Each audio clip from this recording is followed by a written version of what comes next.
Poštovani, poslednji, treći dan Međunarodnog naučnog skupa Kralj Milutin i doba Palaeologa otvorit će svojim plenarnim predavanjem dr. Marija Alessia Rossi sa Univerziteta Princeton, Sjedinjene Američke Države, pod nazivom Predstave Hristovih čuda tokom vladavine kralja Milutina i njegovih veza sa Vizantijom.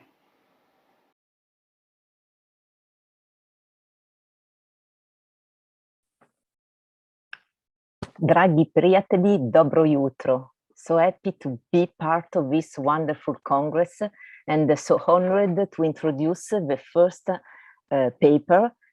Elena Kostic will speak at first because she has a plan to catch, and she will introduce us icon painter Georgios Kalgieris, and she will catch us to Ilander Monastery. Elena Kostic is graduated from the Department of Archaeology and History of Art, and she is specialized in Cyrillic and Greek epigraphy. And since 10 years, she works as a research archaeologist in the European Center for Byzantine and Post-Byzantine Monuments. So I will give immediately the word to Elena Kostic, and thanks so much.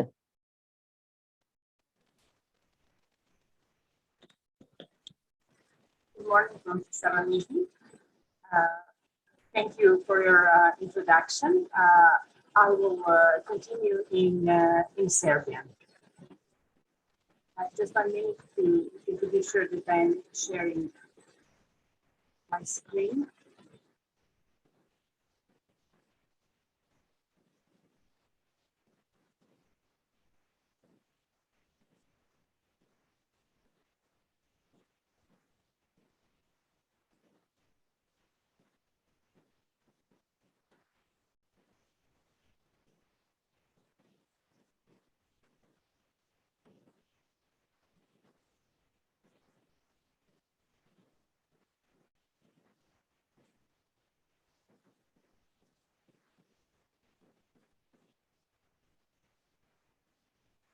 Everything okay?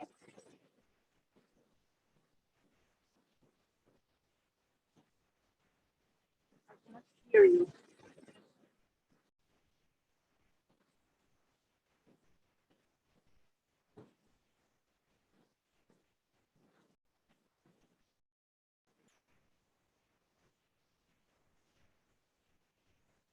Can you hear me? Yes. Oh, thank you very much. So, I am starting.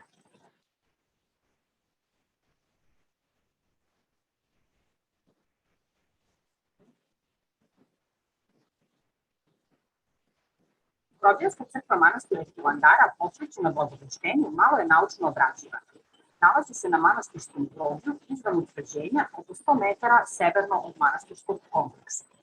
Reč je o građevini na 3 nivoa, od kojih su 2 vidljiva, a treći je ukopan koristeći prirodni fosilni teren. Po konfiguraciji terena, ali i mesta na kome se hram nalazi u odnosu na manastir, glavni ulaz je na južnoj strani. Crkva se očuvala u obliku koji je poprimila posle zahvata iz 1762. i 1868. godine, to jest kao jednobrodna građevina pokrivena četvoroslivnim krovom, ispod koga postoji drveni poluobličasti svod, uzdužen za 1 metar od područnih zidova. 2 donja podrumska nivoa ispod prizemne crkve koriste se kao postupnice. Na prvom od njih, na stalažama koje prate unutrašnji oblik zidova, čuvaju se lobavi uspulih monaha, dok se u sledeći niži nivo, kroz otvore u podu, ubacuju kosti. Na zapadnoj strani crkva je imala otvorenu pripratu, koja je pokrivala čitavu zapadnu fasadu, kao i deo južne. Sa nje se mogu ući, sa trema se mogu ući u hram. Sredinom 20. veka, a trem je zatvoren, a priprata je pretvorena u ćeliju za monaha koji se brine o groblju. U arhitekturi hrama pisali su Slobodan Nenadović, Pascal Sandrulis i Mirko Kovačević. U okviru njihovih radova izvuku su opisi postojećeg stanja bez pokušaja za rasvetljavanje originalnog arhitektonskog tipa. Mirko Kovačević pominje prvobitno postojanje trema, objavljujući jednu fotografiju Đurđa Boškovića iz 1937. godine, koju možemo vidjeti. Suprotno njima, Vojislav Đurić u radu o slikarstvu manastira Hilandara u doba kralja Milutina navodi da je hram, citiram, u poznije vremena doživeo prepravke, ali ima dovoljno podataka za idealnu rekonstrukciju prvobitnih izgleda. Ostaci u istočnom delu zdanja zaista ukazuju na njegov originalni oblik, koji navode Titulosi i Kusteris u svom indeksu ikonografije Svete Gore. Poluobličasti svod iznad oltarskog prostora i 2 krstasta svoda iznad prostorije i džaka ikona nesumnjivo predstavljaju istočni krak upisanog krsta i njegove ubaone prostore. To bi značilo da je građevina pripadala sažutom piku upisanog krsta sa kupolom i otvorenom pitanjem.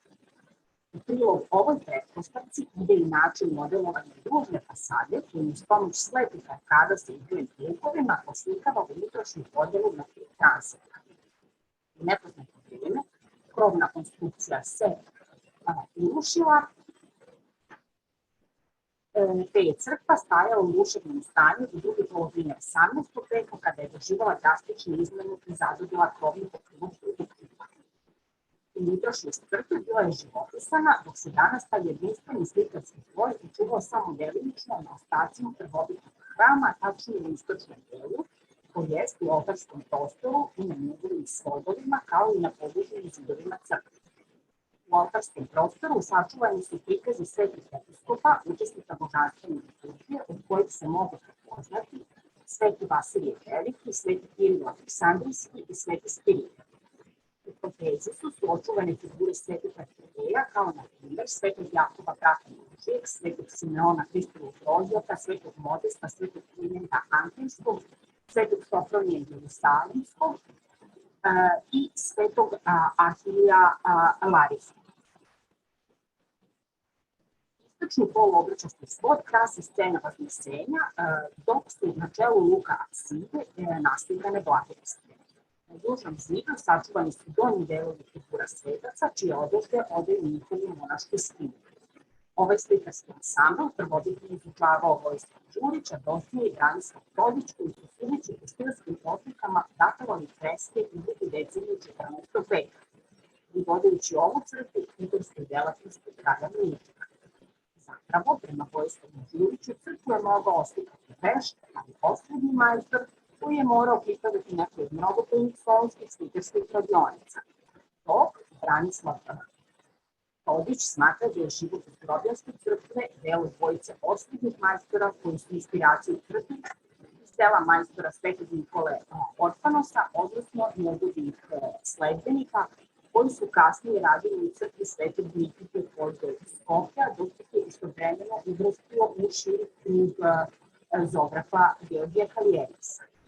Pišući o živopisu Grobljanske crkve, rano primenjeni profesor Ivan Đorđević navodi s obzirom na to da u okviru i vremenu nastanka ovog slikarstva nema konkretnih podataka, jedino mogućnost vide stilske karakteristike. Freske datuje u treću deceniju 14.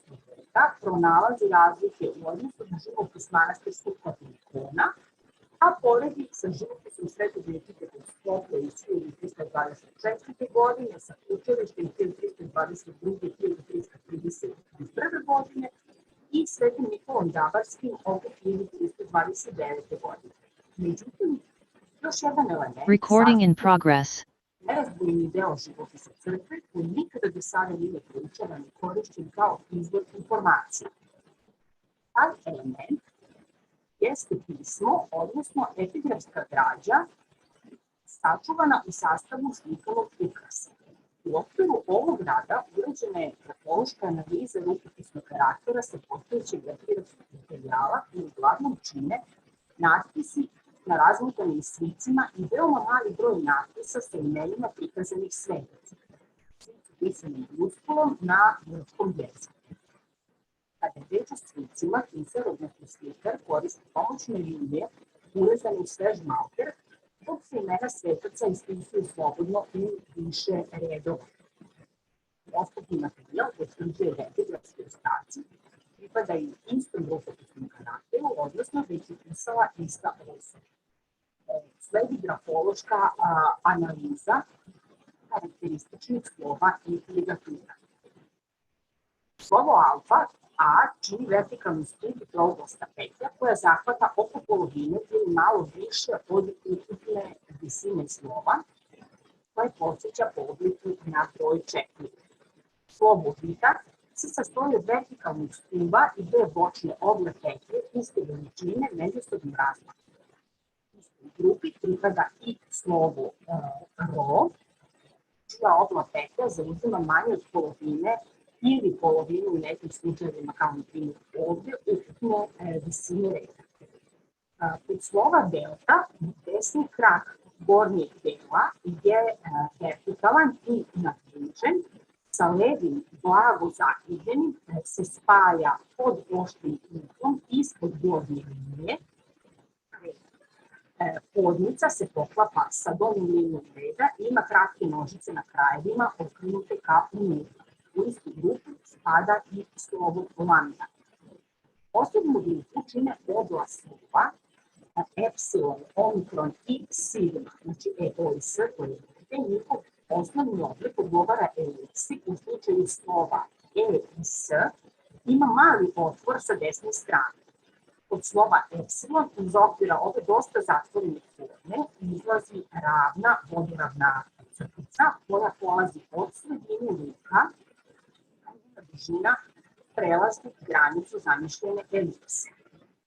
Slovo kapa se sastoji od vertikalnog debelog stabla sa kojim se spajaju dve bočne linije na 2/3 od ukupne visine. Gornja je nešto kraća, obično prava, dok je donja duža i blago zakrivljena. Slovo M ima zadebljene stubove, od čijih se vrhova savijaju dve tanke unutrašnje linije i spajaju u jednu koja zauzima skoro 3/4 visine reda. Od slova Ni stubovi su podvučeni i nadvučeni, a unutrašnja kosa crta proteže se dijagonalno od gornjeg levog do donjeg desnog ugla. veoma karakteristično jeste slovo psi koje je napisano u 5 poteza. To su 3 kratka horizontalna poteza i 2 duža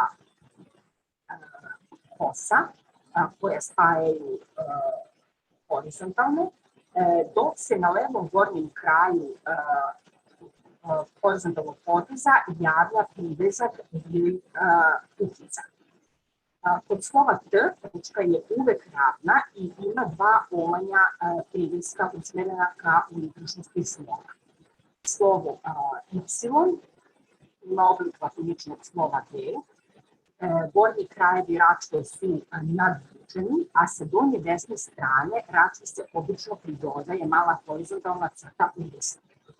Centralni stub slova Fi preseca elipsa čija je donja strana prava, tako da se unutrašnje praznine, što se dobili na ovom primjeru, unutrašnje praznine poprimaju oblik pravog prologa. Kod slova Hi obe linije su otprilike iste debljine i ukrštaju se na 2 ključne ukupne visine reda. Obe su nadvučene horizontalnim crticama u suprotnom pravcu, kojih je desna uvek manja i te horizontalne crtice na krajevima imaju ukice. Slovo omega sastoji se od 2 poteza, odnosno 2 nastrana obuka, koji se spajaju svojim donjim krajevima. Ligatura GR formira se pri dodavanju polukružne petlje na stablo slova G, dok ligatura E i epsilon jota predstavlja poseban znak koji čine 2 kose suprotne linije sa zakrivljenim krajevima koje u unutrašnjosti stvaraju jednu prazninu kružnog oblika. Nakon proučavanja karakteristika rukopisnog karaktera slikara Dobrjanske crkve trebalo je ispitati spomenike datovane u isti vremenski period i sa istog geografskog područja. Preciznije, spomenike datovane u drugu i treću deceniju 14. veka. Sagrađeni na tlju Južnog Balkana i uporediti dobijene rezultate. U ovu grupu spada mnoštvo spomenika, od kojih treba napomenuti katolikog manastira Milutina, solunske spomenike kao što su Sveti Nikola Panos, Sveta Katarina, hram Svetih Arhanđela, Taksijarha, znači Svete apostole, kasnije zadužbeni kraja Milutina, naravno u Starom Medoričinu, Studenicu, Gračanicu, Hilandarski katolikon, kao i spomenike u Veru i Deji, opet crkve Hristovog Vaskrsenja i Svetog Vlasija. Tu su naravno spomenici koje smo već napomenuli, koje spominje profesor Đorđević, znači Sveti Nikola i Čučera, Učerište i Sveti Nikola Dabrs. Uporedno proučavanje epigrafske građe započeto je od hilandarskog katolikovstva, koji u okviru pratećih natpisa pronađen znatan broj primjera istog rukopisnog karaktera. U kvalitetu rada, broju scena i mestima na kojima su one izvedene, može se zaključiti da rukopis pripada jednom od dvojice glavnih slikara koji su učestvovali u živopisanju ovog hrama posvećenog Bogorodičinom Vavedenju. Dalja traganja, odnosno uporedno proučavanje rukopisa slikara Dobrjanske crkve sa potpisanim delima iz istog perioda dovelo je do identifikacije srodnih rukopisnih karaktera kojima se ovde nećemo baviti zbog nedostatka vremena, ali i do bezuslovne identifikacije tvorca živopisa. Poredeći epigrafski materijal iz Hilandarske Dobrjanske crkve sa onim iz crkve Hristovog Vaskrsenja iz 1315. godine, primećena je veoma velika sličnost na prvi pogled uočljiva poređenjem slitaka Svetog Vasilija Velikog.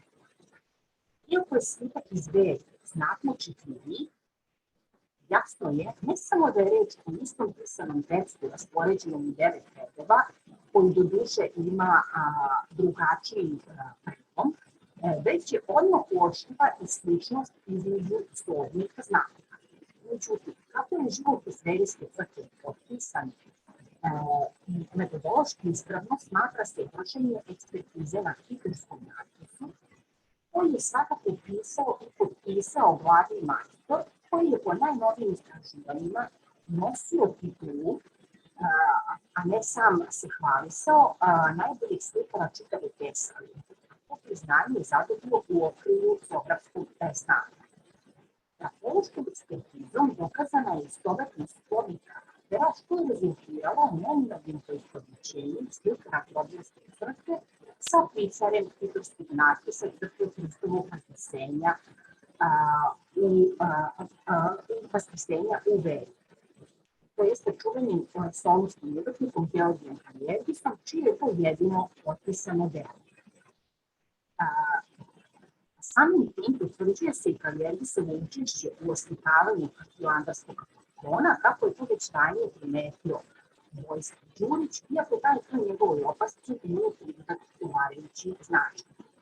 S obzirom da je slikarstvo hilandarskog ikona literskim natpisom precizno datovano u 1321. godinu, slikarstvo Grobljevske crkve verovatno potiče iz istog doba, mada je teško utvrditi redosled njihovog nastavka. Izgleda da je nekoliko godina po završetku posla u Belgiji, možda oko 1318. Kaljergis po pozivu dospeo u Hilandar i stavio se u službu bratstva i kralja Milutina, tada glavnog manastirskog Titora. Tamo je proveo najmanje 3 godine, verovatno sve do smrti srpskog kralja 1321. a i eventualno jednu sezonu više u slučaju da je Grobljevska crkva slikana kasnije, što je manje verovatno. Računajući da je za slikavanje Grobljevske crkve, s obzirom na njene male razlike, bila potrebna jedna sezona, a za hilandarski kapeliton 2 ili čak 3, jasno je da je u pitanju bila poslovna saradnja većeg obima i da je Kaljergis u manastiru boravio prilično dugo. Kao i to, da je tokom svog boravka stekao prijateljske veze sa hilandarskim bratstvom. Na to indirektno ukazuje poznati pravni dokument 11. novembra 1322. godine, koji se potvrđuje kupovina 3 kuća u Solorskom parku Svetog Palaeologana od strane hilandarskog bratstva, a koji u svojstvu svedoka potpisuje upravo čuveni slikar Georgije Kaljergis. Hvala vam na pažnju.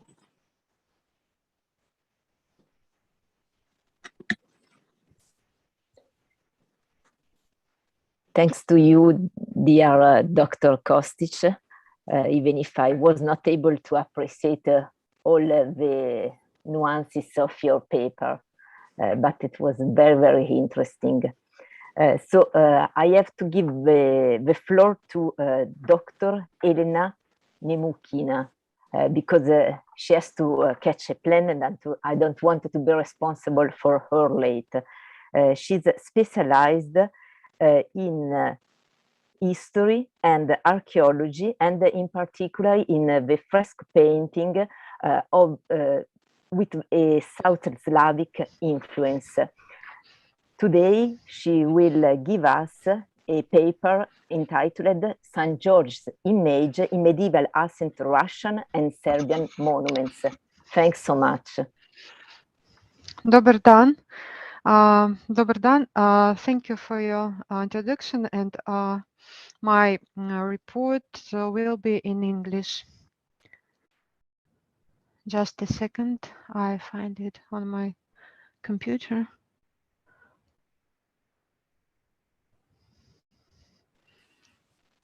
Can you please also, Elena, activate your video if it is not so complicated? Okay. Thanks so much. Okay, yeah, okay. Just a second.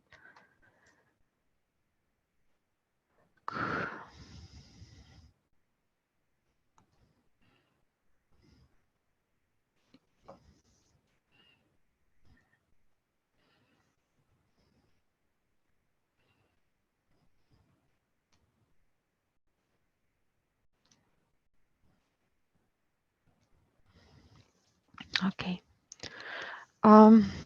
The image of Saint George in the Eastern Christian art, one of the most popular in both in the icon painting and the monumental painting. The cult of this saint was widely popular both in Byzantium and among the southern Slavs.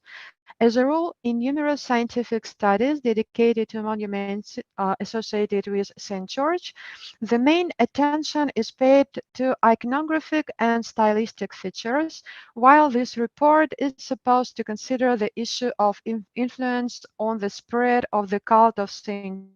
George, not only socio-cultural, but also ideological attitudes on the examples of the monuments of the old Russia and Serbian medieval art. In old Russia, the cult of St. George is actively spreading from the very beginning of the formation of the Kiev state, and the Kiev prince Yaroslav the Wise, on whose order the Cathedral of St. Sophia was built in Kiev in the middle of the 11th century, bore the name George in baptism.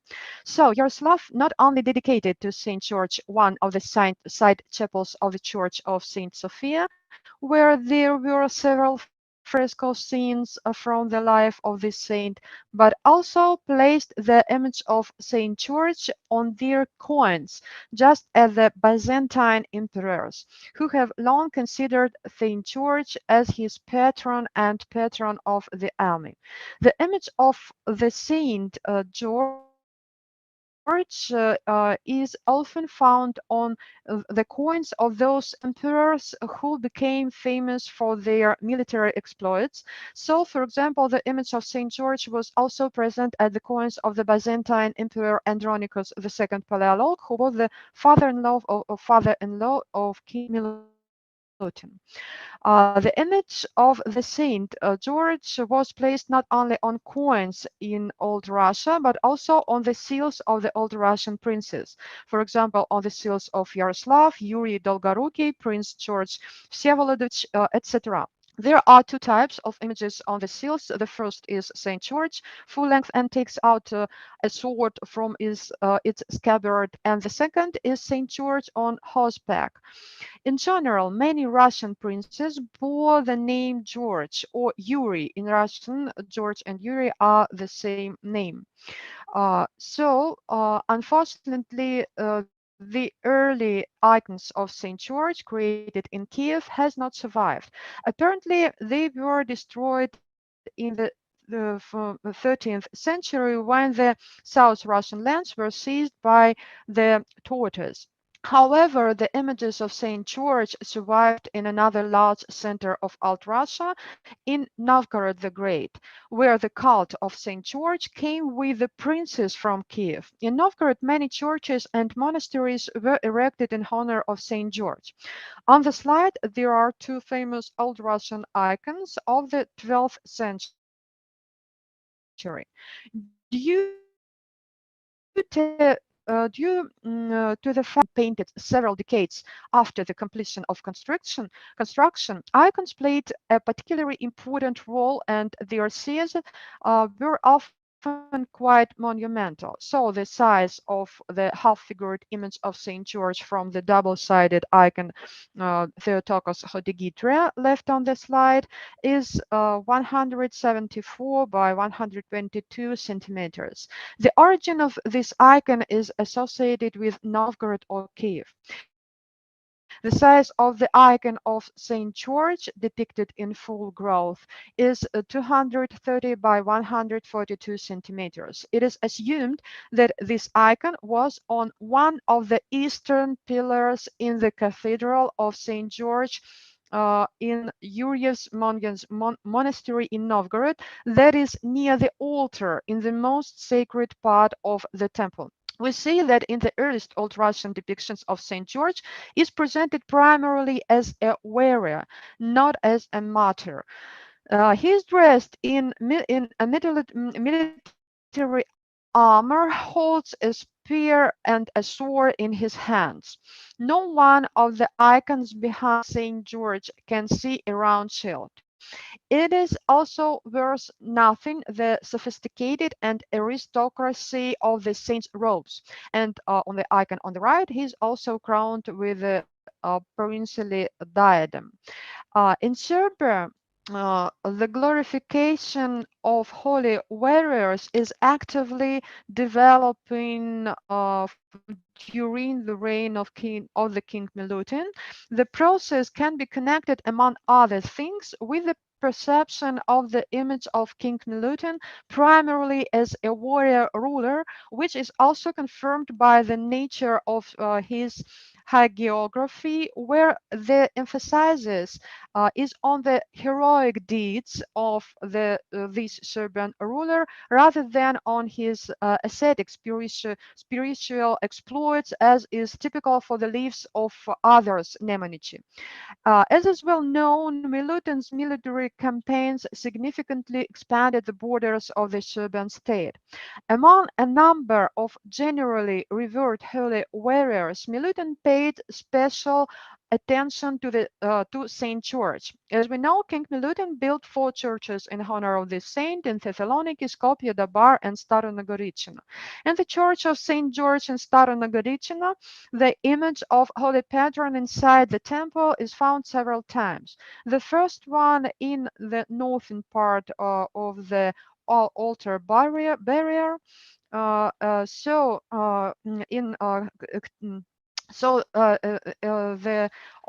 on the west side of the southern pillar, and also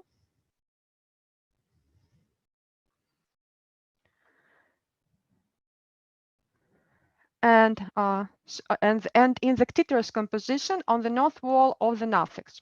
The peculiarities of this patron's composition, in which the patron of the temple hands over a sword to King Milutin, has been mentioned often in scientific literature.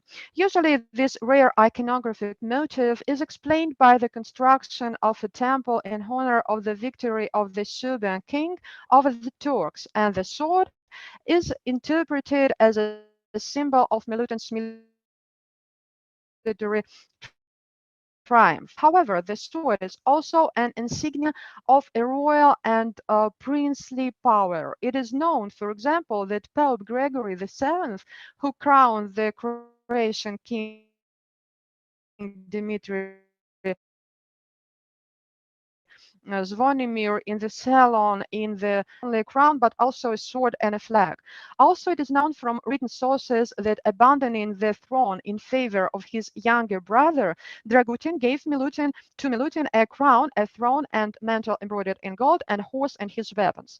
Considering that the civil war between the brothers, Dragutin and Milutin, which finally ended the dispute for the Serbian throne, ended only a few years before the creation of murals in Nagoricina, it is possible that the sword here also emphasized the fact that Milutin was not only now the only one ruler of the Serbian state.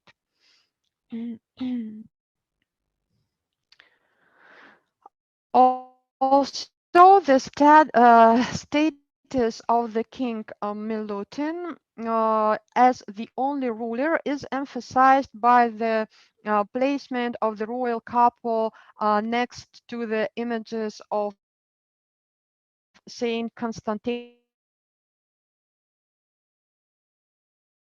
Saint George, the patron saint of the Byzantine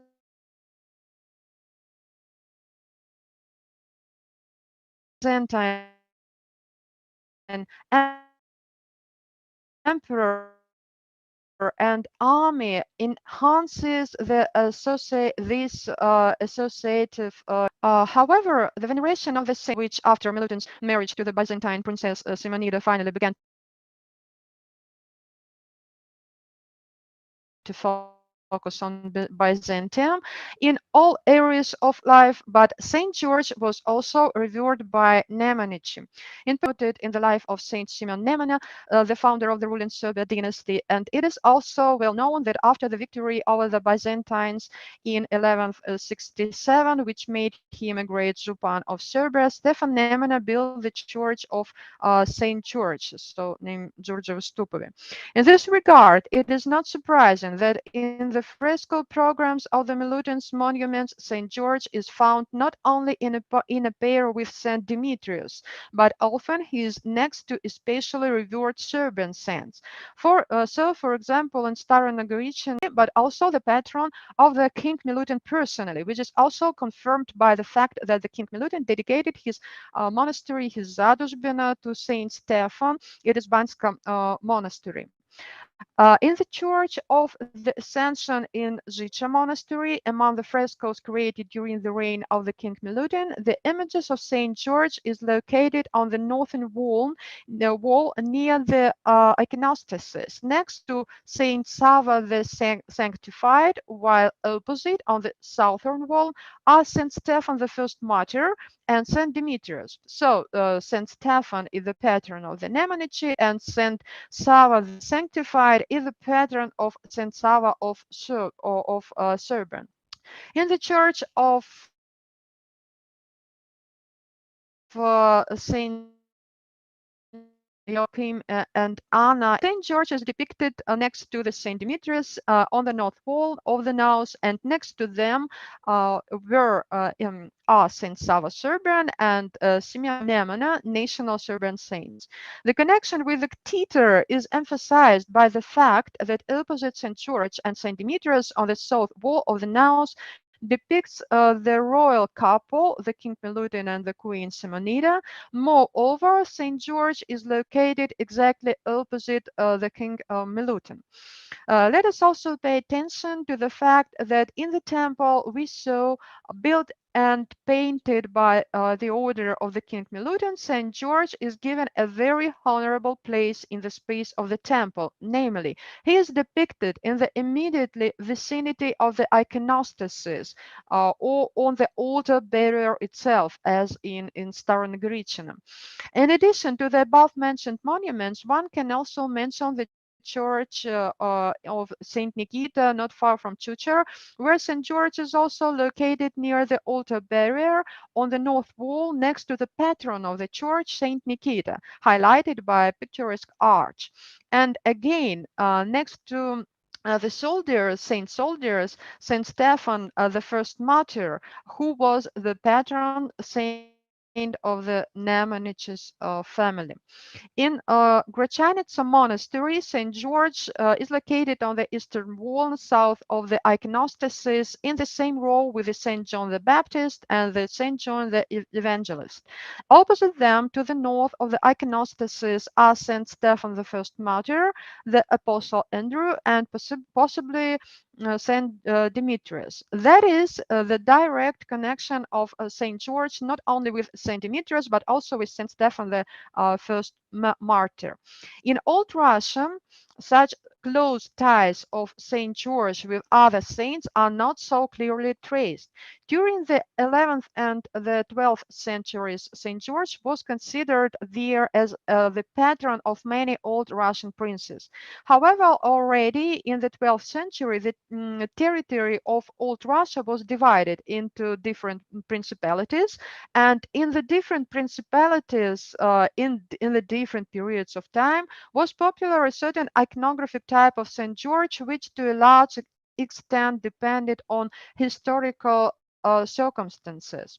So in Old Russia, images of Saint George on the horse were very popular. The composition in which the saint on horseback kills a snake or a dragon, saving the princess, was called the miracle of Saint George about the dragon or about the snake. One of the earliest images of this type is found in the church of Saint George in Palaeologan. The exact time of the creation of the frescoes in this church is unknown. However, based on the stylistic analysis of the painting, this monument usually dates back to the second half of the 12th century. This scene from the life of St. George tells how George saved the princess, the daughter of a pagan king, from the so-called snake or dragon, that is a dragon which terrified all people. This episode also has a symbolic interpretation. The princess is a symbol of the church and the dragon is an allegory of paganism or the devil. A cycle of scenes dedicated to St. George is located in the Church of St. George in the southern Forum, in the immediate vicinity of the altar. This location is a rarity even for those old Russian churches that are dedicated to his saint. Composition miracle of St. George about the dragon for a long time was especially widespread in the icon painting in Old Russia. The saint was located in the center, since from his life could be depicted around him, or he could be presented alone, even without the princess.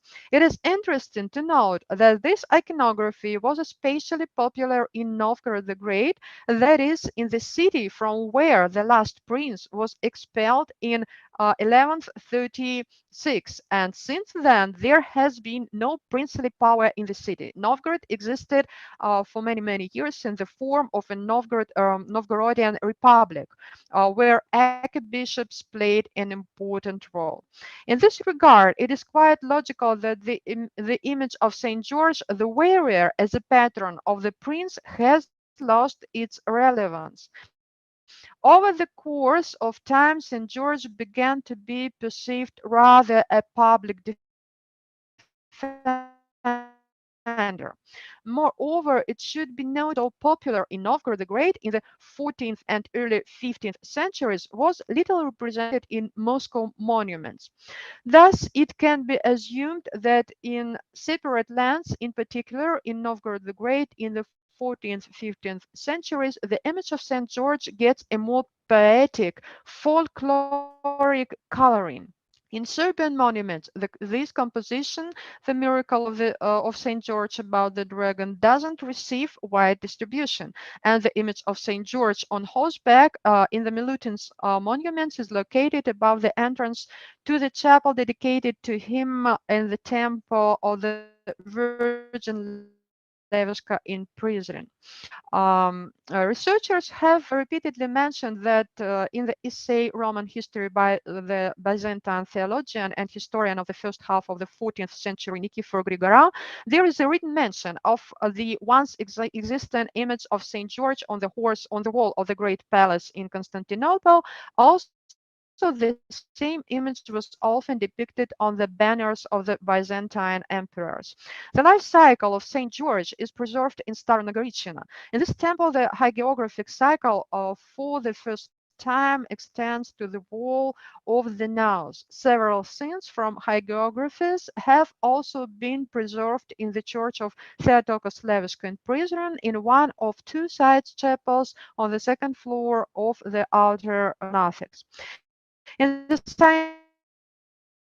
scientific literature, it was noted that in the old Russian monuments, the role of Saint George is especially emphasized, while much in Serbian frescoes, for example, in Stara Nagorichina. This can be explained by the historical events of the period of the creation of Serbian fresco cycle, since at the time in Serbia, martyrdom for the face was not so relevant in contrast to the need for holy patronage in campaign of the conquest. The red color of the clothes of St. George is associated on the one hand with the robes of the emperors and on the other hand, this color symbolizes an innocent victim. So there is no doubt that St. George in the initial period for the existence of the Old Russia was perceived as a patron saint of the Old Russian princes, many of whom took the name George in baptism. However, by the 14th and 15th centuries, in frontal image of St. George was where the warrior gradually began to be replaced with the image of St. George on the horse, who is perceived as a national patron. For the Serbian state, the 14th century is a time of active conquest and expansion of the borders of the state against the background of the increased royal power. Therefore, frontal images of St. George the Warrior were very popular. However, if in the old Russia, there is a special veneration of St. George in the early stages was associated exclusively with the influence of Byzantium, then in the Serbian state, in this process, one can also note the national component. The Serbian rulers, starting from the reign of the King Milutin, significantly strengthened their positions and positions of the Serbian state. However, focusing on Byzantium, they didn't forget about their national component. The scope of the report doesn't allow us to analyze the existence of the image of St. George in the monuments of the second half of the 14th century during the reign of the Tsar Dusan the Mighty and his nobles, as well as in later monuments of the Moravian monuments. However, it is important to designate these directions as further prospects for a broader and deeper study of this problem. The variety of the image of St. George allows us to consider it in different contexts. We have chosen the historical and political one. However, we emphasize that the image of this saint, of course, is not only the result of the ideology of the one or another political system. All this allows us to consider iconography not only in an artistic and theological context, but also as a valuable historical source. Thank you very much for your attention.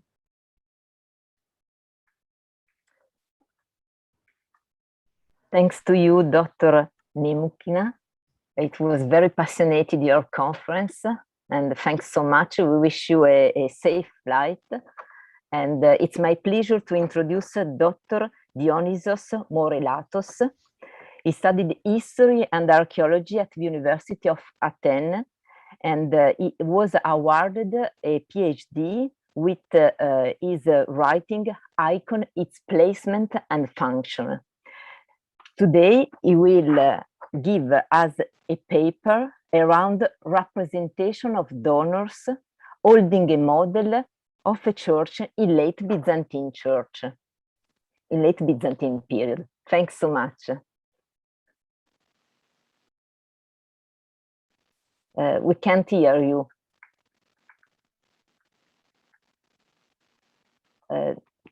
Not at all.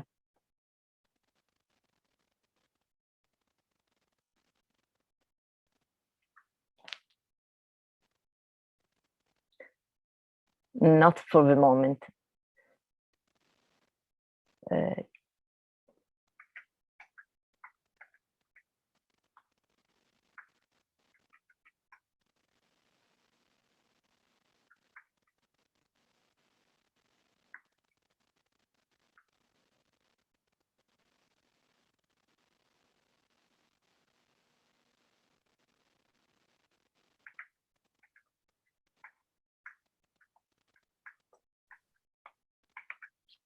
No idea.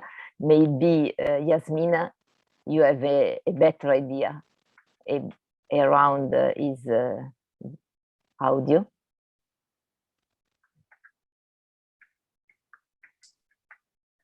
Well, maybe someone else who from this session who already have, maybe he can try, and then Mr. Morelatos can join later. I mean, I didn't know, it's just, I'm just saying.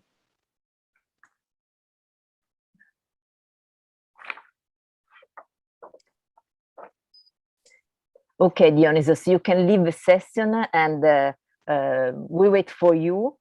And if Dr. Georgios Fosteris agrees, you can give your paper. If you agree, I would like to introduce you. Yes, I'm ready. Great, thanks so much for your availability. So you will give us a paper about creativity and originality in the iconographic programs of the first half of the 14th century. You are graduated at the Faculty of Theology of Aristotle University of Thessaloniki, and you are specialized in archaeology and history of art. And your PhD thesis was entitled Iconography Programs in Byzantine Traverse Vault Churches. Now you are assistant professor at the University Ecclesial Academy of Thessaloniki, where you teach Byzantine, post-Byzantine, and modern ecclesiast art. So thanks so much for your paper. We will listen to you with attention. Good morning. Thank you for your introduction.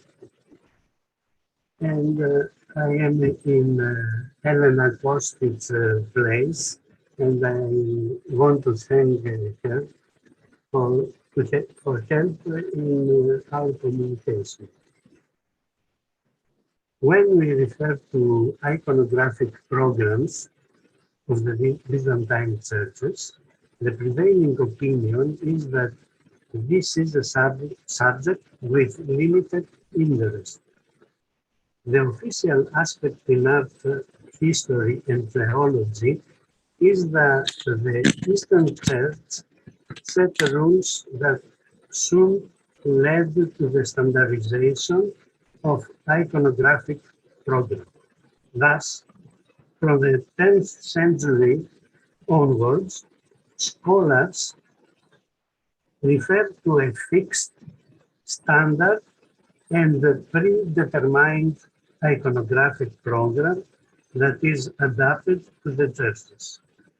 Any differences are mainly due to the architectural type and the size of each church.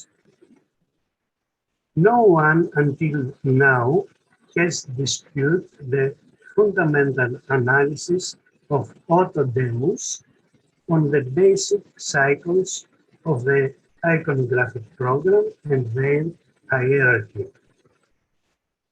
However, because of these aspects, the detailed comparative research of iconographic programs has not been developed enough, and as a result, we are largely ignoring a basic principle of the Byzantine artistic activity. This is the search of originality and uniqueness, an element that justifies the impressive pluralism in Byzantine architecture, sculpture, minor arts, and, as we shall see, in painting as well.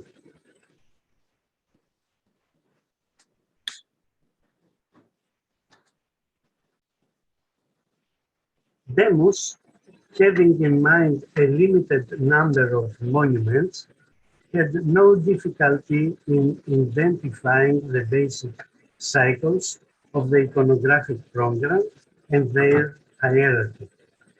Today, however, after the publication of hundreds of decorated Byzantine churches, we can see that the predetermined iconographic themes and cycles did not prevent creators from carrying out original works.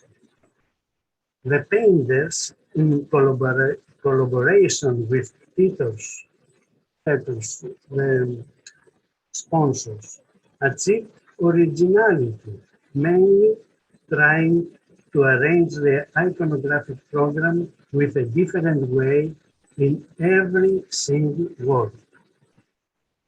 Let us look at some interesting examples of painting decoration from the very creative period of the first Palaeologan emperors, starting with Bogoroditsa Peribleptos in Ohrid, where the arrangement of the Christological cycle follows an unusual order And about three decades later, the next generation of the same workshop, with many changes in its composition, illustrated a typologically similar church at Skopje near Skopje. There, they applied the most established and the usual arrangement of Christological site in clockwise direction. If we look at the two iconographic programs in parallel, we notice similarities mainly to the creation of individual unities in the arms of the cross. On the other hand, in contrast to Skopje's clockwise direction, in Perivletos, we have somehow confused arrangement. Let's see the numbers. If we look more closely, the program in Ohrid is simple and arranged in an intelligent way.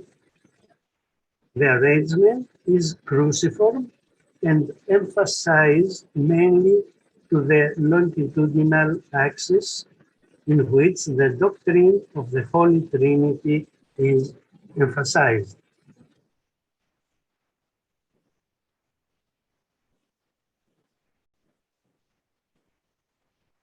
In the church of St. George in Omorphoklissia, near Kastoria, the longitudinal axis of Perivletos is repeated and extends to the inner narthex, narthex, with the peculiar representation of the Holy Trinity,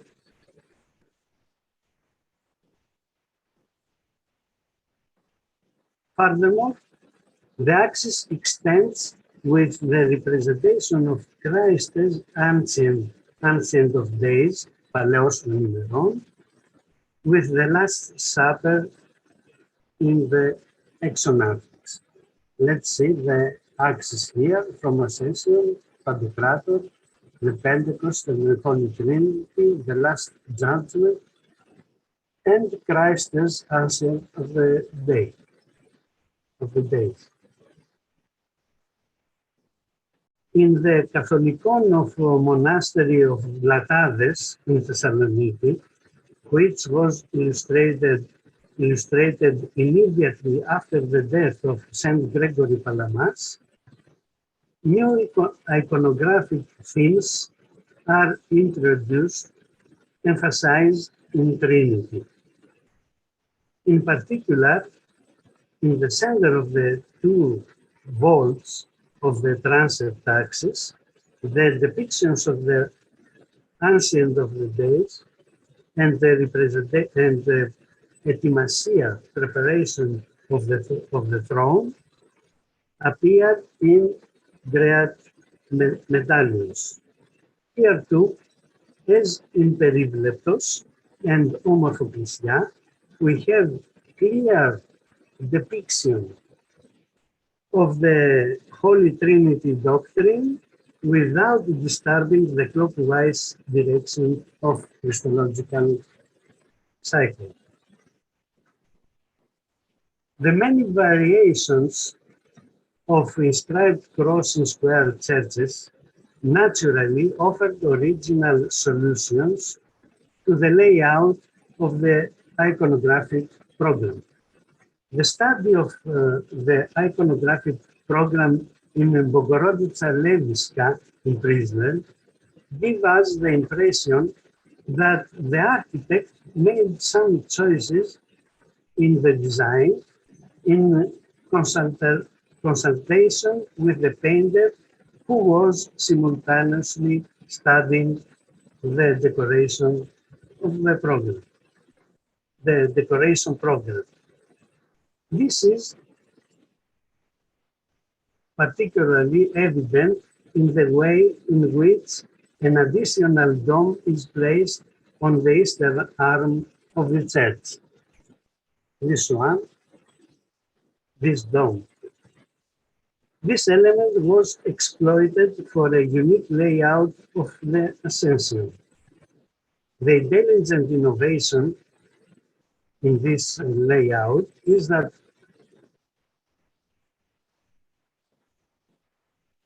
Theotokos Oranda in the apse participates in the scene of Ascension. Here is Theotokos in Oranda, and we have a whole scheme of Ascension in 1, 2, 3, 4 different places.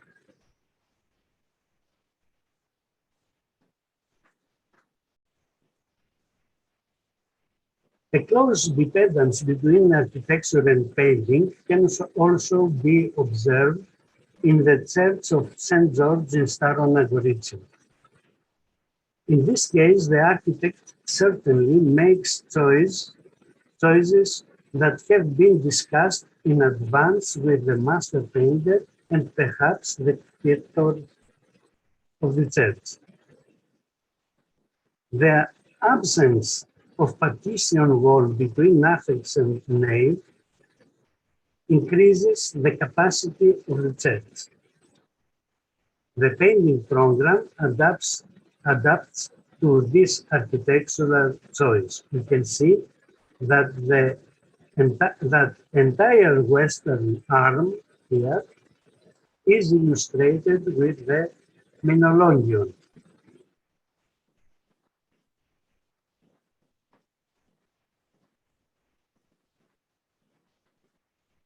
The question of the coordination of the main Christological cycle with the cycle of the Passion, when they involve independently and in different zones, was of particular concern to the creators of an iconographic program, painters and critics. The painter of St. Nicholas of Phanos in Thessaloniki solves the problem in an ingenious way with continuous narration. Examples of similar operation in Churcher and Polosko are extremely interesting. In Ομορφοκρίσια, the painter managed to unify the two cycles into a single narration. In Polosko, in the Church of St. George, the pictorial decoration is known mainly for bold iconographic choices, such as the three-faced Holy Trinity in the dome and Christ embracing the Virgin Mary in the dormition. We should further note that the unique arrangement of the iconographic program, as the painter does not place any scene of the Christological cycle in the two available arches. We have no Christological scenes in these places, and he used the whole space of the vaults to the depiction of a full-length prophet and confines the main Christological cycle and the Passion to the vertical walls. We have 16 full body prophets in the walls.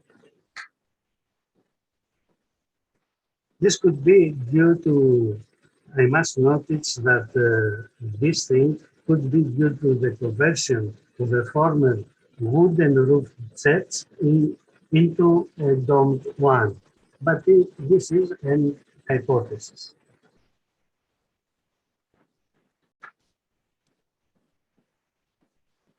In the churches of the so-called Athonite type, the addition of side edges to the crossing square church increased surfaces for painting decoration. In addition, the semi-dome of the lateral apses lends itself to the special projections of two themes of the Christological cycle. This is the semi-dome in the north and the other in the south place. So we have very good projection of this surface to the viewer. In 4 examples from the Byzantine period on Mount Athos, we have different proposals regarding the arrangement of the iconographic program, a fact that underlines the tendency of the iconographers not to repeat, but to achieve originality. In the Catholica of Vatopedi, here is Xenophontos. Let's see, Vatopedi and Hilandar, which are closely linked. The choices for the two semi-domes are the same. The baptism in the place is placed in the southern one, and the epitaph, the lamentation, in the northern one.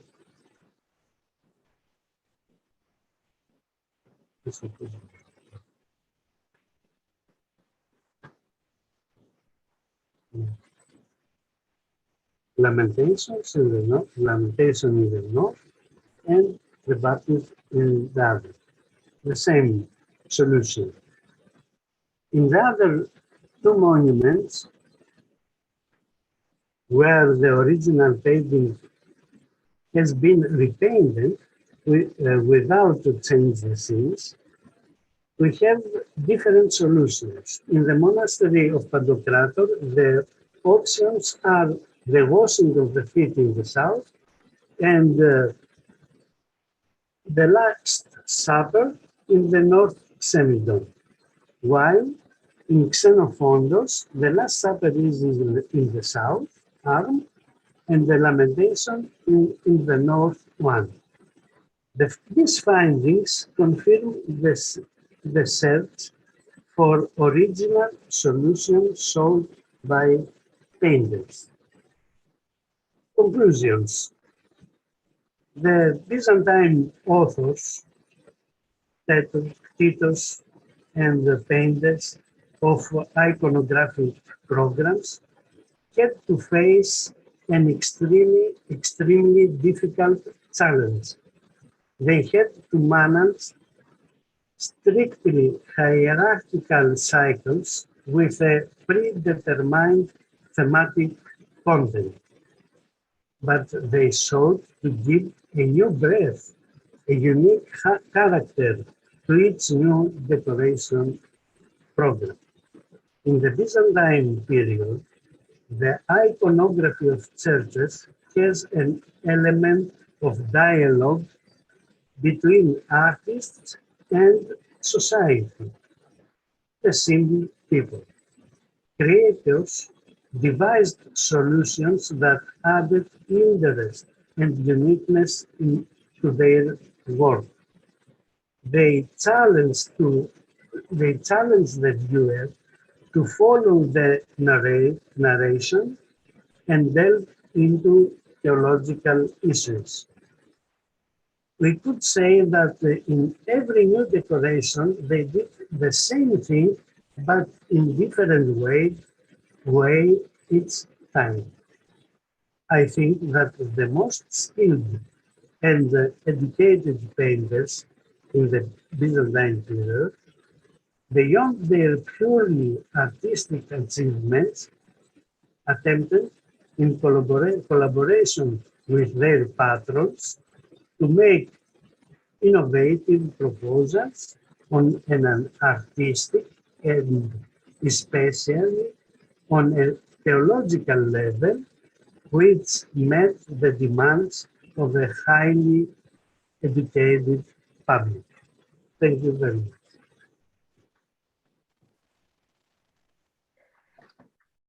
Thanks to you a lot, dear Professor Fusteris, for this innovative, exciting, and in my opinion, very interesting paper. So I will give the word to Dr. Murelatos, that is back with us. Can you hear me now? Yeah, perfectly. Okay, great. Thank you very much. Just a moment to share screen.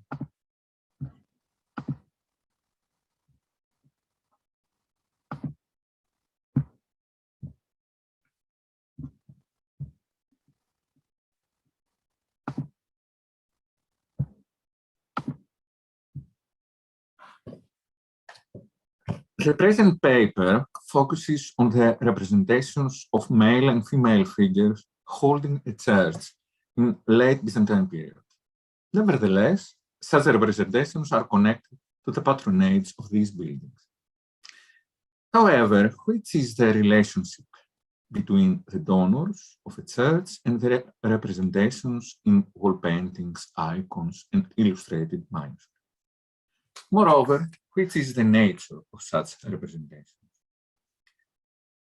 Such representations were widely adopted after the Latin conquest of Constantinople.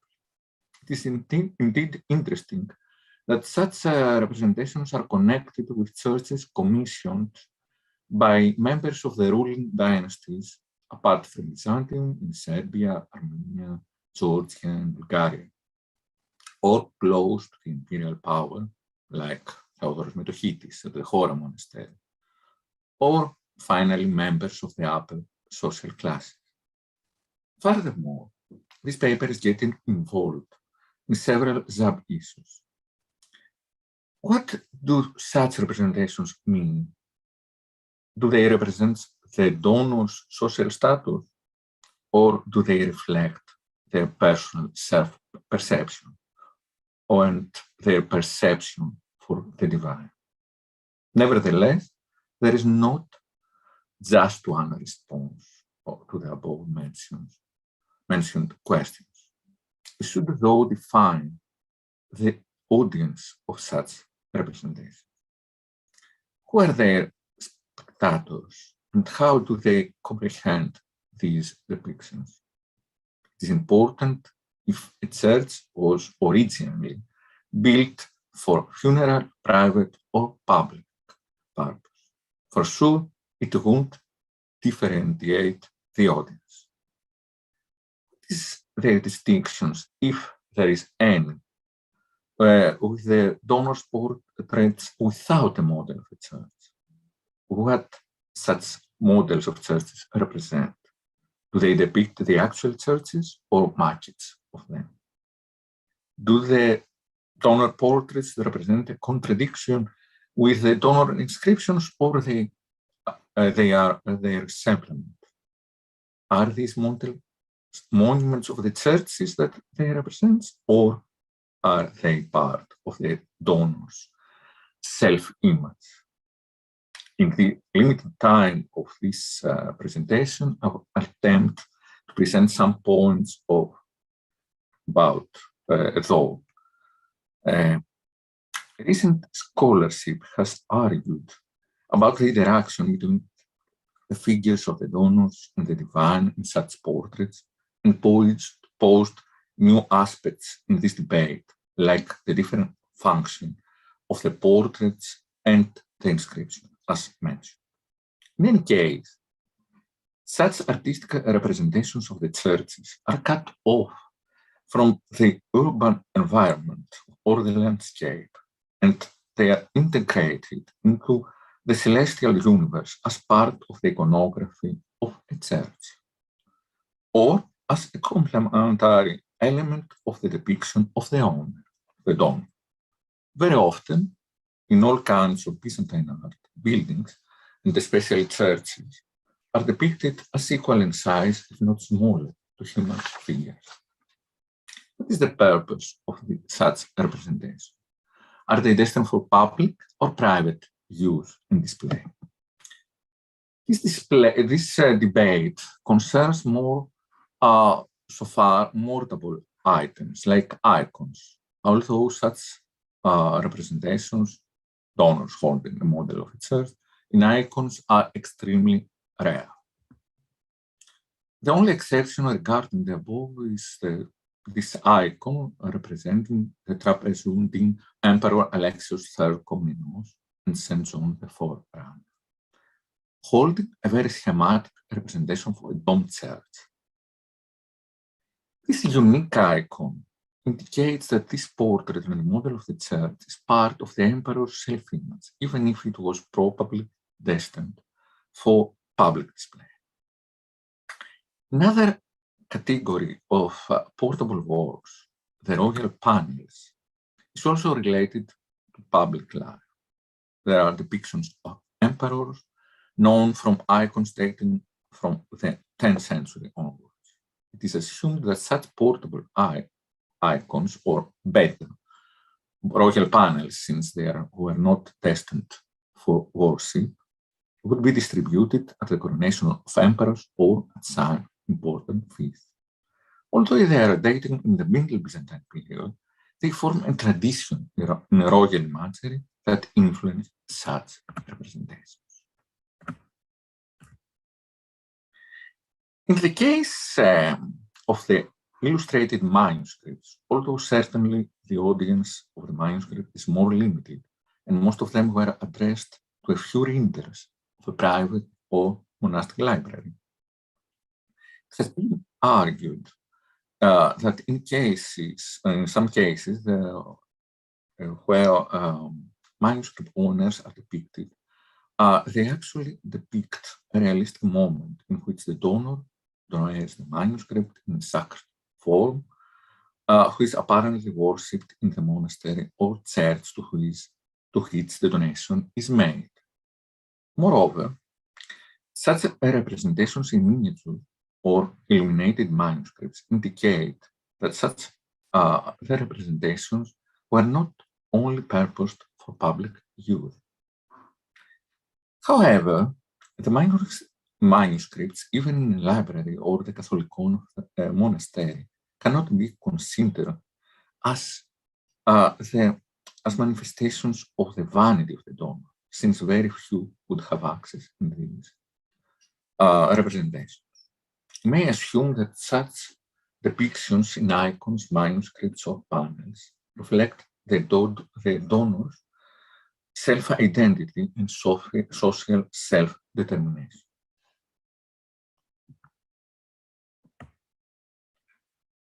The numerous examples of similar representations in the monumental painting are usually connected to the public worship and have been considered as expressions of the vanity of their donors. The most famous example from the Byzantine Palaeologan monumental art is the depiction of Theodorus Metaphysitis at the Hora monastery. It seems that he followed Byzantine imperial models for this representation, where he is depicted to offer the model to the Christ, the model of the church to the Christ. In medieval Balkan kingdoms, especially in Serbia, there are a lot of royal portraits holding a model of the church or not. Apparently, the monuments of King Milutin are really important for the understanding of this process. Moreover, there are a lot of similar portraits of the members of the local aristocracy. For sure, the iconography of royal or aristocrat couples influenced the similar iconography of donors in family establishments. The island of the Aegean, Rhodes and Crete, there are certain examples of such representations. Crete was under the Venetian rule since the beginning of the 13th century. It became a different social classification in the island that is reflected apparently in such portraits. We see some examples. In Cappadocia, we can also find a few examples dating the Palaeologan era. In medieval Georgia, the royal portraits are also quite common. Moreover, the complex political situation in Georgia and its neighboring countries is reflected in the rulers' portraits. These portraits are recognized as expression of their power. For sure, they reflect a Byzantine tradition. They show especially the respect on the ruling dynasties that are also depicted in the Serbian monuments. It seems, however, that the real founders that hold the models of the churches find ways to memorize themselves and emphasize their presence, even if the ruling dynasties are also presented. Surveying in monuments in Byzantium, Serbia, Bulgaria, Georgia, and the territories under Frankish and Venetian rule indicates similarities in the form of such representations. Despite the differences in the social political situation in every region, the donor portraits represent this merger between the two worlds, human and divine. Moreover, Isihast movement renewed the interest, especially of the upper social classes, for the personal religiosity and the individual prayer. Furthermore, there is evidence of private liturgy in the churches and patterns of family patronage in the construction of churches. More specifically, there is evidence that the extended family was the unit for churching. Finally, a lot of chapels are attested in the monasteries, probably connected to a more private religiosity. During this period, a growing influence and power of the local aristocracies in this region is noticed. The growing number of such representations in the late Byzantine Empire and the Balkan area is probably connected to this social development. All donors are depicted begging for forgiveness through their inclusion in the symbolism of Christian iconography in public spaces, public or private spaces, places of worship. Definitely, from the data we have at our disposal, it is most likely that the owners themselves choose the way they will be represented. The frescoes that decorate these churches reflect the views and mentalities, especially of their donors. Rarely, however, the character of churches enters the debate, so far at least. Are these churches of public character, metropolitan, parish, or Catholic, or monasteries, or private establishments that belong to a person or family, or they were destined for a funeral place of a person? These examples in both the miniatures of the manuscripts, the icon, and the monumental paintings show that these representations more commemorate the founders rather than the churches themselves. These are elements related to the life and personality of the persons depicted. They are ultimately part of their self-image. Do they want to memorize and highlight their monument or their personality in the end? Probably the latter. The model of the monument, regardless of its scale, is part of the personality of the represented figure. Certainly, this view does not apply in general and for all cases, but we should definitely examine in this context every representation in a church or another monument, or better, in every case that we have a portrait of a donor. Thank you for your attention. Thanks to you a lot for this large panorama about church donors. Thanks a lot. So I think it's my turn to give you the floor. Thanks so much. The president of our session, Dr. Emanuela Fogliadini, gained her PhD in theology at the Theological Faculty of Milan in 2014. Since that year, she has been professor of Eastern Christian Studies at Theological Faculty in Milan and Pavia. Today she will speak on Christ's sovereign dignity in the Passion, an iconographic and liturgical study. Please, Doctor. Thanks so much.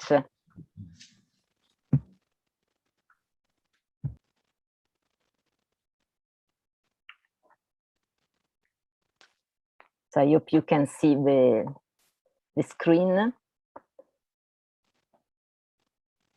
In 30th century and the 40th century, a detailed cycle of the Passion and Resurrection developed in iconographic programs, in particular in the area corresponding to Nemanjić Serbia at its territorial peak, and in the bordering regions where afferent iconographers painted at the same schools. The cycle taken into consideration showcased the Last Supper, the washing of the feet, Christ in prayer in Gethsemane, the betrayal of Judas, the mocking of Christ, encounters with the high priest, Pilate, sometimes even Herod, Peter's betrayal, the fate to Calvary, Christ climbing onto the cross, the crucifixion, deposition, lamentation, burial, anastasis, and the mere birth at the tomb, and sometimes the apparition of risen Christ to Thomas and the apostles. In this paper, I will focus on scenes where Christ's dignity emerges, and in particular the freedom with which he confronted the death on the cross.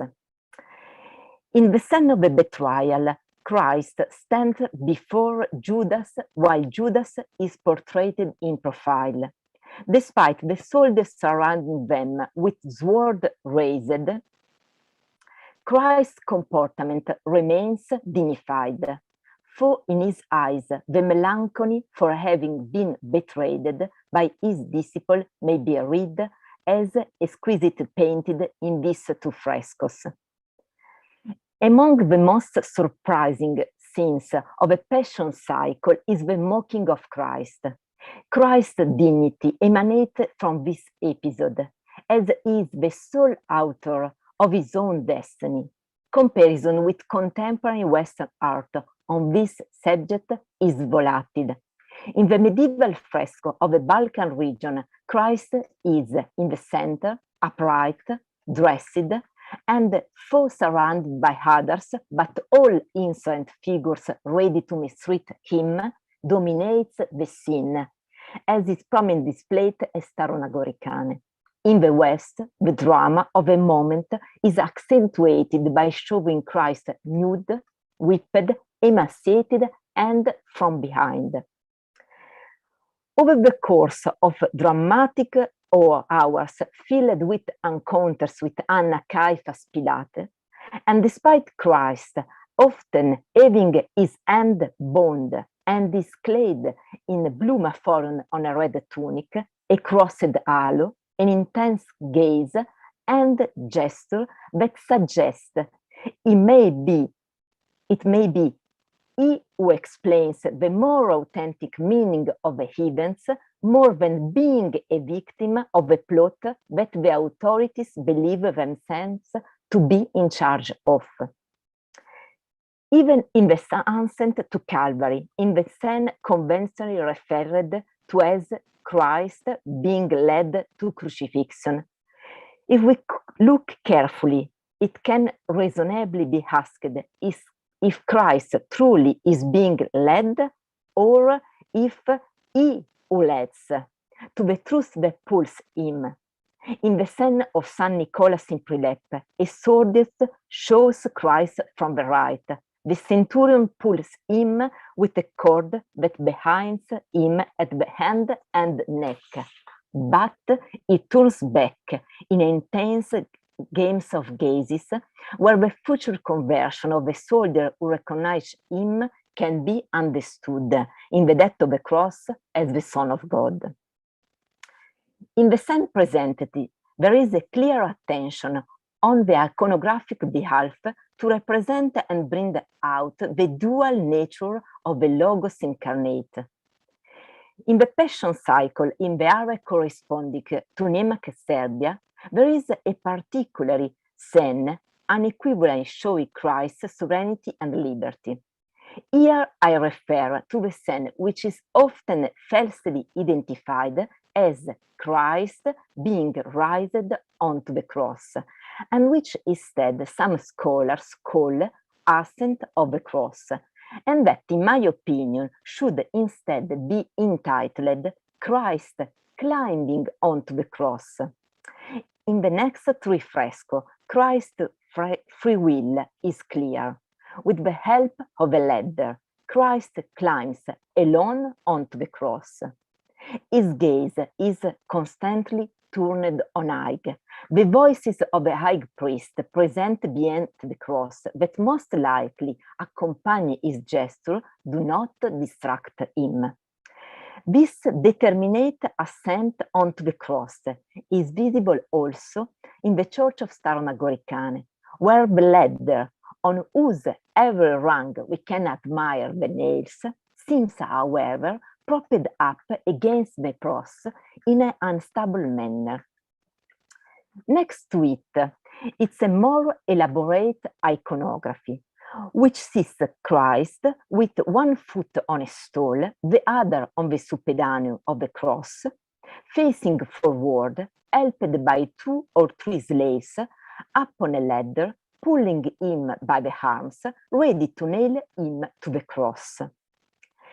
In this cycle, the iconographer's principal concern was probably in combining Christ's free will with a depiction capable of safeguarding the frontality of the divine Logos with the faithful. This type of ascent onto the cross is also physically more plausible, even if less strong theologically. In fact, if we look at later frescoes in which the schema of Christ climbing alone onto the cross with the help of a ladder is shown, we may ask ourselves, of course, how he will then be able to be nailed, because he seems to climb more towards the sky than toward the cross, and at the same time his free will to climb onto the cross without help clearly emerges. While examining such iconography, we can ask ourselves what the sources were that they have inspired the creation and diffusion of such scene in the Passion cycle. It is known that medieval Serbia was crossed by fruitful exchanges, including iconographic ones, with the western shore of the Adriatic. The first Italian monuments to include the ascent appear in Coppo di Marcovaldo San Gimignano Cross. Here Christ has a bowed head, and his downcast eyes betray a deeply human hesitation to proceed. But a bearded priest signals that the climatic moment has arrived. Pointing to a ladder held by a helmeted soldier, he orders Christ to begin the ascent. Slowly, he complies, placing one foot on the lowest rung. As if impatient at the pace of the execution, soldiers prod him along. One shows his shoulder while another, stationed on the patibulum, brandish nails and yanks a rope tied around his neck. The theme became fairly common in later 200 painting. Guido da Siena panel, part of a dossale reredos of Badia Ardenga, appears to bear a more elaborate representation of such the same theme. As Christ begins to climb the ladder with one foot still on the ground, the other poised on a low rung. However, there are number of common details, Guido's expanded the set of characters to include a wide range of soldiers and spectators. The greatest difference is the stance of Christ. The profoundly human image of corpus suffering has been displayed by the image of Christ ascending the cross because he chose freely. Professor Anderbs, in her book, Picturing the Passion in Late Medieval Italy, puts in parallel the fresco of the Church of Prilep with the Utrecht panel, compares Christ's bonding stance, the angle of his head, the gesturing, bearded priest to the right, and the helmet spear-bearing soldiers behind them. She concludes that, I quote, these two Italian painters must have had access to Byzantine images. Guido almost certainly knew a Byzantine ascent of the cross, but all these painters reworked their sources, and in so doing, they created new images formulated expressed for a local audience. Since Anderbes doesn't mention Byzantine antecedent, we cannot really support the thesis that the West copied Byzantine models. The opposite thesis might be just as true. Whatever the origin of the iconographic scheme, a theological reworking is nevertheless evident in several of the Serbian frescoes we have seen. It is known that after the end of iconoclasm in the 9th century, iconography stressed the human nature of Christ against the iconomas, and this led to the promotion of human emotions and to their representation in art. The illustration of the Passion cycle, which became an integral part of the painted monumental programs with scenes of the highest humanity, such as the Lamentation of Christ's death, is one of the best examples of this new tendency. During the Palaeologan epoch, the Passion cycle was given notable attention in terms of scenic arrangement, its inventing configuration intending to revive the dramatic tension of Christ's suffering.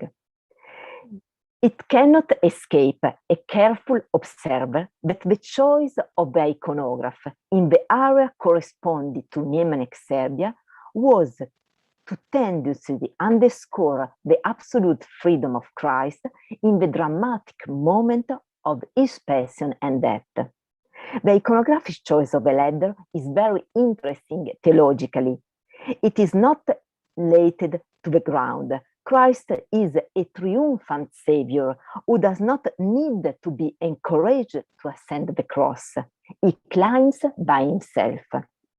My research also would like to investigate liturgical searches in which patristic and theological reflection and ethnography converge, that might have inspired the diffusion of such scenes in the Passion cycle. A new chapter for an upcoming conference. Thanks so much for your attention. Wow.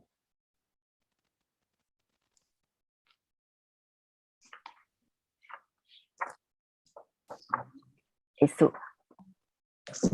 I will give the word to Andela Gavrilovic.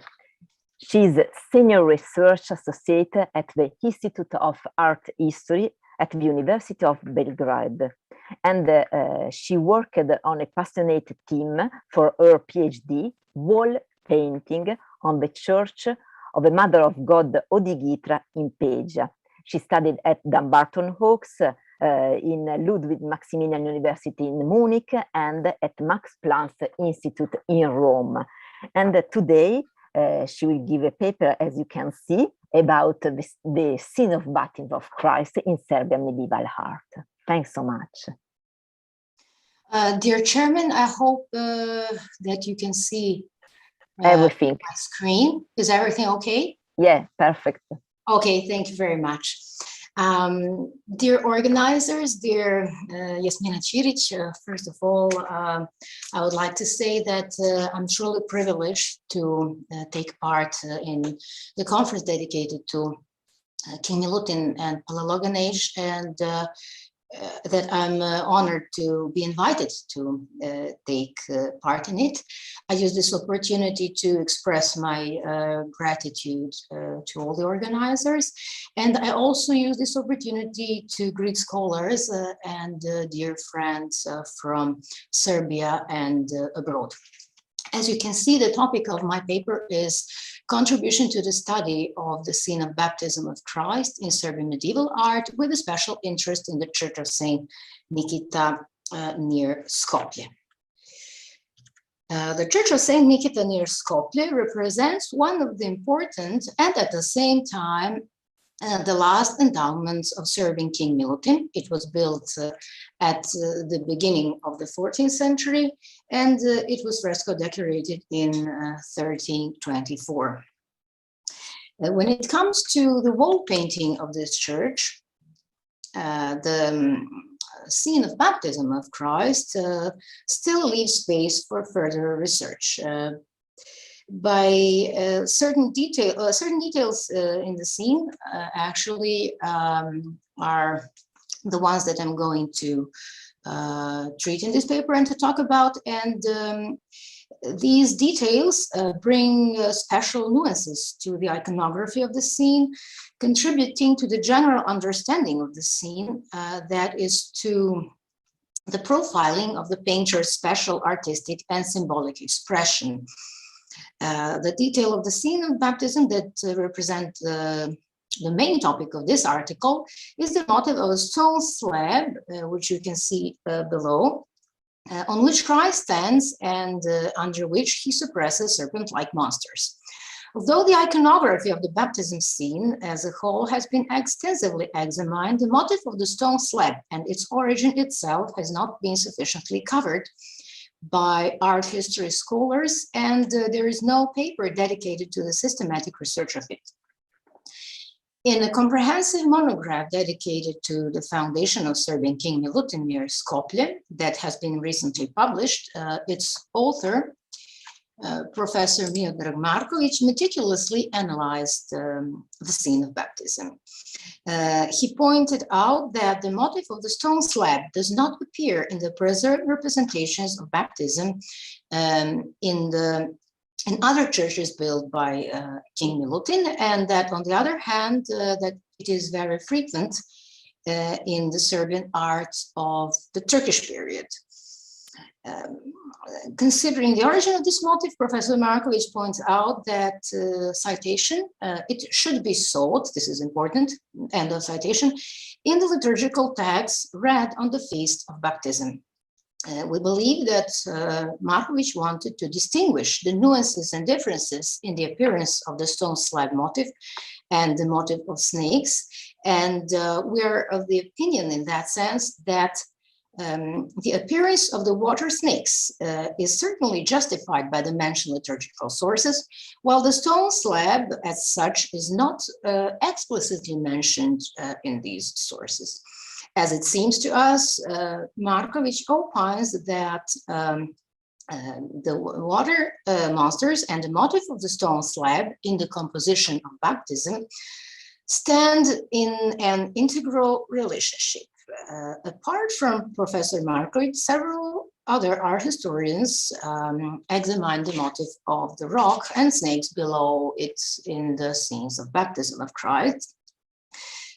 Christopher Walter, Panayotis Fokotopoulos, among others.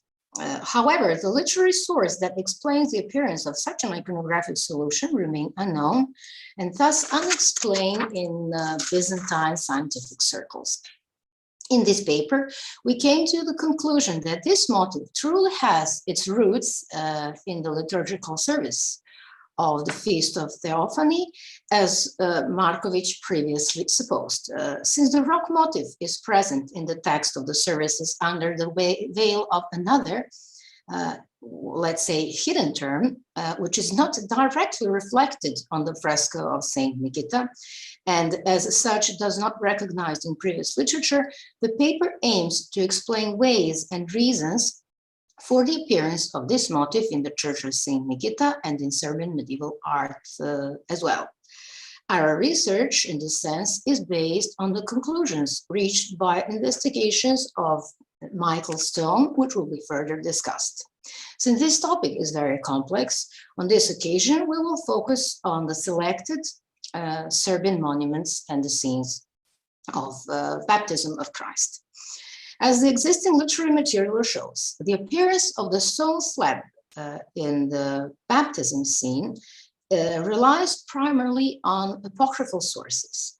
And as studies of the influence of apocryphal sources on monumental painting are very rare, this paper aims to fill the lacuna in bibliography dedicated to this problem, allowing new insights into the understanding not only of the iconography and the meaning of the scene of baptism of Christ, but of the painted program of Saint Nikita and other Serbian churches as well. I will now say a few words about the literary sources of the iconography of baptism. The iconography of baptism, of the scene of baptism illustrating the rock in Jordan River, is based on the Old Testament apocryphal legend about Adam's hieroglyph. Michael Stone and Anira Stone dealt with this topic in particular. Michael Stone dedicated many years of research to the Old Testament legend of Adam's hieroglyph and its various translations, especially to the Armenian translations of it. He published a separate book dedicated to the Adam's contract with Satan. This apocryphal story connects events from the time of the creation of the world, the baptism of Christ, and the resurrection. Although there is a great variety of apocryphal stories, its essence is the same. The story tells how Satan tempted and deceived Adam and Eve for the second time. After they left the garden, they encountered difficulty. In most forms of the story, the difficulty was darkness. They lost the paradisiacal light. Outside the garden, the sun set, and when it grew dark, they became afraid. Satan came and promised them that if they signed a contract with him, he would bring back the light. Adam and Eve, having agreed to this, Satan brought a flat rock and recorded the contract on it. Adam put his hand on the rock to sign the contract, and Satan placed it in the river Jordan. The contract that Adam and Eve signed stayed, with its variations, that, citation, until the unbegotten is born and the undying dies, we and our children will be subject to you, end of citations. Those are the words of Adam. In this sense, this rock symbolizes the bill of sins, the end of sins, and the end of serving devil. In Serbian scriptural heritage, two versions of the legends of Adam's hieroglyph has been preserved, the longer one and the shorter one. I will be talking about this more in the printed version of the paper, and now I will make a short list of the most important monuments and scene of baptism in Serbian art that I have prepared for this occasion. Concerning examples in Serbian medieval art, the earliest preserved example of the depiction, examples of the depiction of the hieroglyph in the form of the rock in the scene of baptism appear in the endowment of nobleman Nikola Tutic in the Church of Saint Nicola in Prizren, and soon again in the endowment of learned Serbian Archbishop Daniel II in the Church of the Mother of God Hudigitrija and the Patriarchate of Peć. Its presence in the program of the funerary church of Daniel II indicates that it was accepted by the spiritual elite of Serbian society. Bearing in mind that numerous details in the frescoes of Daniel's endowment originate from Constantinople, in a broader context, the appearance of the hieroglyph in the endowment of the Serbian Archbishop Daniel II could indicate its Constantinopolitan origin as well. The composition in Hudigitrija Church is badly damaged, but the red heads of the river monsters are clearly visible. The absence of the hieroglyph on the frescoes in Dečani in several scenes of baptism, and in the Church of Saint Demetrius in the Patriarchate of Peć, and in some other churches, show that this motive was not systematically present in Serbian art and accepted as such. This motif of the rock is especially frequent in Serbian art of the Turkish period. And here we see some of the most, the best known examples from the Studenica monastery, from the monastery of Mileševo, and from the narthex of the Patriarchate of Peć. This is a part of Milutin for January the 6th. This motif was also especially frequent and popular in icon painting as well during the Turkish period. On the Holy Mountain in Hilandar Monastery, this motif appears in several chapels of this monastery, of Hilandar Monastery, in the church that is in the chapel of Saint Demetrius, done in the 18th century, then in the Church of the Birth of the Mother of the God. I hope you can see it. And then in the Paraclesion of Saint Sava of Serbia. And I will especially point out this example. It is very particular. It is the last example that I prepared, and but it is special. It originates from the heart of Holy Mount Athos. It is from the Hermitage of Saint Sava, the Sanctified in Korea. It was done on the second layer of the frescoes that originates from the last decade of the 18th century.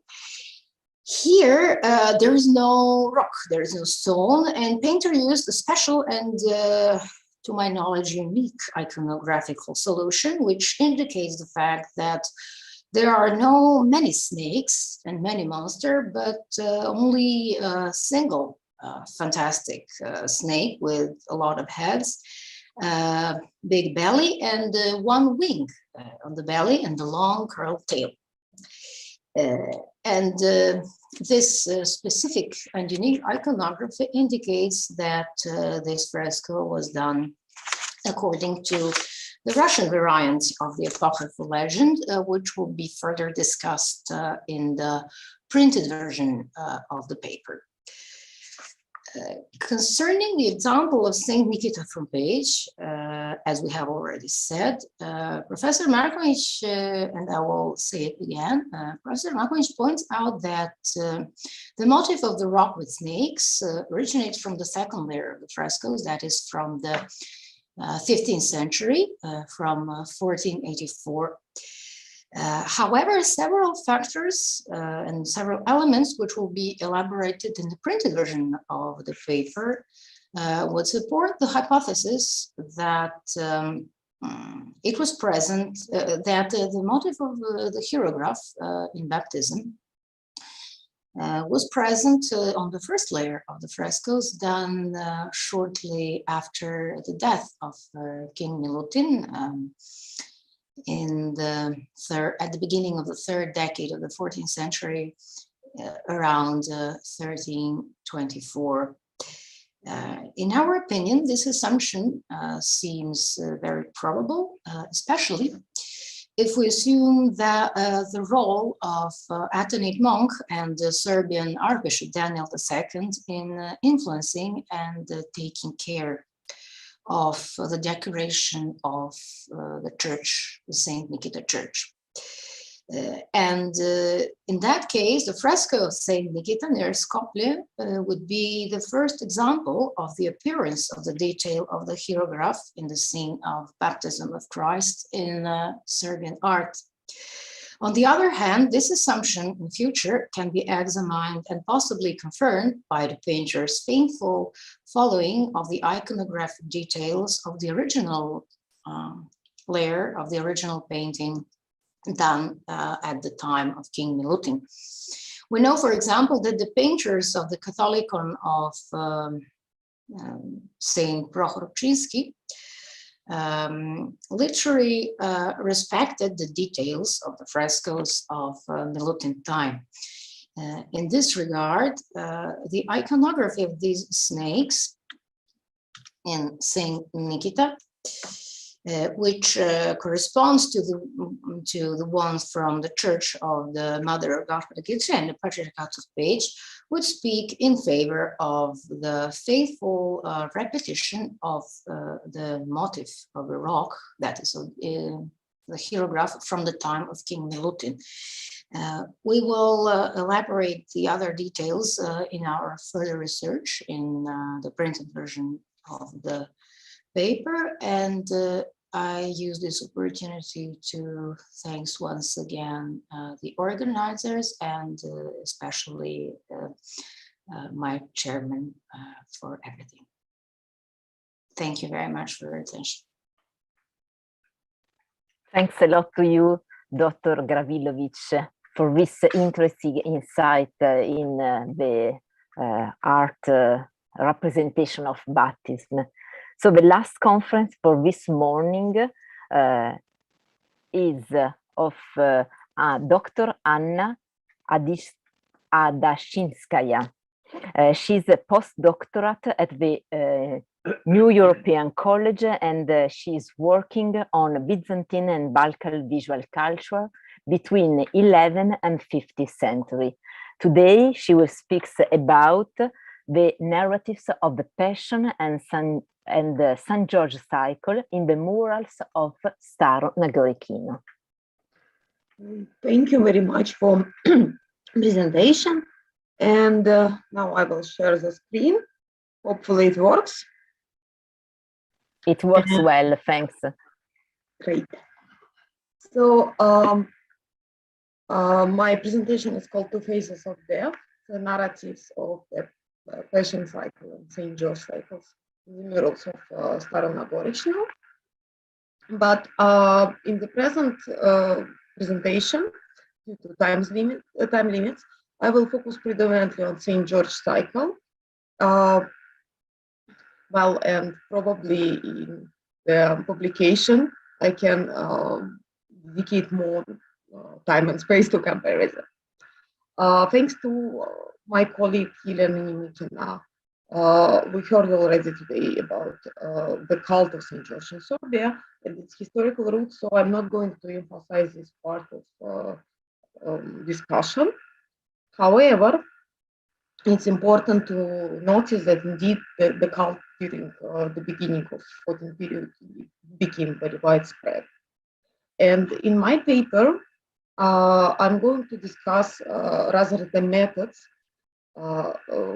which were used by artists to create a narrative in Palaeologan art in general, and in particular, the relations between visual rhetoric and metaphorical language of geographic texts, which are present in such kind of cycles. So the cycle of St. George, in the namesake church at Staro Nagorikino, which I'm going to suppose with the cycle of passions in the end, is situated on the southern northern walls of the naus and on the pillars of separating the naus from the naves. So initially, I'm going to look at the choice of scenes and accompanying inscriptions to the cycle. Though in his book dedicated to the church, Branislav Todic provided some readings of the epigraphic material.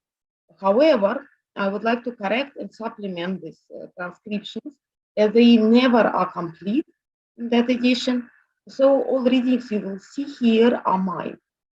Especially this correction is important for seeing the correlation between the images, inscriptions, and the texts of numerous lives and passions of St. George. So you see that St. George life runs as a second row on these walls, and above it there is a cycle of passions. St. George's story consists of 21 scenes. Yeah, and you see how it's placed in the space of the church.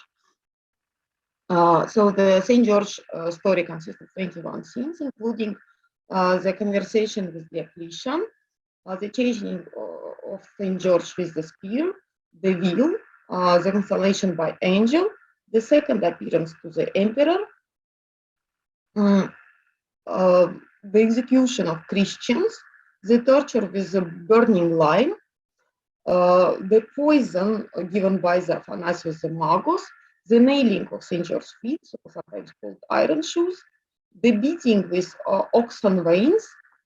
Also on the pillars you have the scenes of Maxentius demanding to resurrect the dead. So I'm the first to attribute this way because I read the inscription. We will see it further. The resurrection of the dead, actually, putting the stone on St. George, hanging and stretching St. George.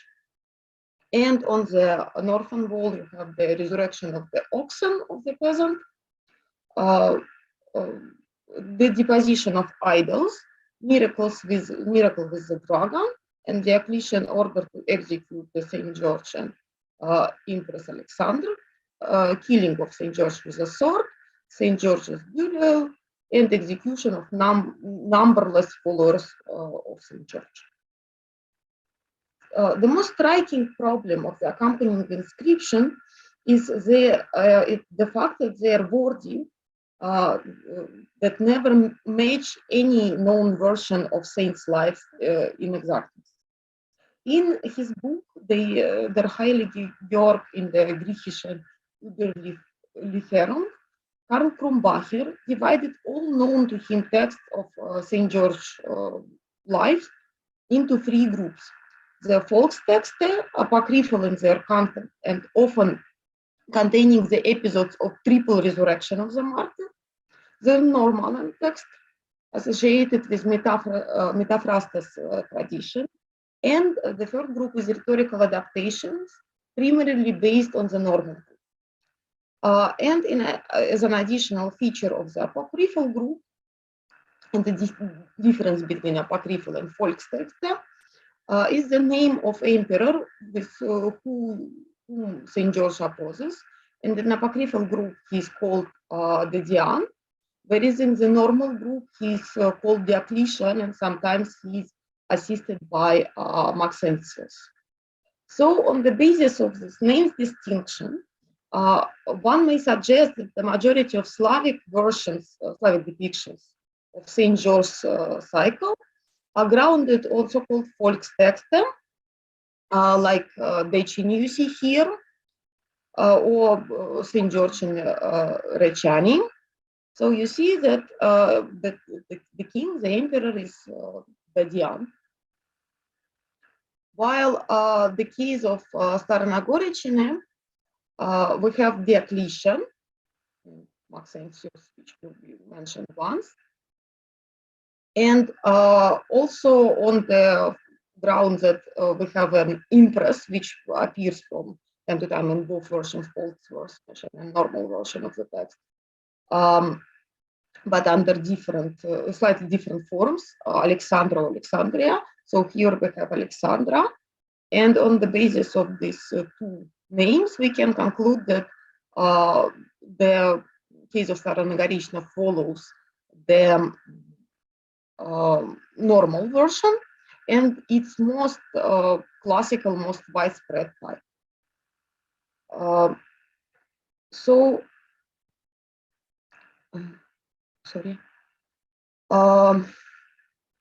the matter is that these are all clear statements which we can make about the representation of the cycle in Staronagoricina, because we cannot say which text exactly was used in this particular cycle. Sorry. Yeah. So here you can see an example of the closest possible textual parallel from the 1st century. It's a codex of from Vienna, which combines pieces from folk version and normal versions. And you see that I took, for example, description of scenes of beating with oxen veins. So pretty much the meaning in these both cases is the same. but the wordings of the forms are very different, which shows that the artist in this case, Mihail Tichios, they didn't follow this exact version or something, some versions of this type. Moreover, sometimes their choice of wording is so unique, and that we cannot find any close parallels to the word formulas they use. For example, in this description of torture with quicklime, we have an expression, neasbestos asbestos, so quicklime actually, which is so unique that it encountered in, let's say, in all TLG Thesaurus Lingua Greca only once, in hymn written by George Skivitsa to St. George. And in no other, like Patrologia Greca, for example, we cannot find this word, asbestos. So it's a burnt lime, but exactly this formula is completely unique. So I'm not saying that our painters used hymns by George Skivitsa in creation of the cycle, but rather that they, or somebody who wrote for them this text, and Skivitsa had the same source, which now either lost completely or is not yet found. In formulating the inscriptions and their relations with depicted images, sometimes the relations are quite straightforward. So, for example, here the episode of chasing George away with the spear. It's actually another indication that it is affiliated with the so-called normal text tradition, because in all folk tradition texts, the spear also get melted by George. Here he just is chased and nothing happens. So the inscription reads that Saint George is ordered to be chased away by the spear to his stomach. That's what exactly we see. In the most iconic scene, the brand mark of St. George in the Orthodox tradition, the torture scene with the wheel, relations are also quite straightforward. So we have inscription reading, St. George is binded to the wheel and picked by iron blades along his back. And the torture instrument is depicted quite correctly in this sense. However, there is one quite unique detail, now rather reflecting the working method of the painter, because we have here the depiction of the impress. So you see on the screen, who is never present in the text and in any other images from the cycle. So she doesn't witness this exact scene, though she appears in other scenes. Usually she appearance connected with this quicklime torture, which follows actually the torture with the wheel.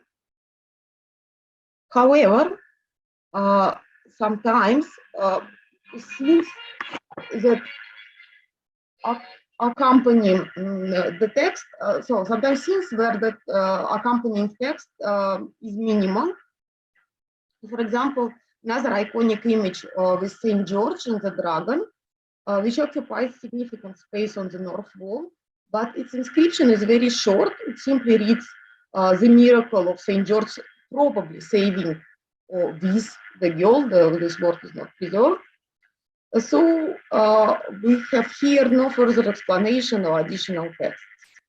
This may suggest that the artists didn't have this episode in their versions of St. George's life. Indeed, the miracle is not attached usually to them, but they were familiar with the popular dragon iconography and wanted to include it into the cycle.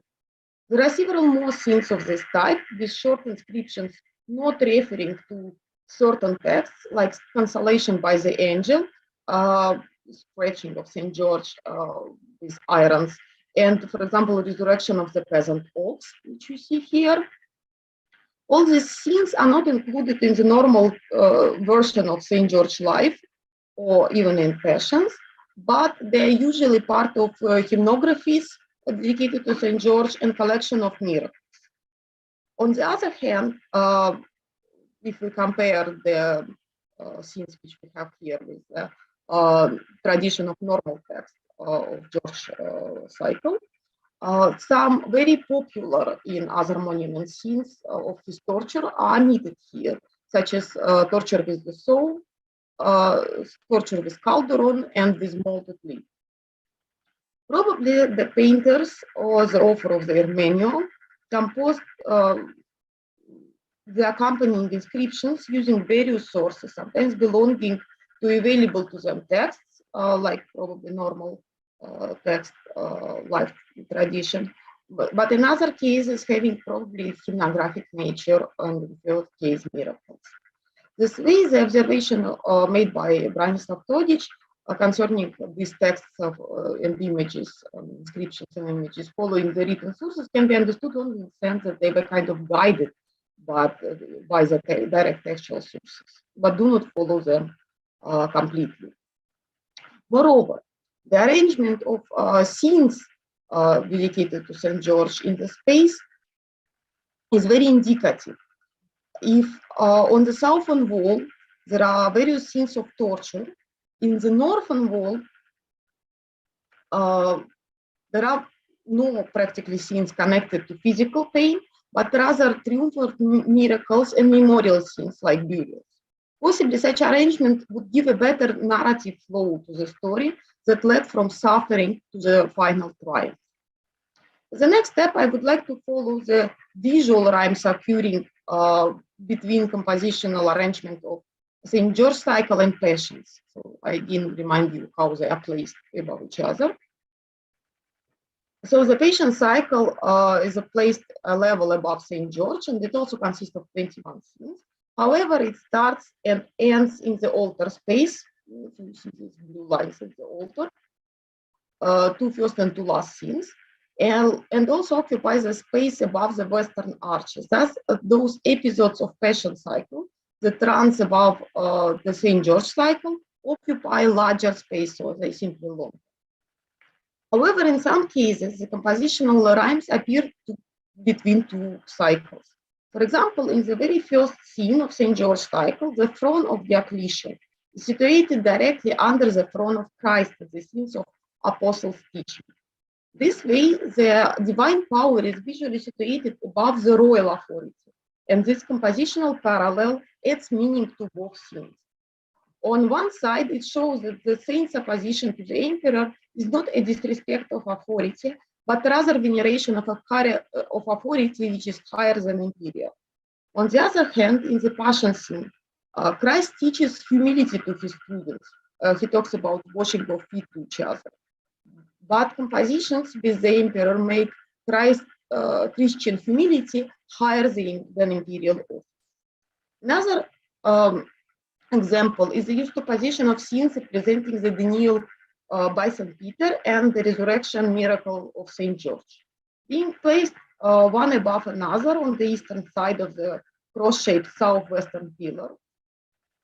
St. Peter's denial at the fire is placed above the scene when Maxentius asks St. George to resurrect a dead man. The compositions reflect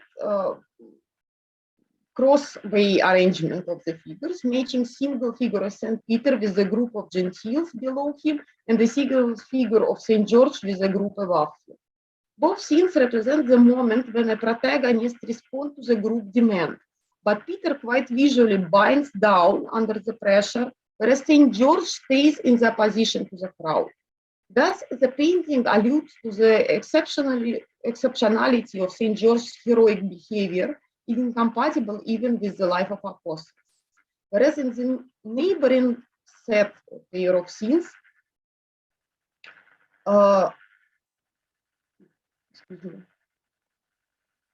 whereas in the neighboring set of scenes, the third denial of Peter and the resurrection of a dead man, St. George episode adds a new layer of interpretation to the illustration of the Gospels. Peter and the dead man are placed on the same side of the visually similar compositions, with their heads bowed down.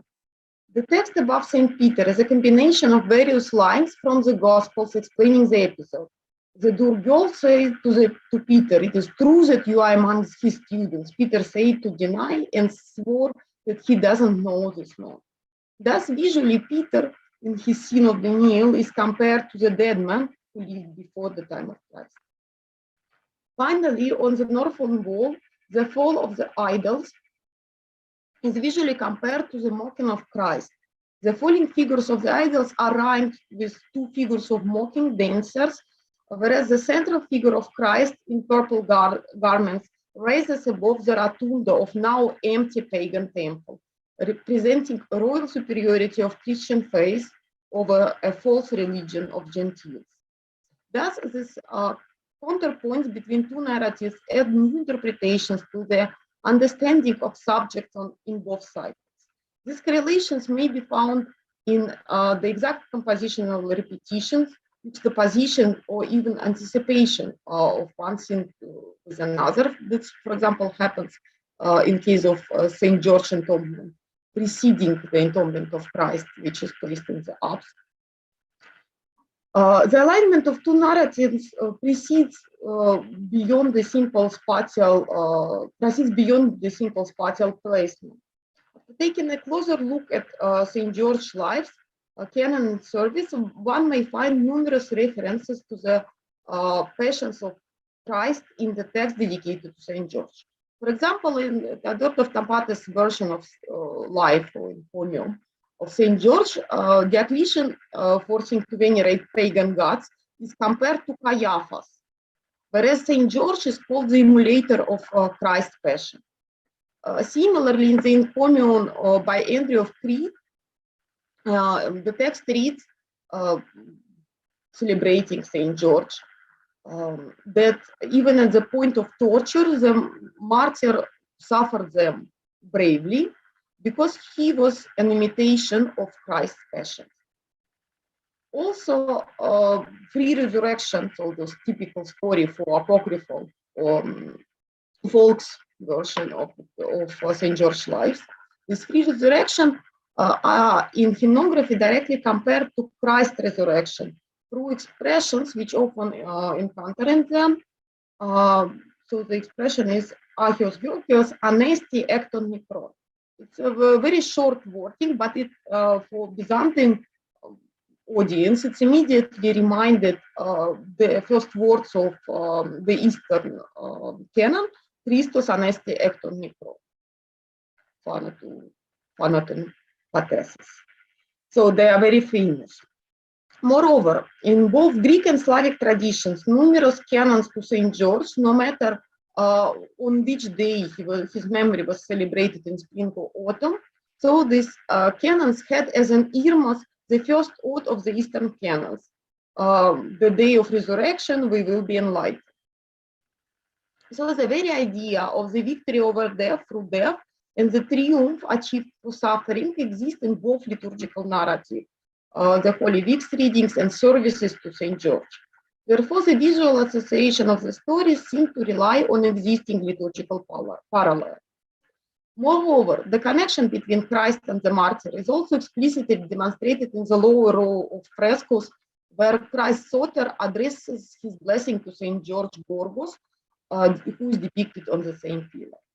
Finally, one might interpret the presence of both cycles, as well as the numerous iconic images of St. George in lower register, and extended synaxaria scenes where saints experiencing death and torture in the narthex of St. George Church, in a broader context of the church dedication and the circumstances of its foundation.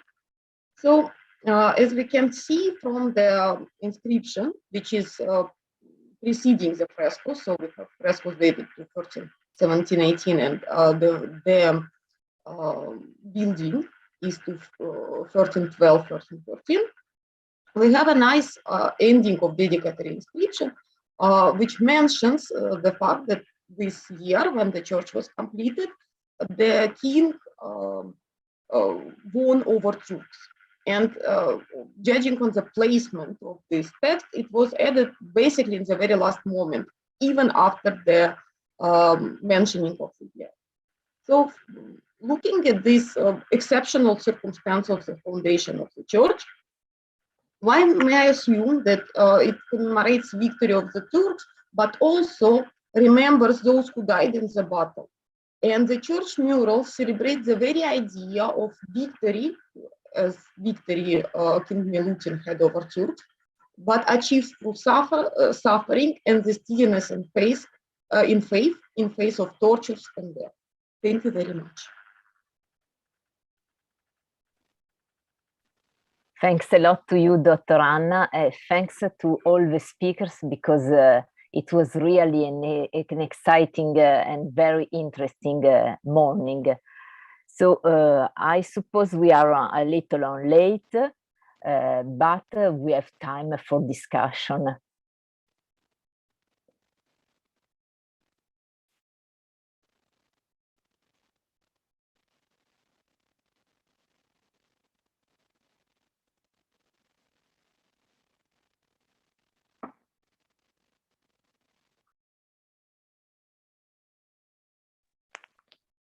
You can have a look to the chat, because you can find there the question. Natalia, you can write your question if you want. Thank you. Oh, you can It's a bit long though. Okay, better you say directly.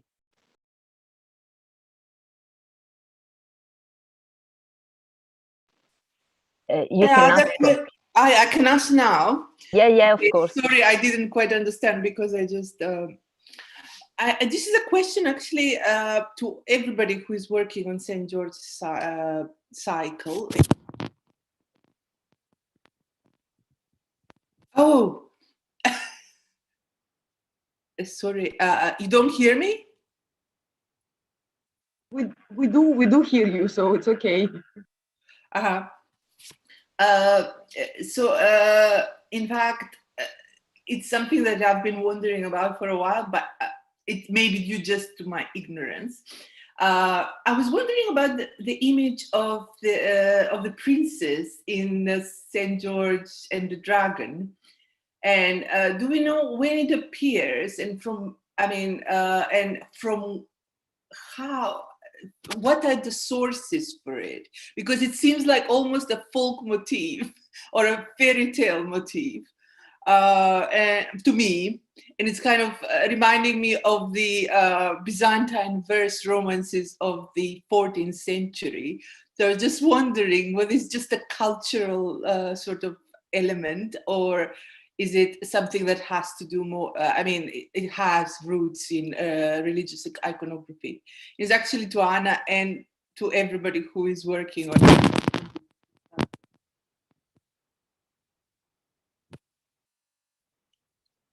I can't hear you. Yeah, sorry, I didn't turn on my microphone, but so I will try to reply. The thing is that there is a tradition of so-called St. George miracles, which exists in kind of separation from his passion cycle. I mean, for more precise, I mean, we should look at Hagiographica Greca probably collection and check when they appear, but quite early. The idea is that, so we have initially the cycle of passions when he's tortured, and also with inclusion of dialogues with Diocletian where he venerates Christ and so on. And also numerous of very strange, indeed folkloric-like motifs, miracles, which include also, of course, this most famous about St. George, but various things. I mean, he also saves the people from Arabic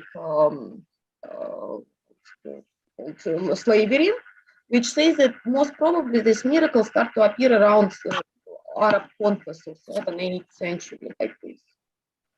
And they gathered into big collections, which afterwards exist in their own separate way. And it ends very nicely. So these two texts without the life, which is afterwards used up to Metaphrastus, who of course makes it even more classical, cuts all the loose ends and bad stories, and makes it boring, basically.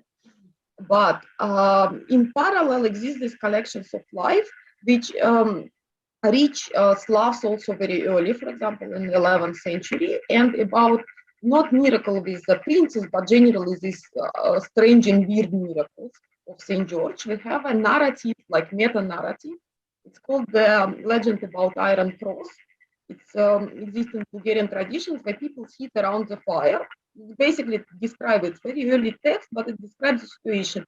Some of them are Greek, some of them are Slav, and they remember stories how St. George helped them, and they retell this kind of folkloric like miracles that St. George saved the Bulgarian warrior during the fight with Byzantines, and put an iron around his broken leg of the horse, and the horse died afterwards. Out of a piece of iron was made a cross which protected somebody, and so on.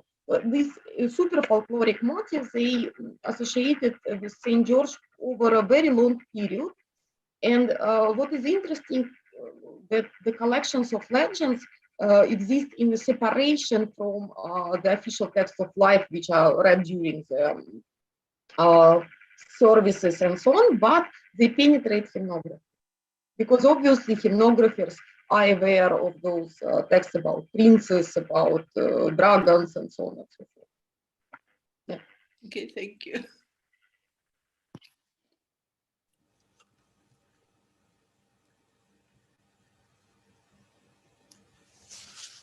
Okay, can you hear me? I would like first of all to congratulate all the participants for their paper in this session, but I'm interested in a paper of Emanuela Fogliadini, and when you were saying about detailed cycle of the Passion and Resurrection, you were mentioning about scriptural and liturgical sources developed in iconographic programs. Can you underline which liturgical sources were developed? This is a wonderful question, and if you can help me, I will be very grateful, because at the beginning I believed it was a liturgical sources. I suppose in particular the liturgical sources of the Holy Week, but it was a moment in which also in the Serbian territories the liturgical sources of the Holy Week were transformed and tried to emphasize more the human development of this episode, and I was convinced it was a liturgical sources that developed this theme. Then I asked to some liturgies, and we were not able to tell me which precise liturgical sources, and I tried to have a look more on the iconographic sources, and I found these studies of Professor Derbes that, in my opinion, is one of a few that worked on this precise theme. Even if she doesn't speak about liturgical sources, she's convinced that this model came from Byzantium, and at the same time she speaks about the Franciscan sources of the Italian models and the idea of imitatio Christi that in these sources are present.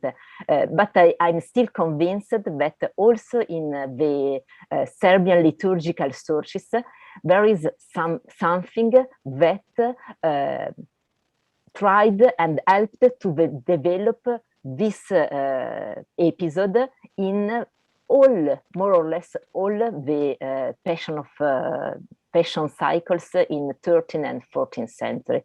But as I said at the end, it will be for a coming research for me.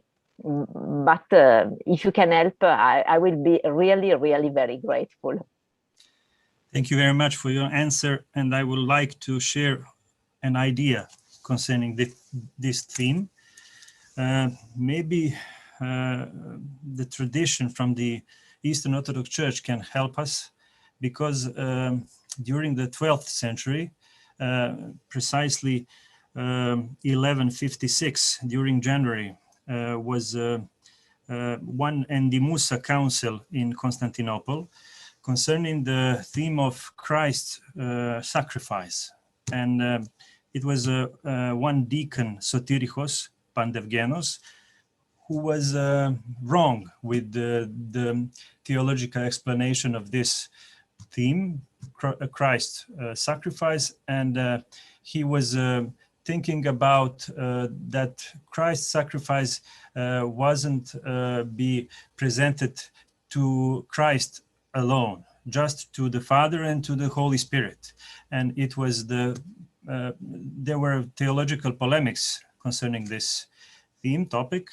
And I think this is one reason why in the cycles of, for example, Passion and Resurrection during the iconographic programs during the 13th and 14th century, this was the theme. It was potentially motive for such a program. And something else, I think, if I'm not wrong, during the 12th century, Western Church become to stop giving communion to the lay people in two ways. For example, bread and the wine, or for example, blood and body. But they were giving just hostia, and beginning from the beginning of the 13th century, it was the practice of giving just the hostia. And it was also the reason why in the churches, not just in Serbia during the reign of King Milutin, but in the all Christian lands, the theme of communion of apostles with the body and with the blood was something inevitable in the program. So it's an idea. I don't know if we can make such a connections and associations, but I would like to see what is your opinion about that. These are two great ideas that I will explore with pleasure and with attention. I suppose the second one is much more complicated because the Latin Church started then before to divide the communion, and I guess if the iconography in this cycle is really the answer, or if theological treatment were probably much more the answer to the attitude of the Western Church. Instead, I will try to develop and to read much more about the first idea you wrote me, and I really thank you for this path. Yes, but you shouldn't forget that polemical theology was very domestic theme in Eastern Church, especially during the 13th century, during the Latin reign of Constantinople, etc., etc. So maybe it was also one of the reasons why the theme of giving of communion to apostles in our churches were very on the top of scenes in the altar and in Catholicon or in a naus. So thank you once again. Thank you once again. Thanks to you.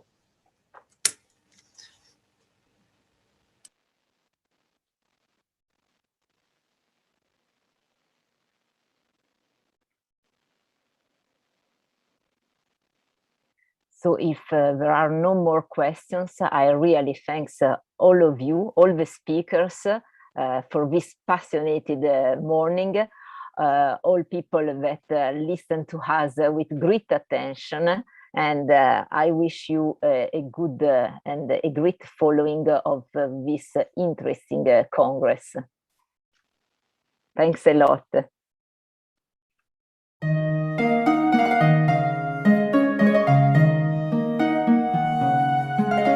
Svetite Boží, Milutin viteški, za zadatak imaše veliki i teški, da odbrani veru od zlih raskolnika i narod od mnogih ljutih nasilnika. Bić Palaeologu i bić Latinima, Milutin likova nad svim nevernima. Najveće blago vera pravoslavna, ko Justinijanu kruna od bisera.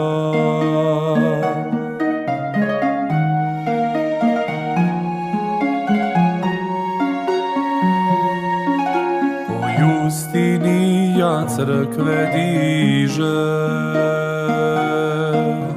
slavu Hristu po svetu uzdiže. Poslovima carskim carski upravljaše, od Boga Hrista ne rastavljaše. Srca beše čista i nezlobna, u vrtlogu sveta uma prepodobna. Bog srce gleda i po srcu sudi, Milutinu kralju besmrtnost dosudi.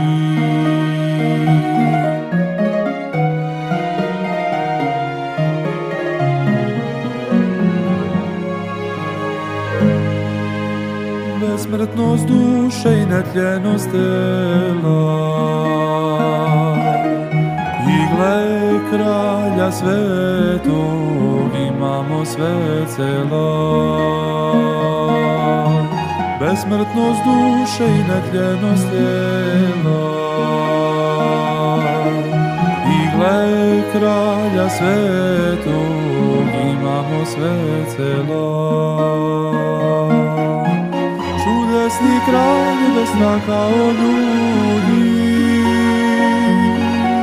pred Gospodom živim zastupnik nam budi. Grehovne nema ni da se oprostimo, i nebesko carstvo s tobom nasledimo.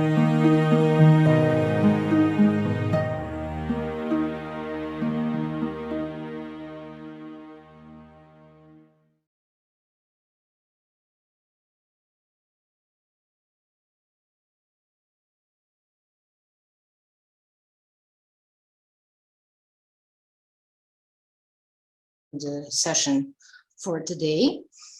We have a special honor to host young scholars, and my colleague Lena Kostic and I will be the chairman of this session. Our first speaker for today in this session is Tatiana Feodorov. She obtained her master's degree in art history from the University Friedrich Alexander in Erlangen in Germany, and she is currently preparing her PhD thesis entitled Wall Paintings in Serbia and Macedonia, the Age of King Milutin and Palaeology. She specialized in visual communication in church space.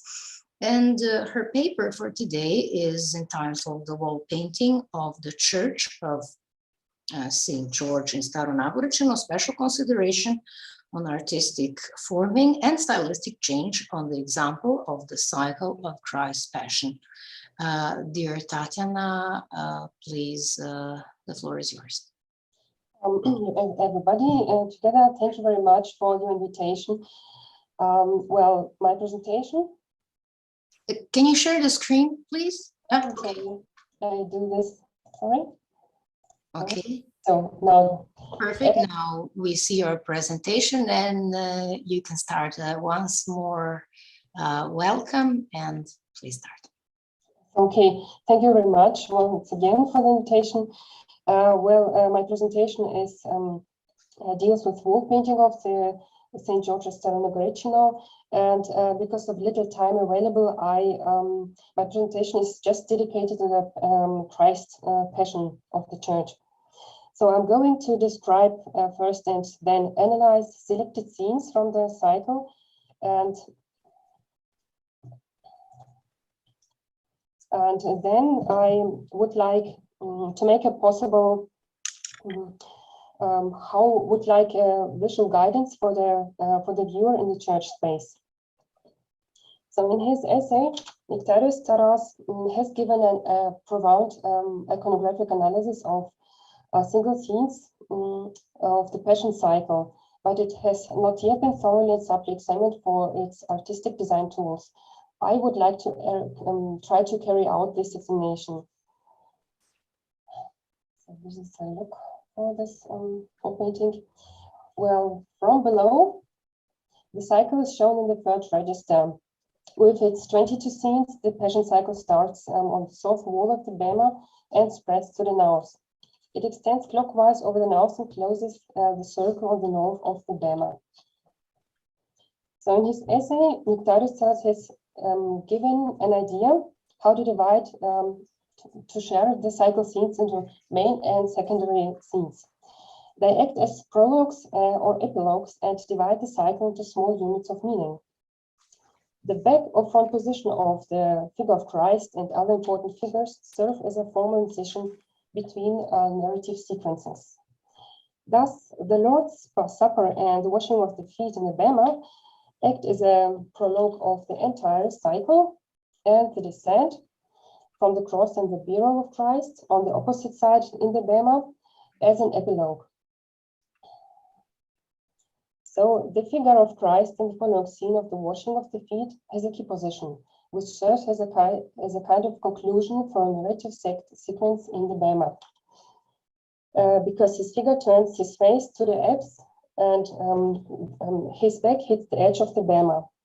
So with the conclusion of the narrative sequence in the bema... Tatiana, I apologize. Can you just speak a little bit louder? Oh, I'm sorry. I'll try so. Everything is okay, but if possible. Thank you. The next sequence starts with a new meaning in the nows in the scenes of the teaching the apostles. In the presentation, you see it highlighted with the yellow-colored ellipses. Well, then the criteria that I have chosen for the examination of the selected episodes, I would like to carry out them. So the compositions of the cycle can be structured according to two principles. They basically consist of a single figure or of a group of figures. In the composition, they are arranged bipolarly or symmetrically. The figure of Christ either acts as a central axis of symmetry in the structure of the image, or it follows a bipolar arrangement. So whether to the left or in the middle of the composition. For this reason, he becomes the selected criterion for the examination of the compositions. I've considered special approaches for the analysis of the design tools. They can be classified as a formal analysis of the image structure and the color composition, but also the relationship between the image participants. In the following, the listed aspects are briefly outlined. So, for the descriptions, I've chosen 3 scenes of the Passion cycle: the betrayal of Christ, and then 2 scenes with the trial of Christ before the High Council. So first, I'm going to analyze the composition of the betrayal of Judas.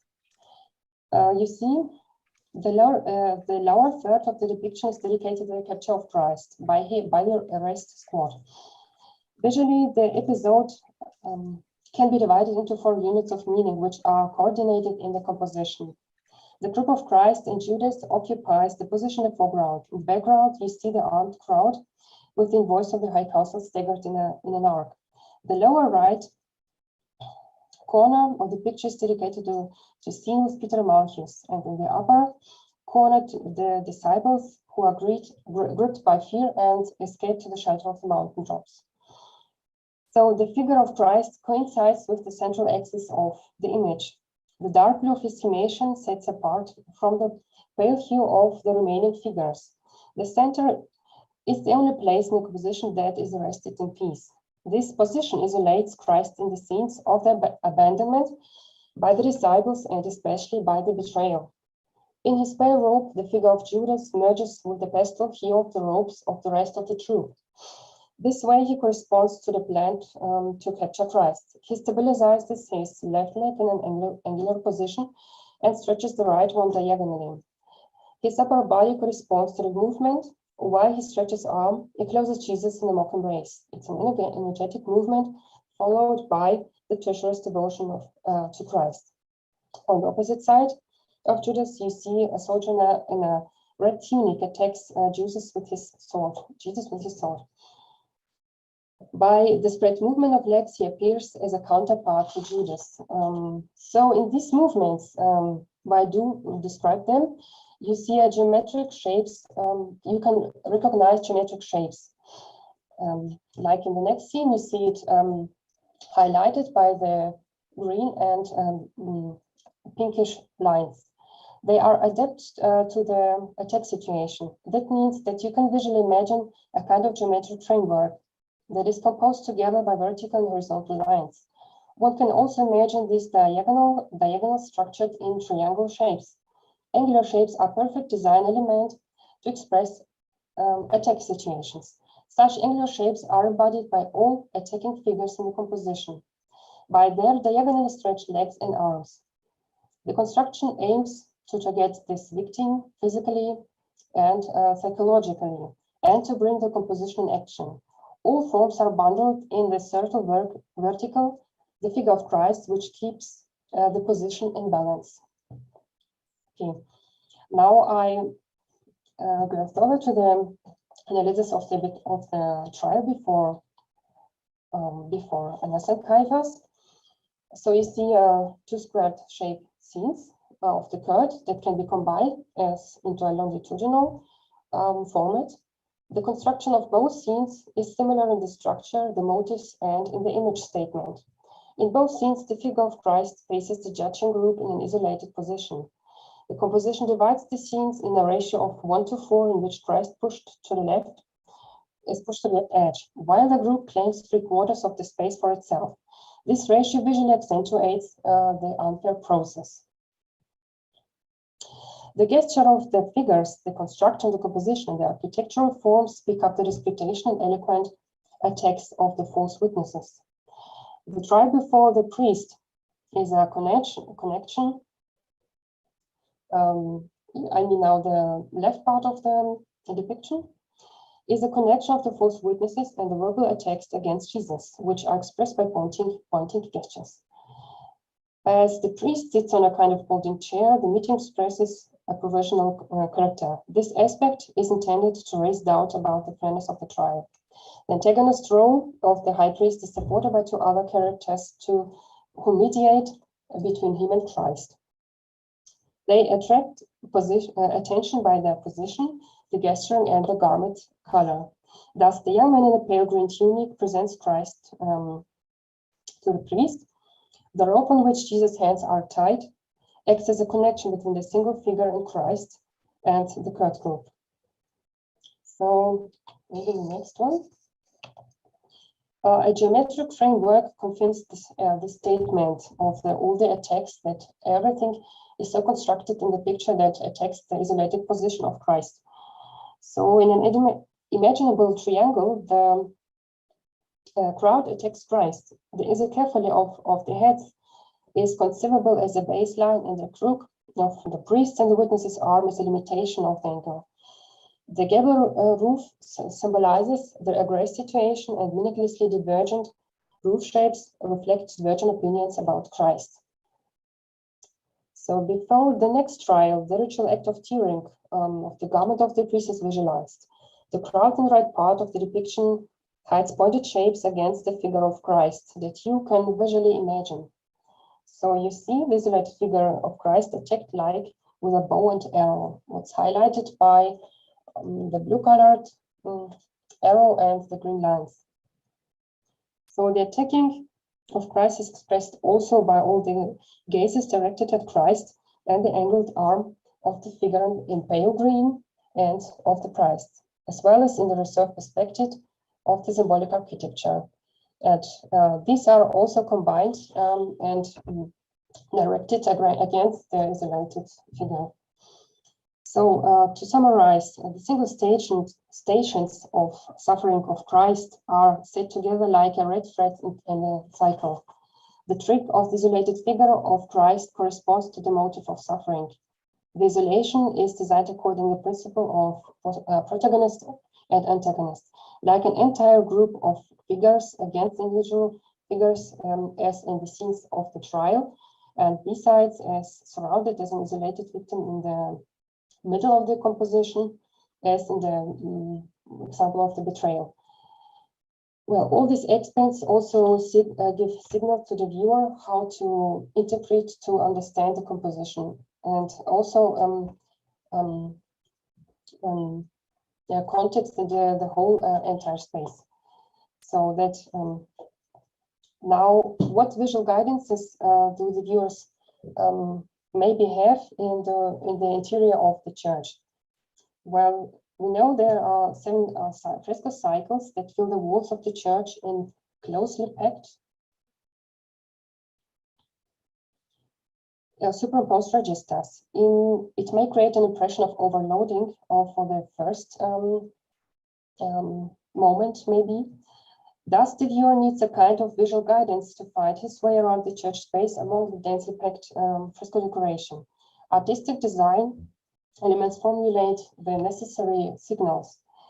In the following, I try to consider by using the examination of the Passion cycle and some parts of the cycle of the St. George. One possibility is the separation system of the scenes within a cycle. Thus, the Passion cycle is the only one in the church space that provides vertical bristles for the purpose of the separation of single episodes. This stresses the compactness of a composition and signals its importance to the viewer. The other cycles don't have a concrete separation system by vertical strips. This is, in the other case, carried out by other design elements, by the landscape, by the architecture, and especially by the motive of the back-to-back leaning of the figures, like it is shown in the row with of the St. George cycle, where you see highlighted by the yellow ellipses how this it could be divided into this in this example. So the single images episodes fits into the cycle like a chain link, connecting lights hidden in the architecture in the landscape and other objects visually chain together the single episodes within the cycle. So I've highlighted them by this green colored arrows. This way they show the viewer the further direction. So such connection you can see in the following scenes, for example. The episode. Tatiana, just remind you on time. You yes, have. I just yes, okay. Episodes that are okay. Then maybe I want to say something about further method of the guidance of the viewer. This is the color composition. So the color may be a further important help for the orientation. It can be defined as a patch of color, which can be used as a purpose for the guidance. While the dark blue formation of Christ acts as a patch of color. Since the single scenes are small sized in comparison to the entire space, especially the dark, this patch of colors are constructively chosen design tool. On distance, they can serve as important accent for the viewer to find his way among the church walls. This way, the viewer can follow the figure of Christ and accompany him throughout the stages of his passion.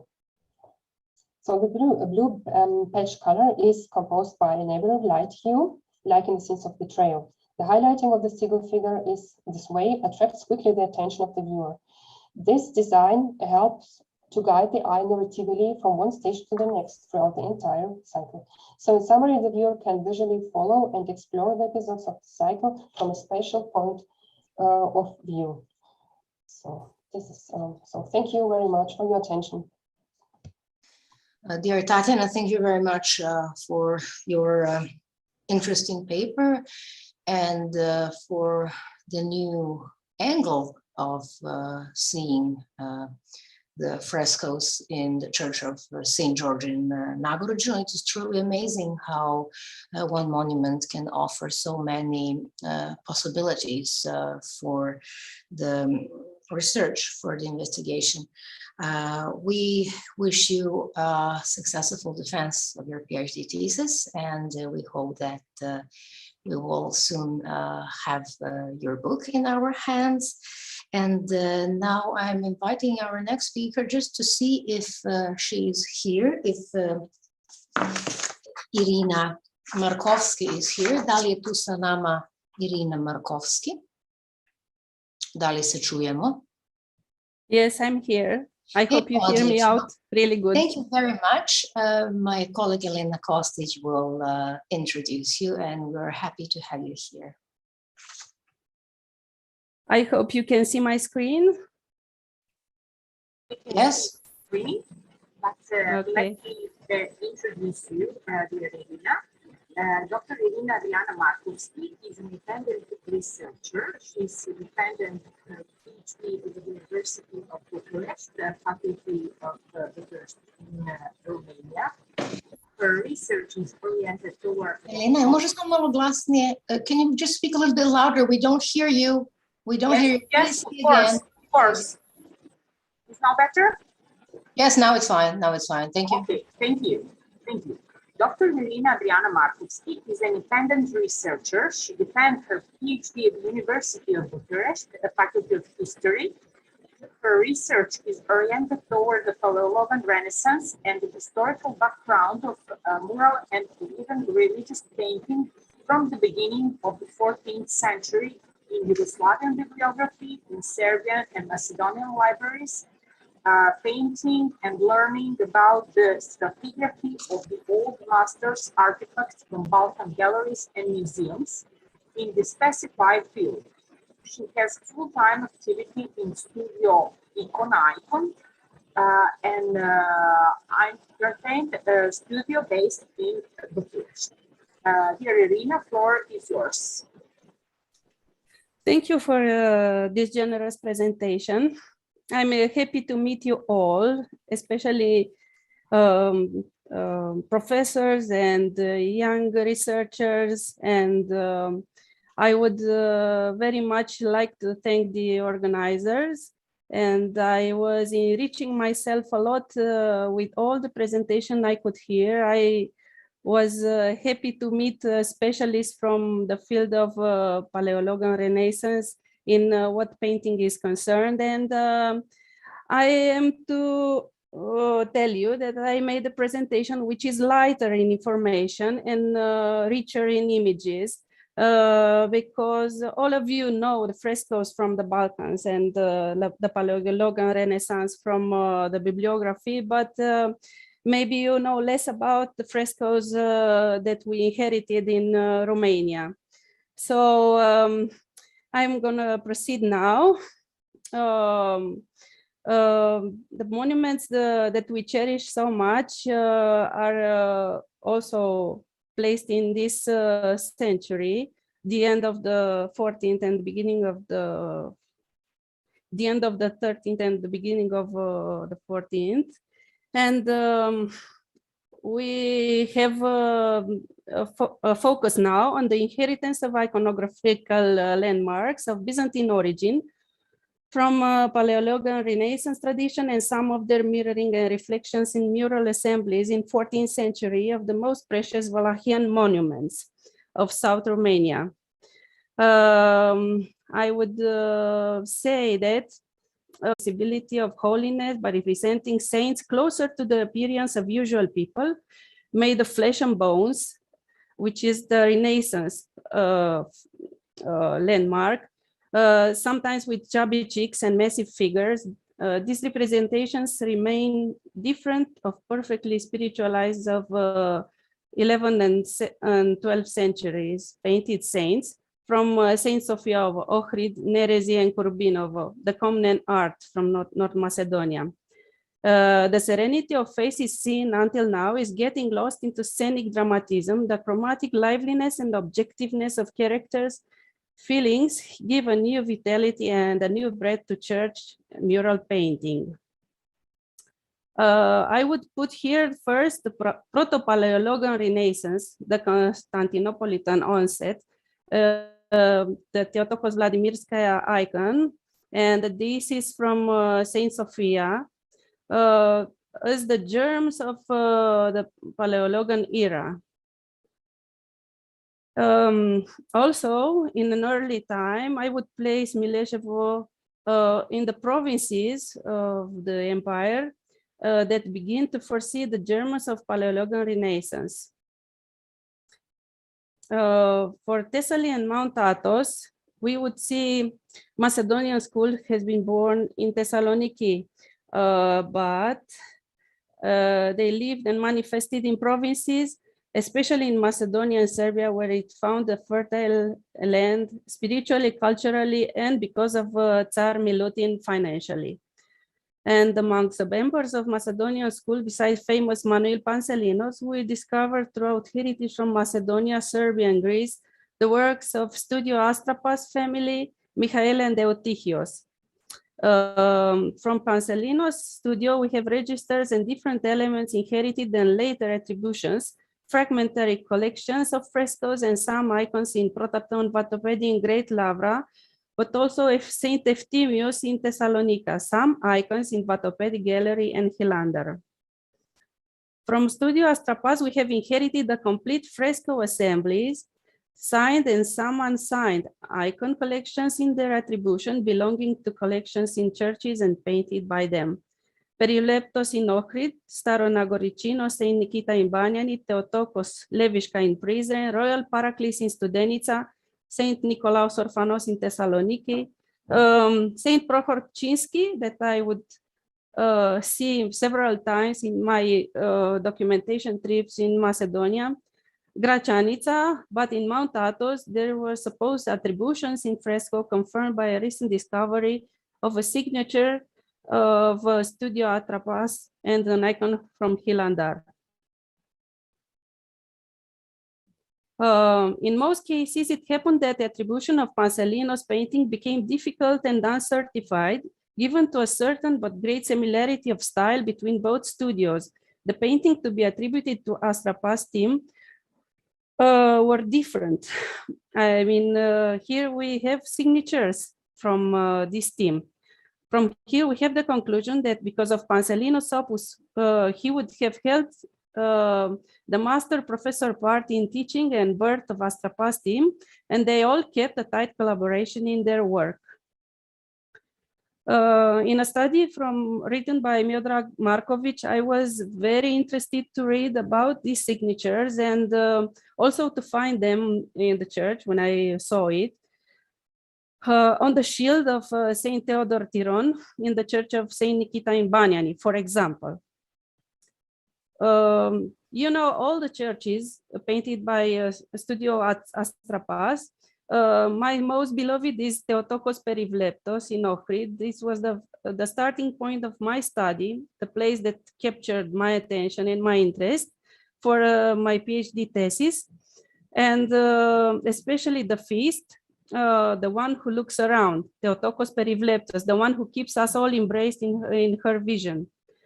It's the Archbishopric of Ohrid Church, and after time it held the Holy Relics and Saint Clement from Ohrida. It's a dictatorship from Progons Gouros, is possibly the son-in-law of Imperator Andronicus. The second was one of the first important works of Astrapas' team, and it was full of novelties in the iconographical program. I am just mentioning them shortly because you all know them. I am hurrying to get to Romanian frescoes. Leviška, which holds the portrait of King Milutin, the one that we have it on our conference poster, which is also represented like in every church with the aureola, even from his lifetime. Levishka also, took over several stages of conservation because it was a victim of armed conflicts in Kosovo. As a monument, we have Saint Prohorpchinski. The old church was restored by Tsar Milutin, and he was protecting it to new walls, embracing the old church and decorating it with frescoes with the help of Tim Astrapas.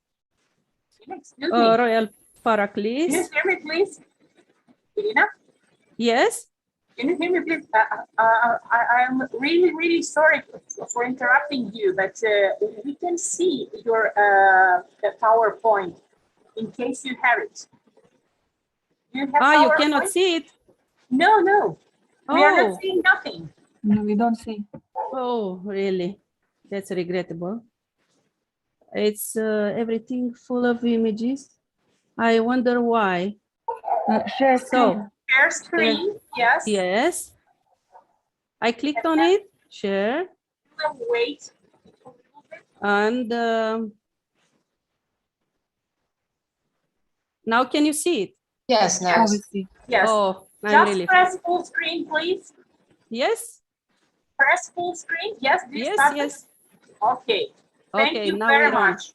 Yes, I'm sorry. I I'm wasn't sorry. aware I'm of really it. sorry. I was taken by the story and not. Okay, I will just pass over them briefly. This is the slide with the signatures from Saint Nikita Banyani, mentioned by Miodrag Markovic. Perivleptos, Levishka, Saint Prohorpchinski. And in the interest that I have for these churches, I was planning to put maps on it for in the future. Maybe I show it again to my Romanian friends and painters in the field. The Milutin church from Paraclis Studenica. He was building in the loving memory of his grandfather and grandmother Anna, and also showing him in mature years portrait of Tsar Milutin, which is very precious for our study. And Staronagorichno, where we have one of the most complete assemblies of frescoes in Astrapas. This is why I congratulate Anna Dashinskaya to study it into more detail. Saint Nicolaus Orphanos in Thessaloniki. This is all just to mention their opus. I know that you all know it. Portraits are abundant here, and it's a very rich scenes. The hymn of Theotokos and also Slavic saints. These frescoes are precious, especially because they hold a portrait of Saint Clement of Ohrida. Monastery Gračanica, one of the last of his endowments. And we have here the portrait of his wife, Simonida Palaeologina. Saint Nikita in Banyani, of course, the years from the built until the era of its painting took a while. Because of Andronikos Chrysoboule, even though the painting tends to place itself more like in second part of their creative period, would plead more for 1324. Here we have another hand appearing in their studio. Besides Mikhail was taking over the team, we also have Nicola as a protomaster coming in his footsteps and leading the team. And of course, the classicism of Palaeologan Renaissance in Chora Church in Constantinople. Later on, in Decani, we have the wonderful assembly, inheritance of the Palaeologan age, fully preserved, and only finished by Tsar Dushan after Tsar Stefan Milutin, his grandson. These characteristics have inspired local painting in the provinces, and it was because of the inner need and honest need of accessing and showing the necessity of releasing art from its tight rules, constraining it in previous centuries in what iconoclasm is concerned. After iconoclasm followed the crusade, and as a consequence, all these provoked the exodus of academic painters out of the capital, more into provinces. And in the provinces, we have this flourishment of Palaeologan art, shaping up in local schools, and from this place extended in all Europe, which is our connection as Romanians to Palaeologan Renaissance. In southern Romania, we have the influence of Palaeologan Renaissance that contribute to development and rise of medieval Romanian states through reinforcement of orthodoxy, because we have a huge influence from Catholicism from the West, and Palaeologan Renaissance helped us hold ourselves into orthodoxy. It was helped this reconnection to Byzantine tradition, and also with the imperial origin adoption of Isichas tradition into community life of our monastery.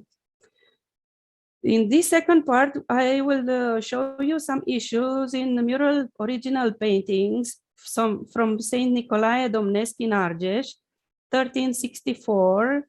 It has several layers of painting, but the oldest is this one, 1364. This is the old shape of the church. We have princes and rulers' portraits in Argeș, showing the similarity of representation with Palaeologan votive portraits. Tsar Alexander Nicolae on the left, and Radu Vodă and his wife Kerana, like Kira Ana in Greek. Now we have these dynamic scenes of Evangelion from Perivleptos and Mileșevo, and also scenes of Dormition of Theotokos that you can see in Peci Patriarchia, in Argeș, in Perivleptos of Ohrid. A lot of similarities. Scenes with the pregnant Theotokos in Argeș on the left, when righteous Joseph and Theotokos in front of the governor in Bethlehem for the census. And Perivleptos, the confession of righteousness and virginity of Theotokos in front of the great priest, where she had to drink from the water of God's anger to see as a test if she would say the truth or not. This was represented in Perivleptos.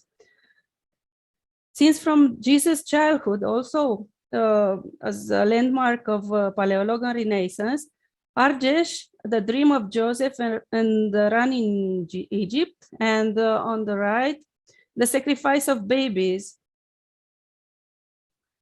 Also, washing the apprentices' feet in Argeș and Gračanica. A lot of similarities in composition.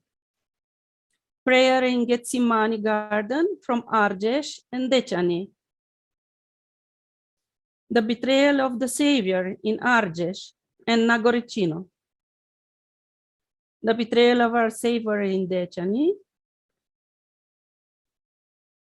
The way to Golgotha from Nagoricino and Gračanica. And the way to Golgotha in Argeș. The cry and sorrow of Saint Apostle Peter in Argeș, in Decani, and Nagoricino. The first registers with the armed saints in Argeș. And we have also identified here two hands of painters, the static and the dynamic painters. These are details of our painter in Argeș who tried to balance the dynamic steel of the other painter. I will show you.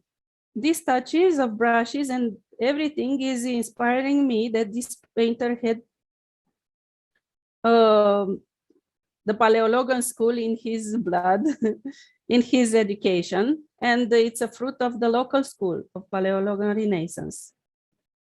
This is the miracle of bread multiplication in Argeș, and the details where it's showing the narrative of the scene. I mean, it's a whole register only with this multiplication of breads. The miracle healings, which is also keeping Dear Irina, please just note the time, mind the time. Okay, I'm getting into it. Yes. The Palaeologan Renaissance, the proximity with the casual people and the healing and the miracles in Perivleptos and Saint Nikita, chasing the traders out of the temple in Argeș and Perivleptos, and Saint Nikita Baniani, Pieta and burying the Savior in Argeș, Pieta in Perivleptos and Gračanica. The third part is issues in the painting of Monastery Kozia. The Monastery Kozia is built with the help of Saint Nicodim from Tismana, which brought something of the building tradition from Serbia.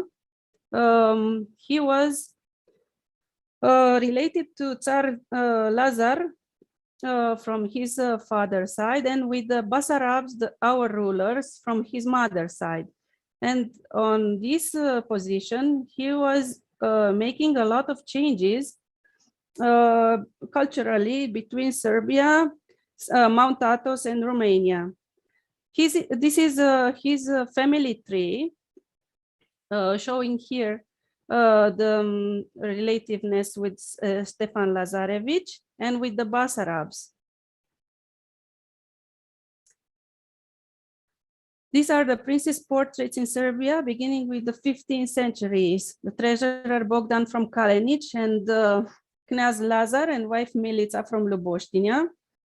Also, Mircea Basarab and his son in Kozia on the left, Vuk and despot Tsar Stefan Lazarevich from Manasia. Serbian frescoes relatively contemporary to Kozia. This is Census of Theotokos in Kalenic, Killing of the Weak Man in Luboștenia, Ravanica, and Argeș. The frescoes from Manasia, with the warriors taking out the swords, we saw earlier also in Argeș. We have also similarities in window frames and exterior decorations like in Kalenic, Luboștenia, and Kozia. Also, the movement of Visicasm brought by Saint Nicodim from Tismana is showing in the pronaos of Kozia. These are the portraits of our saints here. The ecumenical councils in Kozia, also Palaeologan style, multiple characters, Akatist hymns, Menologion in Kozia, the vision of Peter from Alexandria, which is a scene with the Eucharistical meaning painted in a typical space in Pronaos Kozia, the sacrifice of Avram from Kozia. Thank you for your attention and for your time. Dear Irina, thank you very much. I would just like to say a few words and I will remind you just in the precision of expressing your thoughts. In some cases, you mentioned the armed conflict in Kosovo in 1999. You should just say Kosovo and Metohija, or because, you know, sometimes it can be very difficult and it can be understood in some different way. So just in the printed version of the paper, I kindly ask you to say Metohija. And you also said about the Prohotrinsky that is in Macedonia, it is in southern Serbia. I know you know it, but just to say words. Thank you very much. for Thank you for your attention and for the opportunity paper. And to now show my work. Constance can say a few words. Thank you very much, Irina, for your interesting presentation. We are waiting for the written paper. Yes, for the written paper, for the written results of your work, and wish you good luck in it. And I would like to introduce our next participant, who is Sofia Trčevski. Ja ću preći na srpski. Sofia, da li se čujemo? Hi. Da li ste ovde? Jeste, evo vidim vas. Nadam se da možete da me čujete.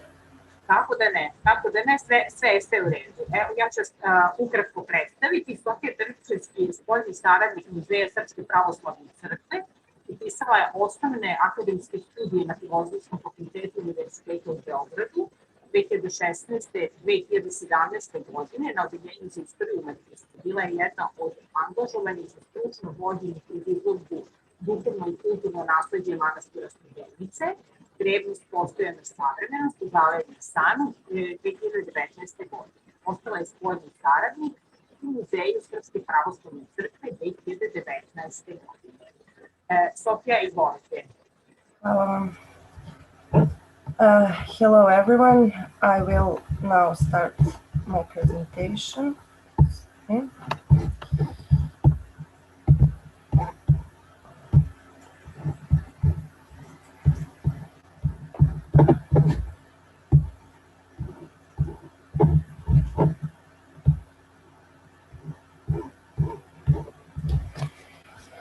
I'm going to talk about representations of St. George in King Milutin's endowments today.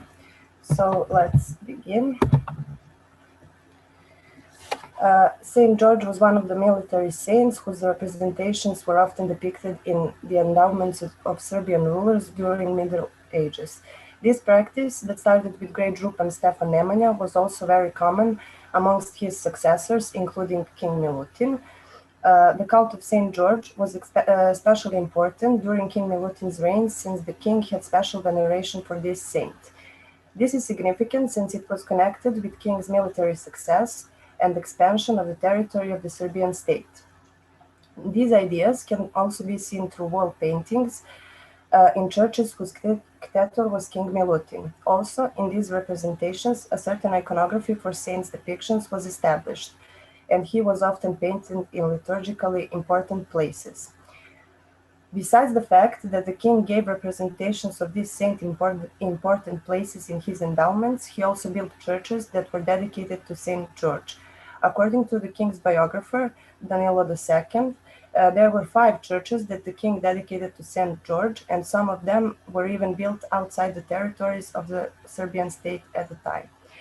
Since the king managed to conquer new territories, and achieved a huge military success, it was important to emphasize the warrior attributes of the saint. Also, the practice of asking a saint for help during the period of war was very common in Byzantium, and so it transferred to Serbia. Amongst Serbian rulers, this practice was first used by great Župan Stefan Nemanja, and later his descendant, King Milutin, followed this example. The interesting fact is also that both King Milutin and Great Župan chose St. George as their protector and saint that they relied on to help them during battles. King probably made this choice because he wanted to honor his ancestor and to show his connection with the founder of Nemanjić dynasty. Because King Milutin chose St. George to be his protector and to help him during battles, his military noblemen also started to have special veneration for this saint, and his cult was largely expanded throughout the territories of Serbian state. Along with the growth of his cult, his representations in wall paintings were depicted in more important spots, and also the scenes from his life were represented, which wasn't usual for the endowments before the time of King Milutin, and they were always depicted in certain parts of churches, and in some they took very large space of the church walls. Also, even though St. George was depicted as a warrior saint before the reign of King Milutin, There were some representations of him as a martyr in other Nemanjić endowments before him. With King Milutin, his warrior iconography was established and representations of him as a martyr were completely abandoned. The individual representations of this saint were very common for the time of King Milutin, and he was often depicted in almost all of his endowments. Now I will move on to these examples and talk about some of these representations. The first one we are going to talk about is this representation from Theotokos of Liebisch. Here, the frescoes were painted somewhere around 1309 or 1313, and they were done by Michael Astropas and his painting group. Here, King Milutin dedicated two chapels located above the exonarthex in the catechumena to the military saints, and one of them was dedicated to Saint George. Inside this chapel, some of the scenes from his life are preserved, but also there is his individual representations. This is the one that you are seeing now on the north wall of the lunette of catechumena. Fresco isn't very well preserved, but it can still be seen how Saint George was depicted. Here he is presented on a galloping horse, dressed in warrior clothes that was decorated with pearls, and he is painted with warrior attributes. This representation is important because it shows symbolic representation of triumph, a warrior on a galloping horse, which was typical also for ancient Roman art. Also, it is important to mention that this representation of the saint can be connected with representation painted in church pillars of Saint George, where he was also painted on a galloping horse, and this was the endowment of King Milutin's ancestor and founder of Nemanjić dynasty, Stefan Nemanja. Saint George was depicted in a specific place in this church, had a chapel dedicated to him, but also this individual representation can be seen as a picture of triumph, which was important for King Milutin since he was a ruler who had achieved great military success, but also he is showing his connection with the Holy Nemanjić dynasty. Representations of Saint George also had very important liturgical places in king's endowments, and church dedicated to this warrior saint in Staro Nagoričino. I will move on to that now. Here we have three representations of Saint George. And in name of he was painted 3 times, and the walls were decorated with the scenes from his life. I won't talk about cycle of Saint George now, but this is one of the biggest cycles in Serbian art. Church was painted around 1316. 1318 by Mihail Eutichios and Eutichios Astropas. One of these 3 representations of the saint is painted as a part of founder's composition. This is the drawing you are seeing now. Here, King Milutin is painted holding a model of the church next to the Saint George. Saint George is depicted as a warrior holding a sword which he is giving to the king. This can be seen as a representation of triumph. According to the inscription found on the west portal, it can be connected with king's victory over the Turks. Also, it can be seen as a kind of intervention since the king chose Saint George as his patron during battles and as a sign of veneration to the saint since he dedicated this endowment to him and painted him as a part of the founder's composition. Another individual, I will just show you this is from the founder's composition, just Saint George. We are moving on to the next individual representation within this church, and it's painted on a south pillar. Usually here was the spot where Abbot's throne was located, and this is interesting for this fresco, but I will talk more about that in the written version of the paper. Saint George is here again depicted as a warrior clothes, and his clothes is detailedly decorated, and he has a painted decorated arch above him, giving this fresco characteristics of a painted icon. Last individual representation of Saint George within Staro Nagoričino is painted on iconostas with stone intercolumns. He is represented in a form of painted icon and is painted in one of the most important places within this church.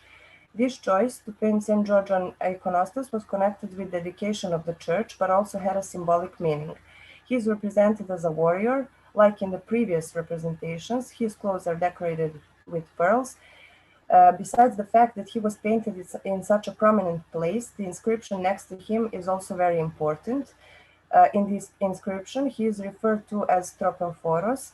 This inscription also supports the fact that the king had special veneration for this saint and always believed that he would help him to achieve victory during battles. Also, this can be connected with the inscription that I mentioned before on the west portal and his victory over the Turks. Moving on to the next endowment. Now we will talk about his representations in King's Church at Studenica Monastery. This representation was... just to remind you on your time. Okay, thank you. This representation was painted in the church's nave around 1318, 1319, and he was, I will just move on so you can see his representation.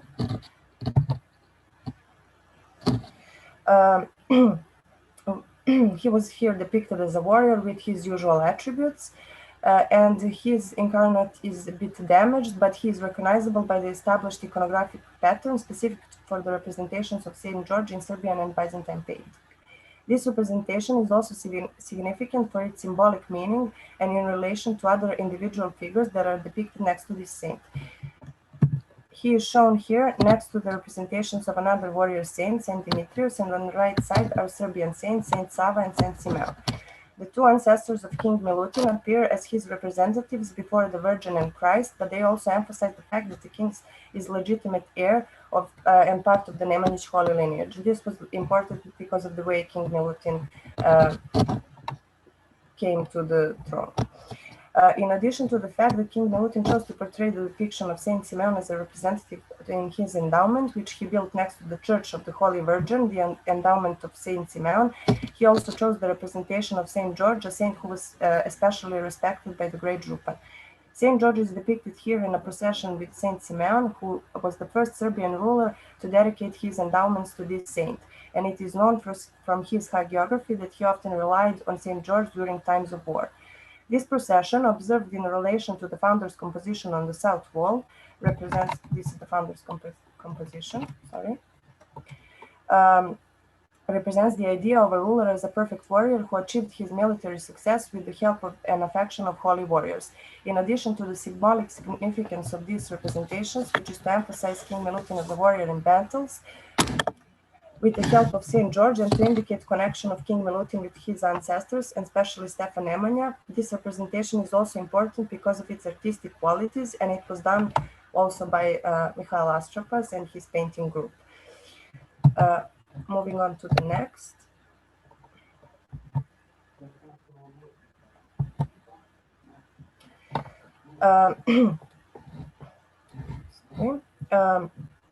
This military saint was represented in a church dedicated to Saint Nikitas near Skopje.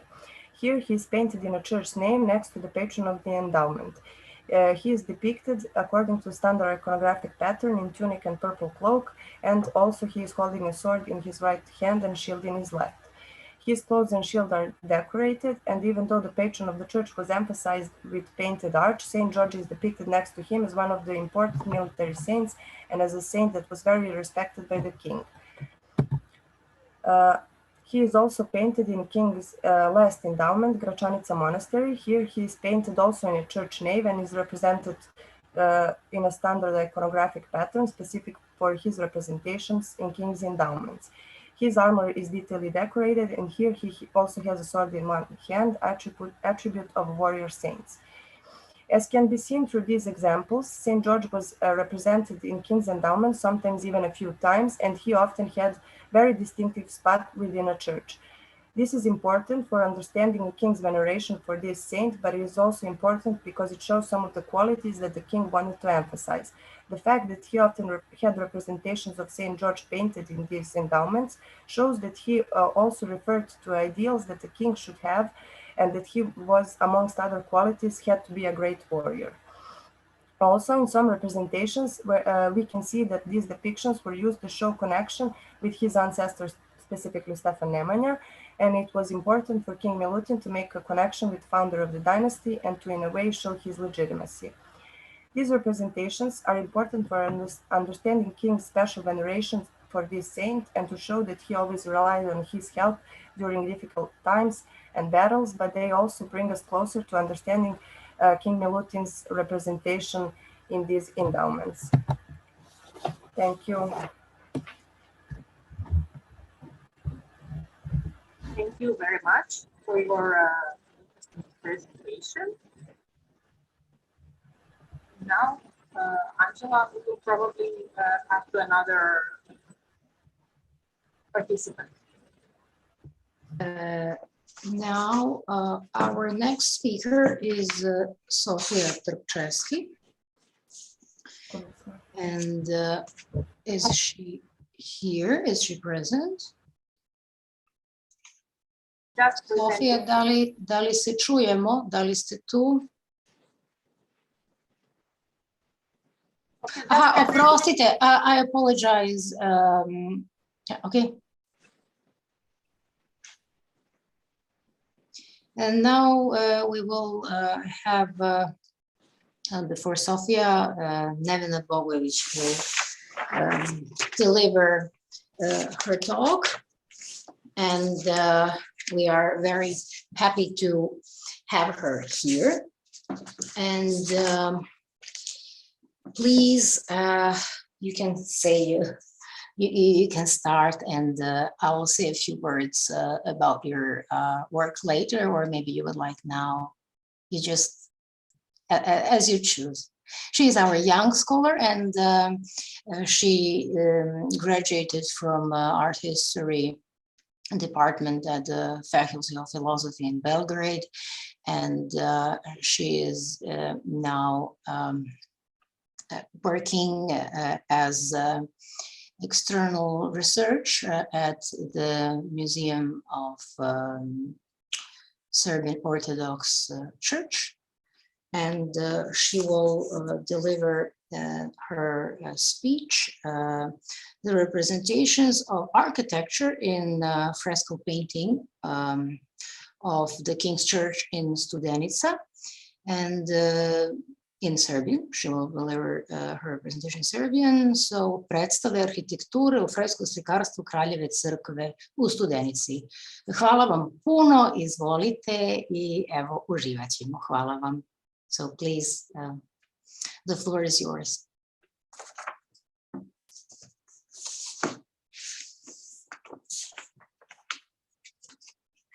Da li se čujemo? Da li... Da. Evo, čekamo da, sad će polako da, evo, we can see your screen, so now you can start. Thank you very much.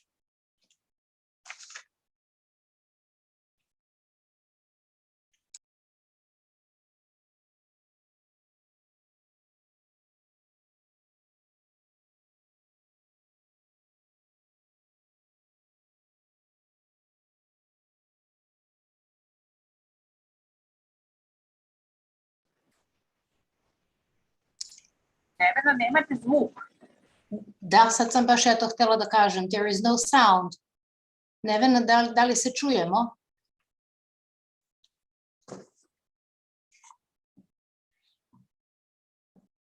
Da li se čujemo? Nema zvuka, samo uključite zvuk. Mikrofon.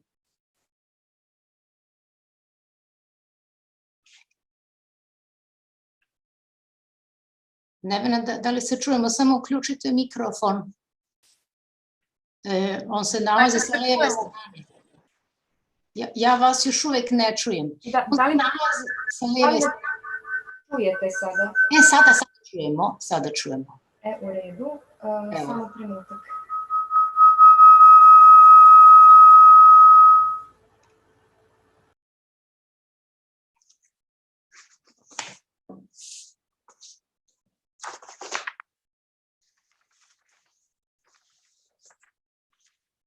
Evo, čekamo da počnete, vidimo vaše slajdove, ilustracije, slobodno možete da izložite svoj referat.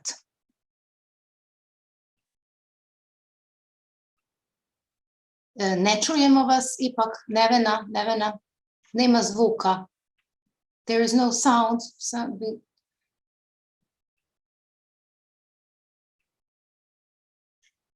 Da li me čujete sada? Sada vas čujemo. Ne dirajte ništa, samo govorite. In the endowment of King Milutin, the Church of St. Joachim and Anna at Studenica Monastery, built 1313 and 1314, also known as the King's Church, a fresco program which is painted around 1318 and 1320, still testifies to the painter's skills, the specifics of painted cycles, but also to the painted architectural coulisses within the scenes. In the written version for the anthology, the historical frameworks of construction, architecture, founder, painters will be presented in more details, but now we will move on the main frameworks that are related to the presented topic. Within two painted cycles, the Great Feasts and the Virgin's life cycle, iconographically, the painted architecture is minutely analyzed, and it's contained in the following scene that you can see on this slide. It has been observed that within mentioned scenes, the typical particulars of architectural coulisses appear, but also distinctive architectural and decorative elements that in the King's Church, not only to contribute to the creation of the composition, the painted space and its shaping, but with their forms. In some examples, they emphasize the protagonist, allude to the moment of narratives, and almost create with their forms new symbols of compositions that are also in correlation with the architectural forms of the church in which they are painted.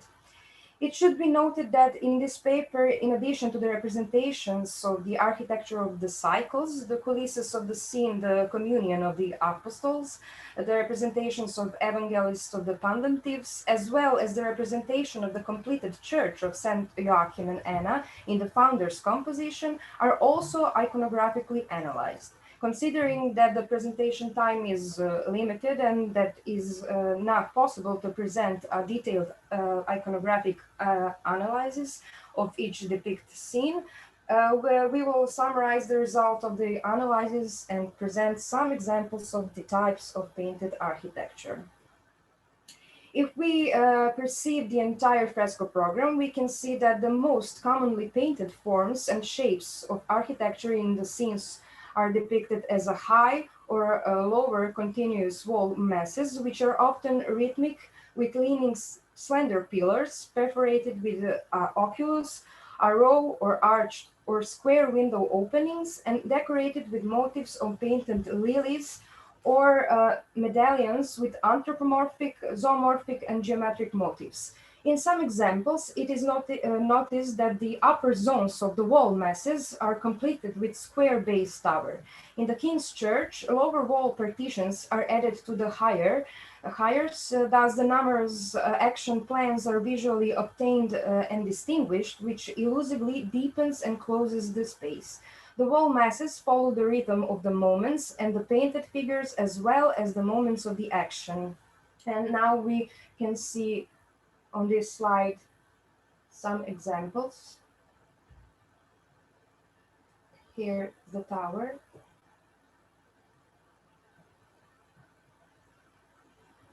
Afterwards, it can be observed that within the wall partitions, the separate architectural units are incorporated, which together with masses provide the impression of an architectural entirety. These are the single nave buildings with gable roofs and gable walls, on which are medallions with representations executed in grisaille, high arched or two arched portals, although the use of Saracen arches is also observed. Afterwards, three nave basilicas whose side facades in some solution are supported by marble Corinthian pillars, and a basilicas with a front facades that has a porch construction with baldachin vault. In addition, the central plan building with gallery, the two-story buildings are with cubic masses and with porches.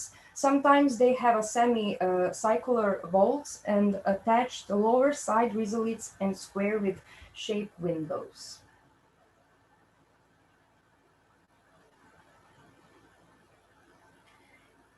It is impossible to omit the representation of the ciborium whose shape evokes its real construction, although their representation may have a dual role, and that is either to emphasize that is the exterior or interior of the temple, depending or where the action takes place, or another role, and that is to mark the holiest space of the temple, the altar space, which is depicted in King's Church, for example,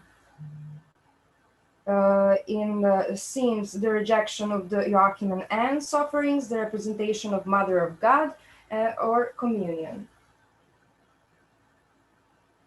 The construction of the purple vault of the ciborium is supported by slender, almost black marble pillars and golden orange Croatian capitals. I would like to single out a few architectural elements that are often repeated: lower deep dark green marble pillars with golden capitals, with then slender rose but sometimes gray or black pillars. In addition to their seemingly constructive role within painted architecture, they are often placed parallel to the figures of saints, often apostles, which gives them symbolic connotation. Therewithal, the consoles of a specific petal shape of the acanthus plant can also be observed. The painted solution is characteristic for the painted architectural elements depicted by the author, in this case, presumably Mihail Astrapa and his painting group. They can be spotted on one of the buildings in following scenes, like is their mission, or the representation of Christ in temple, or a nativity of the Mother of God. The medallions with lion's mask, warriors or semi-rosettes, or geometric shapes are another motifs that is repeated within the painted scene of King's Church. The element that is not primarily architectural and which should be interpreted as coulisses constituent element are painted volumes. The volumes are often depicted falling over the roofs of architectural units that also linked. They are sometimes tied with a knot to pillar. The curtains are also part of the composition, and they are often crucified between pillars in intercolumns or between jumps of portals. The volumes also have the role of emphasizing the sublimity and solemnity of the composition, but sometimes the opposite. They can indicate and allude to dramatic scenes. By choosing the specific palette for the facades, elements, composing, and different shapes of the masses of building, the painters of King's Church managed to conjure up whether these are scenes whose narrative is joyful, cheerful, balanced, calm, or more dynamic, dramatic, or sad. Based on the visual material, it can be noticed that light ochre tones, light purple and gray for facades predominate, while red is used for roof constructions. Afterwards, the maroon color was used for volumes and the purple for ciborium vaults. For example, in scenes, the nativity of the Mother of God and the presentation of the Mother of God in the temple, the calm flow of composition follow balanced composed building, three each with elegant shapes and lighter coloring. On the other hand, in the representation of the Dormition of the Mother of God or Communion, the coulisses have sharp forms and they are painted in cooler tones of gray and light purple. In the scene of Dormition, the architecture is moved towards the center, more precisely to the Virgin catafalque and group of figures, which puts emphasis on the main action of the scene. The buildings are cool gray with black slender pillars, but at the same time they're They are of the brightest color, since the painter wanted to show the transmission of the divine rain radiating from the open gates of heaven.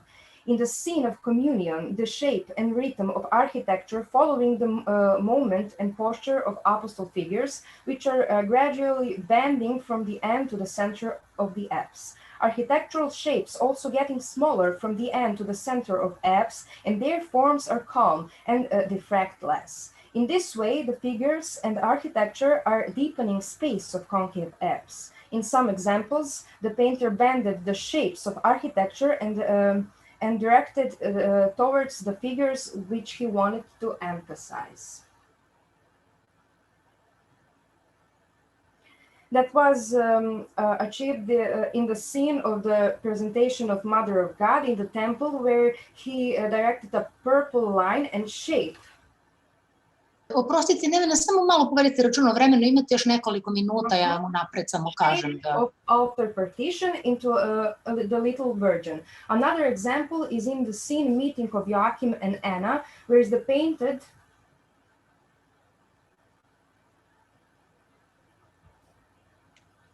whereas the painter depicted architrave's construction supported by 3 pillars. The shape of the architrave is triangular because the architrave is refracted at a 90-degree angle, and it directs from the episode of the bath of the Mother of God and the episode of the bath of the Little Christ. This can be considered as an architectural motif which could genealogically connected figures of Saint Joachim and Anna, Virgin and Christ. It is interesting that in some scenes, the shape of the painted elements of the coulisses really follow the shape of the architectural elements of the King's Church. This could be noted in the example of the Annunciation, which is depicted on the highest zone of triumphal arch, between the representation of Mother of God sitting on a chair and the Archangel Gabriel telling her the news. A portal incorporated in exedra is painted. The portal contains a purple curtain tied in a knot, which is identical in color to a dress of the Mother of God. In this case, it could be noted that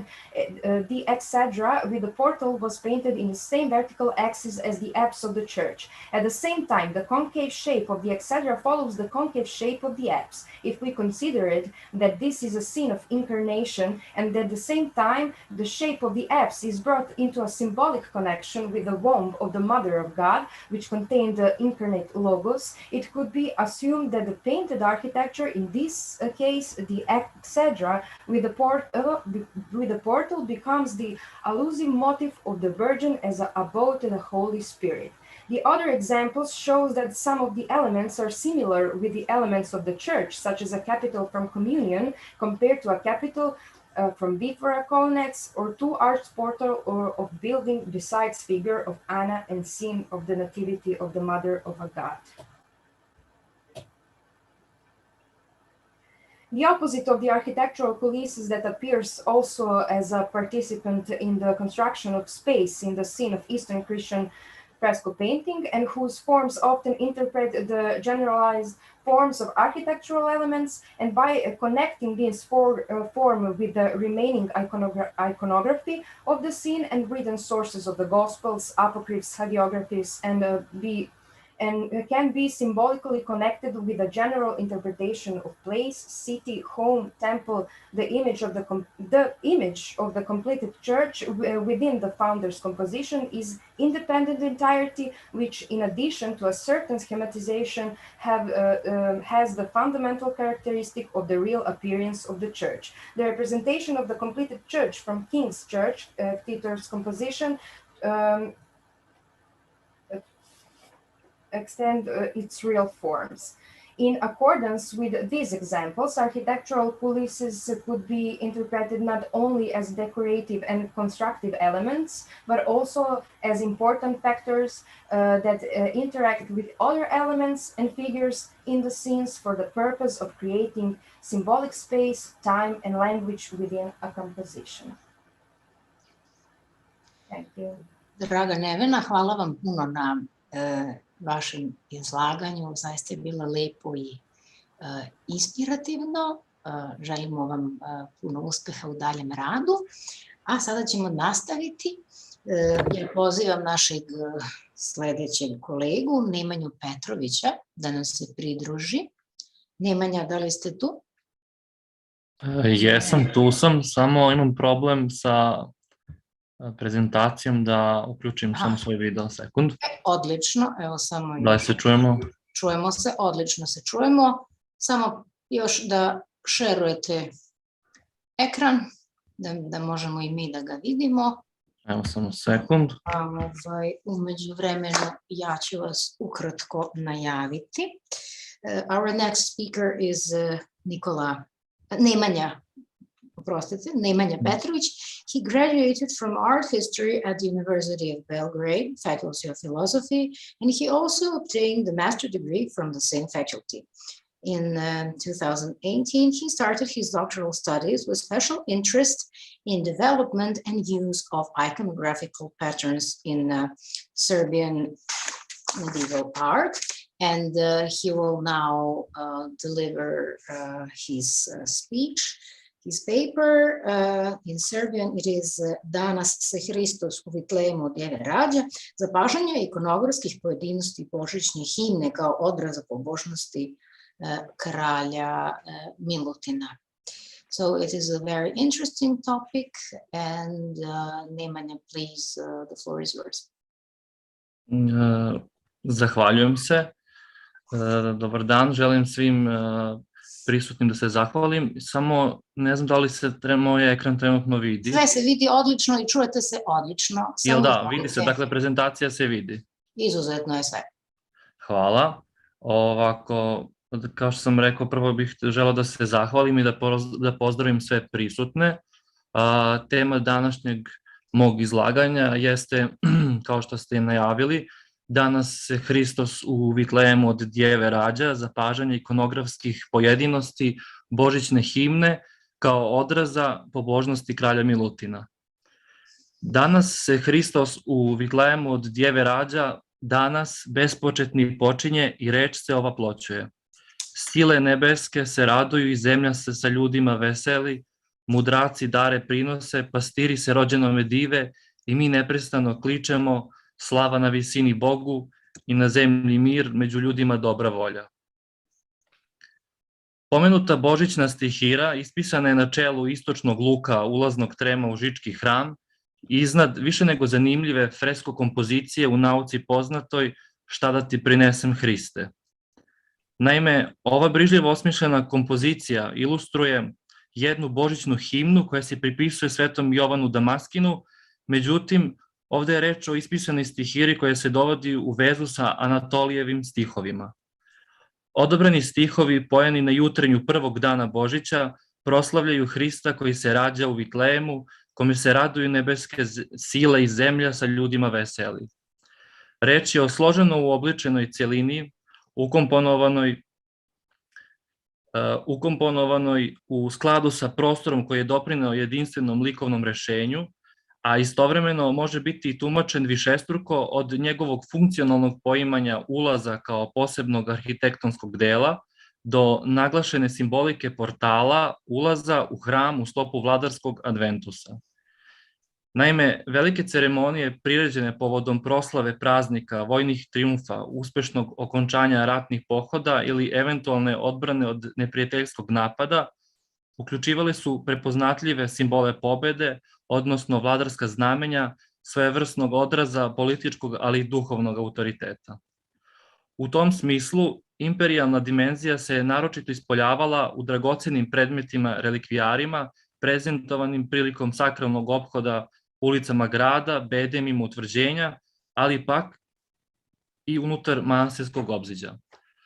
Shodno tome, u pogledu proučavanja srednjovekovnih proslava na području srpskih zemalja, pored pisanih izvora od velikog značaja su pojedini primjeri iz domena vizuelne kulture. Jedan takav primjer jeste pomenuta fresko kompozicija božićne himne koja je nastala tokom obnove Žičkog katolikona u drugoj deceniji 14. veka, nakon što je manastir pretrpeo oštećenje prilikom pohoda Bugara i Tatara nekoliko godina pre. Istaknuto mesto u živopisu ulaznog portika u prizemlju kule zauzela je pomenuta fresko kompozicija kao i red drugih scena. U gornjem delu scene u mandorli okružena anđelima naslikana je Bogorodica na prestolu sa Hristom mladencem kome pristupaju pastiri i trojica istočnjačkih mudraca. U donjem delu freske prikazane su dve povorke koje se kreću jedna prema drugoj. Na levoj strani ispod mudraca naslikani su pojci, monasi, sveštenstvo, predvođeni arhijepiskopom Savom III. Desno, ispod figura pastira, naslikana je dvorska svita, na čijem je čelu kralj Milutin. Nažalost, jedan veći fragment freske je uništen zajedno sa delom figure vladara, međutim, možemo pretpostaviti na koji je način samodržac srpskih zemalja i pomorskih, kako je kralj titularno signiran, bio prvobitno predstavljen. Vladar je u pratnjih svojih dvorjana odeven u purpurni divitision opasan biserima, ukrašen lorosom sa akakijom u levoj i krstolikim žezlom u desnoj ruci. Kreće se u susret pratnji koja mu se približava. Možemo primetiti da je kralj predstavljen u punom vladarskom ornatu, purpurnih boja, zlatnih sa istaknutim znamenjem. Kralja slede dvorjani, bogato odeveni u najsvečanijem ruhu. Odabir i prisustvo skupocenih tkanina crvenih, zelenih, žutih boja ukazuje da je reč o vlasteli, muževima visokog dostojanstva. Neposredno uz kralja, predstavljeni dvorjani nosi belu donju haljinu ukrašenu zlatnim ornamentima preko koje je gornja haljina. Pored zlatnog pojasa i zadenutog ubrusa, njegova reprezentativna gornja haljina tamno-crvene boje ukazuje njegov status, odnosno reč je verovatno o članu kraljevske porodice ili pak o osobi najvišeg plemičkog roda. Pored njega, ostali velikaši su takođe odeveni u skupocene haljine, postavljene krznom, zakopčene zlatnim dugmadima, spuštenih rukava, dok su velikaši iz prvog plana reprezentativno naslikani, okrenuti frontalno, portreti ostalih članova dvorske svite prikazani su kako se pridružuju u pozadini. Sa druge strane, na čelu susedne kolone, prikazan je arhijepiskop Sava III, odeven u sakos, obmotan omoforom kako drži kodeks u levoj i kadionicom u desnoj ruci. Njega prati svećonoša, sveštenoslужitelji, monasi, grupa pojaca odeveni u najsvečanije sveštene odažde. Složenost bogosluženja zahtevala je prisustvo vešto organizovane grupe pojaca, te je postojala određena hijerarhija među njima. Na čelu ove grupe nalazio se načelnik, odnosno predvodnik. On je bio učenik, muzičar koji je obučavao pojce, koji je hironomijom, odnosno svojevrsnom gestikulacijom ukazivao na kretanje melodijske linije, na intervale, melodijske i ritmičke figure. Pojci na žičkoj fresci prikazani su sa belim kapama u karakterističnim sikturionima ukrašeni zlatovezanim trakama na ramenima. Sa leve strane arhijepiskopa Save III naslikan je horonačalnik u zelenoj haljini, kako desnom rukom hironomiše, odnosno pokazuje određene muzičke znakove pojcima. Bočno od predvodnika dveju grupa ispisani su natpisi koji pokazuju o kojim je ličnostima reč. Dakle, crkveni poglavar je signiran Sava prvosvešteni, arhijepiskop sve srpske zemlje i pomorske, dok je pored kralja ispisan natpis u 7 redova Stefan, kralj Uroš i samodržac sve srpske zemlje i pomorske. Osim pomenutih učesnika u procesiji, istaknuto mesto u donjem delu fresko kompozicije zauzimaju dve ženske figure, personifikacije zemlje i pustinje koje podignutim rukama Hristu prinose pećinu i jasle. Sasvim je jasno da je reč o ikonografiji koja je oblikovana snažnim uticajem liturgije, teoloških dogmi o inkarnaciji Hrista, posebno udela himnografije u obrazovanju različitih likovnih modela koji se razvijaju upravo na području carstva Palaeologa i Milutinove države. Šta više, uticaj vizantijske književnosti na slikarstvo s početka 14. veka naročito se ogleda u apstraktnim temama, pogodnim za ilustrovanje. Dokazujući dogmu o Hristovom ovoploćenju, učeni teolozi su se naročito pozivali na svedočanstva starozavjetnih ličnosti, proroštva, prefiguracija i simbola koji su se odnosili na Bogorodicu i njenu ulogu u ovoploćenju Logosa. Slikana kako sedi na prestolu, Bogorodica nosi jasne aluzije hrama koji je sjedinio nebesko i zemaljsko, tvorca tvari, simbol skinije, praobraz novozavetne crkve, novi Sion i tako dalje. Upravo iz tih paralela, slikan u cijelinu i žiče njen svečani karakter liturgijskog proslavljanja Hristovog rođenja, dopunjuje i svetlosni krug sa zvezdom naslikan na potrbušju istočnog luka. Tačno iznad Bogorodice sa Hristom. Zvezda naslikana na temenu luka predstavlja Vitlejemsku zvezdu, zvezdu koje su pratili istočnjački mudraci, ona koja ih je dovela do Emanuila. Tako je sveti Atanasije Aleksandrijski ovaj motiv uključio u sliku starozavjetnih najava budućih događanja, Anatolije čak, čija je stihira ušla u bogosluženje Božića, proširio je motiv zvezde na Hrista, svetlost koja sve prosvetljava. Pomenuto svojstvo slikanja bogorodičnih prefiguracija detaljno je prikazano na svodu spoljašnje priprede Bogorodice Ljeviške u Prizrenu, ali uslovno se može reći da identični elementi postoje i u portiku Žičke kule. Ovdje bi trebalo skrenuti pažnju na pomenuti segment nebeske sfere, odnosno likovno rešenje potrbušja istočnog luka Žičkog portika, koje može biti tumačeno višeznačno. Naime, Vitlejemsku zvezdu flankiraju dva svećnjaka, slikanje koje možemo vidjeti, ne znam da li se uopšte vidi ako ja pokazujem, pišem ovde. Vidi se. Dakle, ovako izgleda freska danas ili pre nekoliko godina. Dakle, naime, Vitlejemsku slikanje izduženih formi kao što su svećnjaci pre svega odgovaraju izduženim delovima arhitektonskih rešenja, segmentima zidnih površina koji nisu zahvalni za slikanje punih proporcija i celih figura ili ostalih kompozicija. Drugim rečima, citiranjem predmeta koji su imali važno mesto u bogosluženju, u ovom slučaju svećnjaci, odražava se jasna simbolika presvete Bogorodice i njenog mesta u egzegeziji, himnografiji, proslavljanja nje kao hrama božanske premudrosti, istinite skinije, hrama tela Hristovog sasuda u kome je sadržan nesadrživi i tako dalje. Tema ovoploćenja naglašena je slikama koje aludiraju na stvorenje Zaharijevog proroštva Bogorodice kao zlatnog svećnika. Pak, s druge strane, sveća i svećenosci, ili jedan od pomenutih svećenosaca u procesiji u koloniji arhijereja, dakle u koloniji arhijepiskopa Save III, odgovara, dakle, proslavljanju velikih praznika i u priličnim proslavljanju velikih praznika takođe se i svećenosti se identifikuju sa predstavom dvorskog ceremonijala.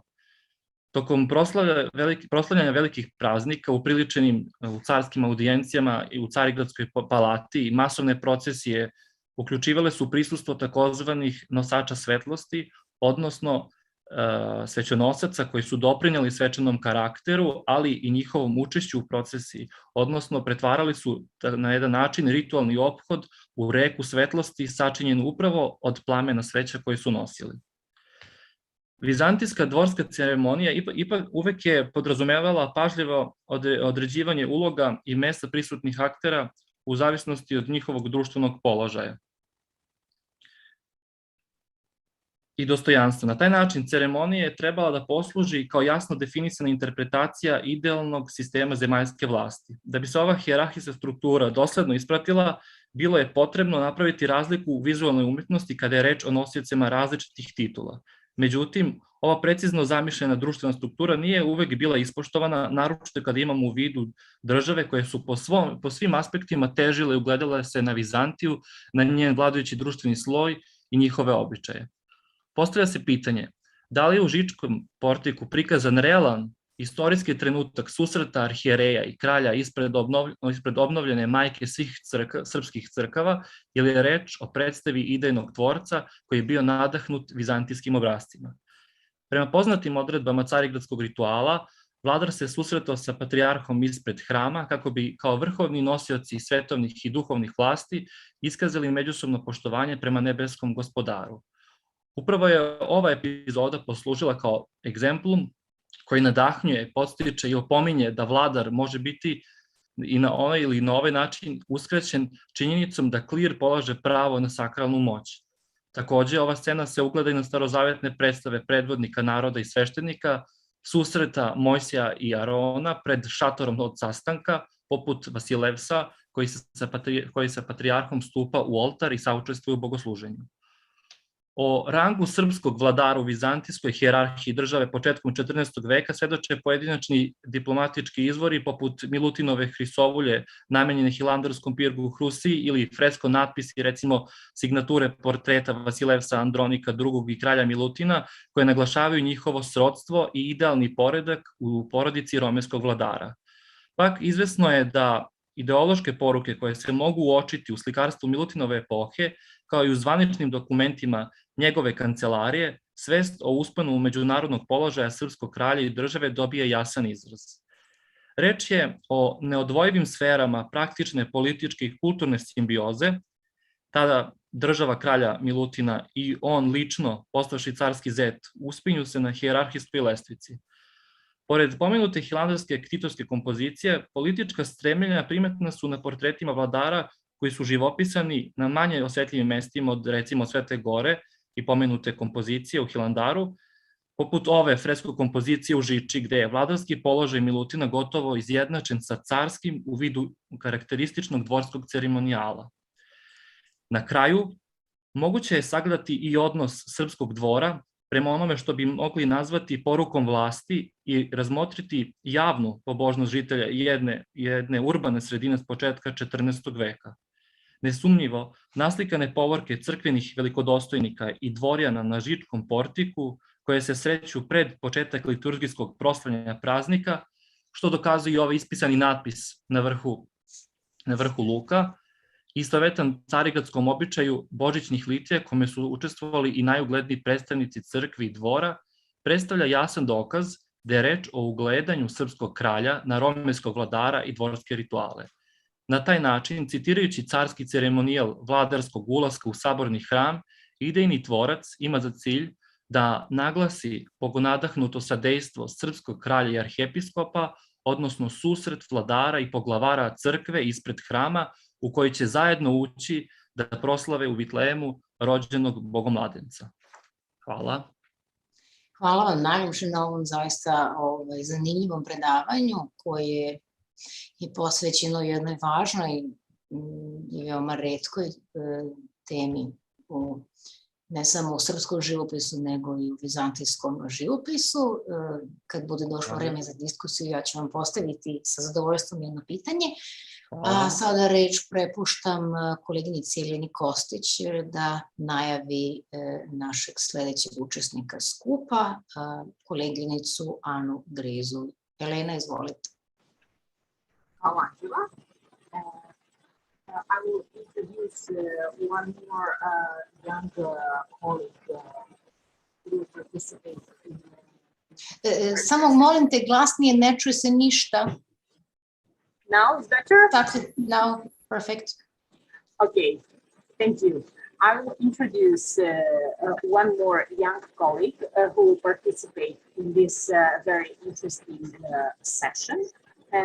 This is Anna Griza, who is a Master of Art History and took her degree from the University of Erlangen in Germany. Her research is focused on the Palaeologan Renaissance in the Balkans and its influence in Western art. So, Anna, if you hear me, the floor is yours.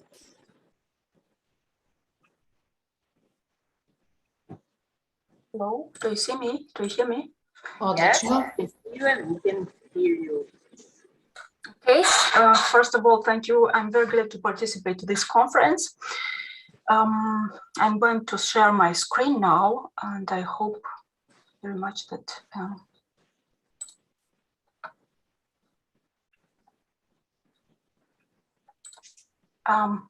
yes, I will. Yes, it is. It's okay. Very good. Do you hear me good enough? Yes. Okay, so let's begin. I'm going to speak about the portraits of King Milutin and in sacral buildings.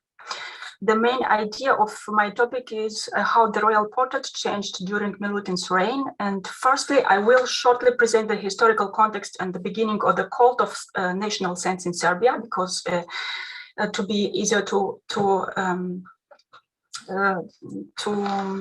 see how it changed. I will focus my attention on the Milutin's portraits in some churches founded by him. Then I will describe the imperial vestment of the King Milutin and of his spouse, the Queen Simonida. So the first saint ruler which marked the royal ideology in Serbia was Saint Simeon. As we know, he was the founder of Nemanja dynasty and became monk after he went to the Mount Athos. The transfer of his relics to the monastery Studenica marked the beginning of the rite of translatio in Serbia. It is well known that the cult of translatio and the cult of veneration were important instruments for the propaganda of the royal dynasty. Furthermore, the veneration of a saint ruler ensured the sacral legitimization of the state. Accordingly, the descent of Saint Simeon were also predestinated for sanctity. And we know the sons of Saint Simeon were Stefan, the first crown of Serbia, and Saint Sava, the first archbishop of the Serbian church. So during the next generations of Nemanic kings, no new sainted rulers were canonized in Serbia. First, during the reign of Uroš I, the concept of the Holy Dynasty upsurged. We have here an example of it in the Holy Trinity Church in Skopje, decorated 1263, where the King Uroš, holding his endowment, is mediated before Christ by his holy forefathers. So, as I said, Saint Simeon Nemanja and Saint Stefan, the first crowned, represented in monastic stages. You will see it on the left picture. They are taking each other by the hand and presenting the king before Christ. All of them are members of the Holy Dynasty and are represented here as pious figures in prayer posture. Another important idea which must have been expressed through visual painting was that of the legitimacy of descent of the throne. Therefore, the image of the direct descent of the king will find place on wall paintings, a painting as well. That's because we see here also the Dragutin and Milutin, the sons of the King Uroš, the first as teenager. And evidently, they are also presented as the descent of the Serbian throne. Let us have a look at some interesting portraits of Milutin. Milutin extended his influence in the field of artistic production and used to be illustrated in wall churches. He had a minimal contribution to the endowment. He is often represented in an imperial stance, wearing imperial dress. Therefore, Milutin directed the royal iconography toward Byzantine prototypes. He preferred to renounce the image of pious ruler and kteto used by his forefathers. He is often portrayed as a victor or in the moment of his heavenly investiture, the manner used by Byzantine autocrat. Milutin kept consciously a good and strong relationship with the church and with Constantinople, and this secured him the Serbian throne for a long time. More than his forefather, he was very devoted to the restoration and endowment of the sacral buildings. When the monasticism in the Orthodox area extended, Milutin decided to support monasteries by renovating and endowing them.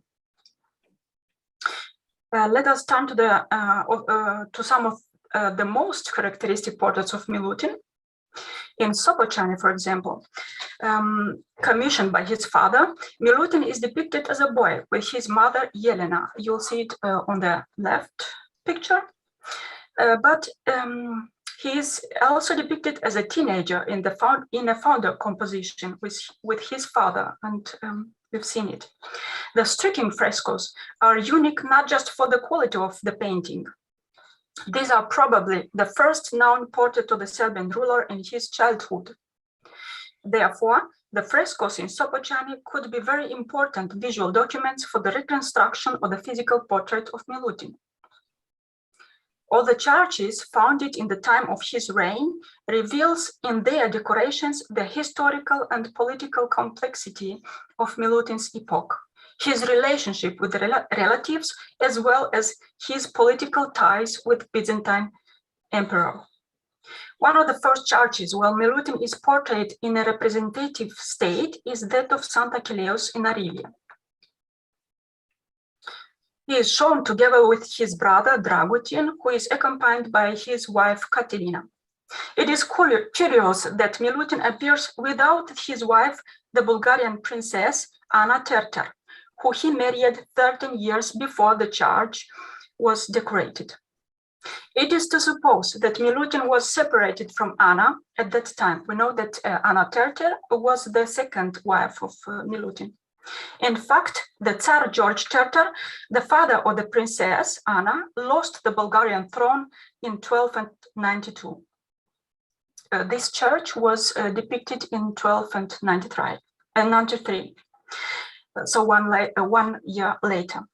Thus, the marriage with the Bulgarian princess was no more politically convenient. However, most significant here is that the kings are not anymore accompanied by their ancestors. We have seen that in 50 years ago in Sopocani, the father of Milutin was mediated before Christ by his ancestors, the saints and monks. But here, Dragutin and Milutin decided to appear on the wall painting in their portrait without their to be accompanied by the ancestors mediators.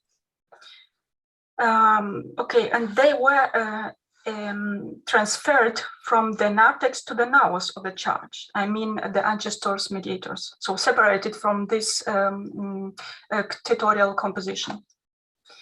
Both kings renounced to the pious posture of their ancestors in Sopocani. They are facing the beholder,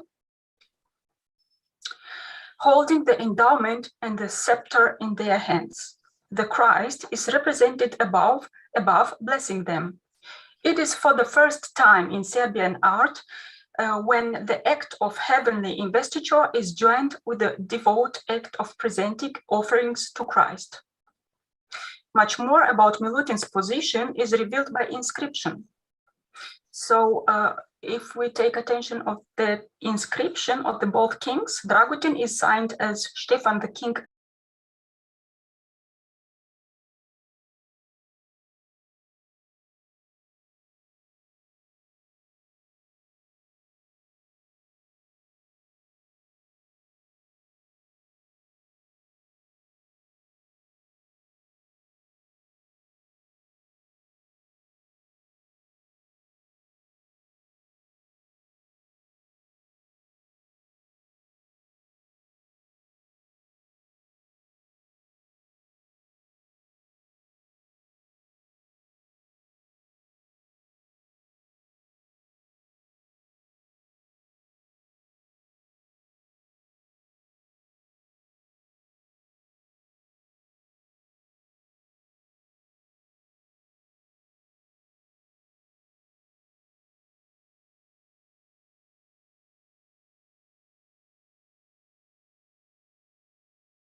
Nemanje Petroviću koji je govorio o veoma zanimljivoj temi, kao što sam i najavila.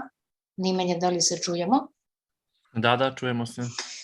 Evo, najprve bih vam zahvalila zaista na veoma zanimljivom i predano izloženom referatu. A kako sam razumela, je li tako, znači vi ste zvezdu, da li ste protumačili Bogorodicu kao novi Sion u ovoj kompoziciji ili ste mislili na uopšteni epitet Bogorodice? Mislio sam na uopšteni epitet. Sveće javljaju se i dosta su prisutne i u slikarstvu Bogorodice Ljeviške. Na primjer, u oltaru imamo pri arhijerejskoj službi, imamo ih takođe kod ktitorske scene u Ljeviškoj, dakle, pored predstave Svetog Save I.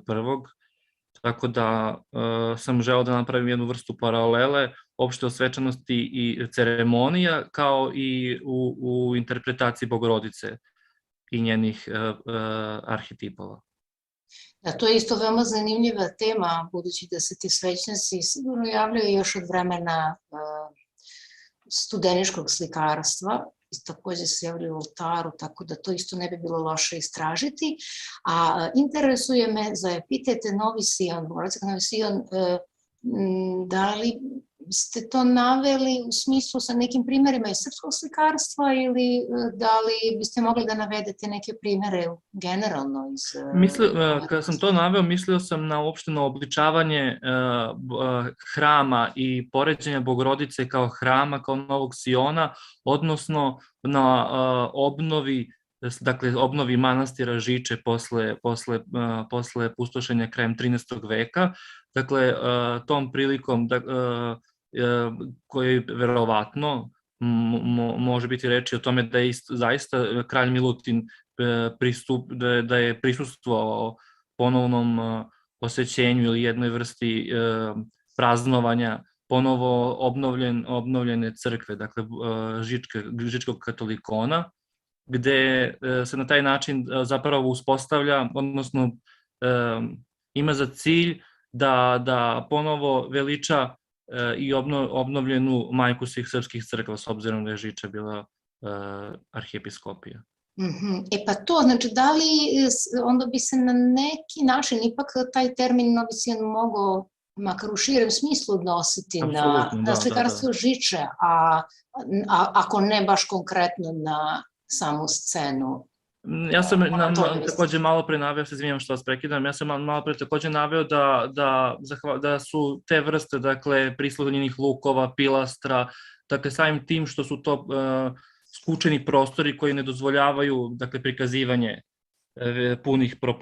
figura punih proporcija, s obzirom da se na takvim mestima, dakle, slikaju neka ornamentalna polja ili sveti podvižnici, odnosno one koji su bili podvižnici na stupu, tako da imamo sve te stopnike tipa slikane na tim predelima. Mislim da je u tom smislu isto takođe bilo zahvalno i naslikati pre svega na tom mestu takve elemente poput svećnjaka, ali mislim da nisu naravno bez razloga uopšte tu predstavljene. Da, hvala vam puno još jednom. Hvala vama na pitanju.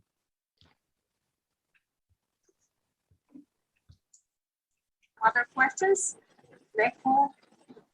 Da li neko želi da postavi još neko pitanje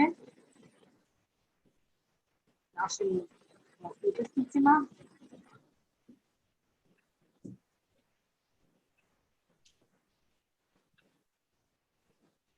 Could I ask a question of Anna?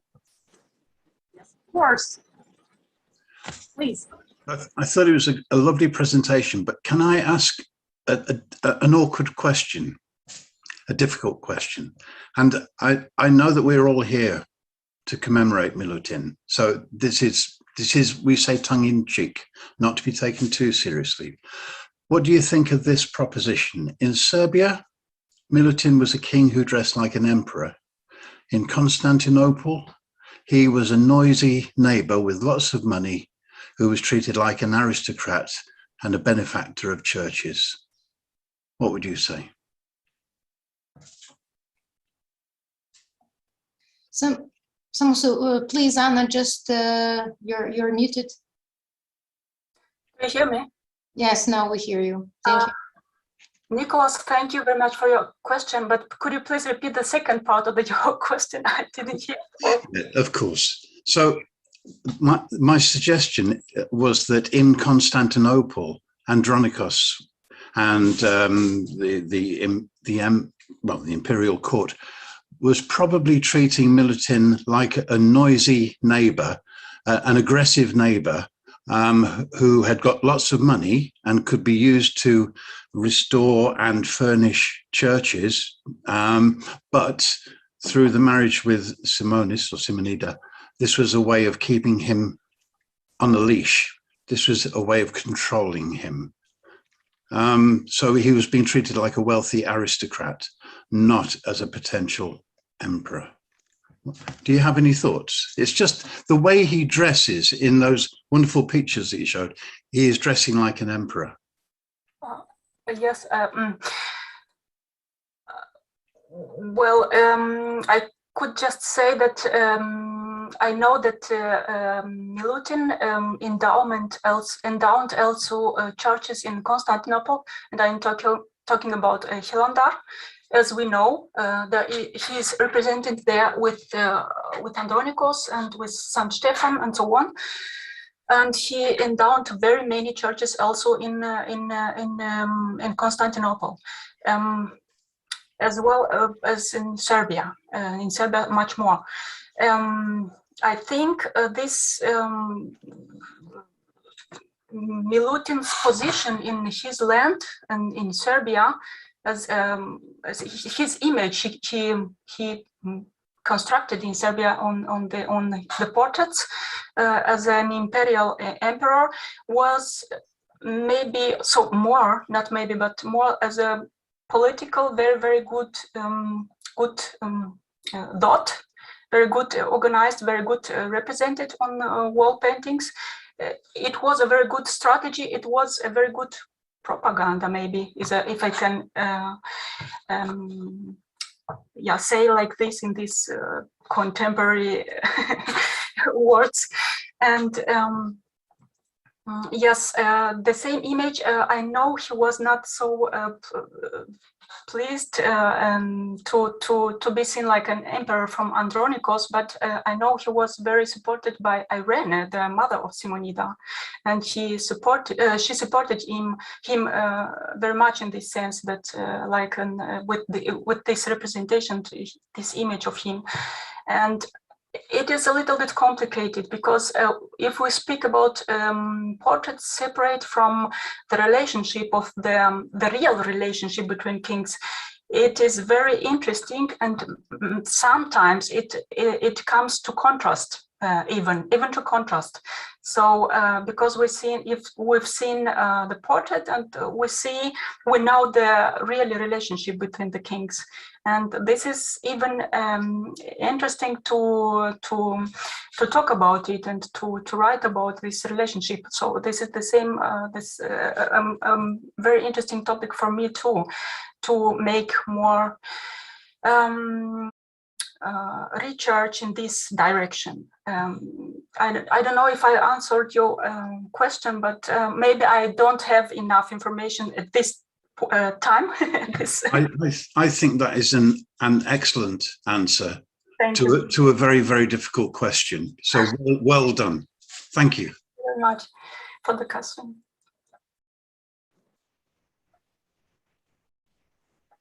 For your question, do we have any other questions?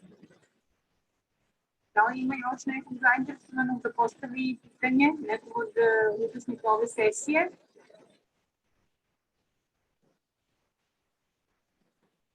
As I see, we don't have other questions. So at the end of this session, I would like to thank the organizers, especially Dr. Jasmina Čirić, for giving me the opportunity to participate in this symposium, to give all of us this opportunity for conversation in this way. So I wish good health, first of all, to all of you, And I wish to everybody good luck in your work and research. So now we will have a 5-minute pause, and then we will continue with the other session, with the next one. Thank you very much, and have a good the rest of the day.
Crkva Bogorodice Ljeviške u Prizrenu, vršnjakinja Parijske katedrale Notre Dame, jedan od najlepših i najvrednijih spomenika srpske srednjovekovne umetnosti i kulture, zapaljena tokom martovskog pogroma na Kosovu i Metohiji, ni posle 15 godina nije obnovljena, iako je pod zaštitom UNESCO-a.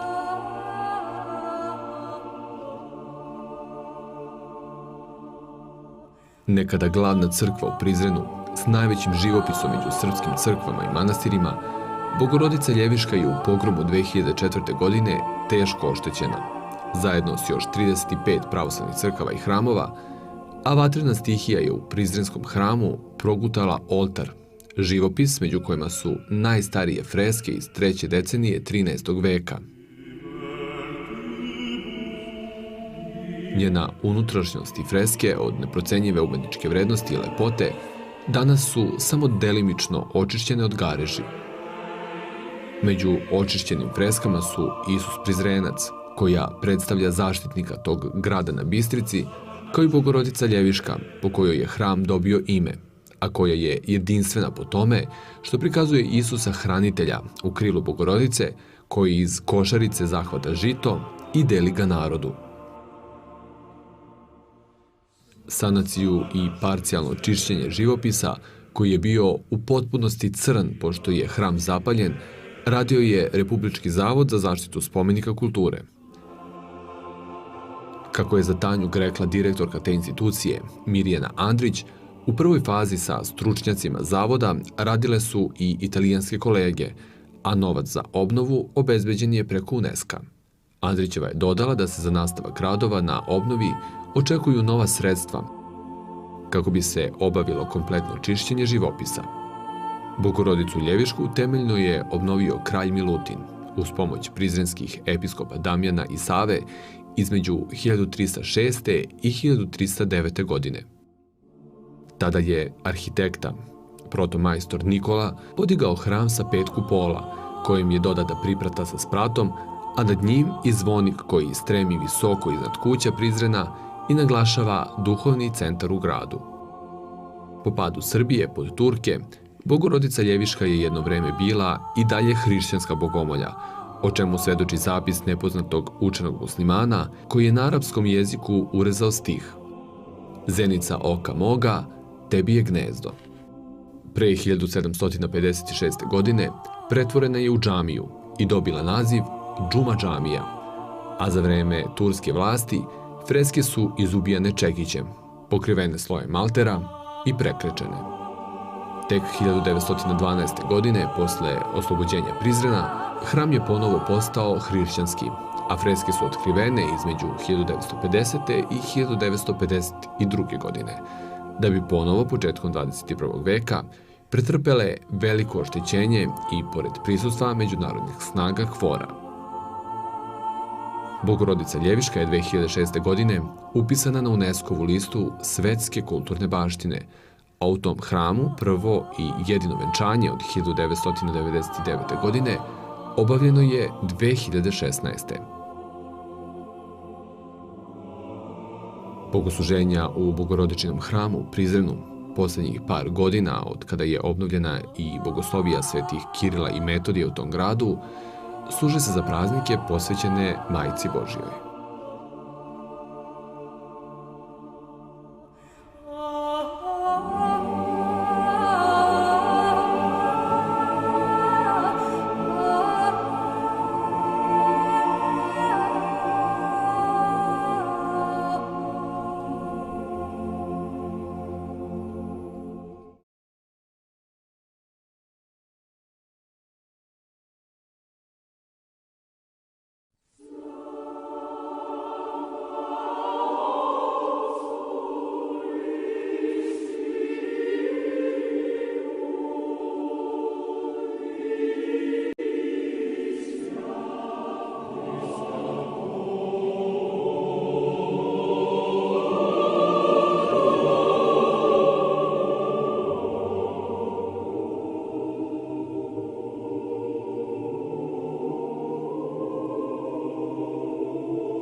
Od 24. do 26. oktobra održat će se Međunarodni naučni skup Kralj Milutin i doba Paleologa. Istorija, književnost, kulturno nasleđe povodom 700 godina od smrti svetog srpskog kralja Milutina uz blagoslov svetog arhijerejskog sinoda Srpske pravoslavne crkve i pravoslavne Ohridske arhijepiskopije skup organizuju Univerzitet u Kragujevcu, Institut za liturgiku i crkvenu umetnost Pravoslavnog bogoslovskog fakulteta Univerziteta u Beogradu, Koč Univerzitet u Istanbulu, Aristotelov Univerzitet u Solunu, Novi Evropski koledž u Bukureštu, Institut za strategijska istraživanja Ministarstva odbrane Republike Srbije, Srpski kulturno-informativni centar Spona iz Skoplja i Savez srpskih sokola pod pokroviteljstvom njegovog kraljevskog visočanstva prestolonaslednika Aleksandra Karađorđevića. Trojezičnu knjigu rezimea Međunarodnog naučnog skupa Kralj Milutin i doba Paleologa možete preuzeti i sa web stranice televizije Hram i Pravoslavnog bogoslovskog fakulteta Univerziteta u Beogradu. Na predstojećem Međunarodnom naučnom skupu biće predstavljeno 78 naučnih radova od strane istraživača iz više država širom sveta. Imajući u vidu epidemiološke okolnosti, naučni skup će biti održan i emitovan online preko Zoom video platforme.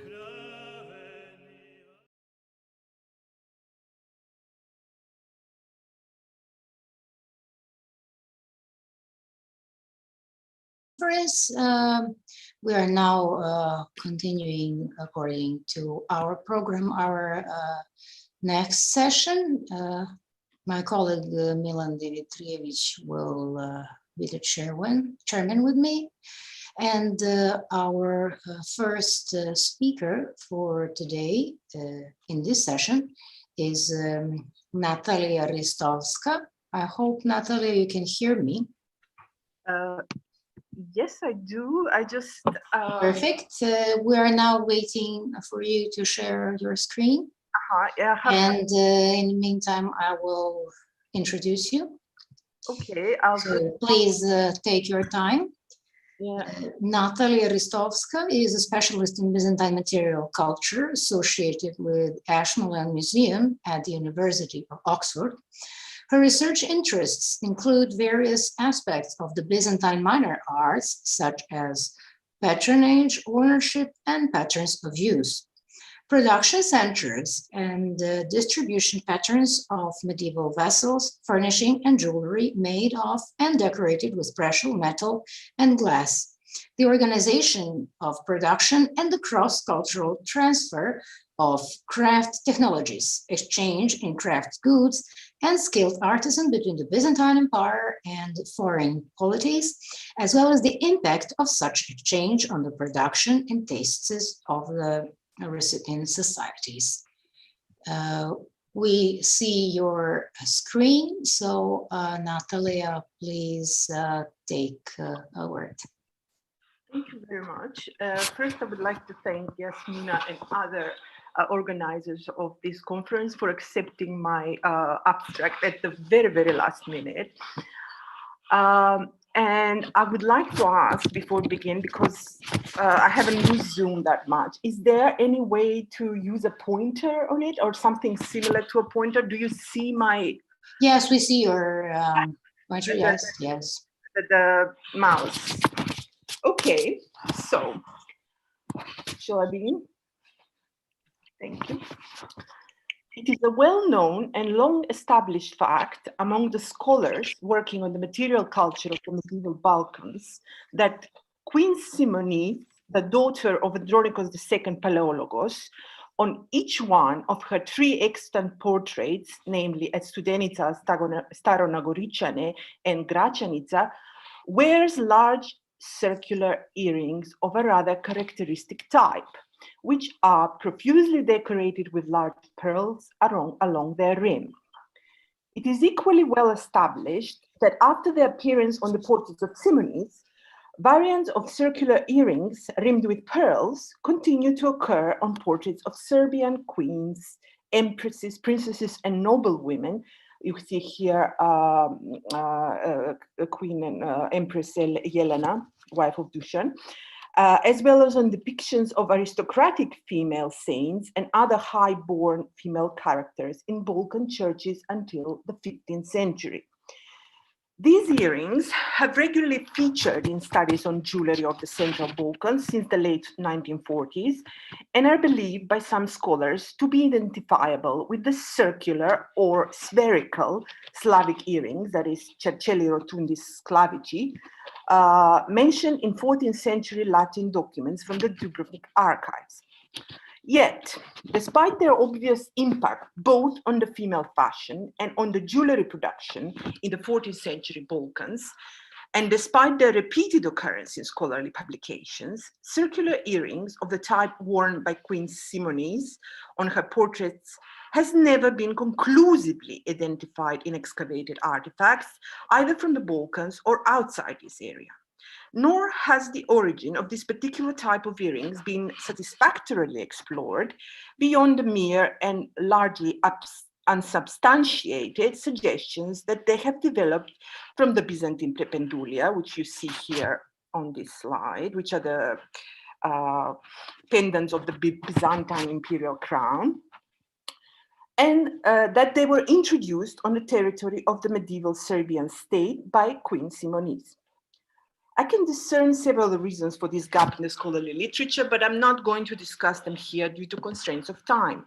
Suffice to say that they are all ultimately have to do with the formidable problem of paucity of extant jewelry pieces, which can be conclusively associated with the Serbian royal family in the 13th and 14th centuries, in addition to the equally formidable dearth of jewelry pieces associated with the Byzantine imperial family or other members of the Byzantine court within the same period. Now, Antje, if you are in the audience, please correct me if I'm wrong. I saw you yesterday, but probably she is not. So, okay, let's move on. So let's start with the first question I would like to attempt answering today. What precisely was the type of ear ornaments that Queen Simonis wore? In order to answer this question in a satisfactory manner, of course, we have to first take a closer look at the portraits at Studenica, Starona Goricene, and Gračanica. As you can see on the slide, the objects in question have fully or almost fully circular shape. So you can see. And seem to be covered throughout with a brightly colored substance, red at Studenica and Starona Goricene and blue at Gračanica, which is apparently set into or against the metal background. And of this metal background, only the outer border, ringed with large pearls, is depicted.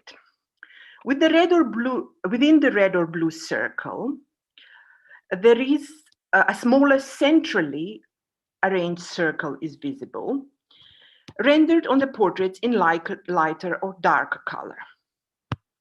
This circle seems to be held into place or reinforced by 3 metal prongs, which you see here, extending to the outer metal border of the earrings.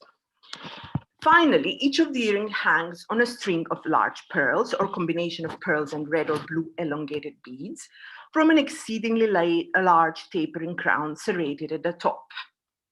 For the sake of consistency, it is worth mentioning that earrings which fit the latter description have also been depicted in this period on the portrait of Saint Helena in the Church of Holy Apostles at Peć, which you see on the left, and on the portrait of 4 highborn female saints in the Church of Mother of God, Jeviška at Prizren. 2 of them you see center and right. All share the basic feature of Simonis earrings, which I have just outlined. Now, there is a wide range of artifact types which have been invoked in discussions of the circular earrings featuring on portraits of Serbian queens, empresses, princesses, and other noble women, and some of them you see on this slide.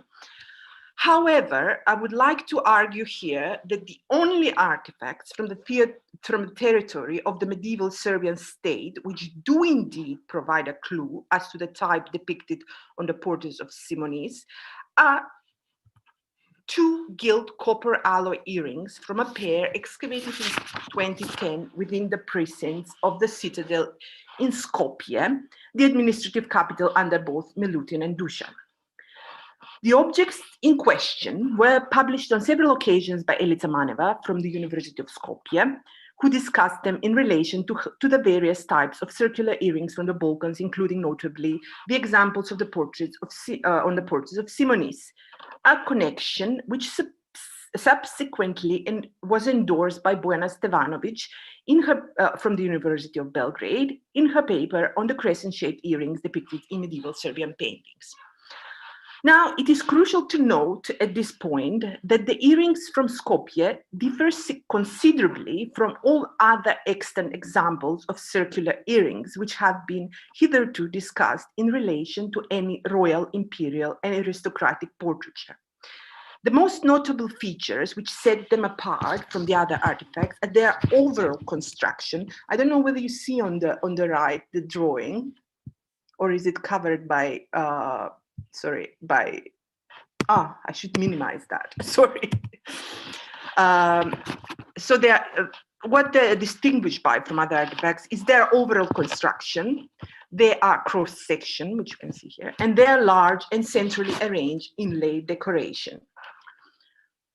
Namely, each of these circular earrings consists of an outer, flat, band-like element and central convex element, whereby the outer element is constructed of 2 hammered metal sheets joined together by a narrow metal strip along the edge, in what is known among jewelry scholars as a box construction. The central element of the reverse is made of a metal hemisphere shaped on a doming block, probably, so this one, you can see it here. And the central element of the obverse has the layout of a circular field over which a more or less square-shaped rock crystal of smoky color is held in place by 4 strip-like metal prongs, these ones here, tapering at their ends. This peculiar construction gives each earring in cross-section the appearance of a small vertically aligned planet Saturn, for want of a better description. What are the similarities between the latter pieces and the earrings on the portraits of Simonis? Both have almost perfect circular shape, a clearly delineated central circular element, a band-like outer element, and prongs at the sides. So the prongs are these ones here and these ones here. In fact, when intact, the Skopje earrings would have resembled the jewelry of Simonis even more closely.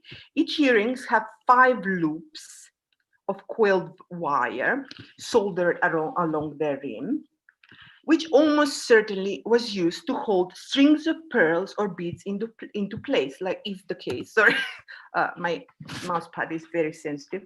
But like is the case here on this portrait from Gračanica. Obscure as these artifacts may be, it is worth mentioning that comparable pieces had already been known to archaeologists in the Balkans before the Skopje find came to light in the 2010 excavations. A gold earring of exactly the same construction and cross-section was found in 1926 at Divdjadovo near Shumen, you see it on the left, in present-day eastern Bulgaria, and another piece, also made of gold, turned up in 2007 as part of a hoard at Škorpilovci near Varna on the western coast of the Black Sea. So you see it on the right. Both objects are made of a hollow hemispherical central element. This one here is broken, surrounded by a band-like element of box construction, and both have Saturn-like cross-section.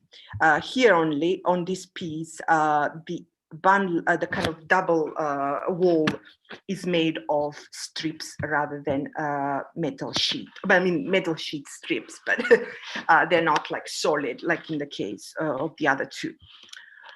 So let's move on to the second query of the day. Did this earring type arise locally, or was it introduced into Serbian ruled territory from abroad?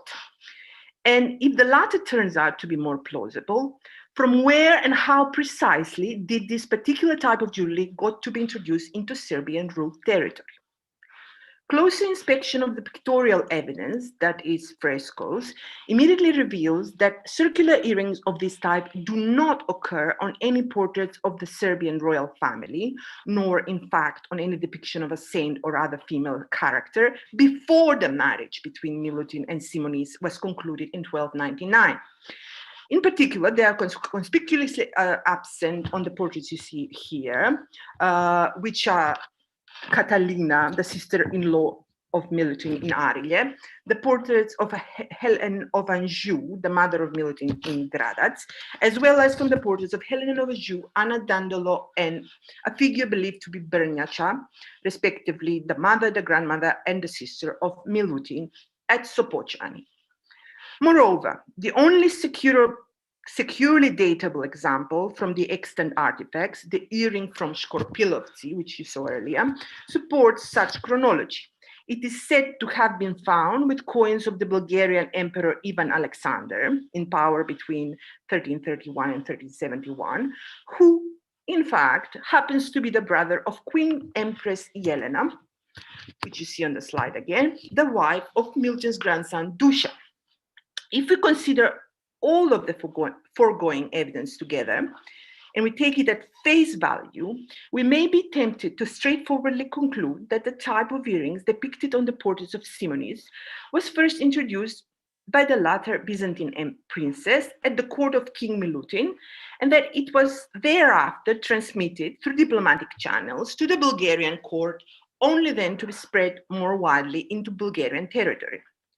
If we factor in the information that the daughter of King Milutin, Anna, was married to the despotis of Vidin, who in 1323 became a Bulgarian emperor, that is Michael Shishman, then this conclusion becomes particularly attractive. But can it be really backed up by independent and preferably more solid evidence? Well, to some extent, yes. A close inspection of both of the pictorial evidence and extant artifacts conclusively shows that earrings both similar to those worn by Simonis on her portraits and virtually identical in construction and cross-section to those excavated in Skopje were indeed used on the territory of the Byzantine Empire. So let's take a look at this evidence. Arguably, the most explicit examples of circular earrings in Byzantine visual sources are worn by the aristocratic Constantinopolitan ladies from the Vranas family on their portraits in the Lincoln Typicon, now in the Bodleian Library in Oxford. Although this manuscript was painted sometime between 1327 and 1342, so post-1299, and the Vranas earrings are not quite a match for the Simonis earrings, because they have pendants and perhaps, the earrings of Simonis are larger, but note please that they also have, they are wearing the portraits have the strings of gemstones and pearls that Simonis wears. I would like to note here that these portraits, there are several of them in the Typicon, actually of all of these women were courtiers at the court, and they all have titles like Sebastokratoris, etc., etc. That is, their husbands were officials on the Byzantine court, and they wore the titles because of their spouses. I would like to thank here the Bodleian, my colleagues at the special collections at the Bodleian Library, who allowed me to examine this manuscript at firsthand, even though it's very fragile and restricted. So let's go on. The evidence for the use of large circular earrings as early as the 12th century is provided by the scenes of court life, illustrating the Vatican Epithalamion manuscript, which is a unique manuscript, which was commissioned in 1179 for the marriage of Agnes of France and Alexios II Komnenos, the son of Emperor Manuel I and Maria of Antioch.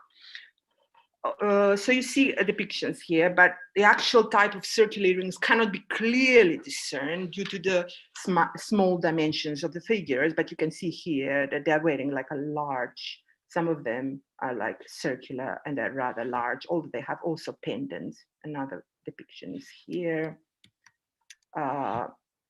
Here, this one too. These may be circular, but we can't see because the dimensions are really small of the figures. And I would like to thank Maria Parani here for talking to me about the dating of the manuscript, because it's controversial, but I mean, from what she said, it's pretty conclusive that it's 12th century based on the dress they're wearing.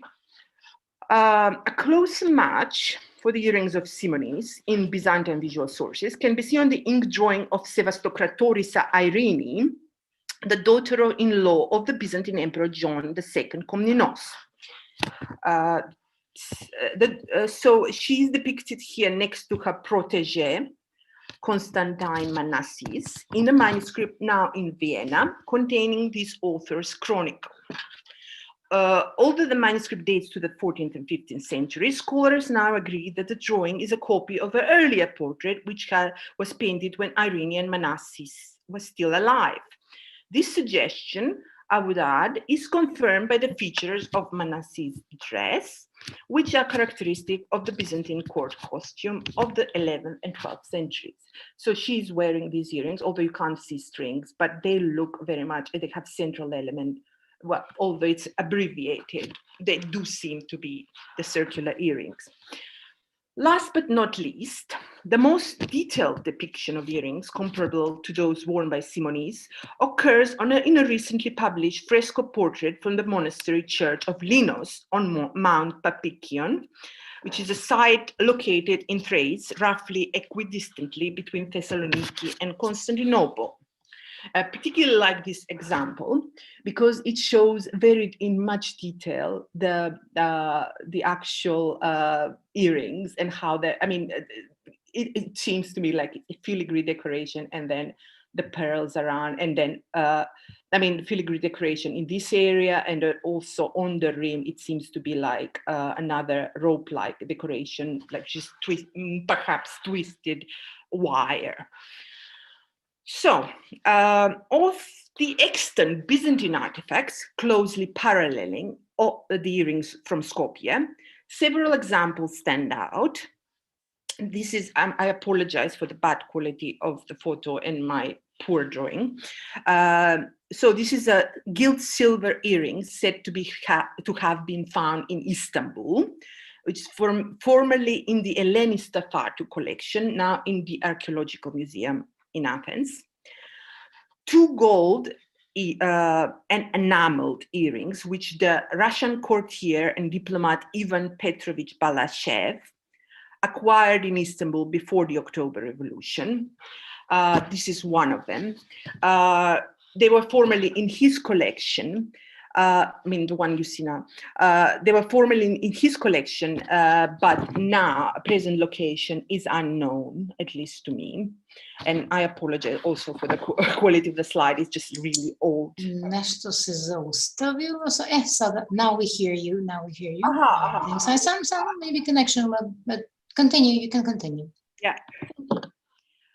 So I don't know the location of these earrings, so I haven't examined it myself, but based on the type of enamel that I see here, and the particular, this sort of enamel is seen on objects which date to the 12th and 13th centuries, so perhaps it seems like this earring to me also dates to this period. So the enamel is this one, and there are datable artifacts actually from different regions which have very similar enamel decoration. So far, you can see here also it has the same construction as the Skopje earring.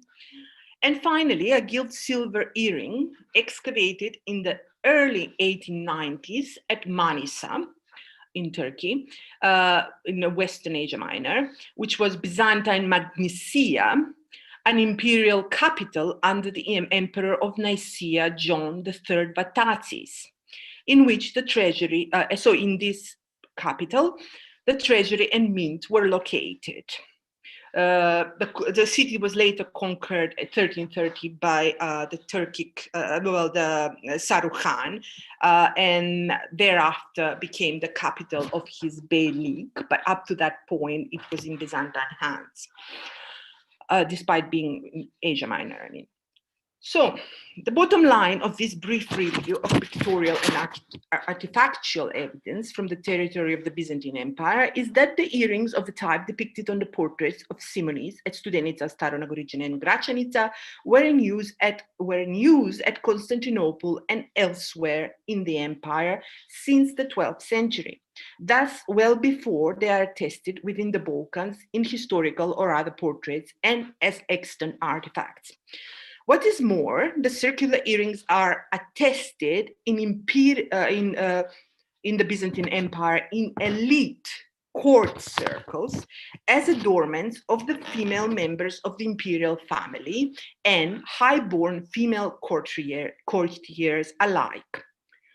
When viewed in this light, the suggestion that the type was first introduced at the Serbian court directly from the Byzantine imperial court in Constantinople with the arrival of Queen Simonis in 1299 seems very likely indeed. But what can be said about the introduction of Byzantine circular earrings into the territory of the Bulgarian Empire? In this particular instance, I would have to acknowledge that the evidence is sparser and less clear-cut, and that the Byzantine circular earrings could in principle have arrived, but did not necessarily arrive there via the Serbian court. Not only did the Bulgarian court have its own entirely independent access to Byzantine princesses and noble women, ever since the marriage of Theodora Palaeologina, the daughter of Michael the IX and granddaughter of Andronicus II, to the Bulgarian Emperor Theodore Svetoslav in or shortly after 1307, but also Divdjadovo and Škorpilovci, the Bulgarian sites where the examples of our circular earrings have been found, were much closer to Constantinople and its Thracian hinterland than Skopje was, which by itself opens a whole range of alternative possibilities pertaining to interchange in the sphere of material culture. And that, at any rate, is part of another story. Thank you for your attention. Dear Natalia Ristovska, thank you very much for your interesting paper and presentation. It is very important for us to see all those examples of earrings, and thank you very much for this. If there are going to be some questions, maybe at the end of the session. Our next speaker is going to be my co-chair, Milan Dimitrijević. Gospodine Dimitrijeviću, da li se čujemo? Da li ste se uključili? Da li možda samo mikrofon treba da uključite? Da li je Milan Dimitrijević tu? Da li se čujemo? Samo moment. Gospodine Dimitrijević, samo mikrofon da uključite. Evo vidim da ste uključili video.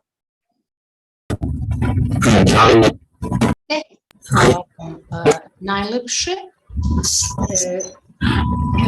Da sačekamo da podelite ekran sa nama. Ja ću vas u međuvremenu predstaviti i našim stranim kolegama, tako da imamo vremena. Milan S. Dimitrijević is a retired astronomer of Astronomical Observatory in Belgrade, director of Belgrade Astronomical Observatory between 1994 and 2002, editor-in-chief of Serbian Astronomical Journal and of publications of Astronomical Observatory of Belgrade between 1987 and 2002, president of Astronomical Society Ruđer Bošković between 1982 and 2004, editor-in-chief of the journal Universe, president of the Society of Astronomers of Serbia between 2008 and 2014. Since 2009, he's affiliated fellow of the Paris Observatory in the Laboratoire d'études du rendement et de la matière en astrophysique. He is author of nearly 300 papers in international scientific journals and of more than 10 books. Scientific papers of Milan Dimitrievich are primarily in the field of astronomy, but also in certain areas of physics, applied mathematics, information technology, and the history and philosophy of science. Main scientific interests are star broadening, line profiles, line broadening, astronomical spectroscopy, atomic and molecular collision processes in stellar atmospheres. And today we will have the opportunity to listen to his paper dedicated to the coins of King Milutin.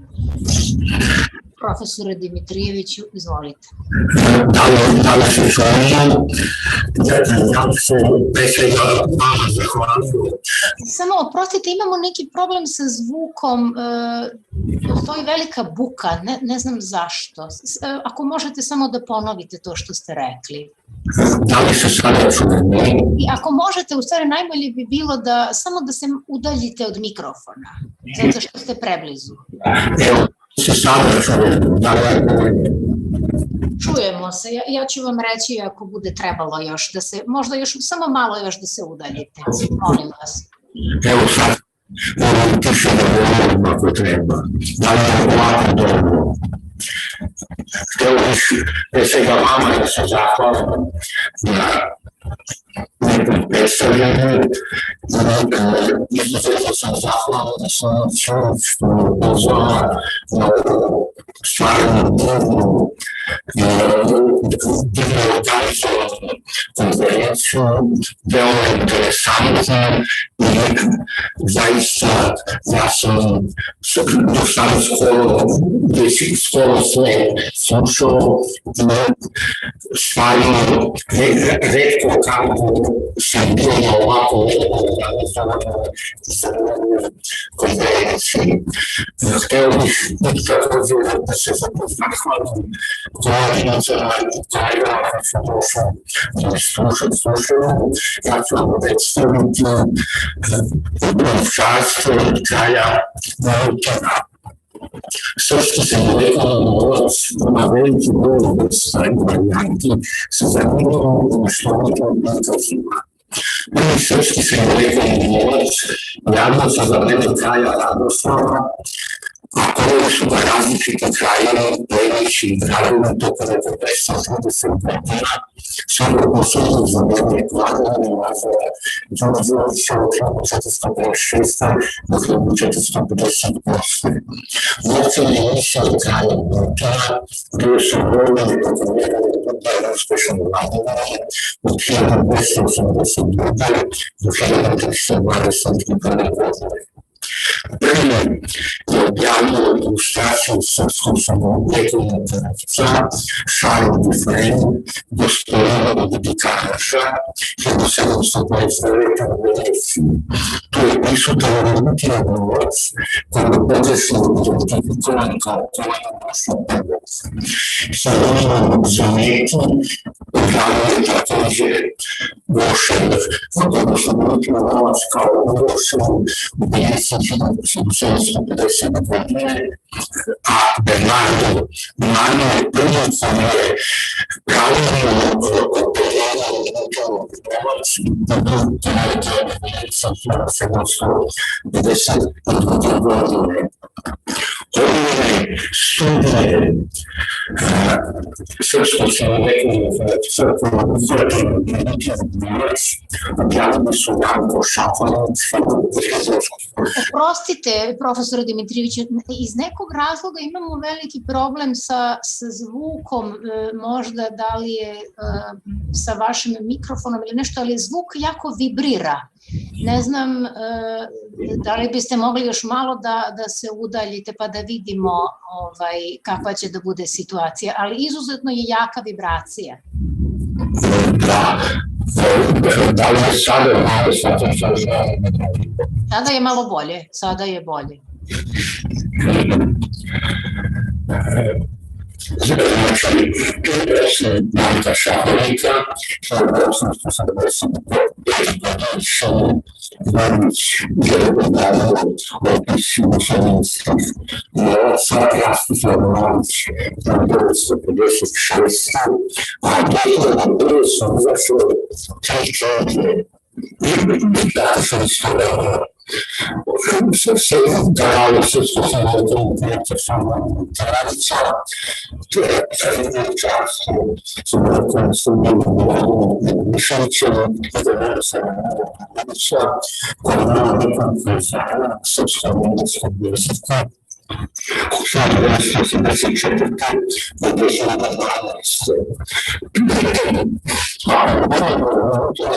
Čarstvo predstavljeno knjiga vidimo da postoje razlika u atribucijama pojedinih kovanica. Oprostite, gospodine Dimitrijeviću, da li možda imate slušalice? Da li biste mogli preko slušalica da nam izložite vaše izlaganje? Zato što je dosta je bučno, tako da li možda imate slušalice? Ali često pomoću nešto se izrazuje.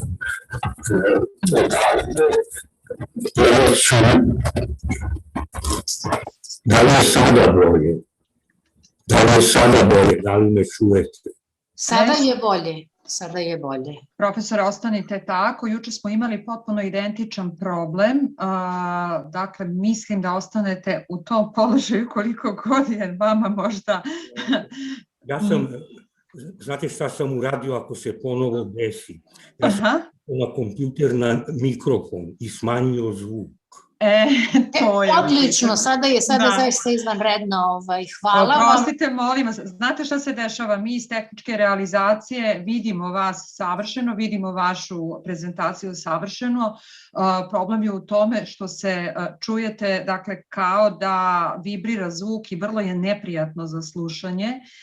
Zvučite kao da ste na autoputu, da vam slikovito objasnim. Eto, oprostite svi koji ste imali prilike do sada da slušate, ako vam možda, profesore, eto, nije teško da eventualno se vratimo na ovaj slajd broj 3, pa da makar čujemo taj deo, da ne biste ponavljali svi. Molim vas, izvinite još jednom zbog ovog tehničkog problema.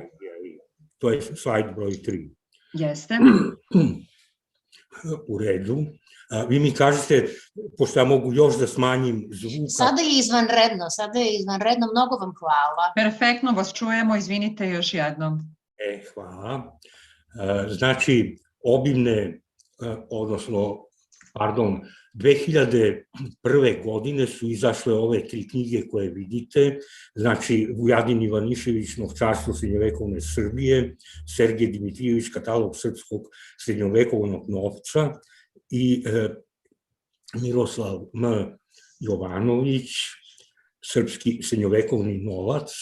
Njegova knjiga je imala nekoliko izdanja na srpskom i engleskom jeziku od 1984. do 2012. Ovdje se vidi izdanje iz 2012. Ako uporedimo Milutinovo novčarstvo predstavljeno u knjigama objavljenim 2001. godine, vidimo da postoje razlike u atribuciji pojedinih kovanica. Pored toga imamo različite podele njegovog kovanog novca po vrstama. Sergij Dimitrijević novac kralja Milutina deli na 14 vrsta, s tim što su u posthumno objavljenoj knjizi koja je ovde na slici, verovatno greškom, dve vrste prikazane kao varijante. Zatim ih deli na 47 varijanti i opisuje 105 primeraka novca kralja Milutina u svom katalogu. Vujadin Ivanišević nabraja 10 osnovnih vrsta kralja Milutina, a Miroslav Jovanović deli kraljev novac u 17 vrsta, pri čemu 6 Dimitrijević i Ivanišević pripisuju kralju Dragutinu, a ne Milutinu. Pored toga, nesigurno je i kovanje Milutinovog oca, kralja Uroša I. Dimitrijević mu pripisuje 3 vrste i opisuje 74 primeraka, dok Ivanišević sve ove novčiće pridodaje Milutinu i uključuje u pomenutih 10 vrsta. Sa druge strane, Jovanović ove 3 vrste koje je Dimitrijević pripisao Urošu I ubraja u novac kralja Dragutina.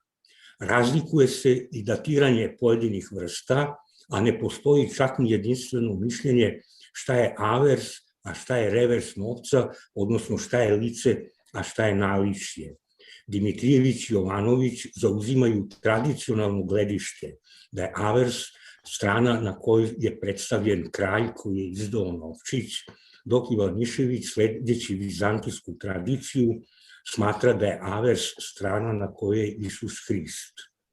U ovom prilogu ja ću da vam predstavim bogato i raznoliko kovanje novca kralja Milutina, a posebno ću se zadržati na opisu 2 novca, od kojih jedan Dimitrijević smatra najlepšim uopšte u srpskoj srednjovekovnoj numizmatici, a za drugi prosto ako ima vremena. Znači, ja sam se držao ovde podele u katalogu Sergija Dimitrijevića, s tim što ovo gore što vidite, Š to je pomenuti Štoker, da li ima ili nema, J to je Šime Ljubić, M to je Svetislav Marić, J je Miroslav Jovanović i I je Vujadin Ivanišević i to je broj vrsta kod njih. Znači, vrsta 1A kod Sergija Dimitrijevića odgovara vrsti 8 kod Ivaniševića, vrsti 4 kod Miroslava Jovanovića, vrsti 2 varijanta 1 kod Rastislava Marića i tako dalje. Ako pogledamo ove 2 vrste, njih Dimitrijević svrstava u rano kovanje, zato što celo kovanje Milutina možemo da podelimo na 2 perioda. Od 1282. do 1310.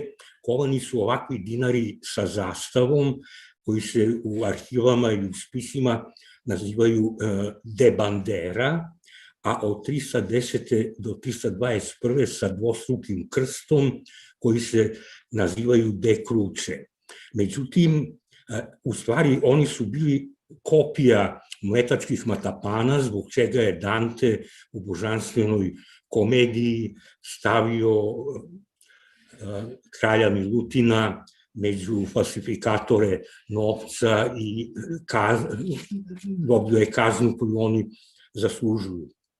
Međutim, Ivanišević smatra da su ova 2 novca kovana u drugom periodu, znači od 316. do 319. 20. odnosno da je ovaj 1B praktično zadnje kovanje Milutinovog novca i da su to rudnički dinari kovani na rudniku. Ja ne bi ulazio u argumentaciju jednoga i drugoga, pošto zato ovde ne bi imali vremena. I samo bi ovde rekao, to što je 1A i 1B, to su u stvari Dimitrijević ih u svojim radovima kao 2 posebne vrste klasifikuje, ali u posthumnom katalogu su one prikazane kao 2 varijante. Ako primetite na ovoj dole, krst je na drsci barjaka, kruna je sa 3 zubca, a ovde je kruna ravna. Inače, Sveti Stefan, zaštitnik Srbije, predaje krstati barjak kralju Milutinu. Ovde piše Urosius Rex i S. Stefan, odnosno Sveti Stefan, a pozadi je Isus Hrist sa nimbom i na prestolu sa naslonom. Prestol sa naslonom još od vremena Rimske republike bio je u ovakvim predstavama rezervisan za bogove. Prestol bez naslova nosili su magistrati, a kasnije kraljevi. Sledeća, druga vrsta, vidimo, to je takođe dinar de bandera i praktično to je vrsta koja je prema Ivaniševiću najčešća vrsta, odnosno najduže kovana. Kovana je, znači, od 1280 i neke godine pa do 1310. Ima jako mnogo primeraka. Rekao bi da su drugu i treću Dimitrijevićevu vrstu Ivanišević ih spaja u jednu vrstu i dve varijante, međutim, Dimitrijević je posebnu ovu izdvojio vrstu u posebnu vrstu zbog toga što ima specifična slova R, E i S koja su nađena u Veronskoj, kod primeraka nađenih u Veronskoj ostavi 1284. godine i koje Dimitrijević naziva veronska slova i smatra da to zaslužuje da bude u posebnoj vrsti. Primećujemo ovde takođe dole kod barjaka sa leve strane zvezdu.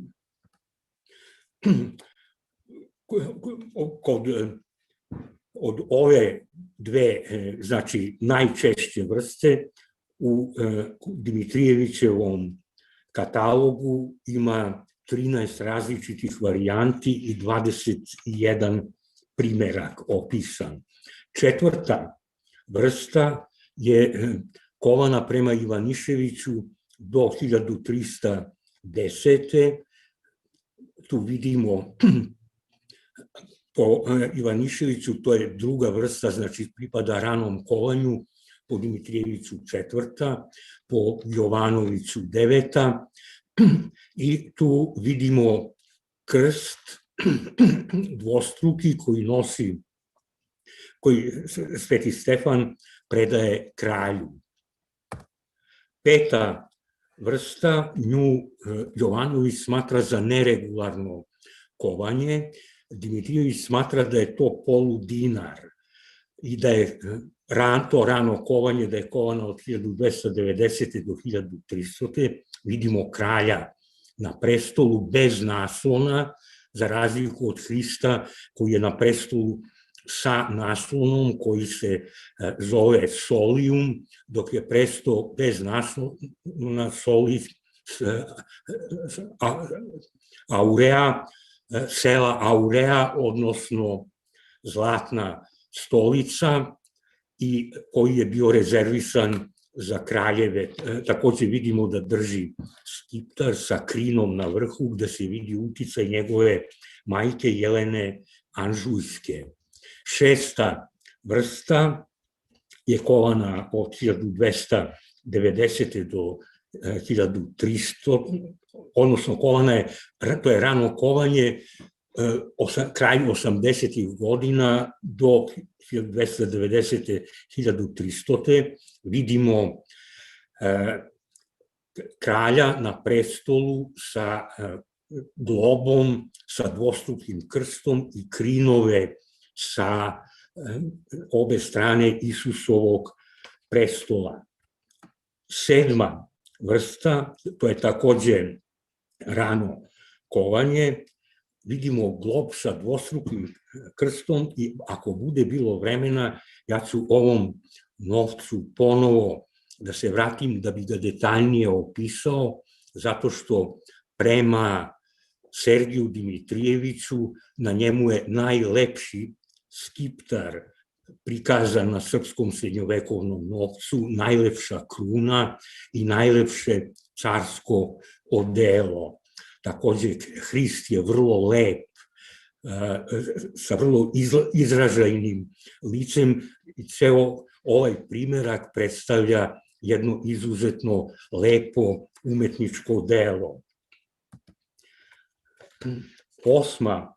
vrsta, to je takođe iz prvog perioda kolana do 1290. 1300. Znači, relativno je retka i sledeća vrsta, ovu vrstu, sledeću vrstu i ovu vrstu Ivanišević smatra kao 3 varijante iste vrste. Jovanović smatra ovu i ovu vrstu kao 2 varijante iste vrste, a ovu kao posebnu vrstu, a Dimitrijević smatra da su to 3 posebne vrste. I on to obrazlaže time što vrste prate modu koja se razvijala u to vreme u Srbiji. Na prvom primerku kralj ima ravnu kosu i presto jednog tipa. Na sledećem primerku kralj ima uvojke, presto je drugčiji, a ovde kralj ima kolmovanu kosu i prema Dimitrijeviću to nije rani nego kasni tip, gde ova 3 tipa polako prate razvoj i promenu modnih pogleda u Srbiji toga vremena. Ovo je prema Dimitrijeviću najlepši primerak u srpskog srednjovekovnog novca. Ja bi se posebno na njemu zadržao kad vam prikažem ovako panoramski celo Milutinovo kolanje i poslednje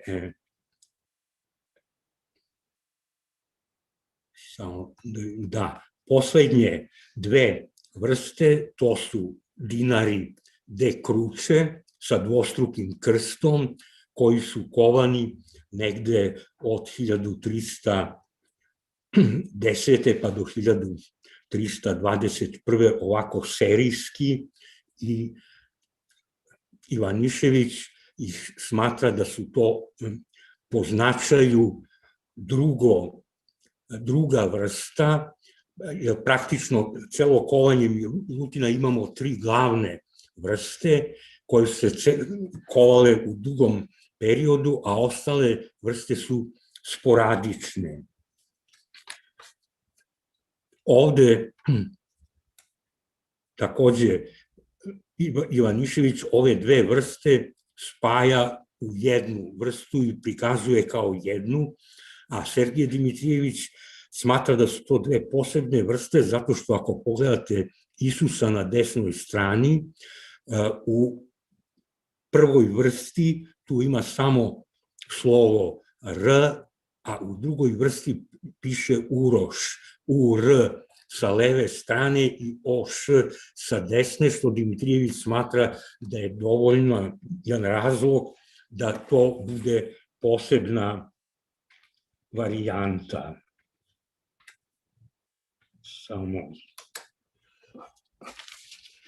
Ja bih vam se sada vratio na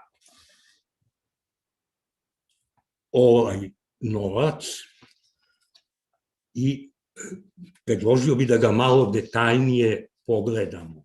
Tu vidimo vladara koji je obrijan, za razliku od većine novaca gde on sa bradom, sa izrazito nakolmovanom kosom, talosi su svuda oko glave i otvorenom račvastom krunom. Vide se 3 račve koje se granaju, sedi na niskom prestolu bez naslona. U levoj ispuženoj ustranu ruci drži zastavu sa 3 dugačke paralelne trake montiranu na kratkoj držci. Prvi deo zastave stoji kruto, a onda se platno lomi i slobodno pada, ne znam da li primećujete, to je evo ovaj ovde deo. A u desnoj, isto ispruženoj ustranu, kratki i široki uspravljeni državni mač, gladius, sa žlebom u sredini. Vladar je odeven u ratničko odelo. Ozdo ima dugačku haljinu sa rukavima, na kojoj nosi dvoredni pojas od metalnih delova. Vidite ovde, ne znam da li vidite moju strelicu, to su metalni krstovi u stvari. Preko ramena nosi konjički ogrtač, čije su pole ukrašene preko krila, a koji je vezan oko vrata trakom, čija se kopča ili čvor nalazi na sredini grudi u vidu medaljona. Opet ne znam da li ga zapažate, evo to je ovaj ovde deo. Na velikim, nešto predimenzioniranim šakama verovatno nosi rukavice. Na levoj se vidi sa donje strane razrez rukavice. Bokovi sedišta niskog prestola, istureni u stranu, završavaju se šiljcima u vidu stilizovanih krinova. Iznad i ispod tih šiljaka nalaze se specifično savijeni ukrasi u vidu stilizovanih i šematizovanih grana vinove loze koji se završavaju sa jednim takvim listom. To je, evo, ne znam da li primećujete, evo ga, lepo se ovde vidi taj list. Natpis počinje desno od ozgo, ide okolo i glasi Rex Urosius. Ova izvanredno lepa novčana vrsta interesantna je po mnogim novitetima. To je ne samo nova u srpskoj srednjovekovnoj numizmatici unikalna predstava vladara koji sedi sa uspravljenim mačem i zastavom, već i sam isukan i uspravljeni mač koji se u periodu kraljevstva i carstva pre i posle ove novčane vrste pojavljuje u kanijama, položen na krilo, zatim svetovno ratničko odelo koje vladar nosi, to je prva predstava ove vrste u srpskoj srednjovekovnoj numizmatici. Niski presto sa ukrasima novog tipa, kao i pojava zastave u rukama vladara, bez sveca koji mu je predaje, to su sve noviteti i značajna osobina je da je to prva pojava svetovne ratničke odežde na novcu srpskih kraljeva, što ovom novcu daje veoma revolucionaran karakter. Na osnovu promene modnih utica za vreme kralja Stefana Uroša II. Milutina, koji se vide, to sam vam pokazao kako se kosa od ravne kose sve više je kolmovana, Sergije zaključuje da je ovo novčana vrsta treći period modnih promena, kovana u poslednjoj periodi njegove vladavine, negde početkom 14. veka. Po svojim posebnim karakteristikama, vladar izbrijan, nosi kolmovanu kosu, nama izgleda da ona pripada drugoj deceniji, znači 14. veka, vremenu kada je Milutinova žena Simonida bila odrasla i u punom rastvatu. U to vreme, po svedočenju Nikifora Grigore, mlada žena je jako patila od ljubomore starog muža. Tada je ostareli kralj bio primoran da ulaže velike napore na poboljšanju svog ličnog izgleda. Na reversu je kraljica prema Dimitrijeviću sa supružanskim velom oko glave i otvorenom krunom sa 3 grane koje se dalje račlaju. Ona sedi na prestolu, obučena u dugačku haljinu sa tankim pojasom i ogrnuta plaštom, čiji je gornji deo vezan oko vrata, a donji prebačen preko krila sa njene leve strane na desnu. Šakom desne ispružene ruke, a sklopljenim prstima okrenutim naviše, drži visoki cvet krina, a levom je zahvatila odozdo uzicu kojom je vezan plašt. Obe šake su nešto uvećanije, verovatno usled rukavica. Na nogama nosi plitke zatupaste cipele, četvrtasti presto ima na ćoškovima 4 tokarena stupca koji stoje na jabukama, a završavaju se jabukama sa šiljkom. Dok prednji stubovi jedva prelaze visinu sedišta, zadnji par ide do visine glave kraljice. Sedište prestola je debelo i ornamentirano kosim i ukrštenim brazdama oivičenim sa 2 duboka horizontalna ureza. Na oba boka prestola nalazimo sferične grane koje idu ozdo naviše, savijaju se u vrhu i završavaju listom od vinove loze. Na svakoj od njih stoji ptica okrenuta prema kraljici, ali pogledajte šta ptica radi. Ona je podigla glavu i ona u stvari peva, a kraljica je sluša. Da je ženska figura kraljice u pitanju, zaključujemo po supružanskom velu ispod krune koji se javlja i na ktitorskoj fresci crkve u Arilju kod žene kralja Stefana Dragutina Katarine. Udate žene na srpskim srednjovekovnim freskama uvek se javljaju sa supružanskim velom. Da to nije Bogorodica vidimo po odsustvu nimbusa i uobičajenih inicijala. Mlada kraljica drži krin kao simbol Bogorodice, ali prema Dimitrijeviću ona nesumnjivo predstavlja svetovnu figuru. Pojava čisto svetovnog naličja do propasti carstva susreće se samo još jedanput na jednoj novčanoj vrsti cara Dušana, gde je carski portret na jednoj strani i ćirilički monogram na drugoj.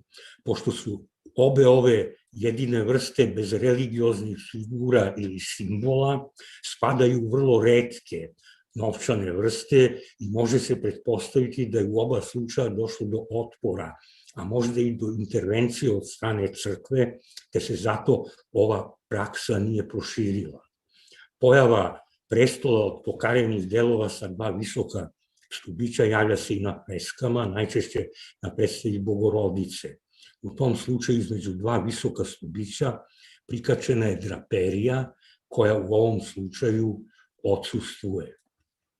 Mada su detalji čitave predstave stvarni pod jakim zapadnjačkim gotskim uticajem, ova kompozicija uzeta kao celini nesumnjivo predstavlja u stvaralačkom pogledu jednu od najoriginalnijih umetničkih tvorevina srpske srednjovekovne numizmatike. Tu su uobičajeni šablonizirani načini u prikazivanju kraljice, recimo na freskama i samog kraja, na freskama i novcu, u potpunosti napušteni. Na ovoj najlepšoj i najljubljoj kompoziciji prikazanoj na srpskom srednjovekovnom novcu, lik kraljice je dat izvanredno suptilno. Na njemu su izražene sve ženske osobine, divni i gracioni pokreti ruke, blagost izraza. Jednovremeno to je izraz konkretne ličnosti. Uzmemo li u obzir da je sve to izraženo u okviru ograničenih tehničkih mogućnosti rezača kalupa u običajnim tehničkim sredstvima, a da je ipak sve to dato prirodno i životno u nizu karakterističnih detalja, slobodno možemo reći da na ovoj predstavi prvi put u srpskoj prikazana ličnost dolazi do punog izražaja. Zato je ovo novčano naličje za Sergija Dimitrijevića pravo umetničko otkriće koje spada u najuspešnije umetnički oblikovane novce ove epohe, čak i kad se uporedi sa novcima kovanim u Evropi u to vreme. Ivanišević smatra da to nije kraljica, nego da je to Bogorodica. On se poziva na krin, na presto sa visokim stubovima, međutim, možete da uporedite argumente Ivaniševića i Dimitrijevića. Jovanović se o tome ne izjašnjava, on prosto ne navodi šta je tu. Ja ne znam koliko imam vremena, zato što ako mogu i ovde da završim, a mogu da prikažem i ovaj novac koji je takođe jedan od među najlepšima u srpskoj srednjovekovnoj numizmatici, prosto. Možete slobodno da pokažete još novca, slobodno izvolite, imate još vremena. Važi, ovde ću biti kraći. Znači, na ovom novcu vidimo vladara sa bradom i brkovima, ravnom kosom koja se spušta sa obe strane glave, račvastom krunom, račve su u obliku stilizovanih krinova, on sedi na prestolu bez naslona, to je sela Aurea, u desnoj savijenoj ruci drži čvornovat, ornamentalni skiptar sa velikim stilizovanim krinom na vrhu, čija je drška po svoj prilici tokarena, a u levici ispruženoj u stranu kuglu sa visokim duplim krstom. Donja pritka je šira od gornje. Vladar nosi košulju sa rukavima obrubljenim vezom ili biserima, to je evo ovde. Preko nje nosi haljinu sa pojasom bez rukava, čije su ivice oko vrata ruku i u njenom donjem delu obrubljene vezom ili biserima. Na grudima nosi medaljon u obliku prstena, to se evo ovde vidi taj medaljon, a na nogama šiljate gotičke cipele, evo to se ovde vidi, prestoje paralelopipednog oblika, gornja horizontalna ploča ukrašena je sa 3 reda, gornjim, unutrašnjim i donjim inkrustacijama u obliku niza kuglica ili dragih kamenova možda. Ploča stoji na stubićima izrađenim u vidu krupnih rombova ukrašenih krstovima koji se sa gornje i donje strane završavaju horizontalnim pločicama na kojima stoji presto, to jest sedište. Latinički natpis polazi levo ozdo, ide okolo i glasi moneta regis urosi. Predstava krunisanog vladara koji sedi na prestolu rukama drži pomenute oznake vlasti, prikazana je na ovoj novčanoj vrsti stilski sasvim drugačije i sa takvim bogatstvom detalja, sa toliko stvaralačkih elemenata u prilazu, motivu i njegovoj obradi, da se uprkos ovih uzora slobodno može razmatrati kao originalna umetnička tvorevina. Ovde srećemo najlepšu otvorenu krunu, najlepši skiptar, jednu od najlepše obrađenih haljina, jedan od najlepših prestola u čitavoj srpskoj srednjovekovnoj numizmatici. Ja bih možda ovim završio, meni je zadovoljstvo da sam vam predstavio izuzetno bogato i raznovrsno kovanje novca, novčarstvo kralja Milutina, koji je tokom svoje 40-godišnje vladavine stvarno imao mogućnosti da izda veliki broj raznovrsnih novčanih emisija i neki primjerci su dostigli visoke umetničke vrednosti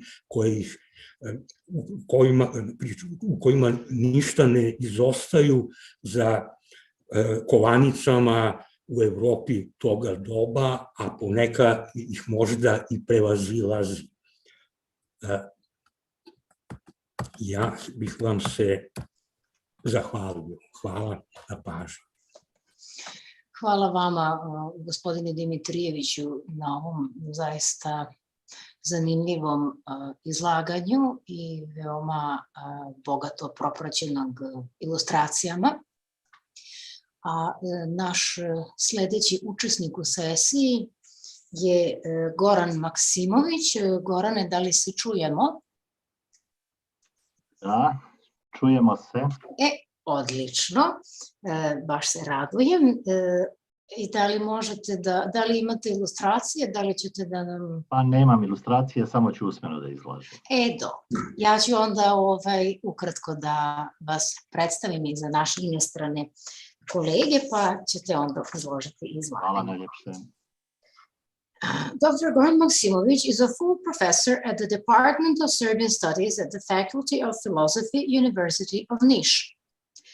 He has published more than 500 scientific articles in the field of literary science. He published several books, Umjetnost pripovedanja Branislava Nušića, Magija Sremčevog smijeha, Domanovićev smijeh, Srpske književne teme, Trijumf smijeha, Komedijski Orfej i drugi ogledi, Identitet i pamćenje, Kritička gozba, Simon Matavulj i Boka Kotorska, Kritička perspektiva i druge. Dear Professor Maksimović, please take a word. Izvolite, inače izlaganje kolege Maksimovića nosi naslov Descriptions of the Foundations of the Holy King Milutin in Serbian Travel Books and Anthropogeographical Studies from the end of the 19th and the beginning of the 20th century. Izvolite. Hvala najljepše. Pokušat ću u 15 minuta da izložim svoja istraživanja i zapažanja o zadatoj temi. Kao što znate, u srpskoj književnosti 18. i 19. a jednim dijelom početka 20. vijeka postojalo je značajno interesovanje o svetorodnoj lozi Nemanjića i mogao bi reći da je kult te svetorodne loze prisutan u velikom broju književnih tekstova, najviše drama, zatim romana, poeziji, a jednim dijelom i putopisnoj prozi. Međutim, kralj Milutin ima u svemu tome veoma specifičnu ulogu i rekao bih da je on bio najmanje zastupljen u srpskim književnim tekstovima navedenog razdoblja, tako da sam bio prinuđen da usmjerim pažnju samo na ovu dokumentarnu umjetničku, odnosno putopisnu književnosti, i to na one tekstove koji pokazuju značajnije interesovanje za svetoga kralja Milutina, prije svega za njegove zadužbine. Može se naravno posebno razgovarati o tome zašto su recimo Sveti Sava ili Stefan Nemanja ili Stefan Prvovjenčani, pa ne znam i Stefan Detanski, Car Dušan i tako dalje, imali toliko zastupljenu i, da kažem, značajnu recepciju srpskoj književnosti, a zašto je kralj Milutin skrajnut ili marginalizovan.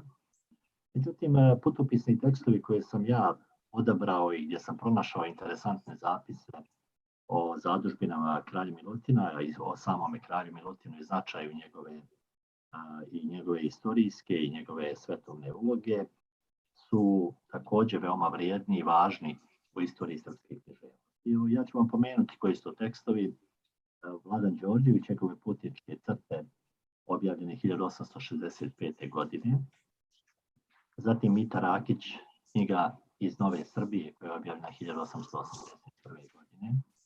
Potom mitropolit Mihajlo Jovanović u putopisu Hrišćanske svetinje na istoku iz 1886. godine. Potom Dragomir Brzak u putopisu Zavale na Bosfor 1895. godine. Branislav Nušić u svojoj etnografsko-putopisnoj studiji Kosovo, opis zemlje i naroda iz 1902. i 1903. godine. I usmjerio sam pažnju na dva putopisa koja su stvarala u drugoj i trećoj deceniji 20. vijeka. To su Grigorije Božović, Crte i reze iz 1928. i Čudesni putovi iz 1930. godine. Inače, Grigorije Božović u srpskoj književnosti ostavio značajniji i produbljeniji trag kao pripovjedač i veliki broj ovih tema koje se pojavljuju u njegovim putopisima su na različite načine literarizovani i u njegovim pripovjetkama. I izdvojio sam primjer Stanislava Krakova i dvije njegove, odnosno prije svega jednu njegovu knjigu Kroz Južnu Srbiju iz 1926. godine, ali Stanislava Krakova koji je zaista... Oprosti, da? Mogu samo da zalim, samo malo glasnije, ja vas sad nešto malo slabije čujem. Ako možete samo malo glasnije. Može, Stanislava Krakova koji je možda i sa najviše istrajnosti pisao o zadužbinama Svetoga kralja Milutina, jer je dosta pažljivo obilazio južnu Srbiju, odnosno Makedoniju, zatim prostor Kosova i Metohije, putovao je sve do Sofije, tako da jedan značajan broj njegovih putopisa je posvećen zadužbinama kralja. To je još značajno u ovim mojim istraživanjima i do kojih sam sve saznanja došao. Recimo, posebna pažnja usmjerena je na umjetnički prikaz zadužbina Svetoga kralja Milutina, poput recimo manastira Gračanica i Banjska, zatim Sveti Đorđe u Starom Nagoričanu, zatim mala crkva posvećena Joakimu i Ani u Studeničkom manastirskom kompleksu, zatim manastir Prohor Pčinski, koga je, kao što znamo, kralj Milutin obnovio, a među zadužbinama je i manastir Svetih Arhanđela u Jerusalimu, u blizini Svetoga groba. Interesantno je, na primjer, da glasovita Milutinova zadužbina Bogorodica Ljeviška u Prizrenu nije dobila značajnije mjesto u ovim putopisima, vjerovatno zato što je ona jedan značajan dio tog vremena sve do 1912. godine bila pretvorena u džamiju, pa putopisci koji su do tog perioda obilazili ovaj dio porobljenih srpskih zemalja nisu imali ni pristupa da vide Bogorodicu Ljevišku, a kasnije je pominju, poslije Prvog svjetskog rata, je pominju recimo Grigorije Božović i Stanislav Krakov, ali naglašavaju da je tek u fazi obnove, da je joj vraćen status crkve i da nisu bili u prilici da cjelovitije pogledaju i da se upoznaju s njenim dragocenostima. Recimo, značajno mjesto, gotovo kod svih putopisaca, ukazano je na crkvu Svetoga kralja u Sofiji. Na primjer, već Mita Rakić u ovoj svojoj putopisnoj knjizi iz Nove Srbije 1881. godine dolazi u Sofiju, odlazi u crkvu Svetoga kralja, odnosno crkvu Svete Nedelje, i dosta negativno piše o odnosu bugarske crkve prema toj zadužbini, prema činjenici da je grobno mjesto Svetoga kralja Milutina skrajnuto, da je gotovo sakriveno i da samo rijetki posjetioci koji insistiraju na tome da vide gdje se nalazi Milutinovo grobno mjesto mogu da pogledaju taj njegov kivot. Zatim je značajnu pažnju recimo toj crkvi u Sofiji posvetio i Dragomir Brzak u svome putopisu. Brzak dolazi u Sofiju 15 godina poslije Mite Rakića i kaže da su se, on je naravno čitao ova zapažanja Mite Rakića, pa se na neki način osvrće i na njih i kaže da su sada nešto više nešto više pažnje posvetili grobnom mjestu Svetoga kralja u Sofiji i da je njegov status nešto bolji nego što je bio u vrijeme kada je tu putovao Mita Rakić.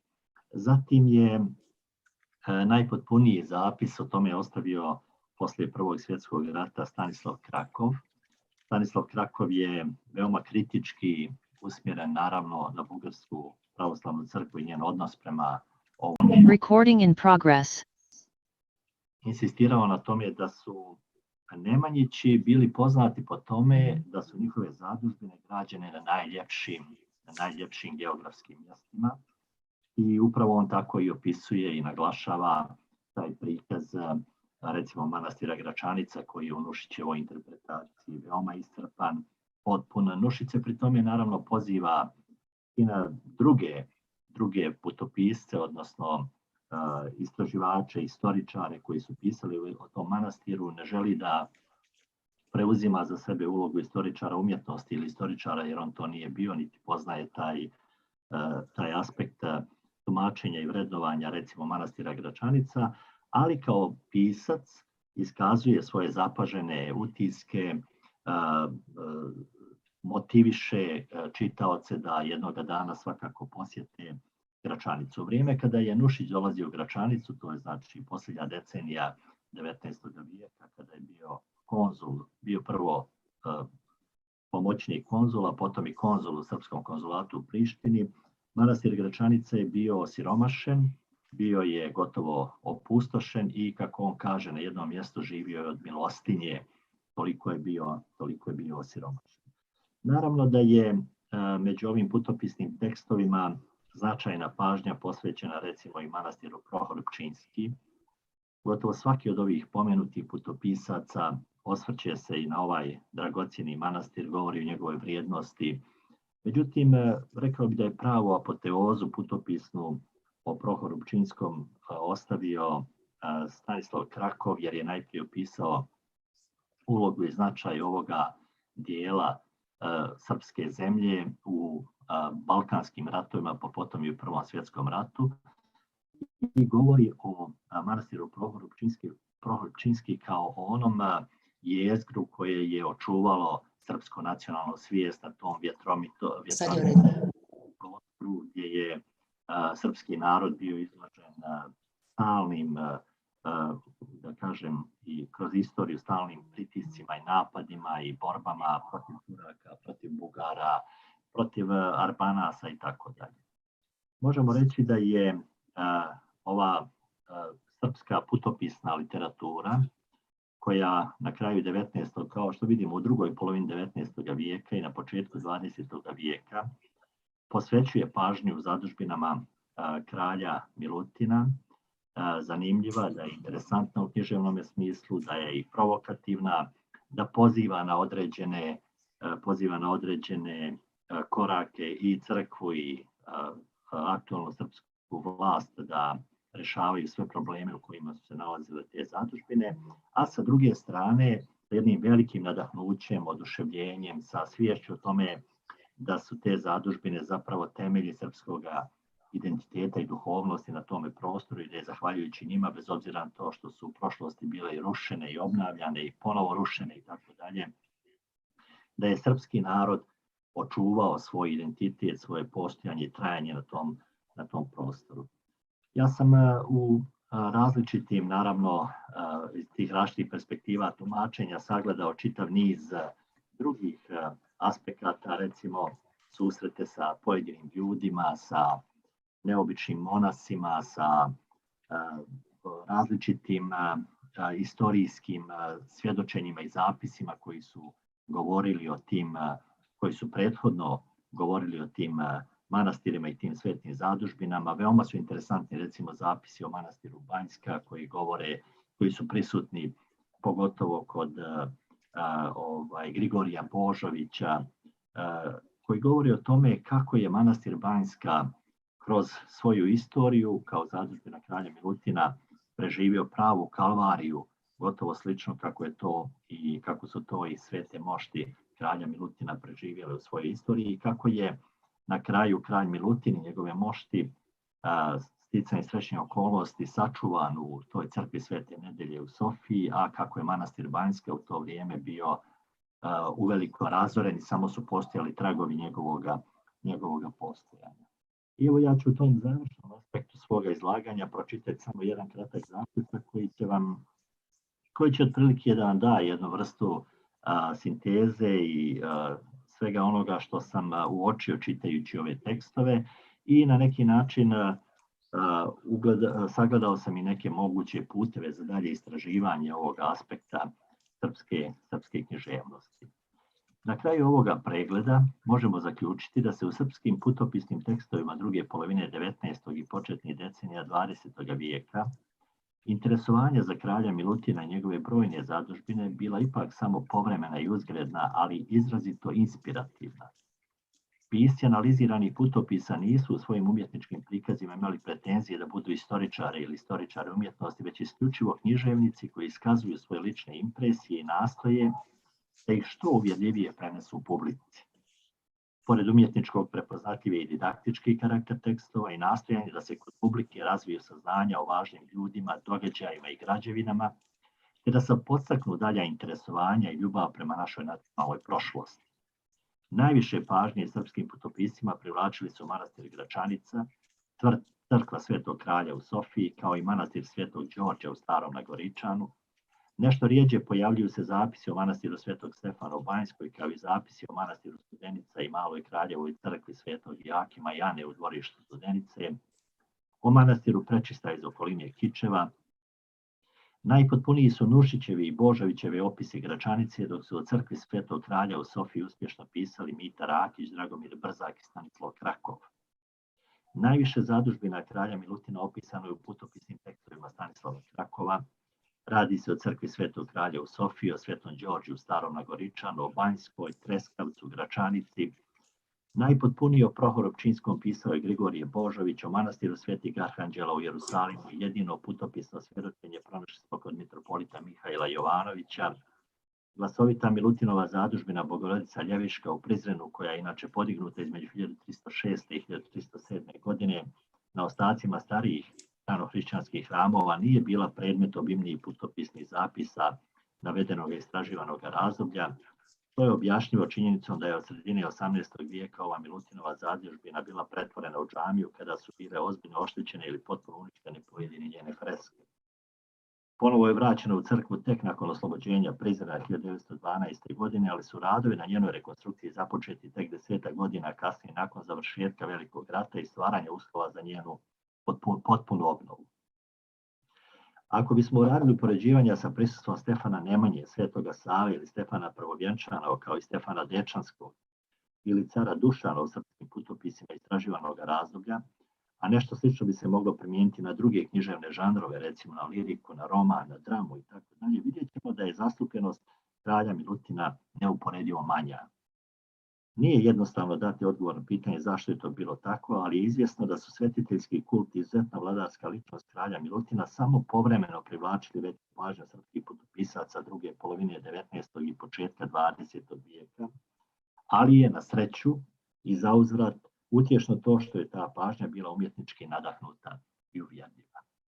Naravno, ja ću ovdje zaustaviti dalje svoje izlaganje, zato što otprilike ovo vrijeme predviđeno je već isteklo i zato što se ovdje, da kažem, otvara sad jedna velika istraživačka tema u oblasti srpske književne historiografije, koja je posvećena prije svega dokumentarno-umjetničkim žanrovima, a koja se naravno sad naslanja na istraživanje i drugih zadužbina i drugih vladara iz srpske svetorodne loze Nemanjića, pogotovo srpske srednjovjekovne, da kažem, historije. To će svakako, i štete do sada već ta istraživanja nisu i završena, to će svakako onda ostaviti jedan potpuniji, pregledniji, jasniji pogled na recepciju srpskih srednjovjekovnih vladara i srpskih srednjeg vijeka u srpskoj književnosti, u novoj srpskoj književnosti, kako se to danas naziva u istorijama srpske književnosti, odnosno književnosti 18. i 19. i početka 20. vijeka. Evo, ja ću tu završiti svoje izlaganje i nadam se da ću za ovaj predstojeći zbornik sve ovo sistematski srediti i da ću čitav niz ovih izloženih aspekata još potpunije objasniti. Hvala vam na pažnju. Uvaženi profesor, ja vam zahvaljujem na veoma zanimljivom predavanju i podacima koji nisu toliko istraženi i poznati i drugim disciplinama koji su zaista veoma zanimljivi, naročito kad imamo u vidu i podatke koje ste naveli o moštima Svetoga kralja koje se nalaze u Sofiji. Hvala vam puno. Ja ću sada najaviti naše sljedeće učesnike. U pitanju su kolege Bojana Pavlović i Sergej Beuk. Ja se nadam da se čujemo. Drago mi je da se evo i vidimo. Ako imate ilustracije, možete slobodno da ih postavite da ekran da vidimo i mi. A ja ću vas sada najaviti.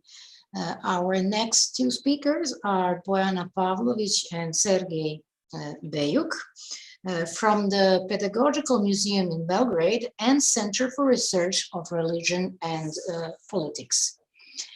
Bojana Pavlović obtained her master's degree in art history in 2020 at the Faculty of Philosophy, University of Belgrade.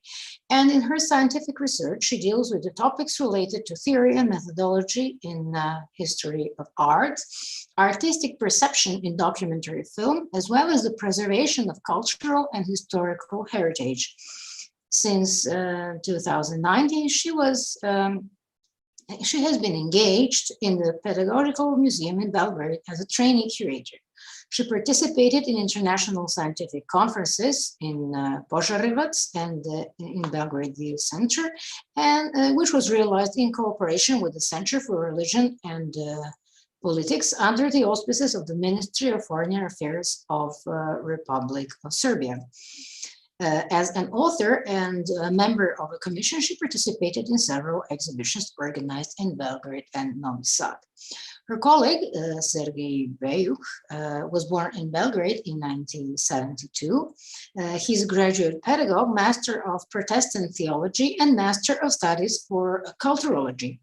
He has published 6 group and independent collections of poetry and has published poetry and prose in the most eminent professional magazines and daily newspapers. He has also published dozens of professional papers in the field of religiosity and contemporary theology in the country and abroad, as well as 2 books in the field of theology and philosophy and religion, as well as 1 in the field of cultural studies. He is the president of the board of directors of the Center for Research on Religion and Politics in Belgrade. And the paper they are going to talk about today, their presentation is very interesting. And it is The Shroud of King Milutin, the motive of the resurrection in the era of the Palaeologan dynasty. So dear Sergei and dear Bojana, please take a word and address to us. Hvala vam. Dakle, ne znam da li se čujemo. Čujemo se odlično. Dobar dan. Ja se izvinjam što ću malo zvučati nazalno, mene neki virus hvata, ali nadam se da ćete me razumeti dobro. Nema problema, odlično vas čujemo, tako da sjajno. Hvala najlepše. Naša ideja zapravo jeste bila da napravimo jedan naučni rad iz 2 dela. Prvi deo bi se zapravo naslanjao na ideju suštine, teološke suštine hrišćanstva, a to je ideja vaskrsenja, odnosno realnost vaskrsenja za hrišćanske vernike i geneza problema plaštanice, odnosno pokrova u samom judaizmu. Dakle, pitanje je otkud pokrov u pravoslavnom svetu, otkud pokrov u hrišćanstvu i šta se to dešavalo kroz istoriju judaizma, što je dovelo do naše teme danas. Zapravo, otkud pokrov u hrišćanstvu, otkud njegovo značenje, otkud njegova simbolika. Da bismo na ta pitanja odgovorili, potrebno je da započnemo zapravo naše putovanje od samih početaka judaizma. Ja ću biti, zaista ću da budem veoma kratak, naš rad će biti daleko opširniji, sa više podataka i detalja. Međutim, potrebno je samo nekoliko važnih stvari naglasiti da bismo uopšte do ere Paleologa uopšte došli istorijski. A to je da recimo možemo poći od činjenice da se judaizam kroz vekove na različite načine razvijao, trpeći različite metamorfoze kako iznutra. Samo vas pitam, da li imate ilustracije, da li, pošto bi možda kolegama bilo veoma interesantno i značajno da vide sliku, ako imate ilustracije, pošto nismo, ne znam da li imate ilustracije i da li ste podelili ekran. Ne, nismo, mi ilustracije ćemo imati u samom radu, međutim, deo koji se odnosi na samu istoriju pokrova ne podrazumeva sliku. Dakle, ja ću pokušati da budem vrlo precizan kada govorimo o tome. Dakle, trpeći metamorfoze, možemo konstatovati da zagrobni život u judaizmu nije eksplicitno definisan kao što vidimo recimo u knjizi ponovljenih zakona, onako kako je to definisano u hrišćanstvu i islamu. U najopštijem smislu, klasična tradicija judaizma podrazumeva realnost egzistencije duše koja se nakon fizičke smrti vraća svom tvorcu, odnosno uzroku, odnosno da će nakon suda duše biti nagrađene ili kažnjene. Tu imamo jednu poprilično maglovitu ideju Šeola koji se opet kroz vreme razvija. Većina Jevreja, pored navedenog, očekuje dolazak obećanog Mesije i pravde koju on obezbeđuje, što jeste stalna potvrda njihovog identiteta, kako nacionalnog kulturnog, tako i identiteta izabranja, odnosno izabranje naroda Božjeg ili elekcije. Proces sahranjivanja za narode Drevnog istoka je bio izuzetne važnosti, a strah od nesahranjenog pokojnika kao obojka prokletstva opisan je kako u Tori, tako i u proročnim knjigama.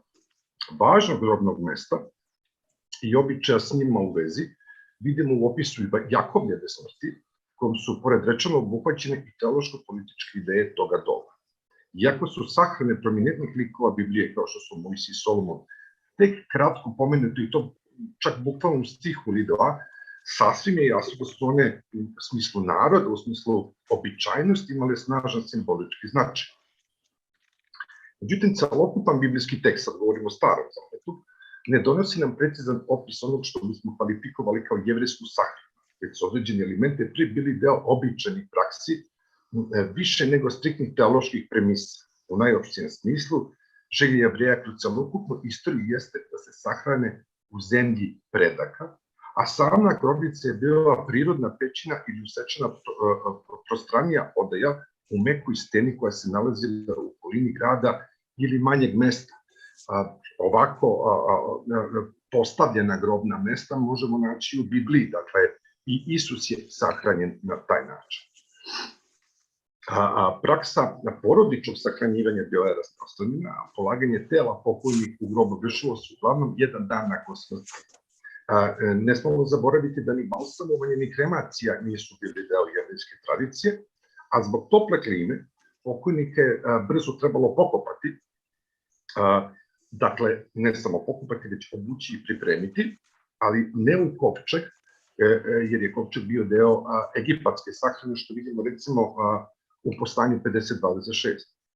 Pre devastacije drugog hrama, dakle Irodovog hrama, Jevreji su se sahranjivali u odeći koju su nosili tokom života, bez posebnih dodataka ili oznaka, ali se vremenom taj običaj transformisao prema bogatstvu i društvenoj poziciji pokojnika.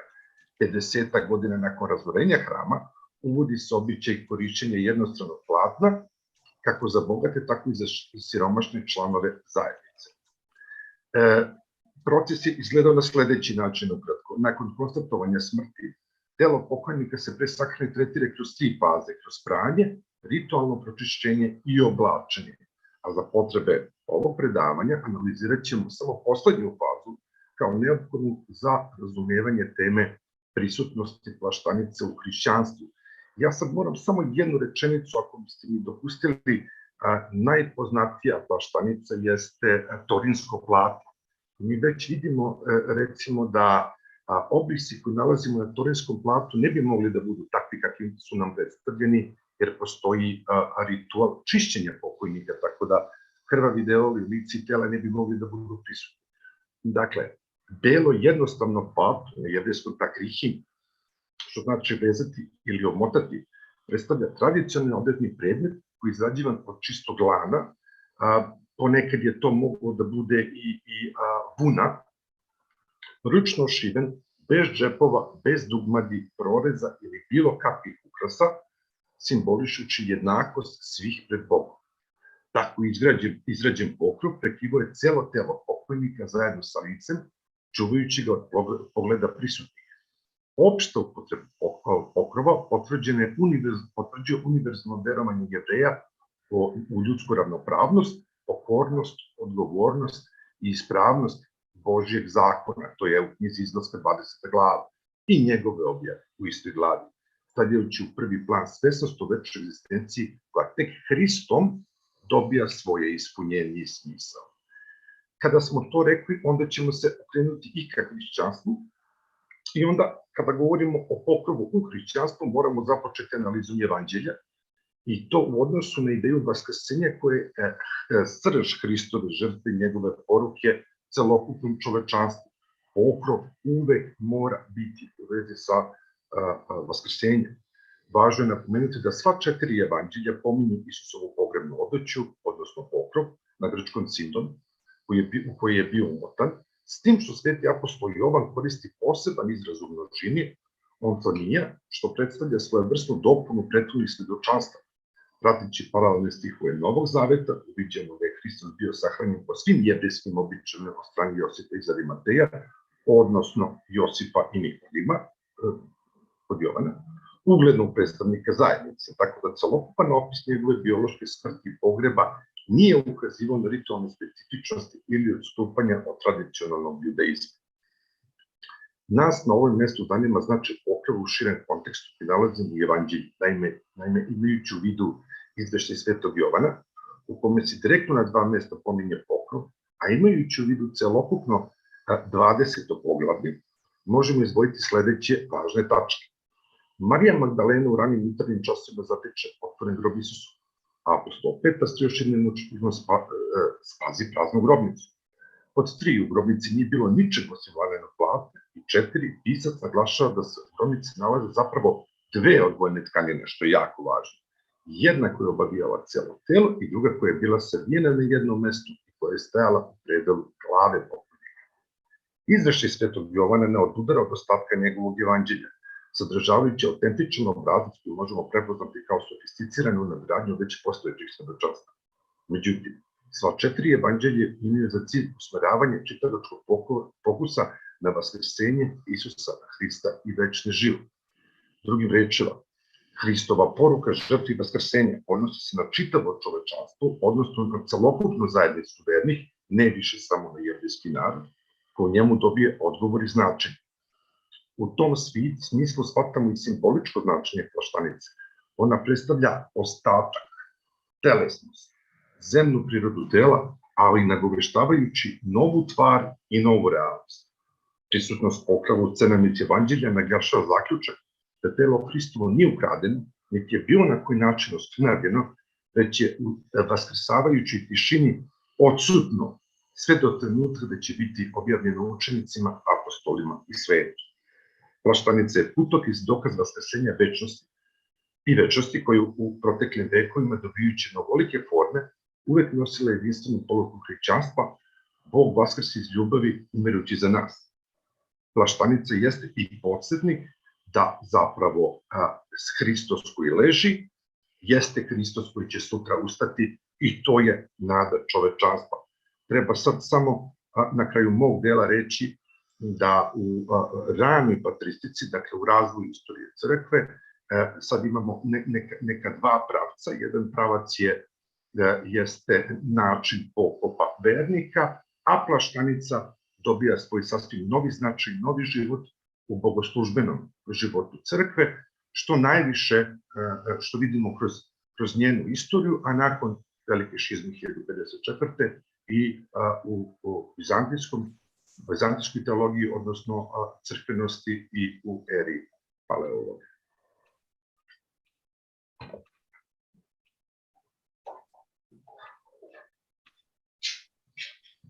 Dobar dan.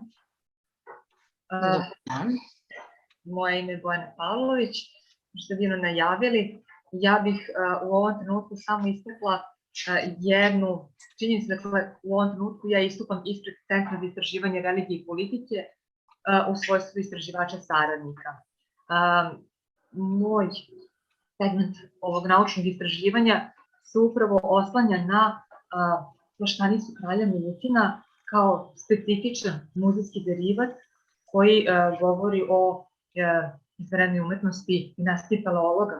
Kao što je poznato, poslednji veliki vizantijski pokret, pre svega duhovne obnove, potekao je iz Starigrada pod dinastijom Palaeologa i iznedrio sakralne spomenike, monumentalne, likovne i primijenjene umetnosti od izuzetne kulturno-umetničke vrednosti koje odlikuje bogatstvo ideja i oblika. Srpske srednjovekovne crkve i manastiri su gajili tradiciju umetničkog ukrašavanja interijera različitim skupocenim predmetima, među kojima su bile zastupljene tkanine ukrašene vezom, čija je uloga bila usko povezana sa vizantijskim bogoslužbenim ceremonijalom. Sudeći prema izvorima, crkveni vez je izrađivao u radionicama pri dvoru i manastirima, kao što svedoči i biograf kralja Milutina Danila. Pored poznatih carskih radionica u Vizantiji i u zapadnoj srednjoj Evropi, pominju se radionice za izradu veza. Izvesno je da su slikari živopisa i ikonopisa imali krucijalnu ulogu pri izradi predložaka za kompozicije izvedene tehnikom veza, služeći se svojim crtačko-likovnim umećem, koje su neretko zavisile od kultnih potreba pojedinog objekta, što objašnjava repeticiju ikonografskih motiva na pojedinim predmetima. Takođe, razna slikarsko-tehnička rešenja mogu naći svoj odraz u vezu, kao što je primer zlatne pozadine na mozaicima, modelovanje figura, ali i inskripcije.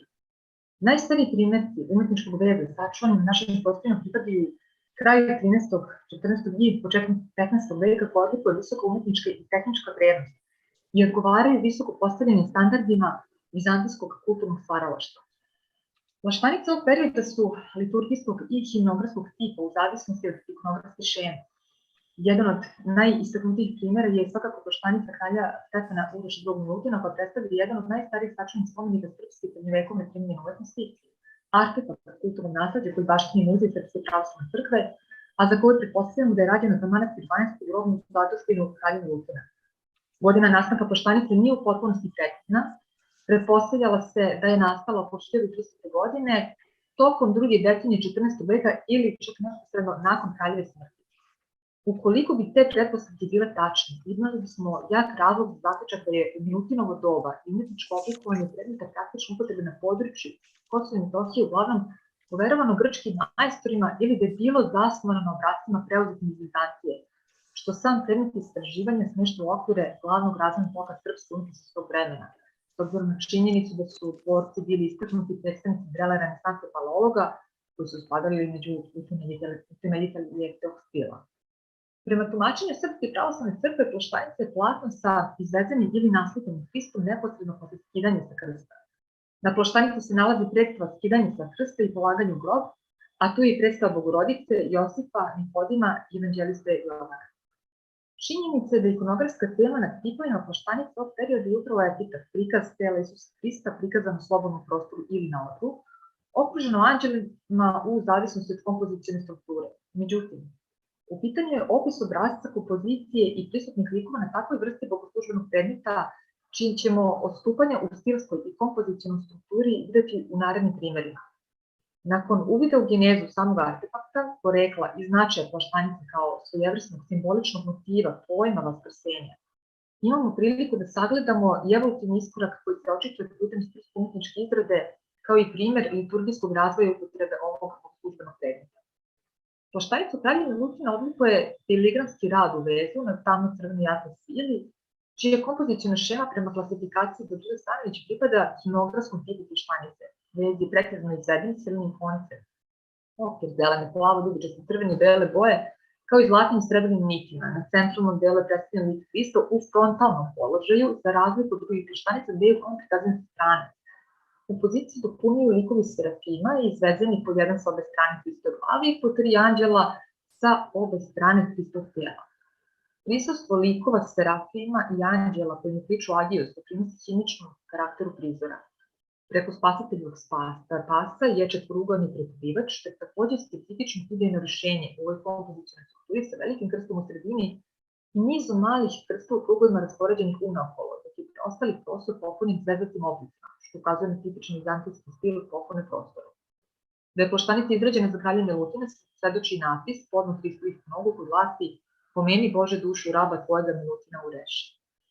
Postoje brojne spekulacije po pitanju samog naručioca ove plaštanice, datume izrade, kao i radionice iz koje je potekla, ali svakako možemo reći da se ova plaštanica ističe stilsko-umetničkim i kompozicionim rešenjima među najvrednijim spomenike srednjovekovne primjene umetnosti. Radi komparativne stilsko-umetničke, ali i tipološke analize plaštanica osvrnuli smo se na izradu plaštanice skopskog mitropolita Jovana u riznici manastira Hilandara. U pitanju će sada biti tako deskriptivna analiza, imali smo manjih tehničkih mogućnosti da priložimo fotografije. U pitanju je vezana plaštanica skopskog mitropolita Jovana koja data 1346-1348 godine, predstavlja jednu od najstarijih sačuvanih plaštanica u srpskoj umetnosti koja pripada liturgijskom tipu izrade. U njenom središtu je prikazano polaganje Hrista u grob, a oko te scene raspoređeni su 14 velikih praznika i služenje svete liturgije, u kojem uz najveće crkvene učitelje učestvuje mitropolit Jovan, držeći svitak početnim rečima zamovane molitve. Za razliku od drugih srednjovekovnih plaštanica, ona se sastoji iz 2 dela, središnjeg i naknadno dodatno široke trake koje otvorio svih strana. Središnji deo plaštanice vezan je na crvenom damastu, atlasu, pozlaćenom i posredanom žicom i koncem. Ukratko, iz navedenih sažetih deskriptivnih navoda možemo vidjeti evidentnu razliku u umetničkoj izvedbi i tipologiji plaštanica koje su nesumnjivo odraz ne samo kulturne klime i vizantijskog duha, stvaralaštva u renesansi dinastije Palaeologa, već i svojevrsna potvrda identiteta. Bogoslužbena upotreba plaštanica u ranohrišćanskoj crkvi bila je drugačija u odnosu na poznije vreme, od kraja 14. i početka 15. veka, te plaštanica kralja Milutina ujedno je primer liturgijskog razvoja. Prema najranijem svetotačkom tumačenju, časni prestol simboliše Hristov grob, stoga i plaštanica postala sastavni deo časnog prestola. Isidor Pelusijet spominje plaštanicu na prestolu pri svakoj liturgiji, gde kaže čista plaštanica, koja se prostire radi prinošenja božanskih darova, jeste služenje Josipa Arimatijskog, kao što je on obavio telo Gospodnje i predao ga grobu, iz koga je za ceo naš rod, kao plod stečnog vaskrsenja, tako mi, osjećajući na plaštanici hleb predloženja, nalazimo telo Hristovo koje nam daje istu nepropadljivost koju nam je darovao nakon vaskrsenja iz mrtvih spasitelj Isus pogreban od Josipa. Ovo ranohrišćansko svedočanstvo nas dovodi do zaključka o ulozi plaštanice u vidu gornjeg pokrova prema pomenu evanđeliste Matija. Vremenom plaštanica dobija putem nove bogoslužbene uloge i novo ime, Ilitija, što u prevodu znači savijeno. Prema carigradskom patrijarhu Germanu, Ilitijom predstavlja plaštanicu kojom je obavijeno telo Hristovo i položeno u grob, koje se u bogoslužbenoj upotrebi pre početka Svete Evharistije razvijelo i postavilo povrh časne trpeze. Na osnovi tumačenja Simeona Solunskog, plaštanica je vozduh i vazduh, treći i najveći pokrov na liturgiji kojim se pokrivaju sveti darovi. Ovaj vozduh nosio se na velikom hodu i nazivao plaštanica, o čemu stoje kako pisam svedočanstva, tako i prikazi na srednjevekovnim freskama. Da zaključimo, u istočnoj i srednjevekovnoj tradiciji hrišćanske crkve plaštanica se pojavljivala i po terminima vozduh plaštanica i Ilitijan, čiji je nosilac dvostruke uloge bila i plaštanica kralja Milutina kao svedok tranzitni namen u istoriji bogosluženja hrišćanskih liturgijskih obreda. Da objasnimo, do kraja 14. i početkom 15. veka imala je ulogu vozduha koji se nosi na velikom hodu prema Slobodnom Milesu, znači postoji opravdano mišljenje da je to činjeno samo na arhijerejskim liturgijama i bogosluženjima velikih praznika. Od 15. veka vozduh postaje samo plaštanica koja se iznosi na veliki petak i simbolično predstavlja Hristov grob. Shodno navedeno, plaštanica kralja Milutina u svojoj dualnoj prirodi, pored estetskih aspiracije vodećih umetničkog stila Vizantije koje posjeduje, simbolično predstavlja i razvoj liturgijskog bogosluženja, što ovaj artefakt smešta među predmete od izuzetnog istorijskog kulturnog značaja srpsko-srednjevekovne primenjene umetnosti. Ovim rečima i završavam svoje izlaganje, koje će naravno biti potrebnije izloženo u samom radu. Hvala vam najlepše. Evo, veoma je bilo zanimljivo da nam osvetlite i ovaj aspekt plaštanice. Vidjet ćemo još za dalje, a evo sada otvaramo diskusiju na osnovu radova referenata koje smo do sada čuli. Prvo izlaganje je bilo od koleginice Natalije Ristovske o kružnim naušnicama Kraljice Simonide. Now we're opening our discussion.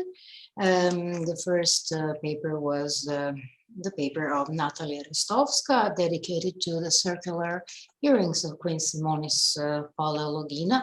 So if there are any questions concerning this very, very interesting paper, I kindly ask our colleagues to ask. And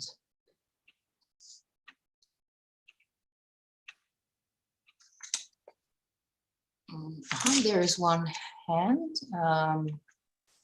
Professor Nicholas Johnson would like to say something, but you should just unmute yourself.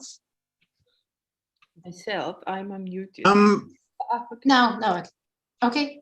Okay, no, yeah. No, it's okay, it's okay. Natalia, when you were doing your presentation, I noticed, I think on the second slide, yes, you showed a woman wearing the earrings, but also a dress. And like the sakos had almost the same design as the earrings. Now, is that a coincidence or is that? The second slide where I'm showing the... I think so, yeah. Just have a look at the second or third slide and I'm fairly certain. I am going to share my, shall I share my screen? So Well, I hope I'm right. You can find the slides, certainly. I'm sorry to put you to the trouble, but I was just curious. It just, okay, keep going. Is this the one? This one? Yes. This is the third slide. Well, this. Yeah. The Sakos has got the same sort of or a similar design on it. Now, could this be significant, or is this, the circles? It looks like the earring with the circle of pearls, and then the disc, and then the jewel in the center. So, is this a significant design for any reason that you know of? Oh, you mean this one here? On the right. No, on the right-hand side. This one? Yeah. So like the circular earrings I've been showing? Yeah, that's right. No, actually, I showed this slide to demonstrate, because it has been suggested that these earrings, perhaps, this sort of jewelry that was hanging from the crown or headdress were developed from the Byzantine prependulia, which are these pendants. Yeah. Right? So that's why I showed this slide. However, you mean these ones? Yes. I think it's completely coincidental. Oh, right. Okay. But I think what this depicts is the chlamys of the Empress of Evdokia.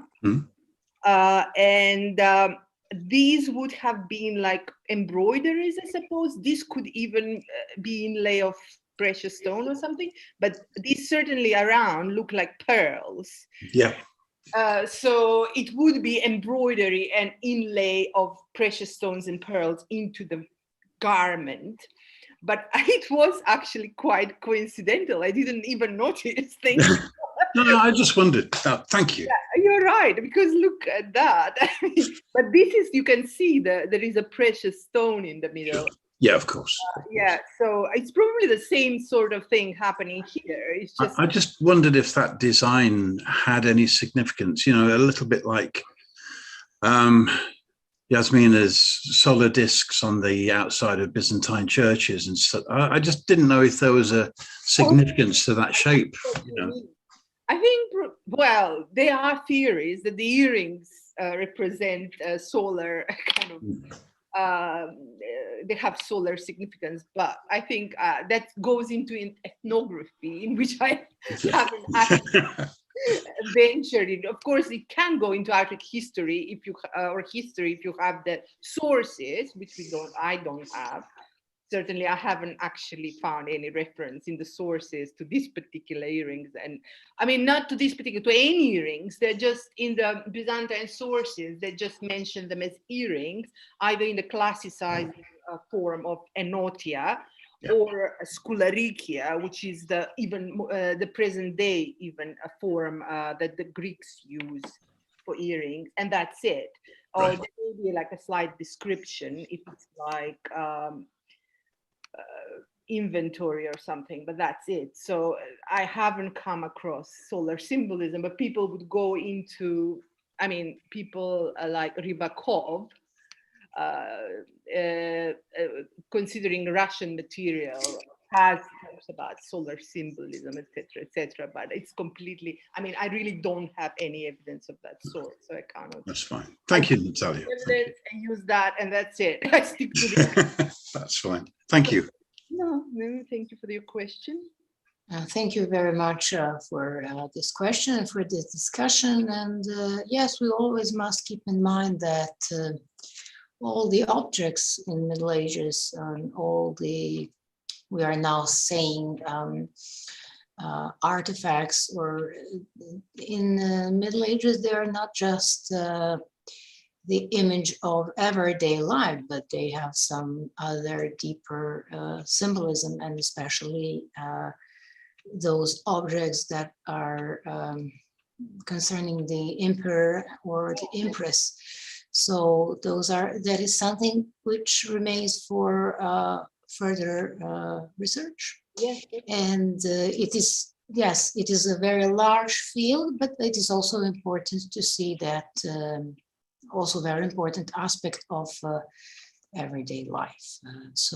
Thank you very much. Is there some other question concerning the paper of Natalia Ristovska? Any commentaries or maybe any remark? If not, we can continue our discussion. Can I ask a question in turn? Not of myself, obviously, but do you, any of you, I mean, the material I presented, is it at all familiar to you? And is there any new finds, perhaps, that match this description? No, it is a very unusual topic of your paper. So there is, of course, a lot of new material. I think not only for myself, but for all of us. And I think that it is very important for us to see all that material. And there is a lot of material. So thank you very much for all those beautiful images. Thank you. Thank you very much. If there are no other questions, then we can move on the other paper, the paper of Milan Dimitrievich, dedicated to the coins of King Milutin and the coinage of King Milutin. Are there any questions or maybe some remarks? Da li možda ima nekih komentara ili pitanja na izlaganje profesora Milana Dimitrijevića? Da li ima nekih komentara?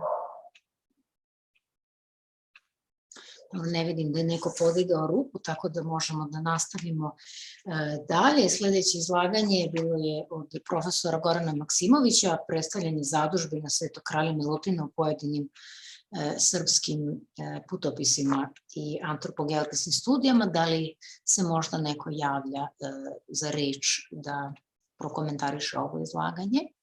Are there some questions or comments on the paper of Goran Maksimović?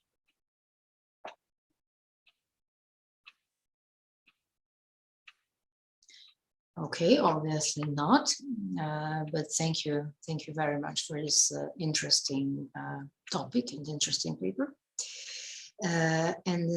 Now there is a paper of Bojana Pavlović and Sergej Beuk, Plaštanica kralja Milutina, motiv vaskrsenja u eri dinastije Palaeologa, the communication dedicated to the shroud of King Milutin and the motive of resurrection in the Palaeologan age. Are there some questions?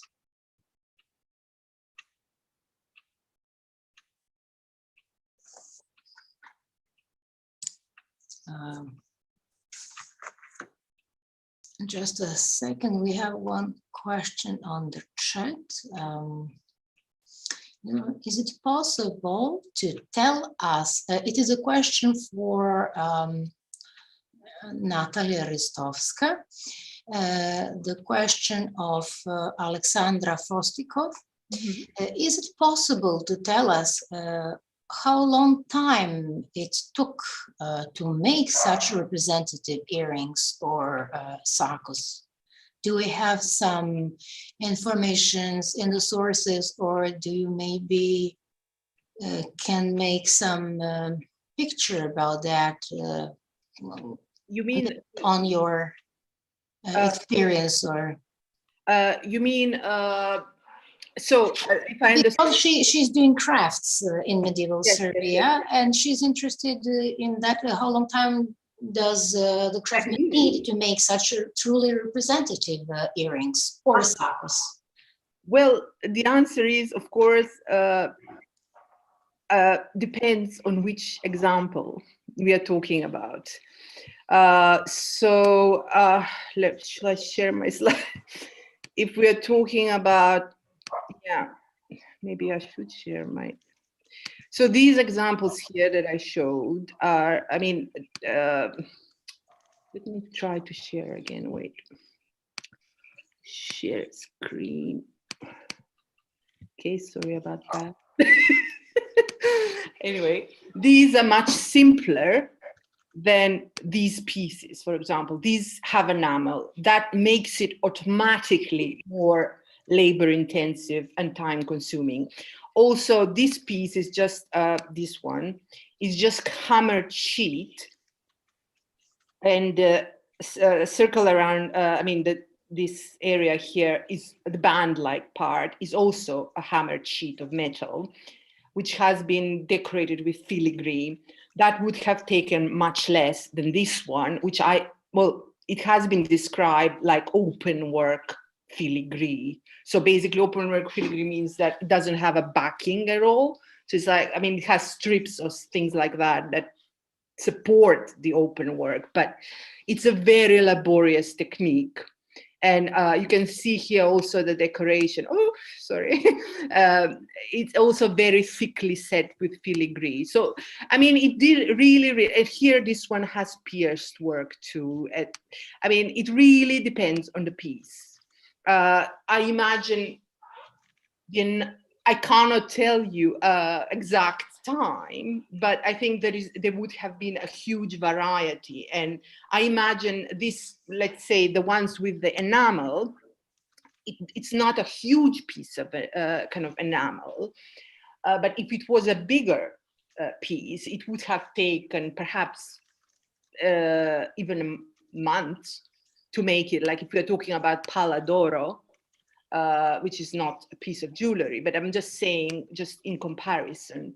And also another thing that needs to be taken into account is that it is possible, although in the case of jewelry, not so much, that pieces like this, if it was a bigger piece of metalwork, there would have been a division of labor, which means somebody would do the enameling or just the hammering in the workshop, and then somebody would prepare the glass, somebody would do the actual inlaying of the enamel, and just the enamel, and then there would be somebody else specializing in the sort of in the filigree, like first drawing the wire and then winding it, and it's because it's actually twisted wire, and in some cases double twisted wire. So there would have been specialization within the workshop. Now this is, just my guess on the basis of the sources, which mentioned that there were, at least in the imperial, probably imperial related and production, that there was a separate kind of department which dealt with the melting of the metal and the actual casting of the bars, of the metal bars, like ingots, and drawing the wires and kind of beating the sheets of metal. And there was a separate department which dealt with the decorative techniques. And I assume actually, and I wonder whether perhaps in imperial workshops, we are, the metal that went out, the department that did with the metal was both for the mint and for the metalwork for imperial use, because there was definitely a department which dealt with metalwork for the use of the emperor, the official use of the emperor, where crowns, etc., were produced.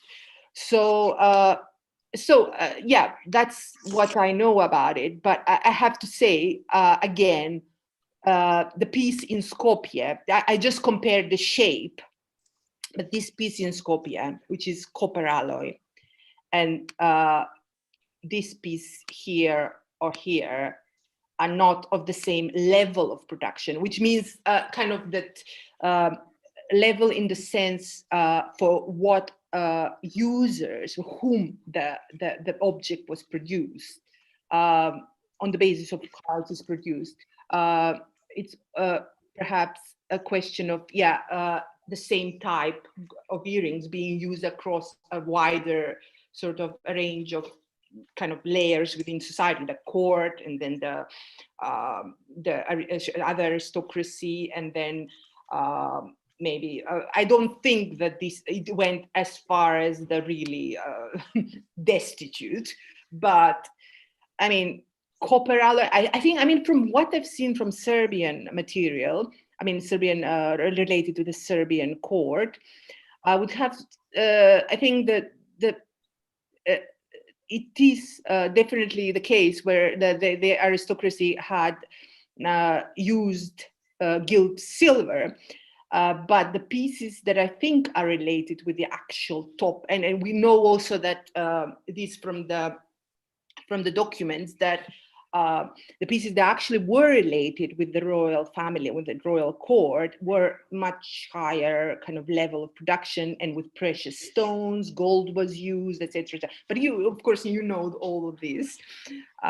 So yeah, that is how much this is what my side, my view of things are. And yeah, would you like, do you have further question, or would you, like to join conversation or ask me further anything else? Hello? Do you hear me? Yes, we hear you, But the colleague Alexandra Fostikov cannot answer you, but she's thanking you. She's very grateful to you for your answer. And yes, yeah, she's now mentioning some, she wrote me via chat one message, and she is mentioning, for example, the whole, for example, the several craftsmen. So they are all using, they are all making the same earring. Yes, that's what you were telling me. If there is some more representative earrings, so many people were engaged in their fabrication. So maybe even the whole, for example, 10 people, or the whole group of people. That is what you wanted to say, yes? We really don't know how many people were involved. I mean, for such a small piece, I mean, it's difficult to say, but I imagine if they're producing like a larger number of objects for the imperial family, that there would be more people. And it's different if they're producing one piece, probably maybe one artist could finish the work, you know what I mean?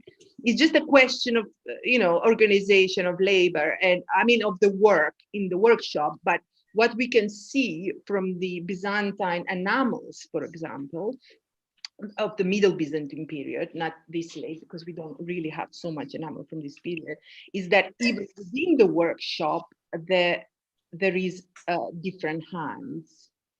So, I mean, within the enameling workshop. So, and the objects are so similar, so they're obviously turning out larger number of objects. Of course, we have fewer. We imagine, okay, one piece, and even actually the pointer that I wanted to make, and I cut it out of my paper because it was too long. The earrings that are depicted on the portraits, the three portraits I mentioned of Simonis, they're all different. They're different pairs of earrings. They're not the same. This is not only because it's like different colors, but also some have pendants, some have kind of radial additions to the pearl, which look like pearls, and the third ones don't have anything. So obviously we are talking about, well, first that we are clearly dealing with different sort of pairs. And second, it seems very likely that the actual craftsman did see the empress dressed up. So I would say, maybe I'm wrong, but this is my impression.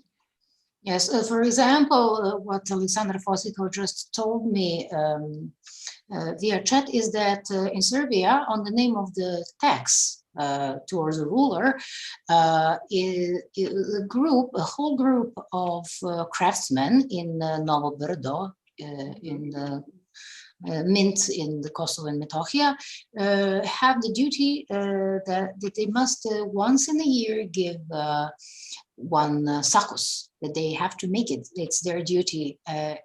It's a tax. It's so, yeah, just to let you know that.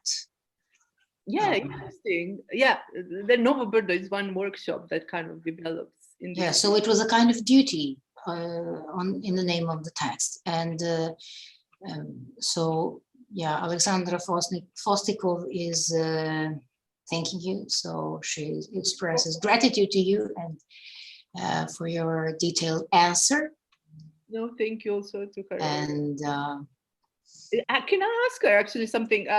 Do you have evidence of workshops, really, or kind of higher level workshops in the sense of more complicated objects in that you have come across recently from Serbia? Do we have, may I kindly ask you to repeat again the question? Have you come across evidence of workshops, actually, except Novo Brdo, that, yeah, workshops of production of jewelry or metal work, but we are talking, what I'm talking about is kind of more royal level of production rather than sort of open city production.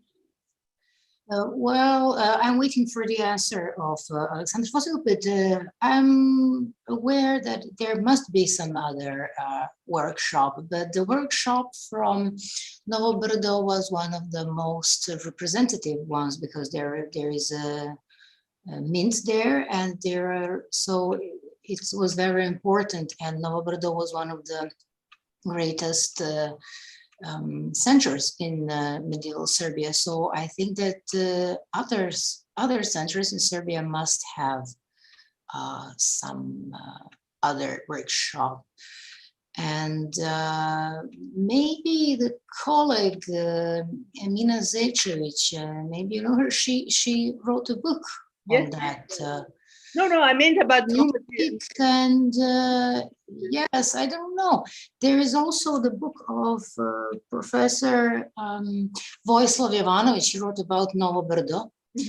And yes, that's his life work.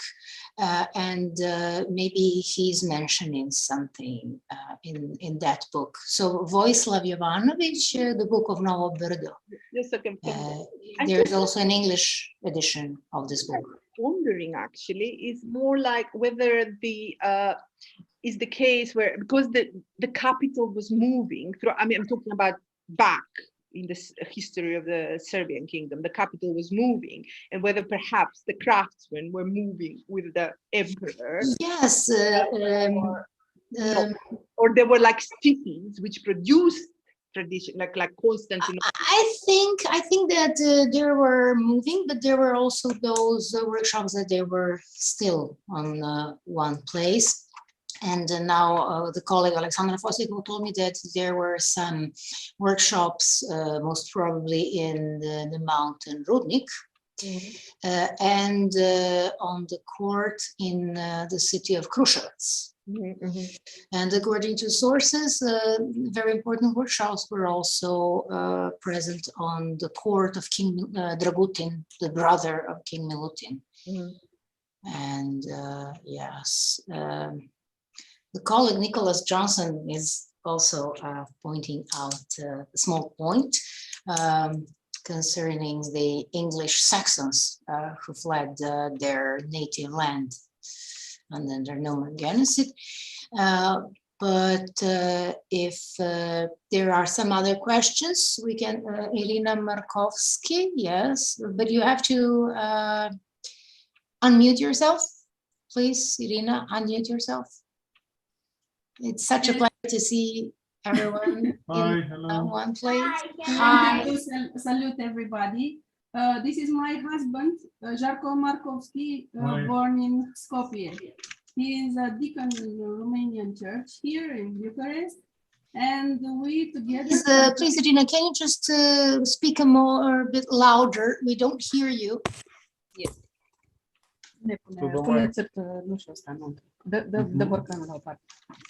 Ajmo da workamo. Okay, I think now you're gonna hear me louder. Yes, now it's you perfect. Can confirm. Thank you. Yes, I brought my husband next to me. His name is Žarko Markovski. He's actually a Macedonian. He's a deacon here in Romanian church, and we translated for National Museum this summer a material, Srpsko zlatarstvo. We cannot remember the author just right away, but I wanted to tell... Bojana Radojković is the Yes, maybe, yes.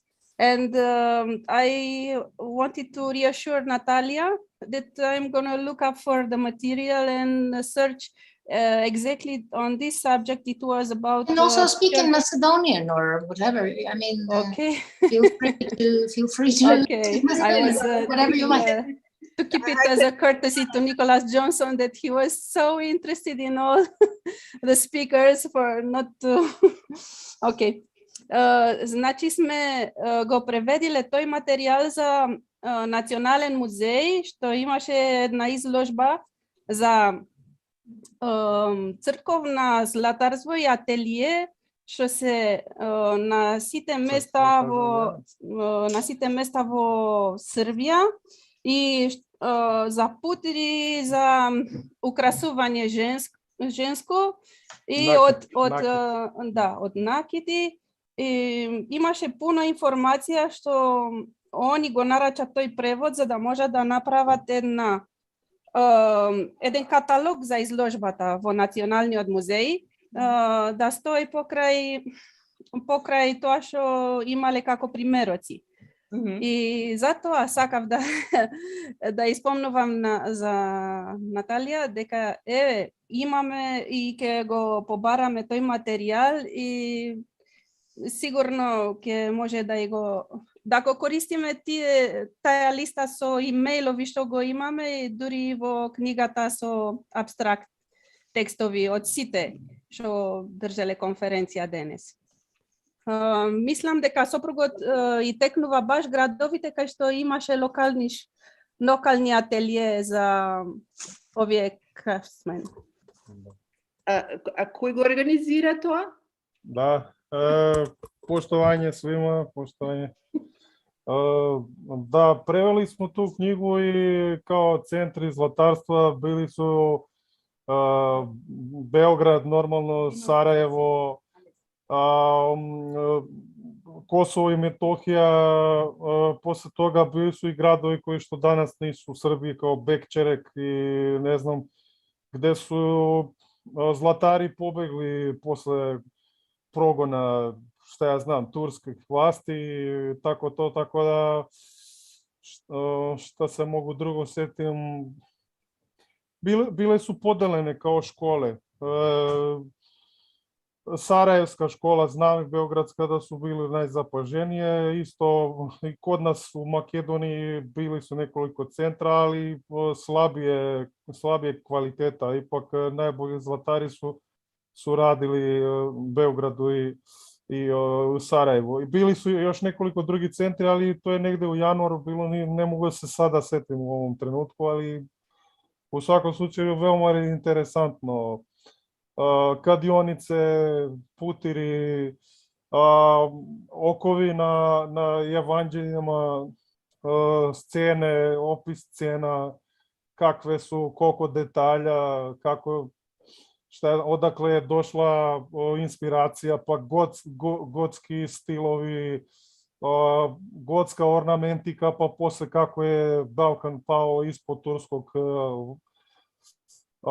ropstva, onda dolaze i orijentalni elementi i polako se figure gube na tim predmetima i dolazi do izraza ornamentika, pogotovo orijentalna. Iako se prepliče sa gotskom, ima, šta ja znam, listić je bio gotskog stila, ali ne znam koji drugi delovi su bili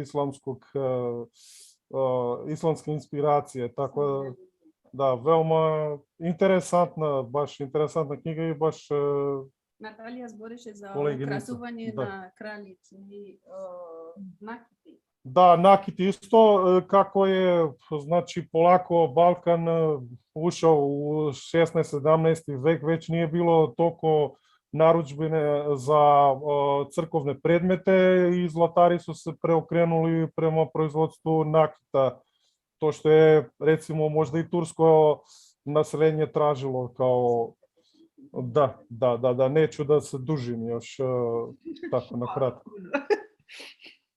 Da, ostavit ću Irinu. Pozdrav svima. Pozdrav. Ćao. I'm gonna leave you to. Thank you very much. Dear Natalia, do you have some remark or any comment, or would you like to say something? I'm really curious about the book. This is something I'm not working on particularly later period, Palaeologan, because I'm a specialist more in the Middle Byzantine period. But I am kind of interested in the workshop, what's happening in the Balkans, and why we have so little material about these high-level workshops. But of course, the products would have been gold, and this is remelted invariably, unless a catastrophe struck, like some conquest, and they had to bury it quickly. So I can understand that too. But who is working now in Serbia on jewelry? Mina Zečević, I know. At this moment, I have no clue. We just translated what was going on in the, let's say, 15th, 16th, 17th, 18th century, and that was the end of the chapter I was following. But anyways, it was all lost by the end of the 18th century. The old craftsmen and the techniques were lost, and the new masters were not even comparable with the ones from the, let's say, 15th, 16th century. It was even showing in the style and the details that they were producing on the jewelry mostly. It's the craftsmanship was lost, and of course, for instance, in Macedonia, we in Ohrid we have jewelers, and in Skopje I apologize, our time is now very short, but thank you very much, and I truly apologize. I hope that you have said everything that, the most important that you wanted to say. And now it is because we have one more presentation in the meanwhile. And I have one question, just if there is question for the paper of Bojana Pavlović and Sergej Beuk, the Shroud of King Milutin. If not, then we can move on and continue our session. We will have the opportunity to hear the presentation of Biljana Cincar-Kostić that is also dedicated to the Shroud of King Milutin. And yes, just a few seconds. I kindly ask you all to wait, maybe half of a minute or a minute.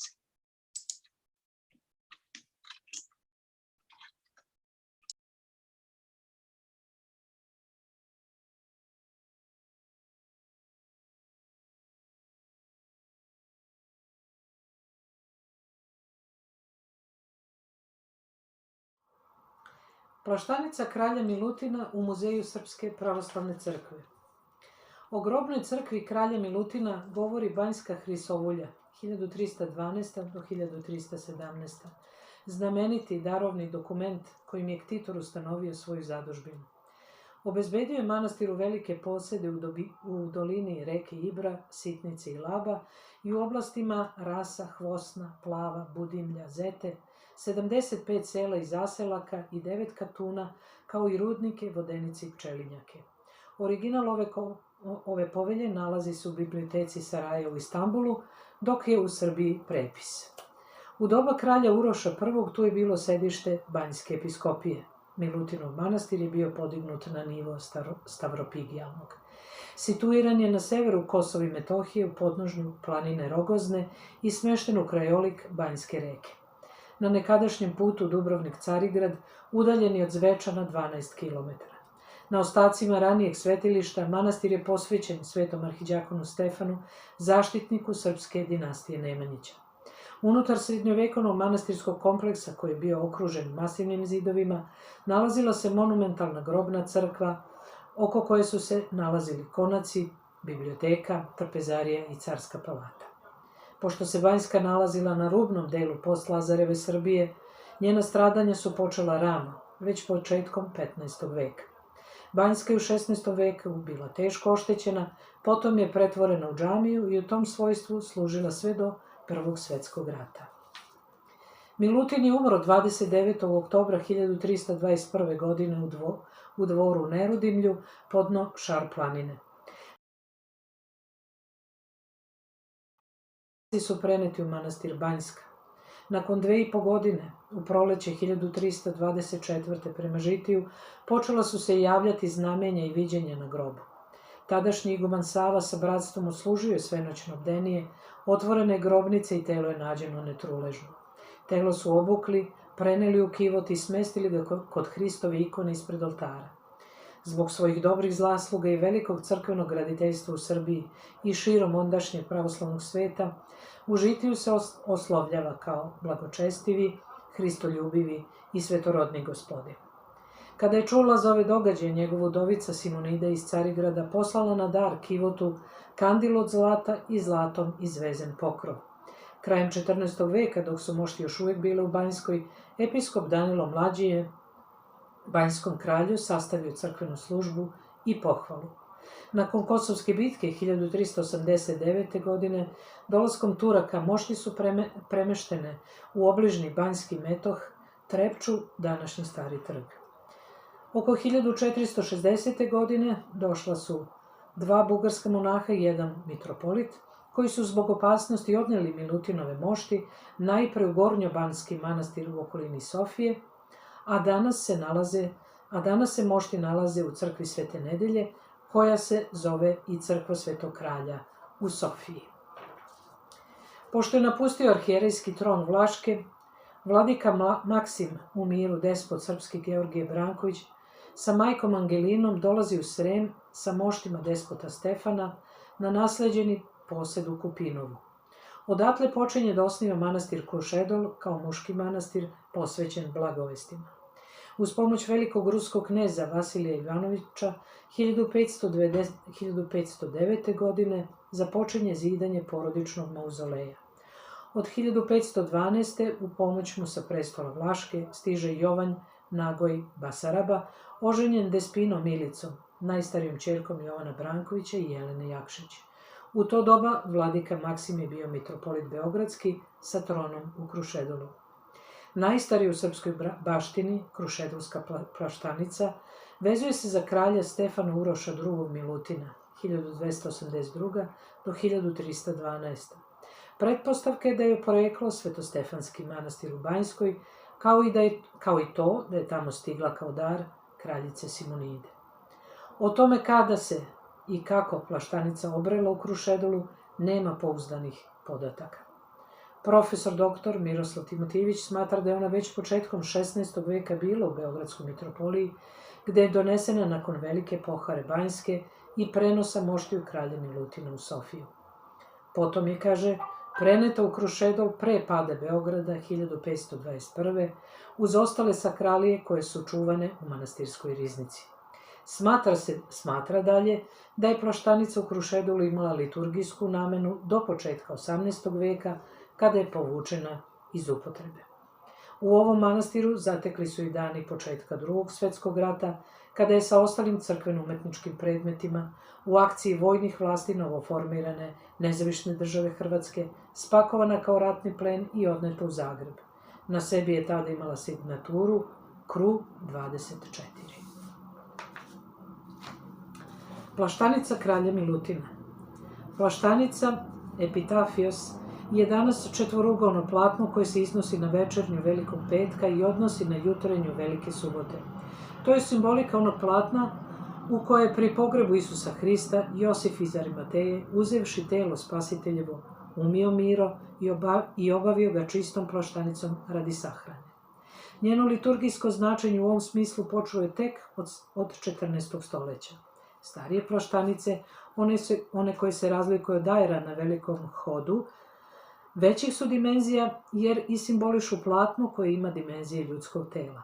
Predstava na plaštanici je upravo ili usnuli Hristos ili scena polaganja Hrista u grob. Svaka liturgija u crkvi iznova je i sahrana, odnosno žrtva Hristova. Milutinova plaštanica u Muzeju Srpske pravoslavne crkve pripada ovom starijem tipu plaštanica, plaštanica Velikog hoda. Ona jeste dar njegove udovice, neposredno po njegovoj smrti. Delo je carigradskih radionica i pripada tipu plaštanica Velikog hoda.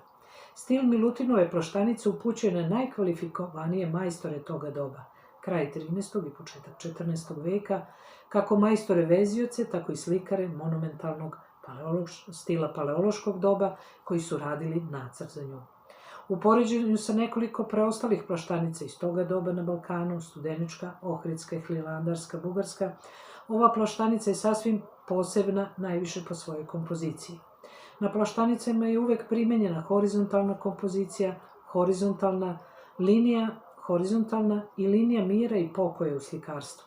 Kod Milutinove plaštanice, majstor koji radio crtež izveo nešto posebno, orijentišući kompoziciju vertikalno. On prikazuje pokret, uznošenje, Hristovo nebo, gde ga dočekuju anđeli, nebeski stanovnici. Osim posebnosti kompozicije, ovde je vidljiv izuzetan slikarski talenat koji se ogleda u izvođenju likova anđela, a posebno Hristovog lika. Sa vrlo svedenim slikarskim sredstvima u smislu boja, skoro da je reč o monohromiji, natur boja svilenog konca sa mestimičnom, minimalnom upotrebom svile u boji, srebrna i zlatna nit, izvedena je vrhunska predstava upravo znalačkim umećem kako slikara koji je smislio nacrt, tako i samog vezioca koji je izveo vez. Muzejska plaštanica je među prvim sačuvanim do danas, jer se plaštanice ovoga tipa javljaju u 14. veku. Nastalo je u isto vreme kad i plaštanica koju je poručio vizantijski car Andronik, koja se danas čuva u crkvi Svetog Klimenta u Ohridu. Na sreću, do nas, Milutinova plaštanica je došla skoro neoštećena, sem izvesnih neznatnih oštećenja u gornjem levom uglu, tako da zaista i danas u potpunosti se može doživjeti njena lepota koja pripada delima monumentalne umetnosti renesanse Palaeologa. Izvedena je od purpurne svilene tkanine koju prekriva svilovez i zlatovez. Njene dimenzije su 132 puta 210 cm. Materijal je atlas svila, zlatna, srebrna i svilena nit, drago kamenje koje je nekada postojalo na nimbu jer se vide tragovi i brokat tkanina iz 16. veka. Pojava zvezda na plaštanicama podsjeća na to da se prilikom polaganja Hrista u grob da je sunce izgubilo svetlost i da je samo sahranjivanje obavljeno uveče. Mistični elementi su angeli baldahin, zvezde koje produbljuju shvatanje Hristove iskupiteljske žrtve. U centru kompozicije prikazan je usnuli Hristos, sa njegove desne i leve strane prikazana su po 3 anđela koje izgovaraju agios, 2 serafima i točkovi sa krilima. Anđelima su ruke uobičajeno pokrivene jer treba da prihvate sveto telo Hristovo. Ruke inkarnat spasitelja izrađeni su svilom u boji kože sa linijama koje obeležavaju mišićne ploče u koncu zelene boje. Oko glave Hristove nimb sa krstom, svaki krak je imao po 5 dragih kamenova. Kosa i brada Hristova izrađeni su u srebrnoj i svilenoj niti. Na desnom rebru 2 šakama i 2 stopalima izvezene su rupe od eksera. Pokrov na njegovom trbuhu izveden je kao okov rukopisne knjige ili u vidu aera, sve izrađeno u svilenom, srebrnom i zlatnom koncu. Polje između spasitelja i anđela popunjena su cvetićima, slobodnim zvezdama i krstovima u krugu, što je vizantijski stil popune prostora. Ova dekoracija je rađena zlatnom i srebrnom niti. Doktor Lazar Mirković ovu plaštanicu nazvao i himničnom, jer osim prikaza evanđelskog neba sa zvezdama i krstovima na njoj, osim Hrista i anđela koji pevaju himnu Agios, nema drugih učesnika i nema događaja i emocija. Pod nogama usnulog Hrista, kao završetak kompozicije, stoji njen posvetni zapis: Pomjani Bože dušu, raba svojego Milutina ureši. Prilikom jedne kasnije opravke u 16. veku na osnovni korpus zlatoveza dodat je rubom italijanski brokat. Postava je od smeđeg pamučnog platna, na uglovima su u 17. veku dodate kićanke od srebrnih i zlatnih niti. Po završetku Drugog svjetskog rata i formiranja FNRJ, te formiranja Ministarstava kultura, došlo je do sporazuma između Narodne republike Srbije i Narodne republike Hrvatske da se Beogradu, odnosno Muzeju Srpske pravoslavne crkve, vrate crkveno-umetnički predmeti koje su vojne vlasti NDH na početku rata deportovale u Zagreb. Ovo s tim da to budu one sakralije koje su pripadale manastirima koji su se tada našli u granicama Republike Srbije, odnosno njene pokrajine Vojvodine, oblasti Srema. Na teritoriji Srema nalaze se fruškogorski manastiri, među njima i Krušedol. Tako su u Muzej Srpske pravoslavne crkve pristigli artefakti iz manastira Krušedol, među njima i plaštanica kralja Milutina. Od otvaranja stalne postavke muzeja 1954. godine plaštanica je izložena u posebnoj vitrini. Bila je izložena i 1972. i 1973. na izložbama Umetnički vez Srbije u Moskvi i Bukureštu, potom je na početku ovog stoljeća gostovala u Atini na izložbi Vizantijski časovi krajem 2001. početkom 2002. a godine 2004. na izložbi Vizantija, vera i moć u metropolitanu.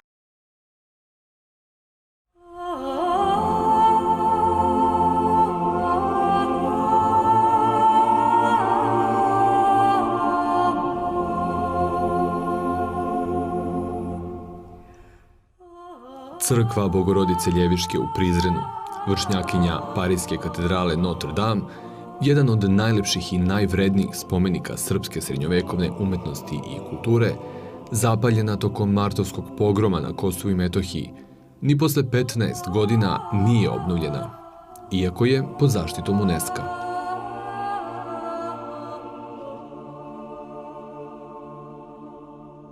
Nekada glavna crkva u Prizrenu, s najvećim živopisom među srpskim crkvama i manastirima, Bogorodica Ljeviška je u pogromu 2004. godine teško oštećena, zajedno s još 35 pravoslavnih crkava i hramova, a vatrena stihija je u Prizrenskom hramu progutala oltar, živopis među kojima su najstarije freske iz 3. decenije 13. veka.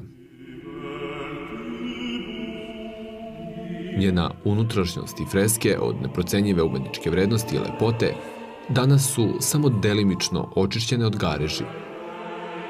Među očišćenim freskama su Isus Prizrenac, koja predstavlja zaštitnika tog grada na Bistrici, kao i Bogorodica Ljeviška, po kojoj je hram dobio ime, a koja je jedinstvena po tome što prikazuje Isusa hranitelja u krilu Bogorodice, koji iz košarice zahvata žito i deli ga narodu.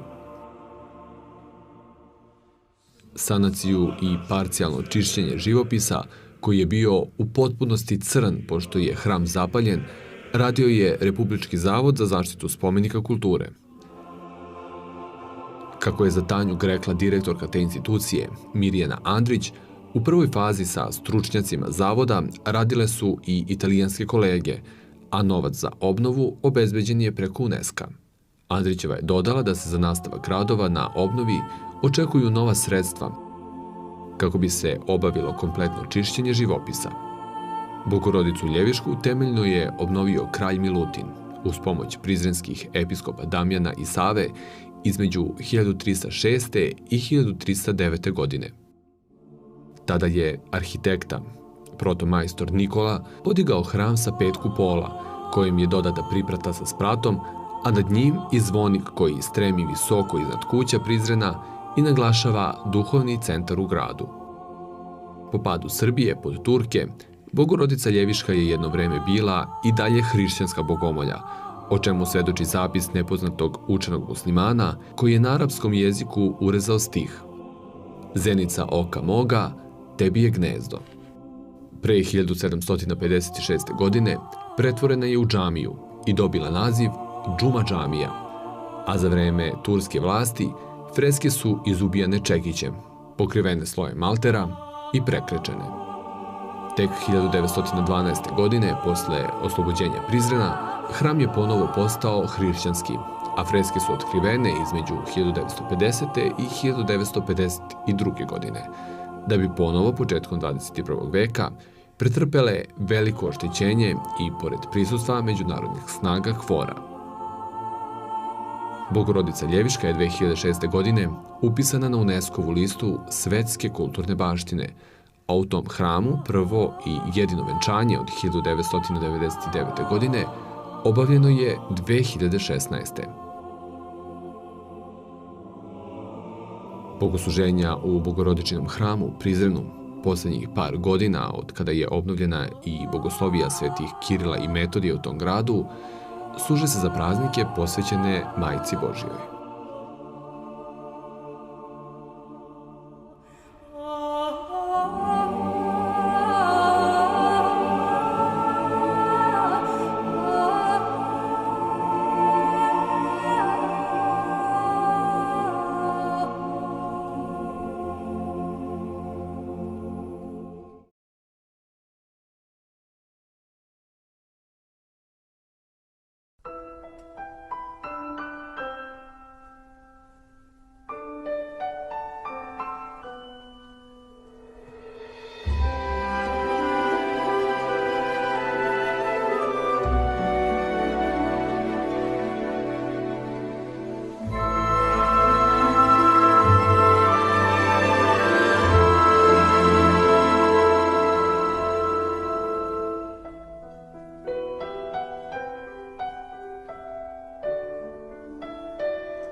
Od 24. do 26. oktobra održat će se Međunarodni naučni skup Kralj Milutin i doba Paleologa, istorija, književnost, kulturno nasleđe povodom 700 godina od smrti svetog srpskog kralja Milutina uz blagoslov svetog arhijerejskog sinoda Srpske pravoslavne crkve i pravoslavne Ohridske arhijepiskopije skup organizuju Univerzitet u Kragujevcu, Institut za liturgiku i crkvenu umetnost Pravoslavnog bogoslovskog fakulteta Univerziteta u Beogradu, Koč univerzitet u Istanbulu, Aristotelov univerzitet u Solunu, Novi Evropski koledž u Bukureštu, Institut za strategijska istraživanja Ministarstva odbrane Republike Srbije, Srpski kulturno-informativni centar Spona iz Skoplja i Savez srpskih sokola pod pokroviteljstvom njegovog kraljevskog visočanstva prestolonaslednika Aleksandra Karađorđevića. Trojezičnu knjigu rezimea Međunarodnog naučnog skupa Kralj Milutin i doba Paleologa možete preuzeti i sa web stranice televizije Hram i Pravoslavnog bogoslovskog fakulteta Univerziteta u Beogradu. Na predstojećem Međunarodnom naučnom skupu biće predstavljeno 78 naučnih radova od strane istraživača iz više država širom sveta. Imajući u vidu epidemiološke okolnosti, naučni skup će biti održan i emitovan online preko Zoom video platforme. Poštovani, posljednji, treći dan Međunarodnog naučnog skupa Kralj Milutin i doba Paleologa otvorit će svojim plenarnim predavanjem dr. Marija Alessia Rossi sa Univerziteta Princeton, Sjedinjene Američke Države, pod nazivom Predstave Hristovih čuda tokom vladavine kralja Milutina i njegovih veza sa Vizantijom.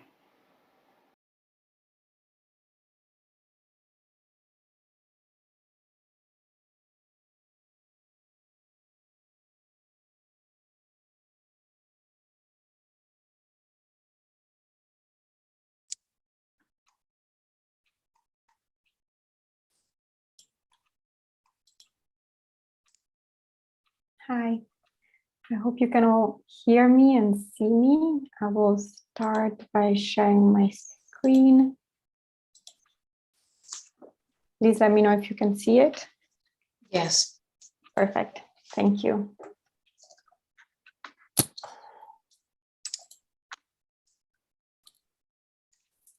Okay.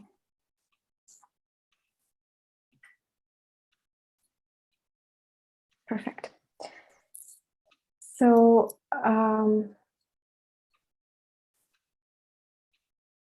shall we just give me a second?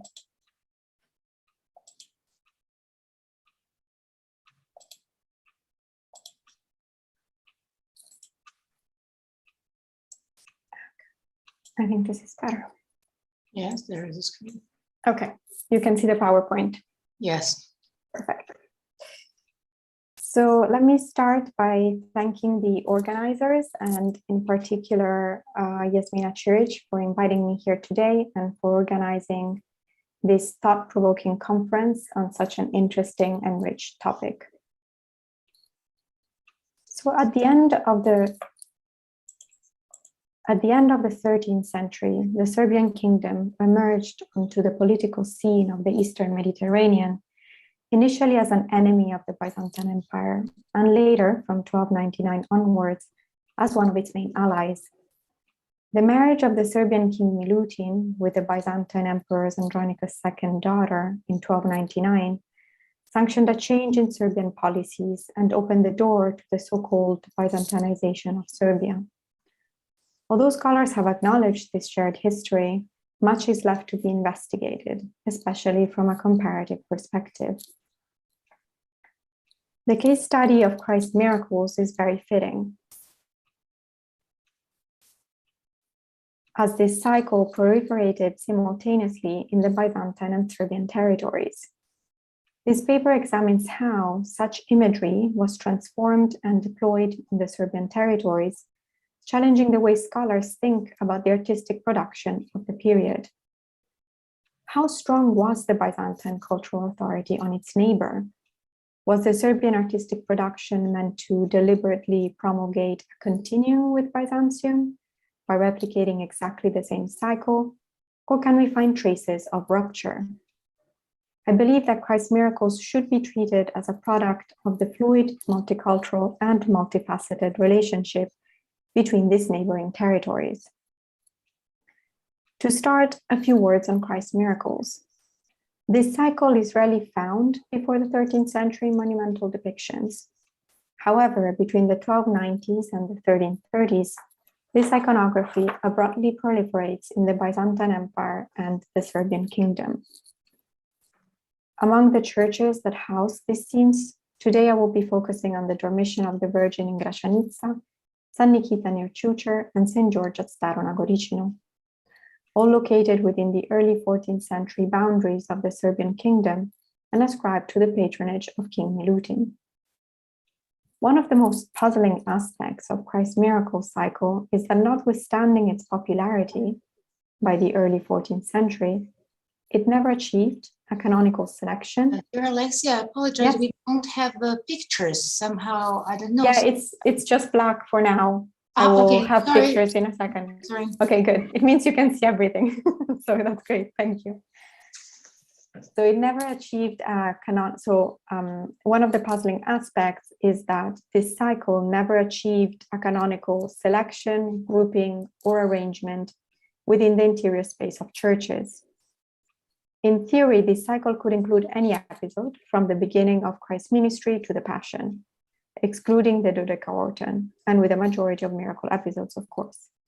However, other narratives, such as the mid-Pentecost, Christ among the doctors, Christ reading in the synagogue, and the expulsion of the merchants from the temple are also included.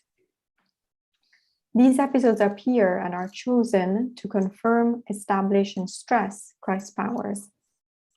Even if not miracles per se, they are clearly selected as prefigurations and signifiers for the miraculous nature of the cycle.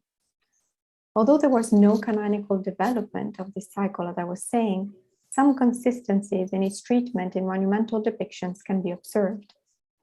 It is against these consistencies that I discuss the differences between the miracle cycle in the Byzantine and Serbian territories.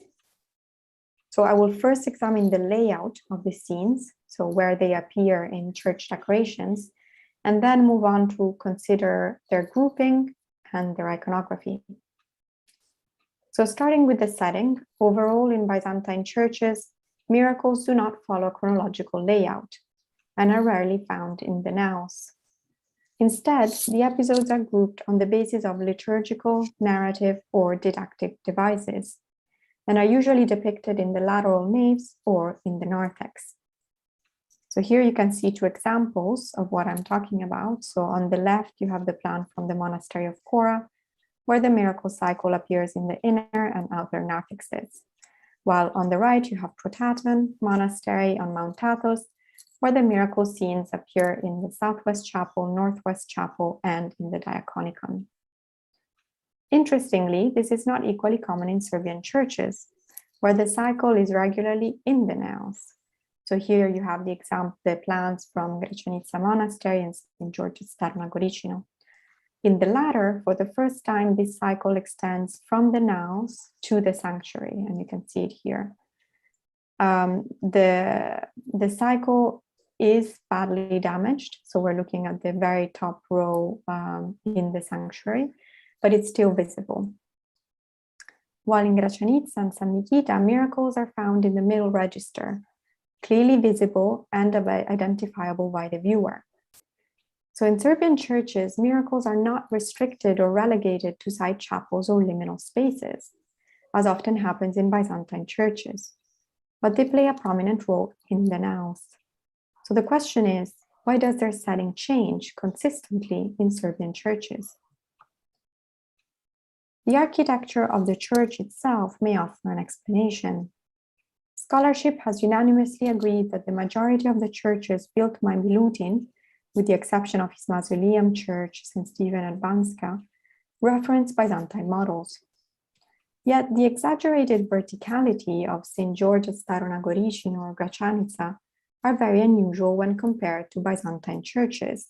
And here I'm using the same example, so you have a comparison between the Serbian and, for instance, Kora and Protaton.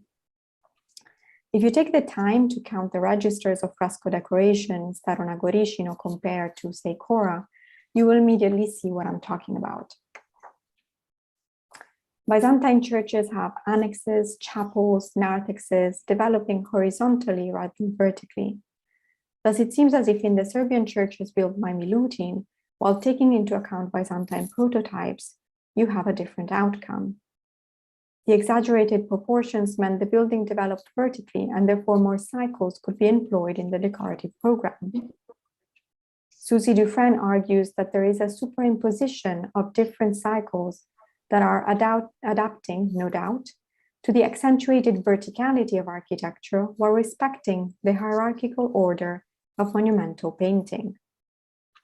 The highest registers dedicated to the feast cycle and the lower areas of the monument to secondary cycles of the life of Christ.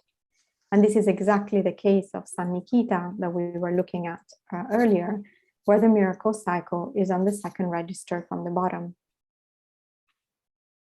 Nonetheless, the greater space available in the naos does not explain why miracles are depicted there and not elsewhere. I believe the answer lies in the new and different function of the narthex and side chapels in Serbian churches. The introduction into the Serbian church of the Typikon of Savas, translated from the Greek by Archbishop Nicodim, prescribes that many different services should be performed in the narthex. The new roles played by these liminal spaces are echoed by their new decorative programs. Gordana Babic noticed, for instance, that in Milutin's churches, the narthex displays innovative iconographies, such as the prefigurations of the Virgin, the Tree of Jesse, and the Menologian. The miracle cycle was not necessarily part of this arrangement. Furthermore, I believe that one of the main concerns when decorating these churches was to create a narrative that would be easy for the viewer to follow, to some extent a chronological or liturgical unfolding of the events of the life of Christ. This suggests that miracles were laid out in the naos in order to become part of the broader gospel narrative and its reenactment in church rituals. A second discrepancy between the Serbian and Byzantine miracle cycle regards the grouping of certain episodes within the cycle itself. For instance, the episode of the healing of the paralytic at Bethesda, Christ and the Samaritan woman, and the healing of the man born blind are frequently grouped together in Byzantine churches. And you can see here, this is the episode of the paralytic, Christ and the Samaritan woman, and the healing of the man born blind at the pool of Siloam. They've been grouped together in Byzantine churches because they share a complex and multi-layered symbolism. From the earliest Christian centuries, they were interpreted in terms of baptismal water in view of the key role played by this in the healing. Here is an example from Kora, where they have been depicted in 3 out of the 4 pendentives of the 6th bay of the outer narthex. So what is striking is that the artist had available 4 pendentives, but they chose to represent Christ and the Samaritan woman, the healing of the paralytic, the healing of the man born blind, and then the 4th pendentive just contains some foliate ornament. And this can only be explained on the grounds that the 3 miracles have to be placed together as a group, and there was nothing else that could be added to the 4th pendentive that would make sense. A similar arrangement can be seen in Protaton Monastery, where these 3 episodes are separately depicted in the southwest chapel. So you have the Samaritan woman on the east wall directly in conversation with the paralytic and the man born blind in the opposite wall. Yet in Serbian churches, a different arrangement becomes the norm.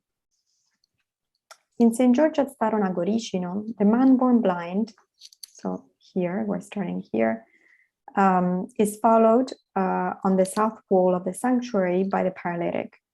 And then on the same register, on the eastern arch of the southern nails, is the Samaritan woman, followed by the episode of the calling of Zacchaeus on the south wall.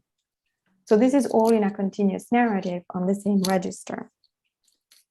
In Gračanica, the Samaritan woman is on the south wall of the naus, so we're starting on this side. And then the narrative is followed by the man born blind, and you can see here the figure washing at the pool of Siloam, and then you have the paralytic. But as you can notice from the slide, between the man born blind and the paralytic, once again, you have the calling of Zacchaeus. Why? Well, it is a really interesting question, because Zacchaeus, the calling of Zacchaeus, and I'm giving you here 2 examples, so you can look at the iconography, is a very rare narrative. And there is no obvious reason why it would be added to this established triad. So Zacchaeus was a tax collector who was curious to see Christ. The crowd was too big and his stature too small, so he decided to climb on a tree. Christ saw him, addressed him by his name, and joined Zacchaeus at his house for dinner. In other words, the calling of Zacchaeus does not seem to have much in common with the other episodes. It is a reading from Luke, while the other 3 are from John. It is a spiritual miracle in contrast with the physical healings of the paralytic and the blind man. But most importantly, it bears no connection with water or its multi-layered symbolism. Yet in Serbian churches, these 4 scenes have been repeatedly put together. I believe that the proliferation of this episode in the Serbian territory should be linked to the liturgical importance assumed by this scene in the Slavic liturgy. And this would also explain the link with the 3 miraculous healings, for they all have a common liturgical function. They are Sunday lections. The paralytic, the Samaritan woman, and the blind born are celebrated respectively on the 4th, 5th, and 6th Sunday after Easter, while the 5th Sunday before the beginning of Great Lent is dedicated, in the Slavic tradition, to Christ's calling Zacchaeus. Instead, in the Byzantine liturgical tradition, the pre-Lenten period starts with the Sunday of the publican and the Pharisee, not with the episode of the calling of Zacchaeus. The latter falls on the 31st Sunday after Pentecost, never officially becoming one of the preparatory Sundays in the Triodian book itself, unlike what happened in the Serbian liturgy. In addition to the liturgical role played by this episode, it is worth taking briefly into account the meanings the visualization of this narrative might have covered. So we have the appearance of an episode with a repentant chief tax collector who decides to donate half of his fortune to the poor. It does seem quite a meaningful choice. The benefits that charity and almsgiving can have on an individual are made clear by Christ's answer to Zacchaeus, and I quote from the Gospel, "Today salvation has come to this house," end quote. So to the lay viewer, especially a wealthy one, of course, this is an exhortation.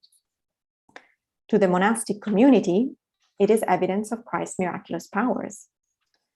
But to the richest man in the kingdom, we're talking about Milutin here, who already spent half of his fortune building churches and hospitals and donating countless artifacts to monasteries, it is irrevocable proof of his salvation. In fact, King Milutin's strongest ally was not really the Byzantine Empire, but it was the church. When the Serbian Orthodox Church was proclaimed autocephalous in 1219, the reorganization of the ecclesiastic network was prioritized, adding new eparchies to the already existing ones and expanding others, in order for the secular administration of the state and the ecclesiastic leadership of the church to cooperate as closely as possible.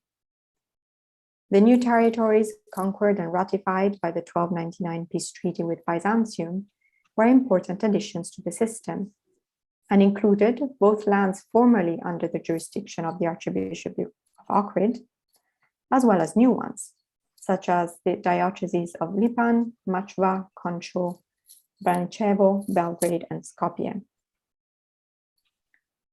The location of Milutin's endowments appeared to be strategically chosen within these new areas, suggesting that his gifts should be seen not just as an expression of piety, but also as a way to create a network of churches and monasteries under his control. With this in mind, the meeting between Christ and Zacchaeus embodies and visually represents the partnership between Milutin and the Serbian Orthodox Church. Alongside the layout and grouping, differences in the way the miracle cycle was treated can be detected also in the iconography of specific episodes. A good example is the marriage at Cana. This is Christ's first miracle and defines the beginning of his ministry. A wedding feast took place in the town of Cana in Galilee. Christ and his mother had been invited. When the wine ran out, Christ performed a miracle, turning the water into wine. By the end of the 13th century, the marriage at Cana is represented as a continuous narrative, merging the episode of the transformation of water into wine with the feast, as you can see here. In Byzantine churches, usually there are several fixed characters, including Christ sitting at the table with the Virgin, so you usually have them at the end of the table, the newlyweds, in this case you can see them here, and the governor of the feast. The latter can be identified as he's holding up the wine, holding up the glass with the wine inside and pointing at it often. Instead, in the Serbian churches, there is a great variation in the number of other figures seated at the table and of the servants attending, ranging from 1 to 14, as in San Nikita. They are portrayed in lively conversation with one another and participating in the feast. This liveliness and dynamism can be identified with the figure raising his hands in the air, astonished by what he just witnessed, the miraculous transformation of water into wine. A particularly revealing instance is that of the marriage at Cana in the monastery of Kalenic. It has been argued that the depiction of the marriage at Cana here in Kalenic, where the groom is represented holding a knife against the bride's hand, so this is the part we're interested in, is linked to the Slavic ritual of the wedding ceremony, where the two newlyweds mix their blood and drink it. The ritual seems to have been transposed in the iconographic cycle of Kalenic. So could it be possible to explain the depiction of the animated wedding feast that we have just seen in the marriage at Cana and of all the guests in the Serbian churches in a similar way to what we're seeing in Kalenic? This is where I started asking myself, could the liturgical aspect of the wedding ceremony have been transposed as well as the more informal one? In both Gračanica and San Nikita, the attendees are represented wearing conventional, long-sleeved garments trimmed with golden borders. This dress, as discussed by Maria Parani, was used to distinguish members of the upper class from the poor, who were represented in short garments and after their arms were bare. The depiction of the two newlyweds also deserves further attention. In Gračanica, the married couple is easily identifiable at the top left corner of the table. The depiction of the bride is strikingly similar to the portrait of the Byzantine princess and Serbian queen Simonis in the same church. As mentioned, the Serbian king Milutin married the Byzantine emperor's daughter, Simonis, in 1299. As we all know, at the time of the wedding, Simonis was 5 or 6 years old, while Milutin was about 40. Furthermore, Milutin had already been married, at least 3 times. The union was thus opposed, unsuccessfully, not just because Simonis was too young, but also because it would have violated church canons that prohibit fourth marriages. What is interesting is that in the wall paintings in Gračanica, but also in other monuments, none of these factors come into play. What we are left with instead is 2 female figures portrayed with very similar regalia. And Natalia here might have something to add, but to me it seems like the earrings, the size, and the decoration of the crown are very similar and remarkable. So why was the bride in the marriage at Cana represented in a very similar fashion to the living queen? Could the feast scene reflect the Serbian court rather than that of a universal banquet? If one were to interpret the marriage at Cana as the visual staging of Milutin's own wedding, the visual pairing of the two would offer a not so subtle effort to legitimize it by associating it with a biblical event, one which in Christ himself participates, thus sanctioning its sacredness. Similarly, it would speak to Milutin's marriage into the Byzantine imperial family. The monastery was Milutin's foundation after all, and it is not unreasonable to suppose he might have wanted to display his status as well as his ties with the Byzantine Empire through Simonis in the decorative program. This interpretation is further enhanced by Milutin's monogram displayed just below the scene. So this paper is not an attempt to list all the differences between the treatment of the miracle cycle in Byzantine and Serbian churches. But the aim is just to shed light on a few of them in order to first prove that the use of the miracle cycle in Serbian territories is not an empty repetition of Byzantine models. And second, to discuss why new solutions for the grouping and iconography of these episodes might have been chosen. To summarize, the fact that the cycle is displayed in the naos, frequently in the middle register, suggests that it was meant to be visible and easily recognizable. The cycle's expansion into the sanctuary, as we said for Staro Nagorishino, proves the need for a reinterpretation of the sacred space. I have also emphasized how miracles were laden with liturgical and theological meanings, playing an important role in church decoration. The interpretation of this iconography, of the iconography of the marriage at Cana in Kalenic, suggests that they became performative images. They embody the rituals and liturgical developments. The introduction of the episode of Christ and Zacchaeus stresses the independence of the Slavic calendar and liturgy from Byzantine practices. Through the examination of the marriage at Cana in Gračanica and the calling of Zacchaeus, it appears to me that a twofold interpretation of the treatment of the miracle cycle emerges in Serbian churches. So we have the choice of this iconography implies the desire to prove a shared Byzantine heritage. But at the same time, the innovations and alterations stress a need for independence and the development of a new visual vocabulary. Milutin openly embraced Byzantine culture and stressed his ties with Andronicus II, as we've seen in the marriage at Cana that becomes the staging of Milutin's own wedding.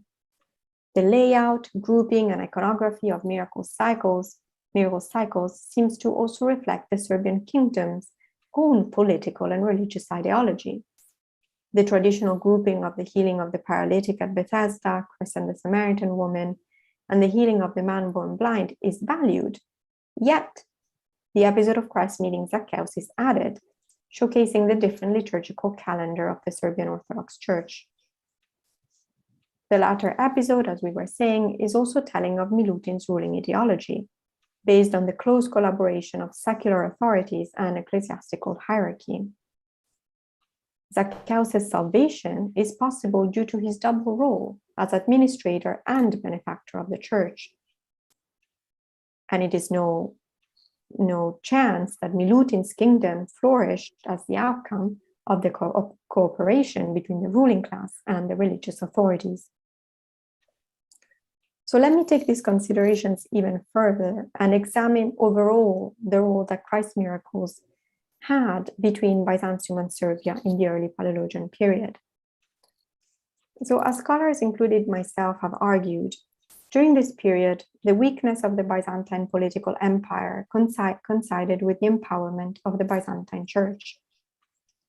The sack of Constantinople in 1204, the Union of Lyon in 1274, and the Arsenite Schism left the empire in strife. Emperor Andronicus II was extremely concerned about bringing peace and unity, and his first imperial act was to declare the union, ardently opposed by the majority of Orthodox Christians, to be null and void. In order to heal the divisions caused by his father, Michael VIII, to the Byzantine Church, it was necessary to create a sense of unified affirmation for the legitimacy and superiority of the Orthodox Church, especially against the Roman Church. Miracles assumed a vital role among the various tools used to promote the same. Bear in mind that it is in these years that the Patriarchate of Constantinople established a procedure for the official sanctioning of the legitimacy of new saints. And guess what? Miracles played a key role in this process, since they were considered to be direct evidence of God's grace and therefore proof that the Orthodox faith was sanctioned by God, in contrast to that of the Roman Church. In a society increasingly dependent on influential religious figures and institutions, invoking the grace of God therefore, through miracles was therefore a very powerful tool. When we look at the Serbian counterpart, we notice that something similar is taking shape. Christ's miracles become a vehicle to empower the Serbian Orthodox Church by proving its connection to the see of the Ecumenical Patriarchate and Constantinople, but at the same time show its independence by means of the Slavic liturgy. It is particularly striking that while Christ's miracles slowly disappear again from monumental decorations in the Byzantine Empire after the mid-14th century, they continue to appear in Serbian territories. And monasteries and churches that include miracles are Vesnovo, Nicholas at Ljubotin, Ravanica, Ljubostinia, and Kalenic.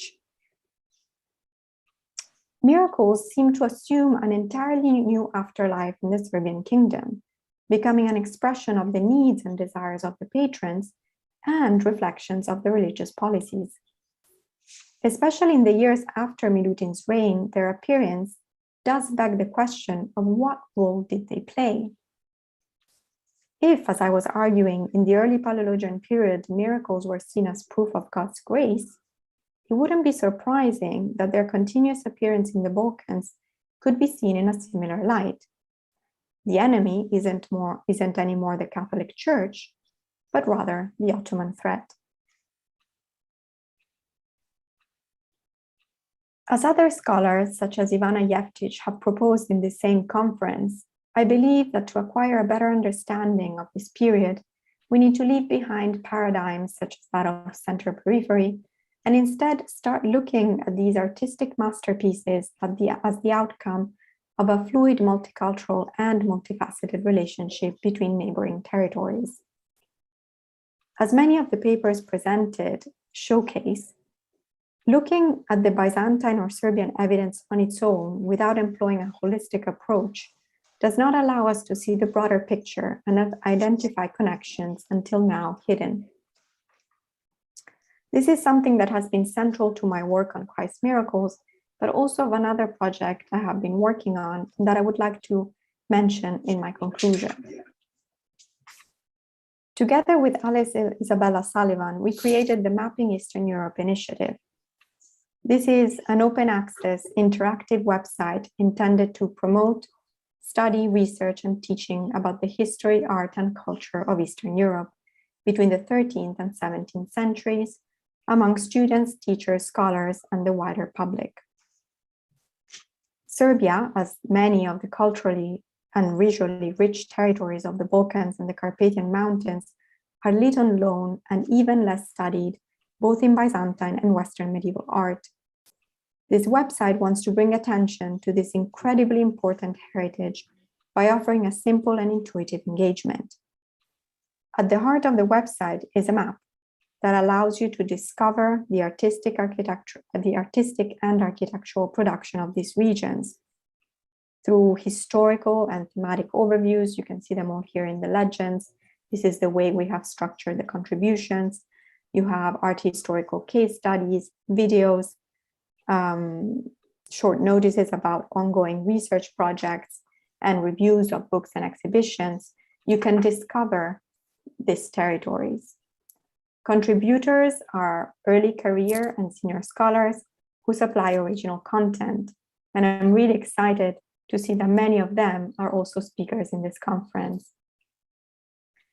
This is an ongoing effort, and like with Christ's miracles in the time of King Milutin, our aim is to challenge the way in which the artistic production of this territory is defined, considered, included, and excluded from larger conversations and narratives. Thank you. Dear Alessia, thank you very much for your outstanding lecture and for the beautiful visual material that we have the opportunity to see. Now I'm opening the discussion. Maybe someone has questions concerning this truly interesting talk of Alessia.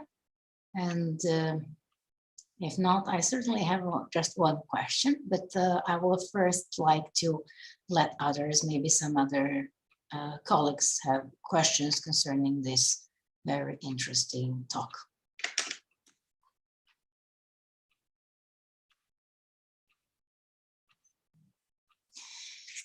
Okay, as we know, our colleague Alexei is preparing a book concerning the cycle of Christ's miracles, and she's a specialist in the miracle cycle.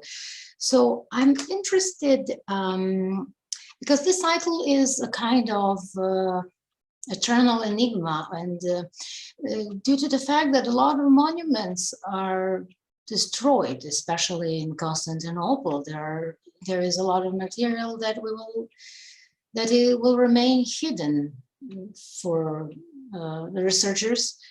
And I'm interested in, this is my question, is there, from the symbolic point of view, is this, I mean, if you know, because this is, as you have said, some very puzzling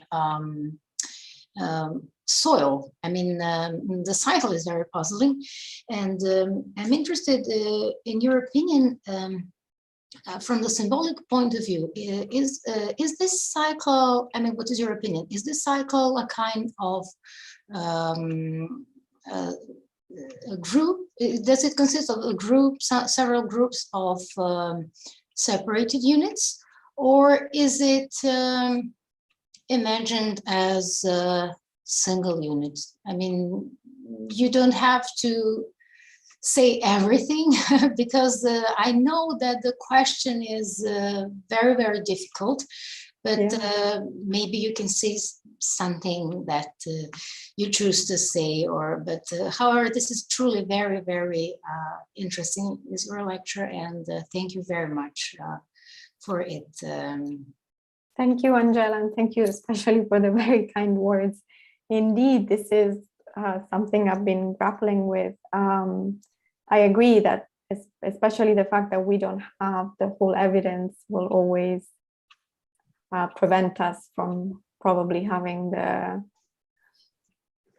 full picture, whatever that was. So we have to work with what we have, and I think I do think that you touch upon a very key aspect of this cycle. Like other cycles, that the main difference that I always see is that there is not a clear chronology, and a clear chronology can't be found because every gospel has different miracles, and sometimes there's a repetition. So you would have to use the Herminia. You would have to create a narrative that it's entirely artificial.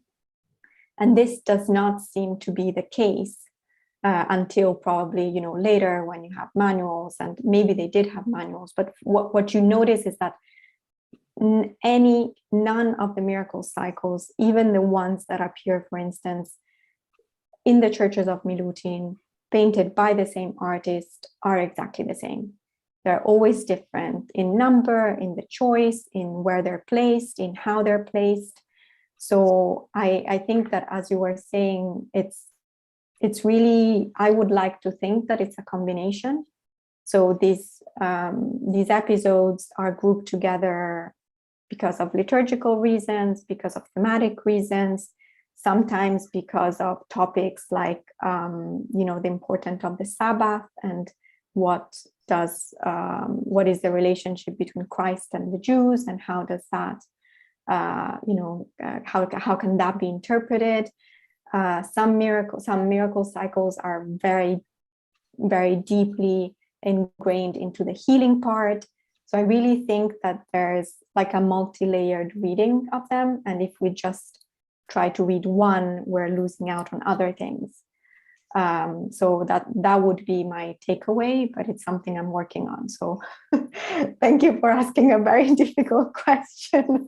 Yes, I know. I'm fully Yeah. aware that this is very, very difficult question. Thank you for your answer. And now we can hear Nicholas Johnson, the colleague Nicholas Johnson. He raised his hand. And thank you.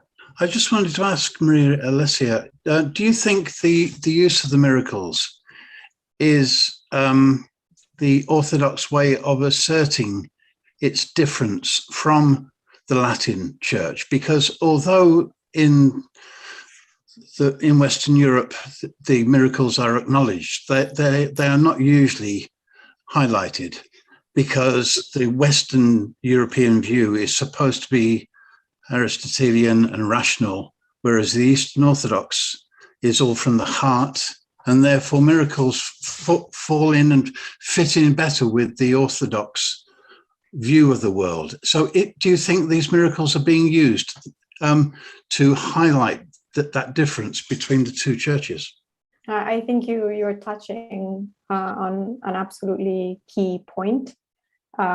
Thank you so much, and it's lovely to meet you virtually. Yes, so I do think that the fact that they appear in the early Palaeologan period, just as the Union of Lyon is being proclaimed null and void, it's not a coincidence. I mean, I am sure we can, it's not as straightforward. Unfortunately, we will never find that piece of paper that says, go on and write and start producing miracles on walls. But I do think that there is a connection. I do think that, you can see that there is a proliferation of miracles in literature in the same time. And, there's springs start performing miracles again. And all of a sudden, or, maybe not of a sudden, but like definitely miracles start becoming an important cycle in churches. And I do believe that it is connected to the Orthodox Church, in particular as a reaction to the Roman Church as a consequence of 1204, of the Union of Lyon, of what Michael VIII tried to impose, and most importantly to the fact that the Orthodox Church was becoming more and more powerful. And miracles were proof that, God was on their side. So yeah, I do agree. Yeah, absolutely. Thank you. Are there some other questions concerning the thematic? Angela, can I jump in? Of course, please. Hi, Ivana. Perfect. So yeah, greetings from Istanbul. And Alessia, it was as always a pleasure to listen to you. I would have preferred if we had the opportunity to be all together. Me too, like very we much. used to, and we had the opportunity so far. So it was really marvelous to see that you are well and that you share with us this really fantastic knowledge. And thank you also for reminding us about the project of mapping Eastern Europe. All of this is very valuable. So the topic is very complex, and as Angela also pointed out rightfully, is having so many of the components, and it's so multi-layered. But I was always puzzled by the fact that we call, this a miracle cycle, but I was always having the impression that it is actually containing subcycles, and in the subcycles could be variations are very significant. Is it more of the public? Is it more the ministry? And recently I started more looking into the healing aspect. So because at Skopje University we have a new initiative called Medical Humanities. And we bring scholars who work on medicine together with archaeologists and art historians So I was, what would you say, where in, key examples of miracle cycles in Milutin churches, how do you see the presence of the healing scenes? How important they are compared to others? How much of the intricate detail you might have in them? I have in mind, obviously, the healing in Hora, how, in terms of architecture, shape, this cycle is contained, the multitude of medical details it contains. So I have not had the opportunity recently to go to Milutin churches. So what would be your maybe evaluation of this healing component in Milutin churches and the cycles of miracle, if you have any idea about it? I would love to talk to you about this for hours. So maybe I should try and, summarize all my thoughts. But first, let me tell you that it's so wonderful to see you. Thank you so much for your talk. I have questions, but I didn't manage to. We have to have a exactly. meeting. We will not monopolize this. So this project that you're talking about at Skopje, I didn't know anything about it, but it sounds wonderful and absolutely very useful. So I'm gonna share what I think, or some bits and pieces, and then you can tell me also what you have been doing. So my impression is that the healing aspect is always present. I would like to say that the miracle and the healings are, in many cases, the majority of scenes in a cycle, but it will depend, of course, as we were saying, there's no one rule apparently. So what I find fascinating is that there is, when you start looking at them in depth, you can see that there is a certain amount of cases where it's some version of, an ethnographic repetition. So leprosy is always represented in a similar way. But then again, when you look at some of the other scenes, so the man suffering from dropsy or the blind man, you do see an attention to details that seem to reflect reality. And especially narratives of miracles that were happening at nearby monasteries or springs or healing places. So you will see that the man suffering from dropsy, for instance, is represented not just with the belly that is kind of pronounced because of the water of the dropsy and the malady, but also his head and his arms. So it's really, it does seem that there was an attention in order for the viewer to be able to reflect on that, be connected to what they're seeing and have a clear understanding that this is what they see also in real life, for instance. And that it is reflected in the representation of body and...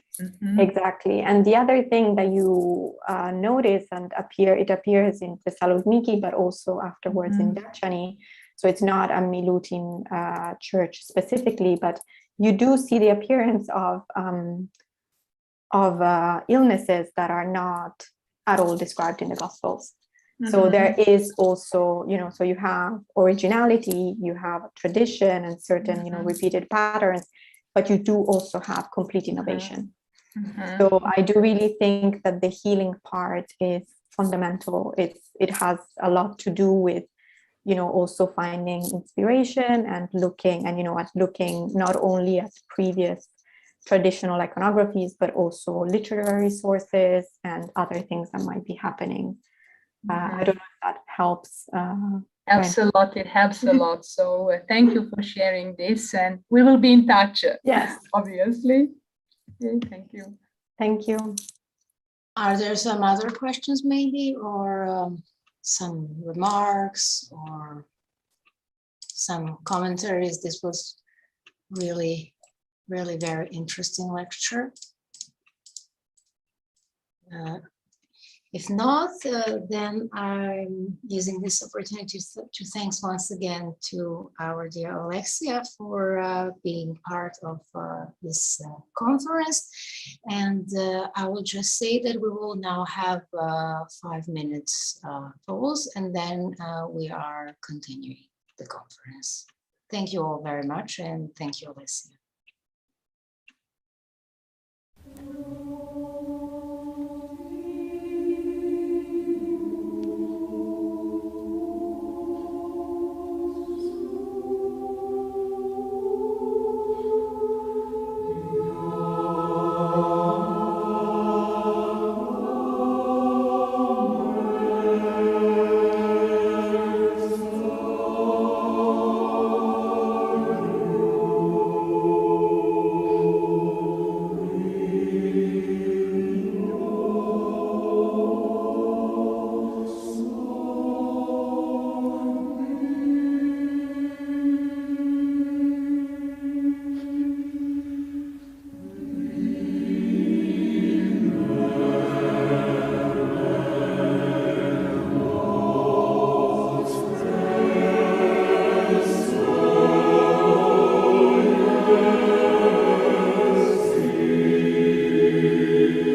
Dobar dan, poštovane koleginice i kolege. Nastavljamo sa poslednjom sesijom na ovoj konferenciji i današnjem danu. Nadam se da se svi dobro čujemo, da mogu da nastavim, samo čisto da proverim. I naravno, ja bih sada samo predstavila ukratko koje ćemo radove i čije izlaganje imati prilike da čujemo u narednih, da kažemo okvirno, sat i po vremena. Naravno, na kraju će biti i diskusija. Naime, prva će nam se obratiti Tijana Borić, vidim da je ovde sa nama, i ona će izložiti rad koji glasi: U službi dinastičke moći i slave, upotreba slike i baštine iz vremena kralja Milutina u mauzoleju dinastije Karađorđević. Potom ćemo imati moje izlaganje, zatim izlaganje Nataše Todorović, Mala planeta, 1675, Simonida. Dakle, imat ćemo prilike da čujemo i nešto o asteroidu Simonida. I zatim Ivana Lemkul i Vladimir Ćimović imat će zajednički rad pod nazivom Izazov inovacije u digitalnom dokumentovanju crkava kralja Milutina. I na kraju Bojana Pavlović, tema dokumentarni film kao izvor očuvanja kulturne baštine zadužbine kralja Milutina u produkcijskoj delatnosti radio-televizije Srbije. Ja bih sada dala reč Tijani Borić i mislim da ovim možemo da počnemo današnje izlaganja. Izvoli, Tijana. Zahvaljujem vam najlepše na predstavljanju i pozdrav svim kolegama, koleginicama i uz zahvalnost naravno organizacionom odboru na tome što je prihvatio moj apstrakt i evo što imam prilike da govorim. Osjećam se vrlo privilegovano među kolegama koji se bave srednjim vekom, s obzirom na to da je moje polje interesovanja vezano za sasvim neki drugi prostor i period, što govori i moja tema mog današnjeg izlaganja. Sad ja ću samo da podelim sa vama moju prezentaciju, samo da ga sklonim odavde i da vidim da li nam se vidi. Samo moment. Ova moja, opa. Dobro, nadam se da se vidimo. Vidimo. Ja sam u svakom slučaju za potrebe mojih kolega koji su sa stranog govornog područja ostavila i neke natpise na engleskom. Rekli ste naravno temu i naslov moje prezentacije. Naime, odavno je poznata prosto ta vera u moć vladarske slike i videli smo i sami kolika je praksa njenog poimanja kao supstituta samog vladara dobro poznata i aktivno korišćena od srednjeg veka pa do savremenog doba u okvirima propagandnih mehanizama i u okvirima sistema reprezentacije. Tako je bilo i tokom dugog 19. veka na ovim prostorima. Prosto moderno doba srpske države obeležilo je stalno trvenje dveju dinastija, Obrenovića i Karađorđevića, i dobro je poznato da koreni ove dinastičke netrpeljivosti koja je obeležila više od veka su otpočeli, da kažemo, u samom korenu u stvari je bilo to nesrećno ubistvo Karađorđa 1817. godine, kada je osnivač dinastije Karađorđević obezglavljen u Radovanjskom lugu i to po nalogu njegovog tada jednog od najbližih saradnika, prijatelja, kumova Miloša Obrenovića, koji je potom utemeljitelj dinastije Obrenović. Prosto novi taj vek sledeći ništa nije manje otpočeo burno i on je otpočeo državnim udarom i taj epilog u stvari je predstavljalo surovo svrgavanje dinastije, odnosno kralja Aleksandra i kraljice Dragije. Prosto ta ideološko-dinastička inverzija i brisanje sa istorijske scene fizičko je na neki način zgrozilo Evropu. Monarhističke države su se strašno uznemirile a između ostalog nova dinastija koja je vraćena na tron je dobila svoje nedvosmisleno upozorenje da je građanstvo jedan važan reprezent države i nacije i da prosto se nadalje zahtevi građanstva moraju vrlo ozbiljno shvatiti i uvažavati. Tako da pred novom vladarskom ličnošću o kojoj ćemo dosta pričati i njegovim naslednikom je stajala jedna potpuno novo vreme i kralj Petar I Karađorđević je u tom trenutku kada je došao na vlast 1903. godine postao žižna tačka diplomatske pažnje širom sveta i naravno pred njim su stajali i brojni izazovi. On je imao svakako jednu polaznu otežavajuću okolnost ovog nepopularnog čina koji smo pomenuli, a sa druge strane imao je i odnosno tu prepreku da je domaćoj javnosti bio gotovo nepoznata ličnost. I u svetlosti svoje predvodničke uloge on je skoro bez ikakvog vremena za bilo kakve planske aktivnosti odmah po stupanju na presto mora da nastupi sa vrlo jasnom strategijom kako će da svoj vladarski sistem reprezentacije i popularizacije narušenog ugleda monarhije restituiše i prosto da dajemo čvrstu garanciju realizacije svih tih vrlo visokih očekivanih društvenih zahteva građanstva. Tako da s tim u vezi nije uopšte iznenađujuće da je proces identifikacije aktualnog vladara išao kroz oživljavanje i sećanje na ugled i značaj svog herojskog dede, pretka i utemeljivača dinastije, odnosno Karađorđa. Kralj Petar je morao da restituciju svog vladarskog identiteta izgrađuje postepeno i prosto u tom smislu korišćeni su svi raspoloživi političko-propagandni mehanizmi, a posebno je angažovana moć medija, koji su u ovo vreme poput rezonantne kutije u velikoj meri pomogli da se neuporedivo brže širi određena politička poruka i to do velikog broja recipijenata. U središtu te nove političke strategije Srpskog vladarskog doma Karađorđevića je bio osveženi, reinterpretirani, kontekstualizovani Karađorđev lik i taj narodni život je viđen kao izvorište moralne čistote i prosto kao jedan adekvatan zalog nacionalne vitalnosti. Kroz tu prizmu treba sagledavati spektakularni čin krunisanja koji je upriličen povodom 100-godišnjice Prvog srpskog ustanka 1904. godine na ulicama grada Beograda, ali i izgradnju zadužbine na Oplencu.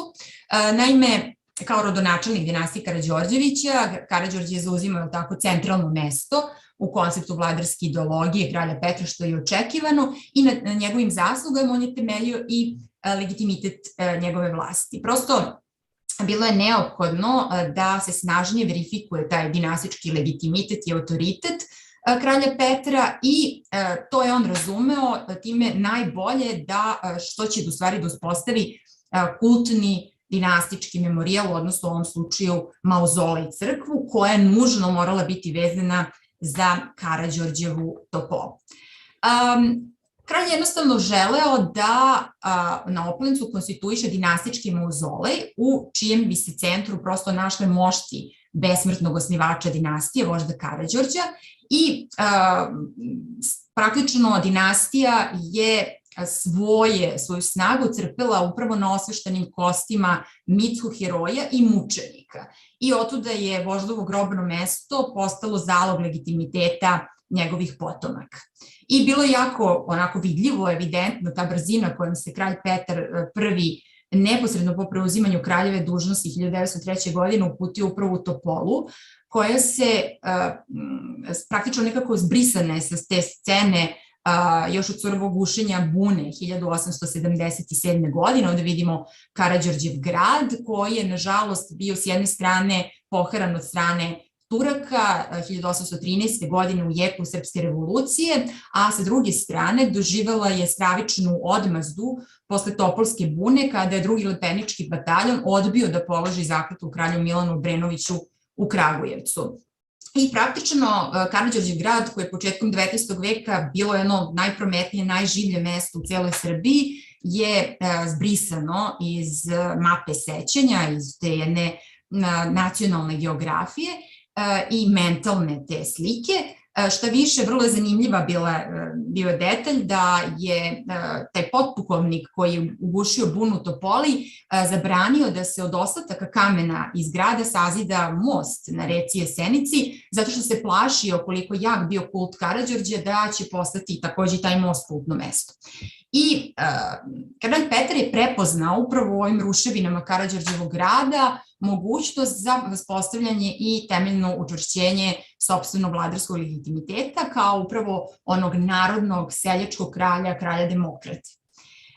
Jedna od ključnih kraljevih delatnosti koja se vrlo brzo mogla staviti u aktivni pogon u službi dinastičke propagande svakako je bilo ktitorstvo. I ktitorstvo i praktično vladarska patronaža je legitiman i oproban mehanizam dinastičke glorifikacije koji kralj Petar, osim što je mogao videti u evropskim centrima u kojima je boravio, on je vrlo lako mogao da nađe u ktitorskoj delatnosti srpskih srednjovekovnih vladara. Tako vladarske prosto grobnice i dinastičke mauzoleje odavno predstavljaju i oduvek najreprezentativnija zdanja, a grobovi vladara su davnina definisani kao ključni ideološki toposi oko kojih se u zavisnosti od istorijskih okolnosti obličavao i poklonički kult.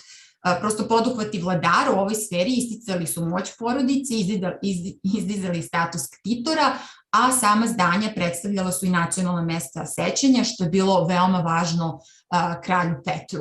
U klimi opšteg poleta on je odmah na početku svoje vlasti pristupio obnovi Topole i to na ideji ispunjenja amaneta svojih roditelja, kneza Aleksandra i kneginje Perside.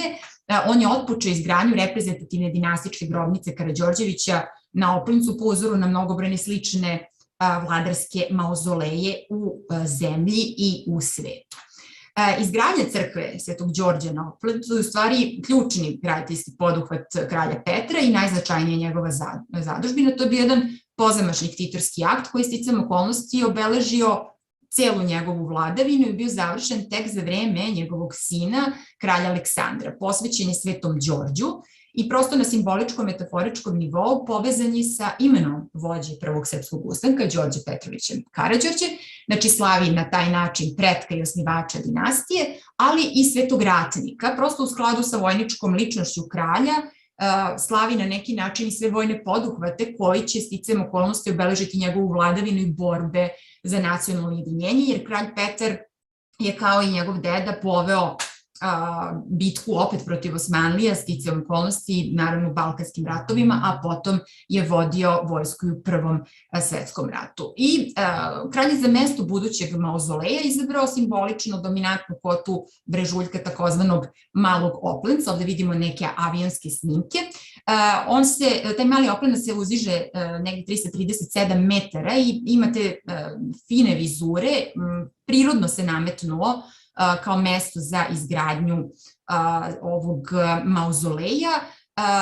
Vrlo brzo je prostor snimljen, premeren i svi neophodni tehnički detalji bili su spremni za praktično konkursnu dokumentaciju. Raspisan je bio veliki nacionalni konkurs za izgradnju crkve i grobnice sa svim odlikama koje to jedan prostor ovako složene namene podrazumeva. Međutim, ono što je jako za nas zanimljivo i za ovaj skup, a to je da je izričito u prvi plan postavljen zahtev da to mora biti monumentalni hram u srpsko-vizantijskom stilu i evokacija srpsko-vizantijskog stila potvrdila je težnju za obnovom zlatnog doba srpske srednjovekovne države koja u vreme kralja Milutina doživljavala svoj ekonomski, kulturni, pravni, teritorijalni procvat. Videli smo to svakako iz izlaganja kolega. Kao i kod mnogih drugih kapitalnih građevinskih projekata u nas, ni ovaj nije prošao bez žustrih polemika, različitim nezadovoljstvima. Malo se zna do duše o toku i rezultatima tog prvog konkursa za crkvu na Oplencu,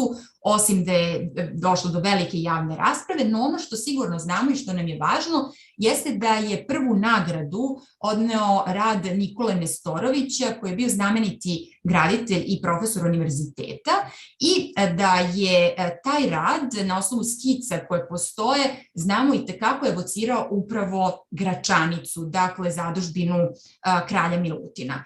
Drugi rad je bio rad mladog arhitekta Vladimira Popovića i iz nekog razloga došlo je do izmene, odnosno kraljeva odluka je bila da se na Oplencu izvede nacrt Vladimira Popovića koji mi ne znamo kako je inicijalno bio zamišljen, osim iz nekih šturih opisa, ali opet se u prvi plan stavljala zadužbina kralja Milutina, odnosno Gračanica, koja je svojim vitkim proporcijama, skladnošću, elegancijom prosto viđena kao savršen odraz jednog kapitalnog projekta kao što je bio državni, odnosno vladarski, mauzolej.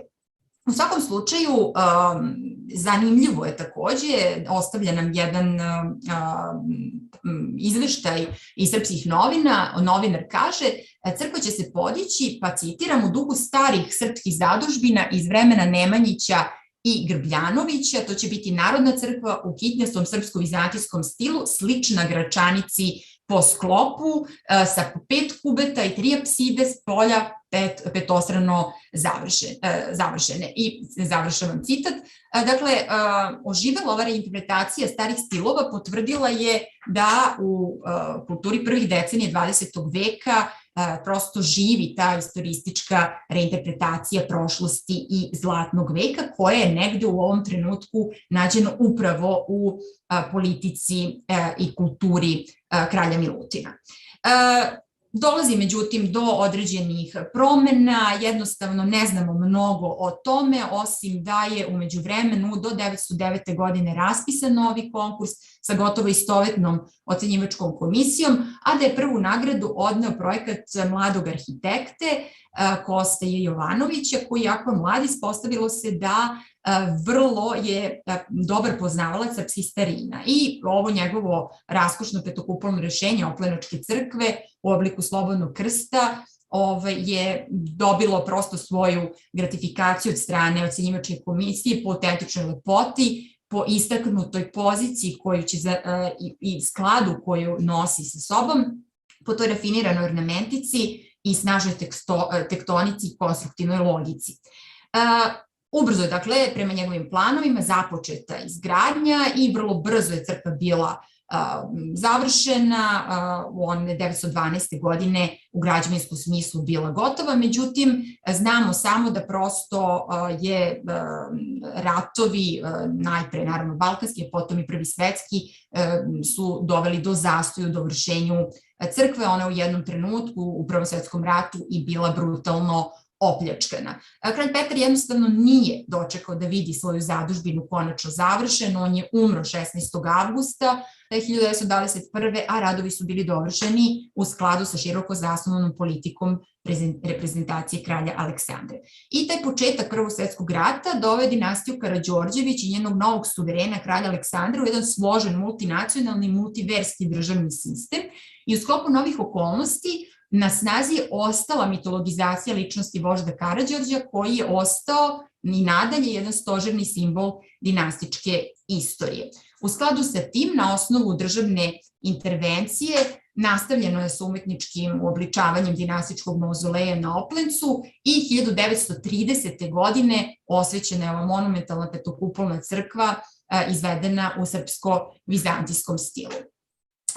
Zarad uobličavanja reprezentativnog ove zvanične porudžbine angažovano je velika stručna ekipa sastavljena od naših i stranih slikara, vizantologa, istoričara umetnosti i oni su između ostalog trebalo da se pozabave i svim poslovima oko nove odluke da se crkva izvede u enterijeru tehnikom mozaika. Na njenom čelu bio je iskusni Sergij Smirnov, koji je bio veliki poznavalac srednjovekovne umetnosti i prosto je između ostalog on radio i na Kraljevskom dvoru, okupio ekipu koja je između 22. i 24. godine obišla preko 60 manastira i donela to prosto na ocenu i procenu šta će se naći u samom enterijeru.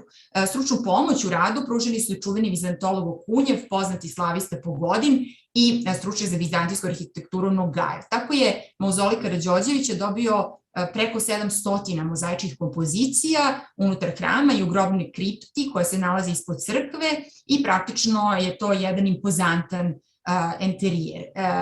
Inače, 1930. godine u prisustvu kralja Aleksandra Karađorđevića, celokupnog vojnog i civilnog vrha kraljevine, i najviših crkvenih velikodostojnika, upriličen je veliki spektakl prenosa voždovog tela, koji je kroz špalir mase iz stare crkve posvećene Bogorodici u gradu Karađorđevu u Topoli preneto upravo u novoizgrađeni mauzolej na Oplencu. I vrhunac veličajnosti je uopšte vladarske slike u hramu na Oplencu jeste ta južna apsida, gde se nalazi Karađorđev sarkofag umetnut u vrlo složen kompozitni interijer koji je upodobljen ideji umetničke prerade srednjovekovlja. Ovde vidimo i taj purifikovani sarkofag koji dominira i sa prednje strane isklesan vrlo svedeni natpis Karađorđe i naravno datumi njegovog rođenja i smrti. Začetak novog kulta i proslavljanje novog vladara zasnivalo se svakako na poštovanju starog i tako se na veličajnom vladarskom tronu, koga možete vidjeti ovde, našla tipska predstava vožda Karađorđa. Ova mozaička predstava izvedena je po nacrtu Pavla Jovanovića, nastala 1911. godine, dakle još u toku izgradnje crkve po kanonskom uzoru čuvenog Rada Borovikovskog, i ona je postala upravo jedna zamena tela odsutnog vladara i njegov ikonični supstitut kojim prostor se potvrđuje kao jedna posvećena celina. I taj mermerni vladarski tron koji vidimo veličajno ukvirio vladarsku sliku, a moć i snaga materijala činili su jedinstveni vizualni doživljaj. Međutim, pored Karađorđeve grobnice i kraljevskog prestola, u južnoj apsidi se nalazi i galerija stojećih figura srpskih srednjovekovnih vladara, koja se proteže cijelom dužinom donje zone zida i tog južnog zida, i ta svetost teritorije je potvrđena upravo grobovima predaka, ali i galerijom izabranih predvodnika zajednice koji su postali u stvari novi identifikacioni obrasci nacionalnog i monarhističkog jedinstva. U stvari, ova procesija vladara emitovala je poruku o kontinuiranoj, neprekinutoj vladarskoj harizmi. Simbolička i fokalna žiža vladarske procesije je figura upravo kralja Milutina, koja se nalazi u samom središtu, u osovini ove apside, i on kao svedočeni zadužbinar, sposoban ratnik, eksplozivan vođa i stožerna figura državnog jedinstva bila je tako neophodna figura kralju Aleksandru. Između ostalog bio je proglašen i za sveca, što je bilo jako važno u ovom slučaju. Ona je smeštena, dakle, tačno u središtu apside i kralj Milutin je prikazan prema gračaničkoj freski sa ktiturskom maketom upravo Gračanice, koja još od kralja Petra, videli smo, prosto bila viđena kao uzor, jedan egzemplum mauzolej. Za mauzolej, u stvari, Karađorđevića. I taj prikaz kralja Milutina u stvari je jedan idealni prikaz monarhovog stanja u okvirima političke ikonografije i on podrazumeva upravo tu predstavu vladara u svečanom ornatu sa insignijama vladarskog dostojanstva i tim idealnim telom uzornog vladara u mozaiku kao slici za večnost, kako se nazivaju mozaici, prikazan je Milutin u tom optimalnom istorijskom trenutku i materializovano je stvari to za dostojanstvo pojedinca i monarhije kao večite kategorije. Dakle, svetost grobnog mesta bila je markirana kraljem Milutinom, a onda i suptilnim još naglašavanjem mučeničke smrti, odabirom scena iz ciklusa Hristovog stradanja, evo vidimo ovde i kralja Milutina, ali dakle ovo su scene Hristovog stradanja i to Hristos pred Pontijem Pilatom i ruganje Hristu iz crkve opet Svetog Đorđa, manastira Staro Nagoričino, takođe zadužbine kralja Milutina. Mnogo toga ima još u vezi sa kraljem Milutinom, što je praktično bilo aplicirano i na dvorsku kapelu dvorskog kompleksa na Dedinju, gde su paralelno radili isti umetnici, ali s obzirom na vreme, ja ću ovde samo zaključiti da je praktično apsida Oplenačke, južna apsida Oplenačke crkve, suštinski bila fokus nove dinastičke slave, koja nije nastala samo kao reminiscencija na slavne Nemanjiće, već jedan aktivni, novi, idejni, vizualni fokus majestatičnosti vladajuće srpske kuće Karađorđevića. I ja bih ovde završila. Hvala vam najlepše na vašoj pažnji.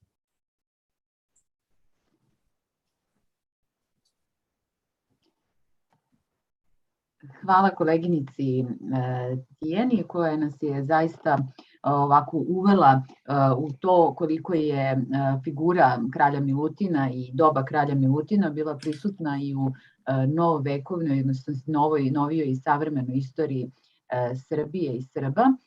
Mislim da će biti zanimljiva i diskusija i možda će tada biti prilike da se kaže i ovaj deo koji je možda ovog prilikom izostao u skladu zbog vremena, koje je pred svima nama.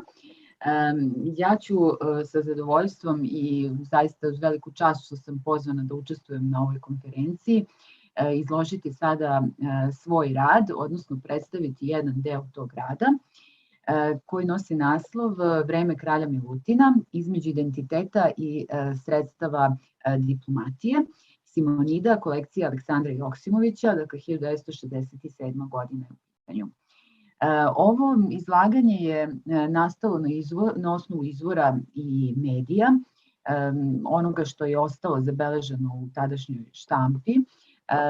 Ja sam se dvoumila da li da pripremim prezentaciju ovog izlaganja, ali sam se odlučila da možda moje izlaganje bude na neki način i podstrek svima da malo istraže i pogledaju ovu kolekciju i njeno predstavljanje javnosti toga doba, a naravno najveći deo toga ću ja izložiti u pisanom saopštenju nakon ove konferencije.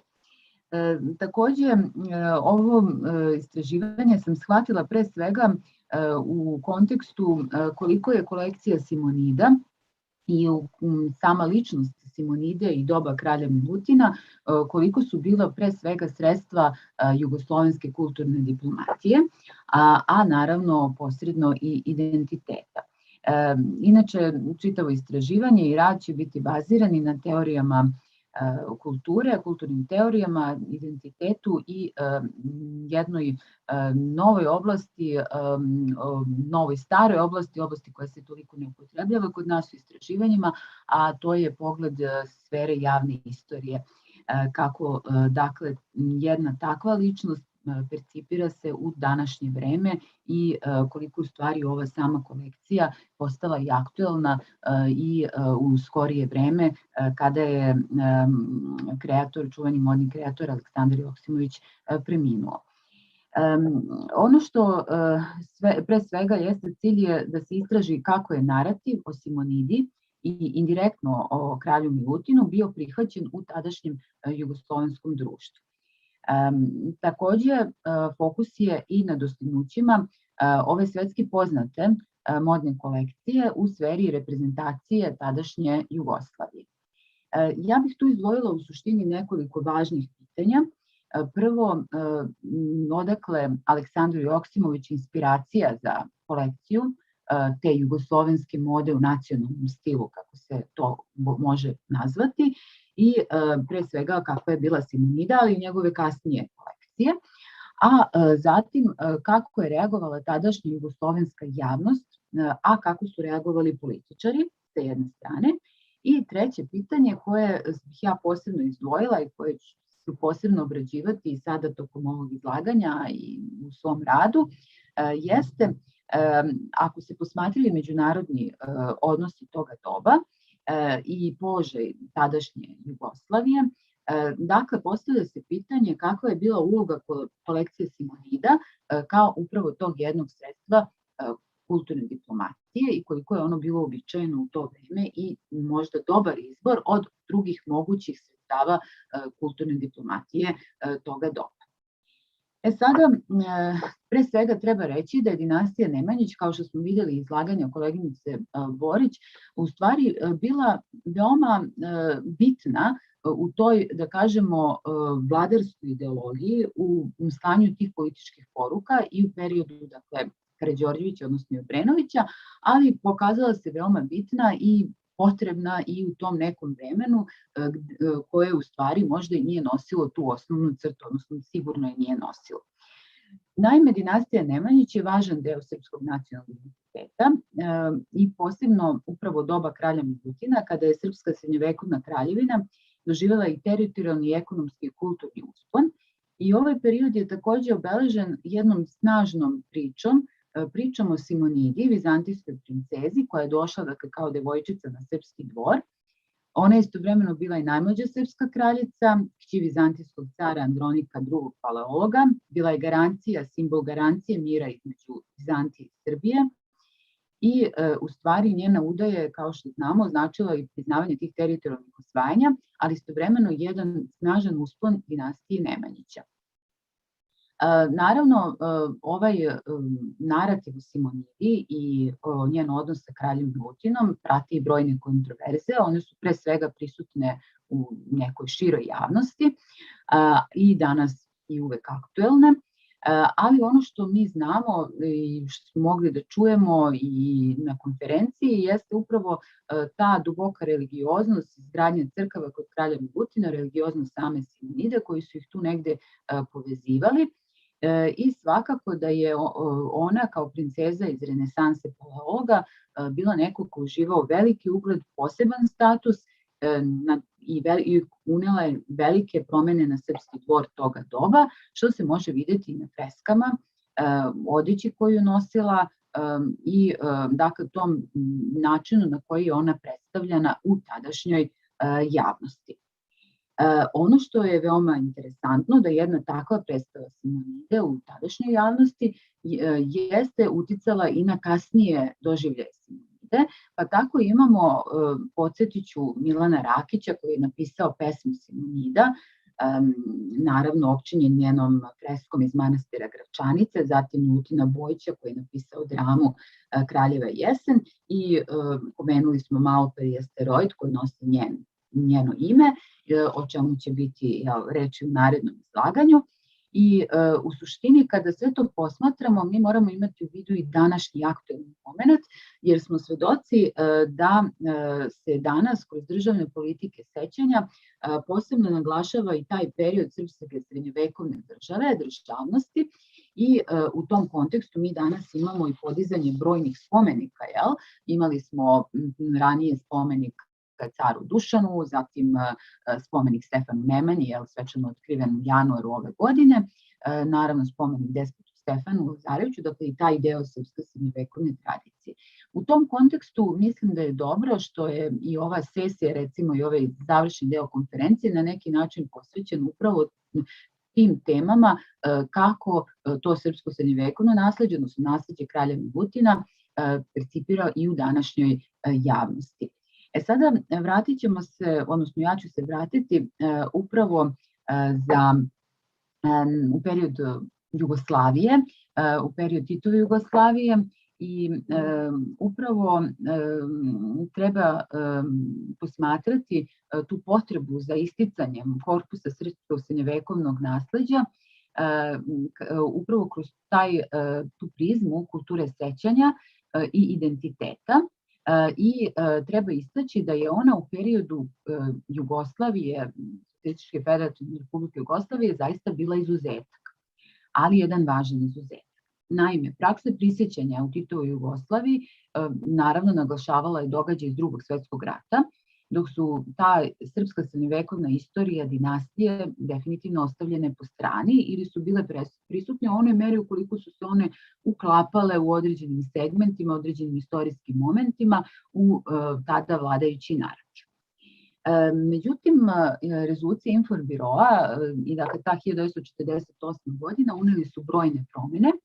Nakon toga dolazi do perioda otvaranja zapadu i Jugoslavija je počela da koristi upravo u tom periodu sva moguća sredstva kulturne i javne diplomatije kako bi predstavila sebe svetu. Loši kasnije, tokom 6. decenije, obnovljeni promenljivi odnosi sa Sovjetskim savezom nastojali su da se približe i da se sama država približi nekim drugim državama, da se približi zapadnom svetu, a onda uporedo je teklo i to približavanje nesvrstanima, odnosno zemljama Afrike, zemljama u Aziji i na taj način je upravo Titova Jugoslavija ušla, može se reći, u jedno zlatno doba diplomatije, ali istovremeno to doba diplomatije je tražilo jednu vrstu potvrde kroz kanale kulturne diplomatije, odnosno prodiranje i na taj način. Moda je bila svakako jedan od načina. Naime, pored muzike, izložbe slikarstva koji su tada zaista korišćeni, Kasnije su korišćeni filmovi i knjige u nešto manjoj meri, bili su problemi prevoda i tako dalje, sve to naravno kontrolisala partija, ali je moda bila posebno pogodna jer je ona omogućavala da bude usmeravana i preusmeravana. Dakle, po potrebi i za unutar političke stvari, ali i za tu prezentaciju zemlje u inostranstvu. Ona je mogla da komunicira sa visokom politikom, a istovremeno mogla je da bude usmerena i prema širokim masama, dakle prema građanstvu. Takođe, kada govorimo o modi, ona je bila upućena i domaćoj publici. Ona je bila upućena u tom periodu Jugoslovenima kao dokaz uspešnosti i napretka Jugoslavije na jednoj strani, a čak je korišćena i kao jednu vrstu integrativnog faktora tih različitosti koje je nosilo jugoslovensko društvo, odnosno tadašnje socijalističko društvo.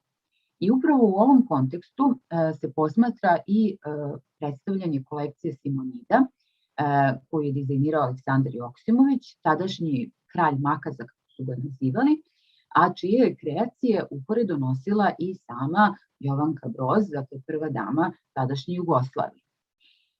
Ono što jeste da su njegove kreacije označile istovremeno i uspon jugoslovenske tekstilne industrije i kulture odevanja.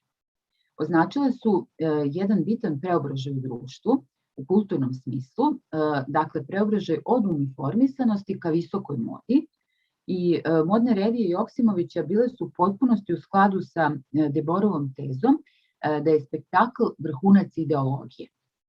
Korišćene su kao reklama sistema, dakle one su bile taj reprezentativni primer jugoslovenske tekstilne industrije koja jeste bila u razvoju, ali je ona u tom trenutku predstavljena kao industrija koja može da parira tadašnjim razvijenim modnim industrijama u svetu.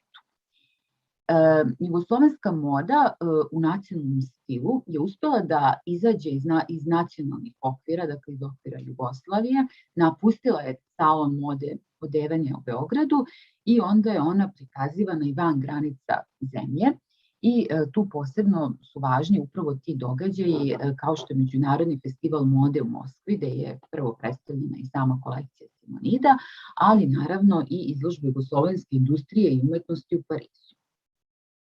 Sada bih se ja vratila na Aleksandra Joksimovića i dakle jednog od naših najvažnijih modnih dizajnera, posebno dizajnera u tom nacionalnom stilu.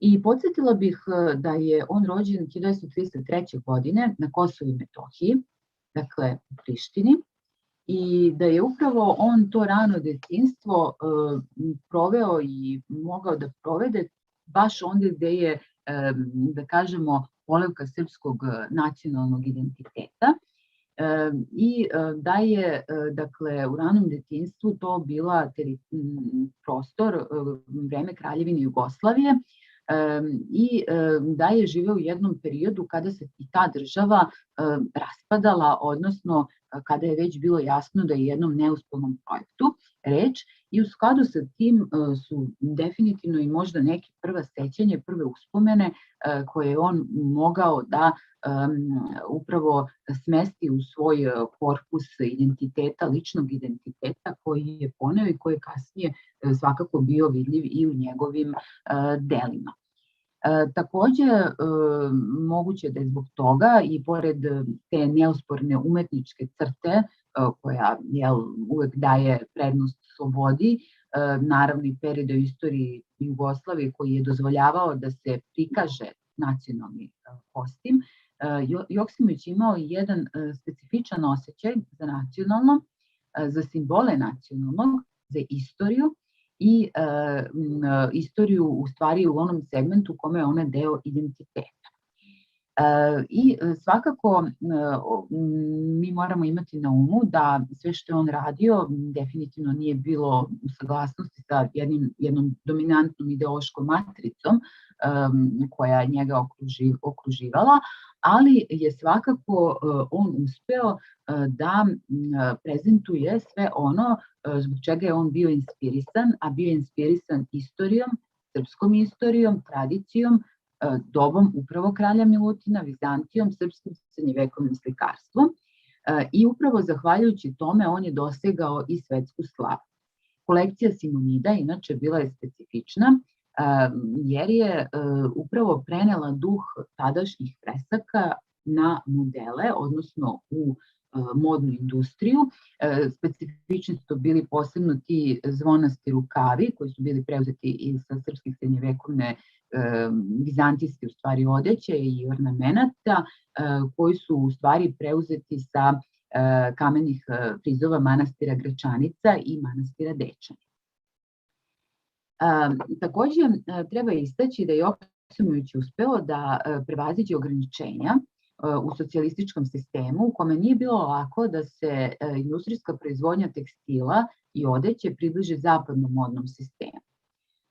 Kao što sam rekla, ta 1948-49. uneli su brojne promene, to je bilo period kada je on se razvijao i kada je sticao prva znanja, tako da upravo u tom periodu politička sfera sve više postepeno gubi nadmoć nad estetikom. Pojavljuje se u tadašnjem društvu želja za estetskim doživljajima koji dakle, idu u prvi plan i podsjetila bih da je to doba kada se na trećem plenumu Centralnog komiteta Komunističke partije Jugoslavije, dakle govorimo o decembru 1949. Raspravljalo o takozvanoj novoj školi koja treba da stvori, citat, svestrano razvijenog čoveka.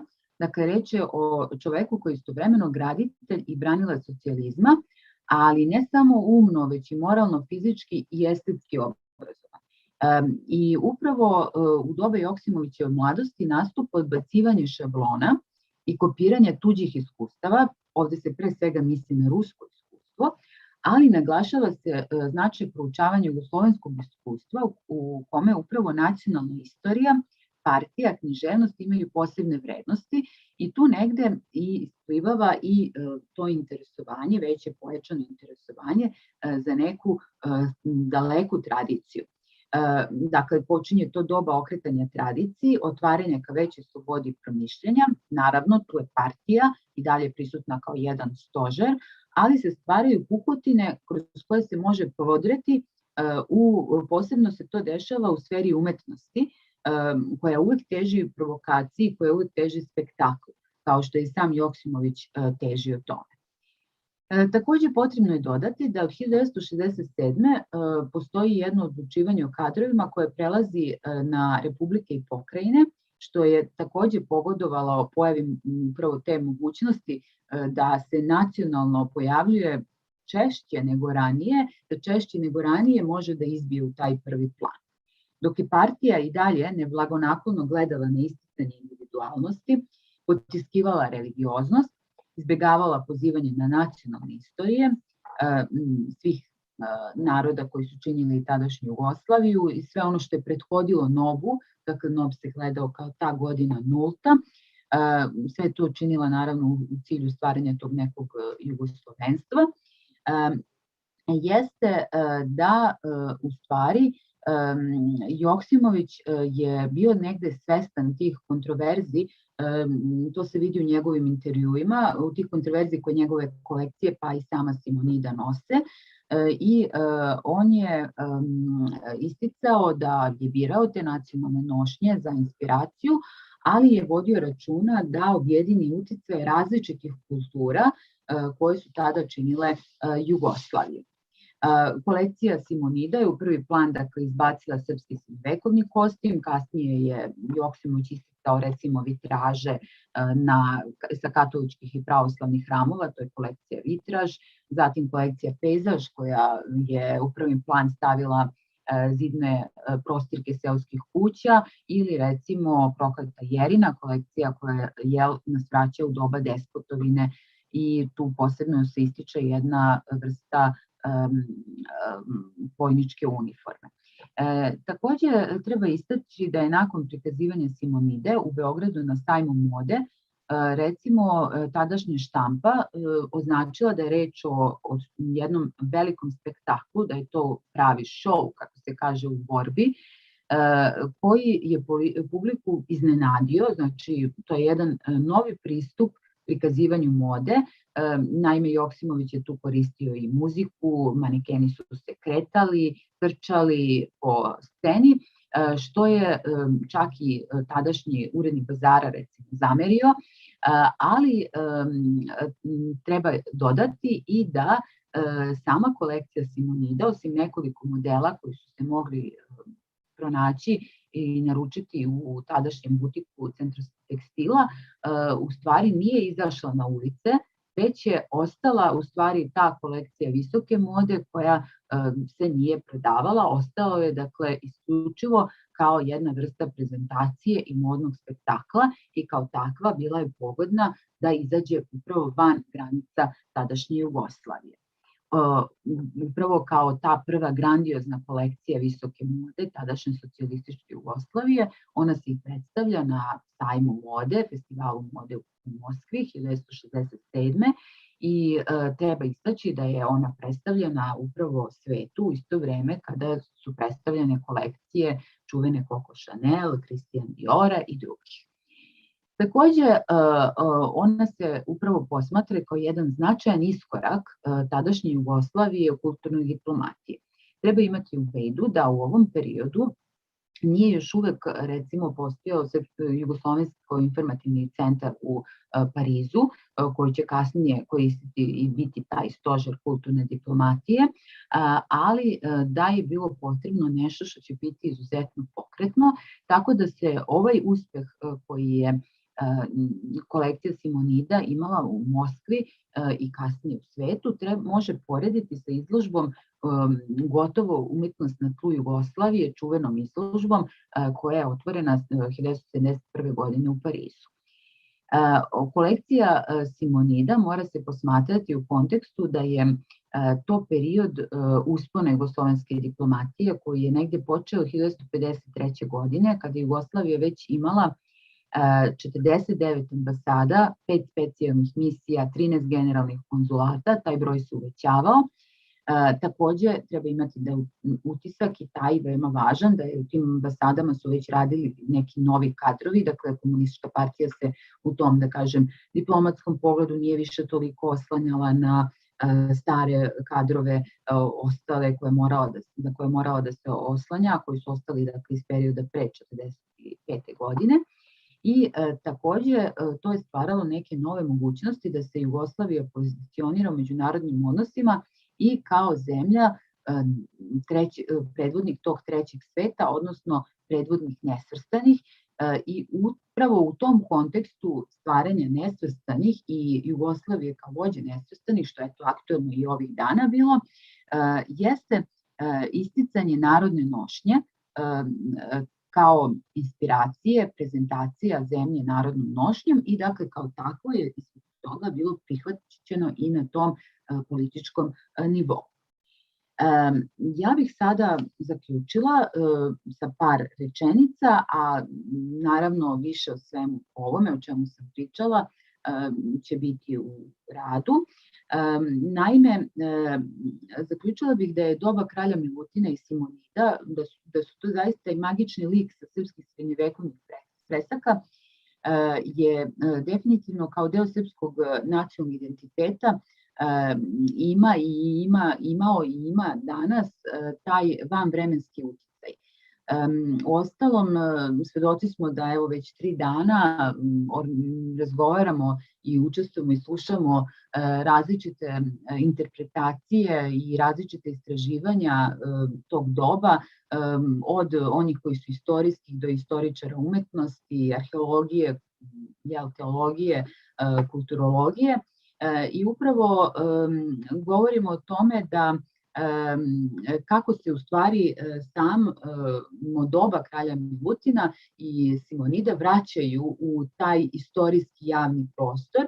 I Aleksandar Joksimović je upravo ovom kolekcijom Simonida o kojoj sam pričala vratio istoriju doba kralja Milutina i Nemanjića u taj javni prostor, u prostor javne istorije. On je to učinio definitivno kreativno i smelo i naravno i talentovano, stvarajući modu, ali je posebno doprineo i razvoju mode u tadašnjoj Jugoslaviji i ušao u jednu sferu identiteta i kulturne diplomatije, kako se takođe može posmatrati. Ono što bi moglo biti označeno i kao modni spektakl, što naravno kolekcija Simonida jeste, Joksimović je uključio u jedan proces pokretanja te patrimonializacije doba kralja Milutina, ako mogu tako reći, i koliko to obnovljeno sećanje na kralja Milutina i Nemanjiće kao identitetsko povezivanje tadašnjih Srba sa srednjovekovnom državom preko kolekcije Simonida, u suštini bilo tanko i sporo teklo, ipak je našlo svoj puni okvir i ostavilo jedan trajni trag upravo preko te kolekcije, evo i do današnjih dana. Ovim bih ja završila svoje izlaganje, ali bih sada se vratila daljim izlaganjima. Naravno, možemo kasnije i diskutovati i na ovu temu i verujem da ćemo svi zajedno imati puno pitanja i razviti jednu živu diskusiju, jer i meni ovako naviru i nova pitanja, a sada bih dala reč koleginici Nataši Todorović, koja će nam iskoristiti najbolji način narednih 15 minuta i ja verujem uvesti u jednu novu dimenziju doba kralja Milutina i uticaja i na današnje vreme. Izvolite, Nataša. Dobro večer, ja imam prezentaciju, ja ću da probam da je šerujem. Da li je vidite? Za sada ne. Sada možda. Ok, da vidimo sada. Tu je. Sljedeći slajd. Da probam da idemo. Da li sad vidite drugi slajd? Vidimo. Ok, dobro. Ja bih voljela najprije da se zahvalim organizatorima skupa na pozivu, da učestvujem. Zaista je lep i koristan ovaj skup. Bilo bi mi mnogo draže da smo se svi upoznali i sreli u Skoplju. Nadam se da će se podesiti nekom prilikom. Tema ovog skupa je astronomska. Pričat ćemo o maloj planeti Simonida. Predavanje se sastoji iz 3 dela. U prvom delu pričat ćemo nešto uopšteno o asteroidima, o njihovom otkriću, o njihovim osobinama, potom nešto o prilikama u Srbiji koje su dovele do otkrića asteroida i na kraju o otkriću asteroida, to jest male planete Simonida. Asteroidi, male planete ili planetoidi, dakle to su sve sinonimi, s tim što su male planete malo zastareo termin. To su mala tela sunčevog sistema koja samostalno ili u rojevima kruže oko Sunca. Najčešće su nepravilnog oblika i liče na krhotine raspalih stena. Moglo bi se reći da su asteroidi ostaci materije iz vremena formiranja sunčevog sistema koji nisu dovoljno porasli da bi postali planete. Ovdje ih vidimo na ovoj slici. Dakle, to su ostaci te neke primordijalne materije koja nije ušla u sastav planeta i zato su nam oni važni za nauku, jer izučavajući asteroide mi zapravo upoznajemo sunčev sistem kakav je nekad bio u svojim ranim fazama. Asteroidi se nalaze svugde u sunčevom sistemu, ali ih najviše ima u ovom predelu između putanje Jupitera i putanje Marsa, gdje oni formiraju neku vrstu prstena ili pojasa, zovemo ga glavni asteroidni pojas. I vidimo ovdje boja označava sastav asteroida. U ovom unutrašnjem delu su uglavnom ovi neki kameni asteroidi, a u spoljašnjem su ledeni ili ovi sa ugljenični, kako ih zovemo, i tamni su. Reč asteroid je grčkog porekla i znači zvezdolik poput zvezde i ona je skovana nakon otkrića. Znači smišljena je tek nakon što je otkrivena ta neka nova vrsta nebeskih tela. To otkriće se desilo 1. januara 1801. godine sa observatorije u Palermu na Siciliji. Prvi asteroid je otkrio italijanski kaluđer, matematičar i astronom Giuseppe Piazzi i nazvao ga je po rimskoj boginji žita i zaštitnici Sicilije Cereri ili Ceres, kako se kaže na latinskom, a zanimljivo je da Giuseppe Piazzi zapravo uopšte nije bio astronom, znači on je tek u nekim 50. godinama života dobio neki teleskop na poklon, počeo da posmatra nebo i otkrio asteroid i ušao u istoriju kao astronom. 86 godina kasnije se u Beogradu osniva astronomska observatorija. dakle 7. aprila 1887. godine i od tad observatorija radi u kontinuitetu, što je čini jednom od najstarijih naučnih institucija u Srbiji, pored Matice Srpske. Njen osnivač i prvi direktor bio je Milan Nedeljković, vidimo ovdje njegov portret i zanimljivo njegov otisak prsta, koji je organizovao istraživanja iz oblasti astronomije, meteorologije, seizmologije i geomagnetizma. On je inače studirao u Sorboni astronomiju, vratio se i na katedri osnovao i katedru za astronomiju, imao je predavanja i njegova supruga Tomanija, rođena Radaković, je bila uključena i u gradnju observatorije i u posmatranja, tako da bi se moglo reći da je ona bila možda prva žena astronom u Srbiji. Ta observatorija prva se nalazila na Vračaru i ona je nažalost porušena u Prvom svjetskom ratu, ali je Nedeljković već 20. godina, posle znači nepune decenije, uspeo da nabavi sasvim nove savremene instrumente, najsavremenije instrumente tog doba i da ih doveze u Beograd. Vrednost tih instrumenta je bila 5 miliona zlatnih maraka. Kako kažu, moglo je više observatorija da se opremi ovim instrumentima, ali iz nekih prilika on je nažalost sklonjen, tako da su ti instrumenti ostali neraspakovani u kutijama skoro čitavu deceniju.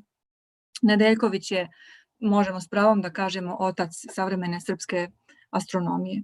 Druga važna ličnost u astronomiji je Vojislav Mišković, naravno sljedeća generacija već dolazi. On je nakon Golgote u Albaniji se obreo u Francuskoj i tamo je završio studije astronomije u Marseju sa najvišim uspehom. Doktorirao je vrlo mlad, 25. godine i dobio, 24. izvinjavam se, i naredne godine je dobio Valcovu medalju i postao je član Francuskog astronomskog društva. Inače, on je bio prvi ne-Francuz koji je odlikovan tom medaljom, što govori o njegovom velikom talentu, daru za astronomiju. Međutim, on se već 26. godine vraća u Srbiju i stupa na dužnost direktora astronomske observatorije i počinje izgradnju nove observatorije na Zvezdari, gdje se ona i danas nalazi. Znači, ovdje vidimo jednu, ovdje znači vidimo izgradnju, znači ovo je neka 32. godina i par godina kasnije, evo, znači isti taj objekat je kao neki najljepši vrt sređen. Ovo je slika observatorije iz aviona. Vidimo nove paviljone u kojima su sad smešteni ti savremeni instrumenti i na taj način je osposobljena, znači, observatorija za jedan ozbiljan naučni rad. I Mišković je, zahvaljujući svojim zalaganjima, svojoj ambiciji, uspeo da podigne astronomsku observatoriju na nivo jedne od najuspešnijih observatorija tog vremena, što nije ostalo bez rezultata. Rezultat se vidi i na ovoj slici. Dakle, ovo je fotografija sa jedne izložbe koja je održana pre par godina u Beogradu i vidimo da postoje nebeska tela, 18 asteroida koji nose srpska imena. Naravno, imamo ova dva, nisu srpska, ali su otkriveni sa astronomske observatorije.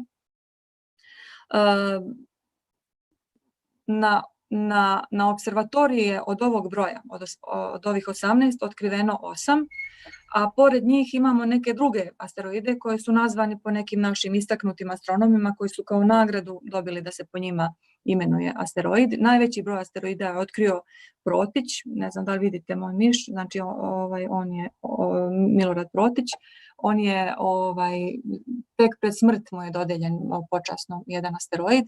I zanimljivo je da je njegova kćerka Vojislava Protić nastavila rad svog oca, a kasnije i unuk. Tako da je to možda jedina situacija u svijetu gdje imamo 3 generacije koji imaju asteroid koji se po njima zove. Ovdje u centralnom mjestu, ne slučajno, na toj izložbi je prikazana Simonida, to je asteroid koji je nazvan po Simonidi Nemanjić. Dakle, u narednom delu pričamo o tom nebeskom telu. Asteroid Simonida je otkriven 20. marta 1938. godine, dobio je privremenu oznaku 1938FB i otkrio ga je pomenuti Milorad Protić. Ovo je bio instrument sa kojeg je taj asteroid otkriven i sa kojeg su otkrivena 34 asteroida koje Protić je otkrio. Znači, Protić je posmatrao na ovom instrumentu.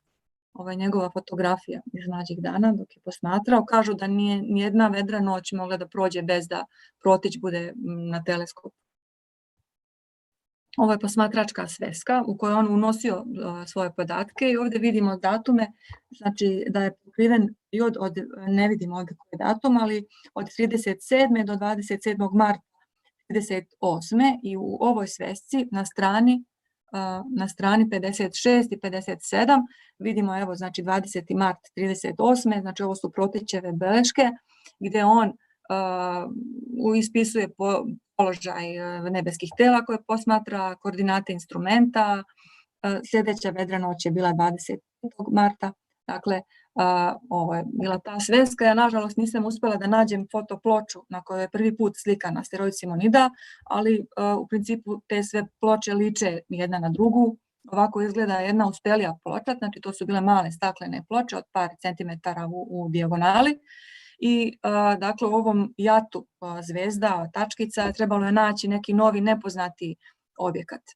Sad pomoć je bila ta što asteroidi, pošto su blizu u odnosu na zvezde, oni se vrlo često pojavljuju kao ovako crtice, ne kao tačke, jer se oni pomeraju za to vrijeme koliko je izložen ova ploča, kolike su ekspozicije. I sve ove crtice ovdje koje vidimo, imamo ovdje jednu i ovdje jednu, ovdje je preklopljena zvezdom. Vidimo da su ovo neki kandidati za eventualno, da je to možda neki asteroid.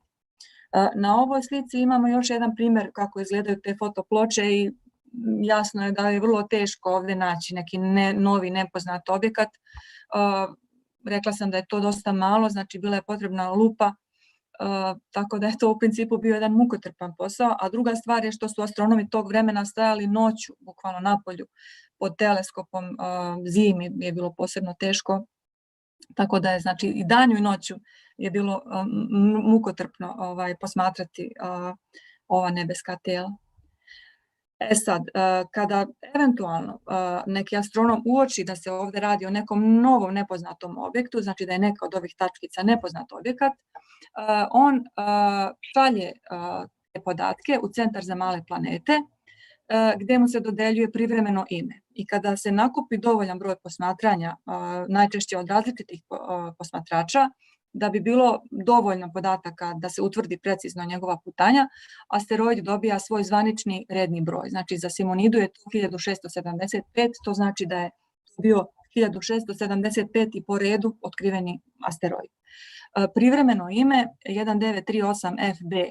Znači to je šifra u stvari gdje mi čitamo kada je otkriven asteroid. 38. je godina otkrića, a B je oznaka za januar, znači A je prva polovina januara, B je druga, CD je februar, EF mart, dakle 20. mart je druga polovina marta, a ovo slovo B, FB tu, znači da je to bio drugi otkriveni asteroid u drugoj polovini marta. Sad od svih tih asteroida koji dobiju redni broj, jako mali procenat uopšte dobije šansu da mu se dodeli i neko ime i da, ovdje sam napravila rečenicu viška i Simonida, znači jedan od tih asteroida. Sad moram da priznam da sam dugo tražila kako je uopšte asteroid Simonida dobio ime i na izložbi je bio, moram to javno da kažem, bio je pogrešan podatak, znači bilo je ime Olga Nikolić, međutim nije Olga Nikolić nego Zora Protić-Stučić. Dakle, zalaganjem Zore Protić-Stučić, koja je 70. godina bila u vladi Srbije, observatorija je dobila neka sredstva za obnovu i izgradnju novih paviljona, te je u znak zahvalnosti naučno veće observatorije njoj dodelilo pravo da imenuje jedan asteroid i ona je izabrala da to bude Simonida Nemanjić, dakle srpska princeza i supruga kralja Milutina. Iz današnje perspektive neko bi očekivao da možda, ne znam, po nekom svom članu porodice ili nešto, ali eto, ona je izabrala. Ja nisam uspjela da nađem podatke o Zori Protić-Stučić, osim da je bila u ministarstvu. Našla sam jedan udžbenik iz biologije. Ona je verovatno bila ministar možda nauke, ali pisala sam nekim institucijama, nisam uspjela da dođem do odgovora ni do fotografije, ništa. Ovo je pismo koje je Milorad Protić poslao u Centru za male planete. Ja ću da ga čitam na srpskom. Dakle, usvajajući predlog, sugestiju gospođe Zore Sučić-Protić, predlažem ime Simonida za malu planetu 1675, znači 1983 FB, koju sam otkrio ja na Beogradskoj observatoriji. U našoj zemlji ovo ime je simbol za lepotu i vezano je za ličnost naše, recimo, graciozne princeze, srpske princeze iz srednjeg vijeka. U potpisu je Milorad Protić, tada je bio već direktor astronomske observatorije.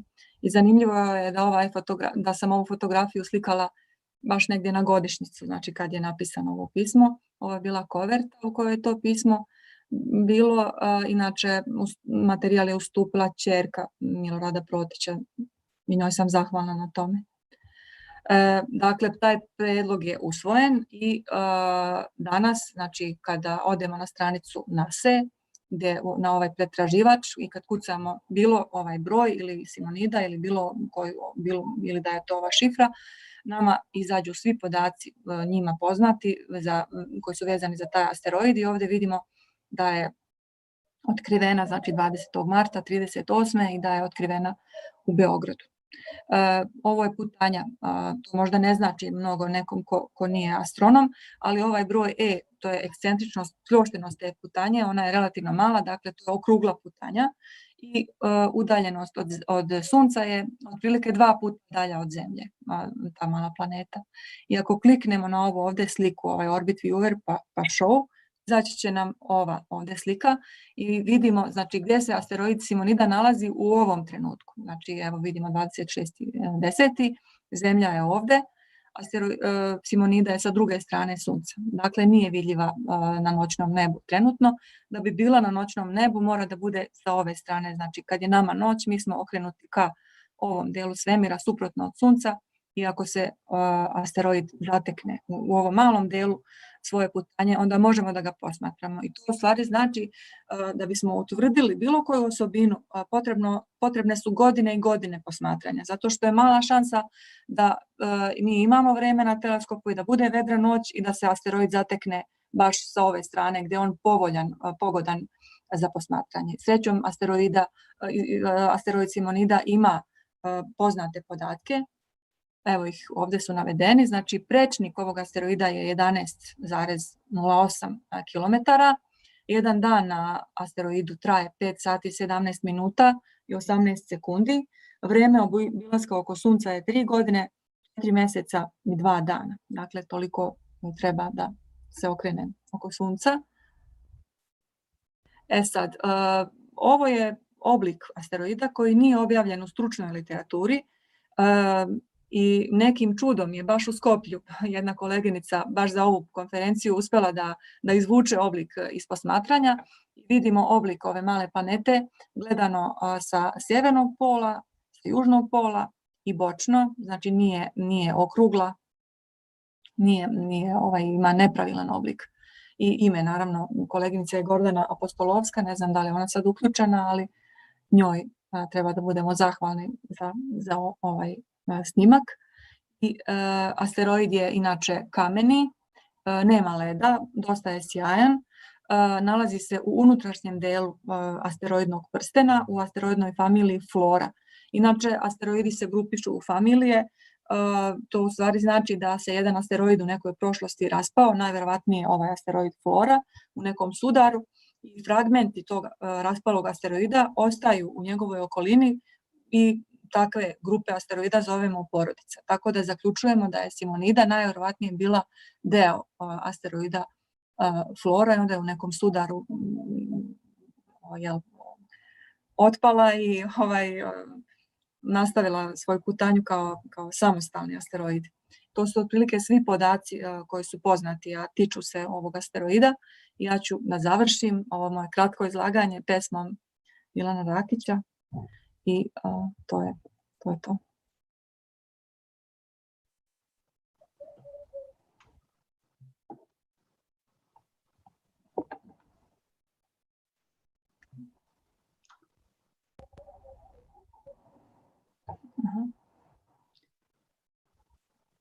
Hvala koleginici Nataši Todorović. koja nam se, dakle, zaista ovako inspirativno, posebno za nas iz društveno-humanističkih nauka, uputila u tajne astronomije na jedan zaista zanimljiv način, a posebno i pokazala koliko je i Simonida i imala odjeka, dakle, i u svim sferama društva i samo doba, dakle, kralja Milutina, o čemu pričamo ova 3 dana. Sada ćemo imati prilike da čujemo naredno izlaganje. Obratit će nam se koleginica Ivana Lemkul, Vladimir Aćimović, koji će u stvari govoriti o izazovima i inovacijama u digitalnom dokumentovanju crkava kralja Milutina. Mislim da je koleginica Ivana tu sa nama. Izvolite.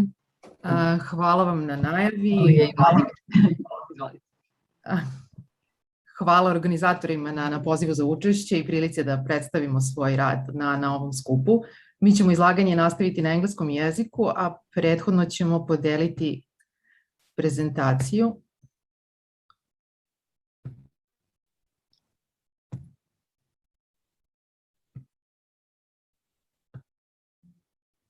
Ja se nadam da se prezentacija vidi sada. Da, u redu je. Well, once again, thank you for your introduction, and we would also like to thank the organizers for giving us this opportunity to present our work in more detail. It has been truly wonderful to see so many photographs of the Blago Fund used in presentations throughout the conference, and now we would like to say a few words on how these photographs were made. For over 20 years, Blago Fund has been documenting Serbian monuments of the Middle Ages, creating some 30 collections readily available on our website. Since the age of King Milutin was one of the most proliferous periods in the history of Serbian medieval art, some of his endowments are also among them.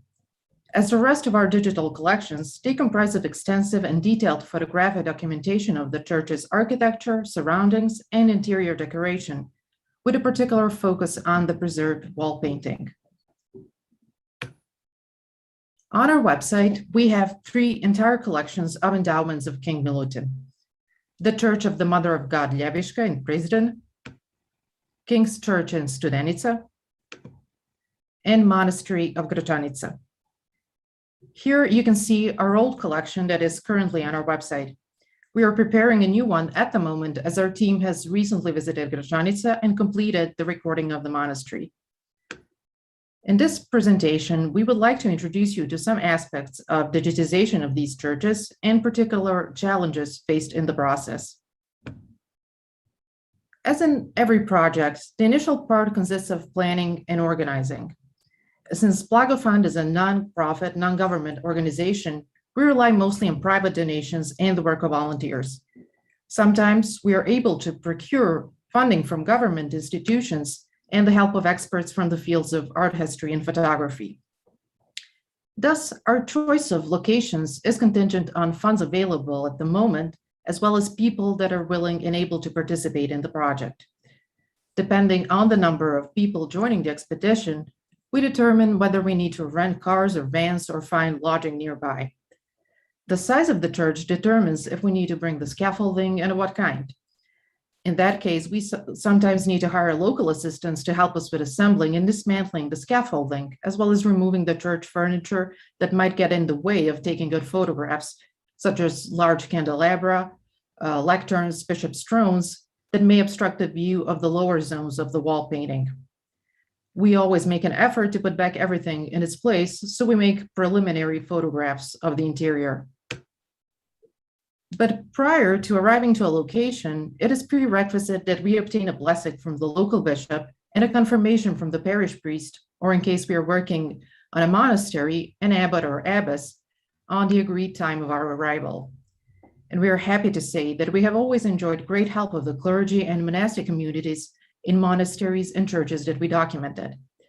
Here you can see photographs of the members of our team with His Grace Bishop Theodosie in Prizren and with Archimandrite Tikhon, abbot of the monastery Studenica. It is there that the Blago Fund documented one of Milutin's endowments for the first time, the King's Church, that is the Church of Saints Joachim and Anne, in 2002. Due to its small size, the King's Church presents a variety of problems for photographing and later presenting the material. As many of you are familiar, the fresco program of the church includes monumental compositions from the life of the Virgin, those of the Nativity of the Virgin and her presentation. These compositions take up almost the entire length of the nave, and since the entire space of the church is small, it is hard to find sufficient distance and to encompass the compositions in their totality. Although much larger in size, the Church of Virgins Dormition in Gračanica is nonetheless also inconvenient for photographing. This 5-domed tall building of very slender proportions does not allow access to all areas with a regularly sized scaffolding, particularly in the lateral aisles and the Pastophoria next to the sanctuary. In 2003, we created our first digital collection of Gračanica. Since technology advanced and the frescoes were cleaned in 2018, we decided it was time to visit the monastery again. This time, we were joined by our colleagues from the Department of Art History, University of Belgrade, Professor Dragan Vojvodic, and from the Institute for the Protection of Cultural Monuments of Serbia, Aleksandra Davidov-Temerinski, whom we had the pleasure to hear during this conference, and who is preparing an exhibition on Gračanica that will be held in the gallery of the Serbian Academy of Sciences and Arts next year, commemorating the 8 centuries of the creation of Gračanica. Their advice and input was invaluable during our work. Professor Vojvodic attentively scrutinized the work of our photographers, following levels of scaffolding, where we were able to record the highest registers of wall painting. We were also able to document the frescoes of the domes using remote shooting. Since our previous visit, we realized that without some remote camera capabilities, we will not be able to reach all the frescoes. A DIY solution was developed at that time with a 10-meter extendable antenna, long cables for camera remote and pan and tilt head, and a radio-controlled remote for a lens zoom. Since then, our capacities improved significantly as modern gimbal heads appeared on the market. However, not everything can be used because the weight of the camera or flash might be excessive for the height. Wi-Fi camera remote is an additional plus that is also available now. Remote-controlled mechanisms are used for narrow spaces and domes when the height of the scaffolding is not sufficient, and these mechanisms are mounted on the scaffolding itself. In addition, we also use small portable flash units installed on long poles for situations where on-camera flashes are not adequate, for example, for larger compositions. What is important to say is that we always use cameras with maximum resolution available for this particular application. For creating footage of the monastery church, grounds, and the surrounding area, we use drones as well as 3D cameras. Some of this technology was also used when documenting the Church of the Virgin Ljeviška in June 2019. During this expedition, when we took the task of digitizing the churches of Prizren, we were also joined by Professor Vladimir Perić from the Faculty of Applied Arts, who was taking photographs along with the other members of our team. Having more photographers is always a benefit, particularly in larger churches where they can work individually in different areas of the church at the same time, which significantly reduces our working hours. The church was severely damaged by fire and riots of March 2004, as were many other churches in Kosovo and Metohija. Since then, it has been guarded by the Kosovo police along with the other churches in Prizren. Working there every day from 6 a.m. to 9 p.m., our team established a cordial and friendly cooperation with them and overall enjoyed a very pleasant stay in Prizren. However, political situation still makes our work complicated in some matters, mainly in the logistics of the operation.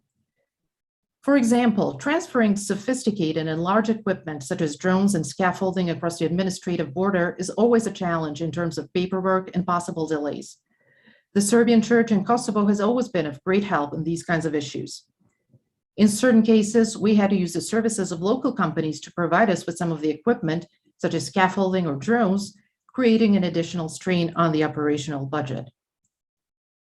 Transporting our team and necessary equipment can also be a difficult task.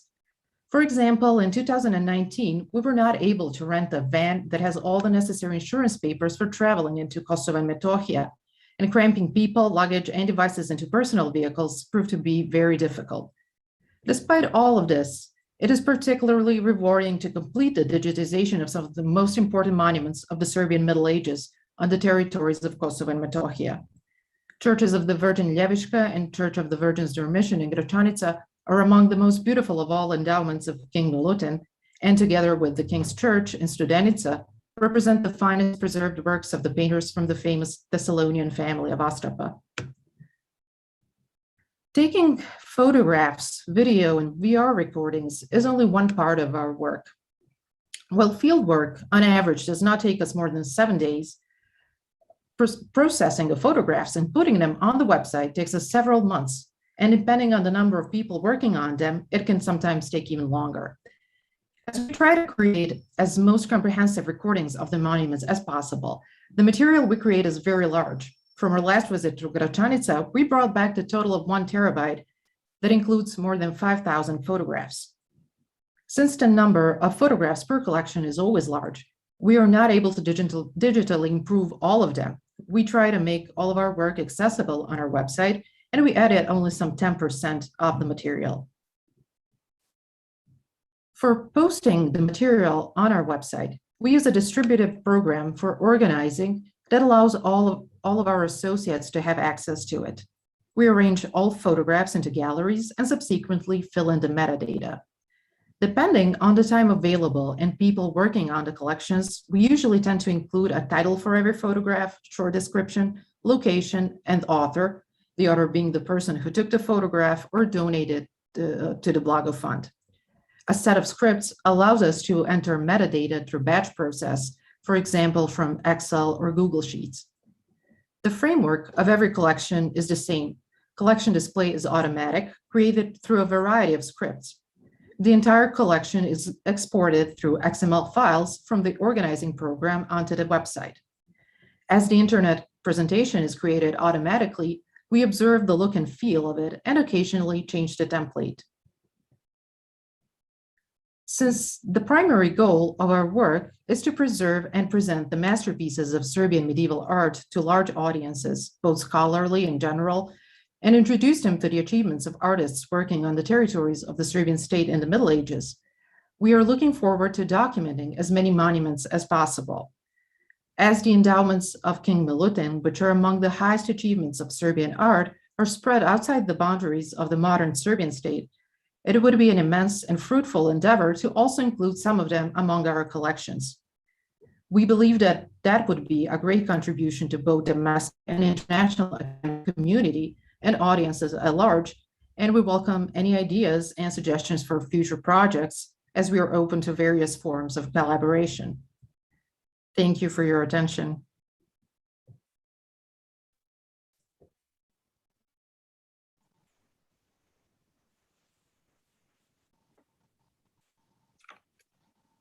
Hvala koleginici Ivani i kolegi Vladimiru na zaista interesantnom izlaganju koje nas je uputilo u stvari kako kulturno-istorijsko nasleđe se posmatra u današnjem digitalnom dobu, odnosno koliko je veoma važno da bude prisutno i na koji način i koliko je jedan to zahtevan i veoma bitan proces unošenja, dakle, samog kulta kralja Milutina i njegovog doba u 20. odnosno 21. vek. Sada bih zamolila koleginicu Bojanu Pavlović da nam izloži svoje izlaganje. I dalje smo u toj sferi digitalnog, odnosno kralja Milutina i njegovog prisustva u digitalnom svetu. Ovoga puta govorimo, dakle, odnosno koleginica Bojana će nam govoriti o dokumentarnom filmu kao izvoru za očuvanje kulturne baštine u kontekstu, dakle, zadužbina kralja Milutina u produkcijskoj delatnosti Radio televizije Srbije. Bojana, izvolite. Hvala najlepše na najavi. Ja bih pritom žela da se zahvalim na učešću ovog divnog naučnog međunarodnog skupa. Zaista mi je čast i zadovoljstvo što imam priliku da prezentujem svoj rad. Pređašnji radovi su bili, odnosno izlaganja su bila potpuno verovatna, tako da sam prijatno iznenađena i zaista mi je drago što sam deo toga. Hvala vam. Ono o čemu ću govoriti su dokumentarni filmovi, dakle kao jedni specifični oblici očuvanja kulturnog nasleđa, principa tog arhiviranja filmskog pamćenja u opštem smislu, kao jedne vrste transmedijalnog narativa. Dakle, o čemu se radi? U svetlu savremene prakse očuvanja kulturnog nasleđa možemo istaći činjenicu da je ekspanzija tehničko-tehnološkog razvoja nesporno uticala kako na unapređenje različitih modela prezerviranja arhivske građe, tako i na prezentaciju digitalizovanog materijala putem mrežnih internet portala. Medijska platforma u skladu sa tim nam nudi različite oblike transponovanja audio, video i audiovizualnog sadržaja kako na lokalnom, tako i na globalnom nivou. Digitalizacija arhivske građe i audiovizualnog materijala Programskog arhiva Srbije svakako je doprinela popularizaciji kulturno-umetničkog sadržaja oličenog u dokumentarnim serijalima posvećenim očuvanju srpskog materijalnog i nematerijalnog nasleđa. Radio i televizija Srbije je u sklopu obrazovno-naučnog i kulturno-umetničkog programa iznedrila dokumentarne emisije edukativnog karaktera koje predstavljaju pravu riznicu kulturnog nasleđa. Samim tim težište istraživanja u ovom radu se odnosi na fenomen prikazivanja umetničkih koncepcija u dokumentarističkim ostvarenjima koji imaju za cilj ne samo da putem kinematografskog medija promovišu umetnost, već i da preuzmu ulogu nosioca kulturne baštine u oblasti vizualne kulture, što se u ovoj studiji slučaja odnosi na baštinu srpskog kralja Stefana Uroša II. Milutina i stilsko-umetničke vrednosti u eri dinastije Palaeologa.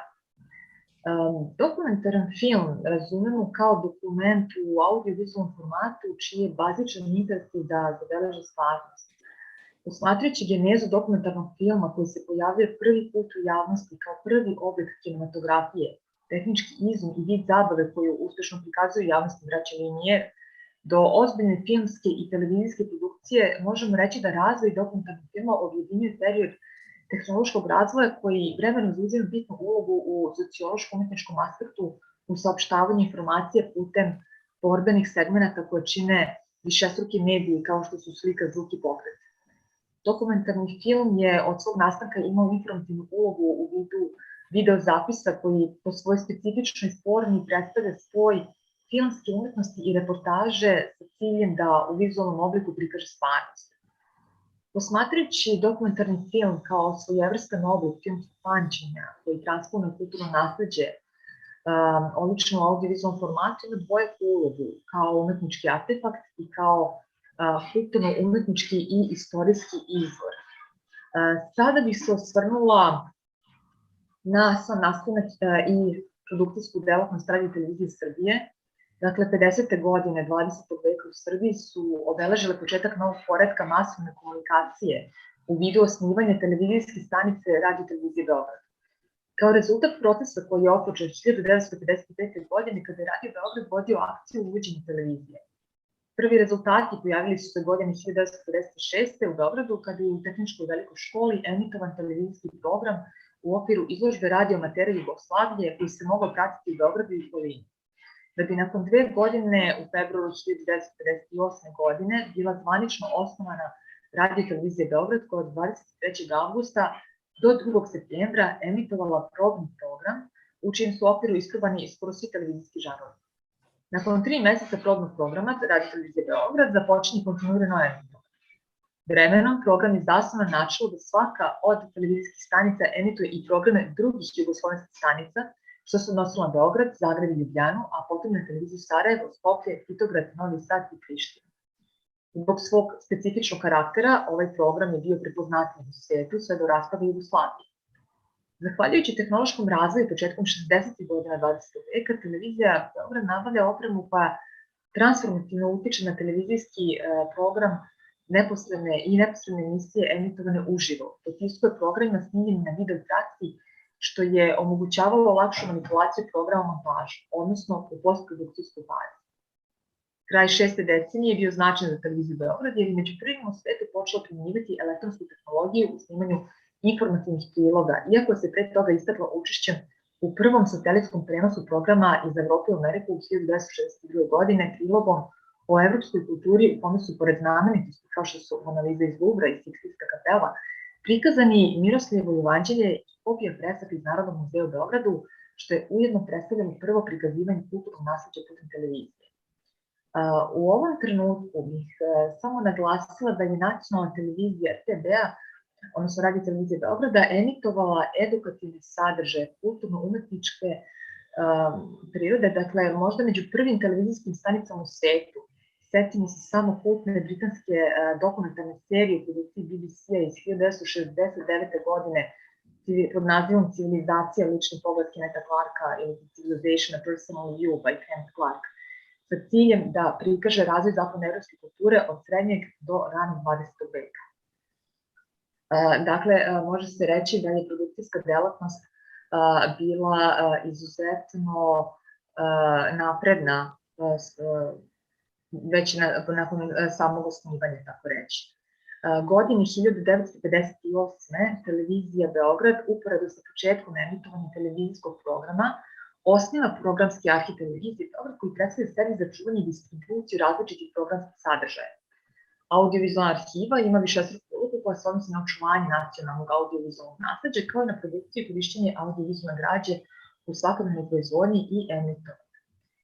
Televizija Beograd sa okvirom institucionalne jedinice 1992. godine transformisao u sistem Radio televizije Srbije, a krajem 2005. godine u medijski javni servis Srbije, što će u nastavku ovog rada predstavljati jednu vrstu kronološke odrednice u okviru delatnosti i programskog arhiva.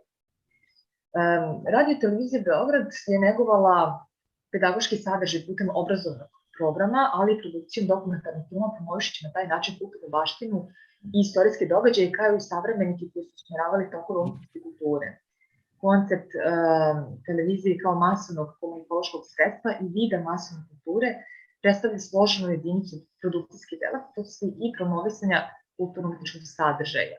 Dakle, kako bismo imali uvid u produkcijsku delatnost Radio televizije Srbije, navešćemo serijale dokumentarnih emisija koje baštini kulturno nasleđe kralja Milutina u audiovizualnom formatu, kao što su, navešćemo za početak, sam serijal Vreme fresaka.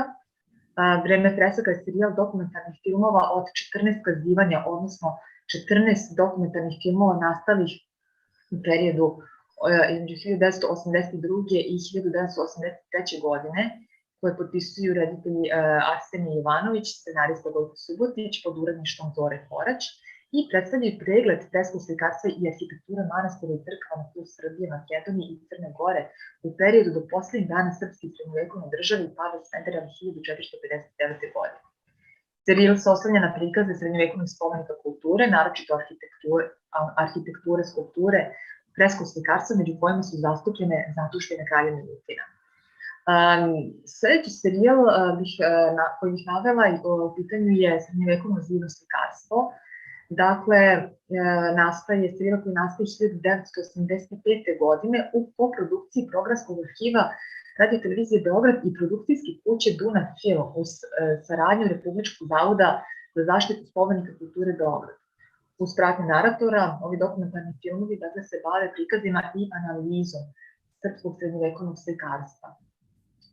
Obrazovno ogledalo predstavlja serijal posvećen kulturnom nasleđu Hilandara, Kosova i Metohije, kao i poznatim ličnostima iz sveta moderne i savremene umetnosti.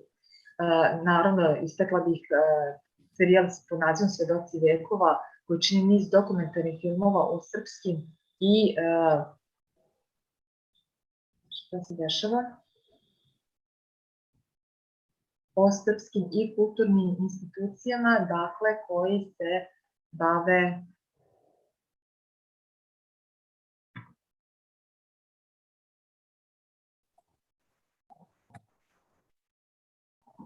Mi vas vidimo i čujemo. Halo, da li se čujemo? Da. Čujemo se i vidimo se. Da li me čujete? Da.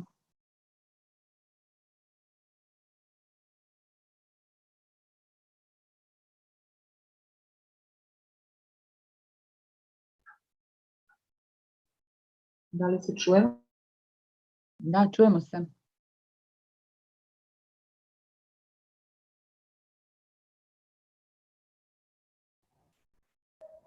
Mislim da ona nas ne čuje. Da, mislim da koleginica Pavlović nas ne čuje. Mi se polako i približavamo nekom vremenu kada bismo morali da uđemo u jednu vrlo kratku diskusiju ko ima nekih pitanja, a nakon toga bismo, zaista imamo samo još 3 minuta u okviru kojih bi koleginica mogla da izlaže. Ne znam da li možemo da uspostavimo vezu.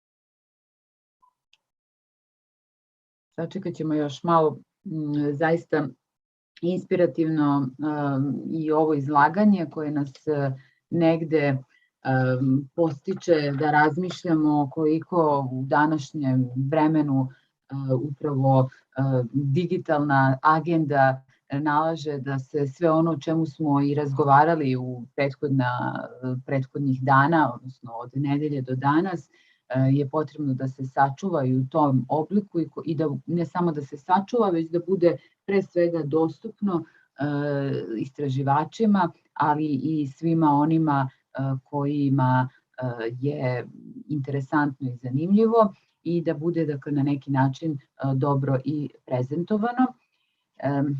Ja nisam sada sigurna, mislim da koleginica Pavlović nije u prilici da nam se pridruži. Možda ne bi bilo loše da otvorimo diskusiju, pa ukoliko se ona vrati, da možda imamo i neko još pojašnjenje, odnosno taj završni deo njenog izlaganja. Zaista smo čuli po meni izuzetno zanimljiva, inspirativna izlaganja koja su nas uvela i koja su nam u stvari ukazala koliko je taj vladarski identitet kralja Milutina prisutan, kult kralja Milutina prisutan, koliko u stvari postoje jedna snažna politička poruka koja se koristila i u doba Obrenovića i Karađorđevića. Naime, takođe i u periodu Jugoslavije takođe korišćena, a imali smo prilike da vidimo da je i Simonida dobila i svoje ime u sferi astronomije i jedan asteroid je dobio nazvan po njoj, a takođe u ovom završnom delu zaista smo videli kako se čuva blago, odnosno blago kako čuva to kulturno-istorijsko nasleđe i gde su te inovacije u digitalnom dokumentovanju i na kraju koleginica Pavlović se osvrnula i tu sferu digitalnog filma i tog transmedijalnog narativa. Da li možda neko ima neko pitanje, želi nešto da prokomentariše kratko, da bismo bili efikasni? Izvolite.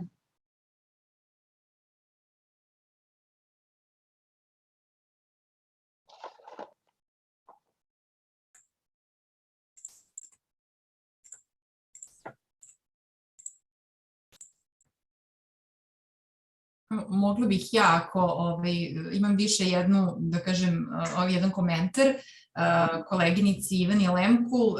Htjela bih u stvari da zahvalim kompletnoj ekipi Blaga, s obzirom na to da kao nastavnik na Fakultetu umetnosti u Nišu ozbiljno i obilno koristim njihov ceo materijal u nastavi i upućujem studente da ga koriste i vidim koliko je to njima značajno, da prosto jedan fakultet koji počiva na vizualizaciji i tekako je to od ogromne koristi i naprosto ni moj udžbenik ne bi bio to što jeste da nije bilo njihove podrške, tako da koristim priliku da vam evo ovako javno svima zahvalim na ogromnom naporu i na nesebičnoj podeli tog svog vašeg rada sa svima nama, pogotovo, kažem, svim onima koji su uključeni. Takvu primenu i ono što je važno možda da napomenem što u izlaganju nisam rekla, da je naš materijal dostupan potpuno slobodno za korišćenje u nekomercijalne svrhe, naravno. mada je i tada često sve u vidu donacija što se tiče pomoći našem radu, tako da to nam je zaista cilj, da što više ljudi, što više studenta, što više istraživača bude u dodiru sa vizualnim materijalom koji je vezan za srpsku srednjovekovnu umetnost. Hvala vam i mi smo zaista uživali u vašem izlaganju, stvarno je bilo vrlo informativno i svašta novo smo naučili. Zahvaljujem. Da li ima još neko možda pitanje ili neki još komentar?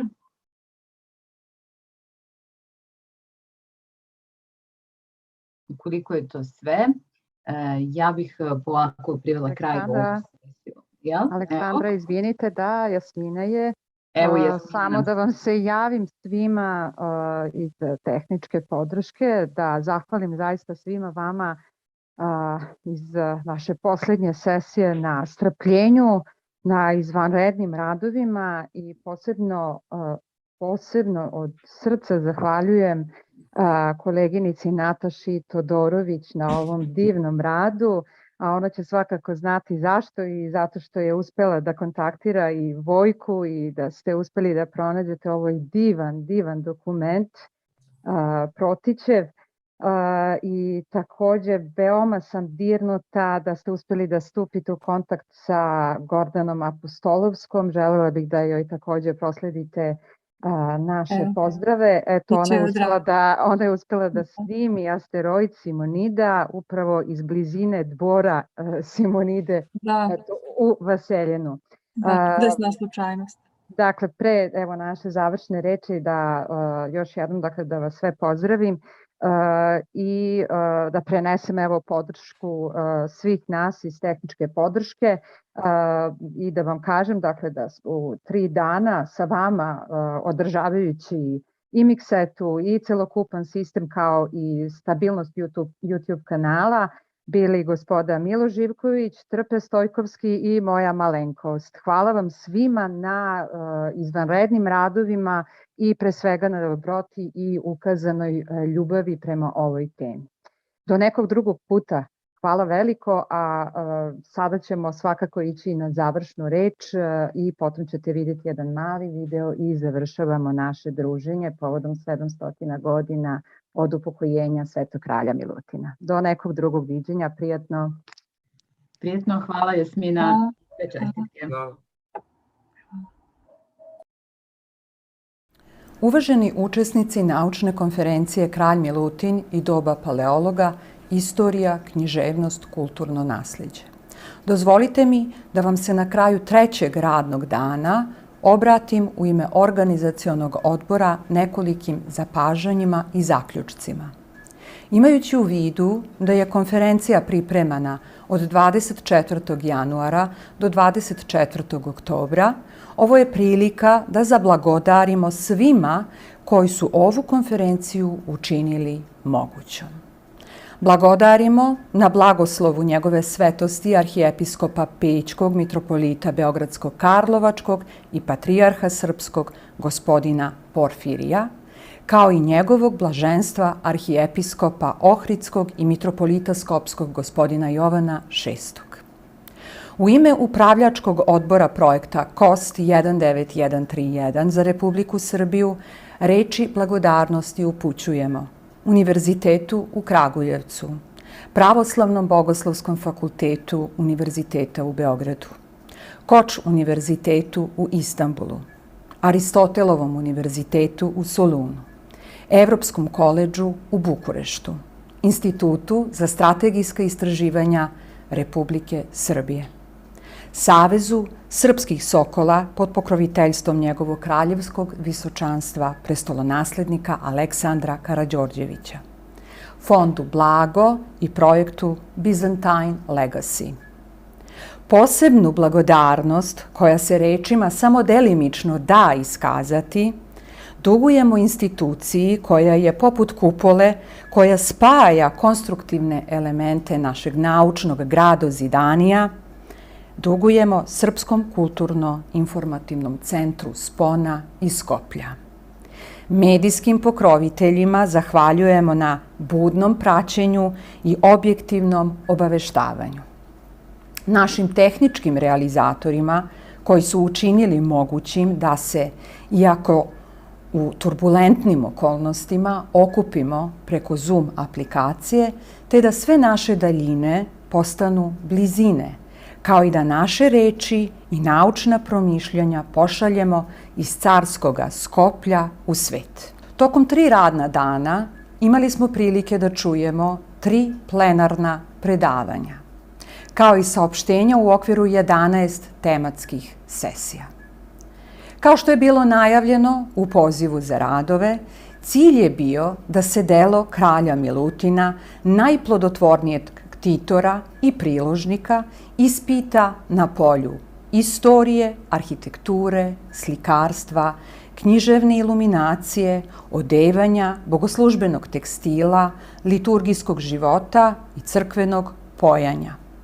Budući da naslov ovog skupa, koji ukazuje na brojne naučne discipline, verujemo da su na osnovu novih činjenica i novih sagledavanja rasvetljeni pojedini događaji, kao i da smo stekli neke nove i potpunije slike vremena, događaja i ličnosti svetog kralja Milutina. Videli smo da je bio harizmatični vladar, izuzetnih sposobnosti, okružen mudrim i učenim ljudima poput Danila, Nikodima, Teodosija, Hilandarca.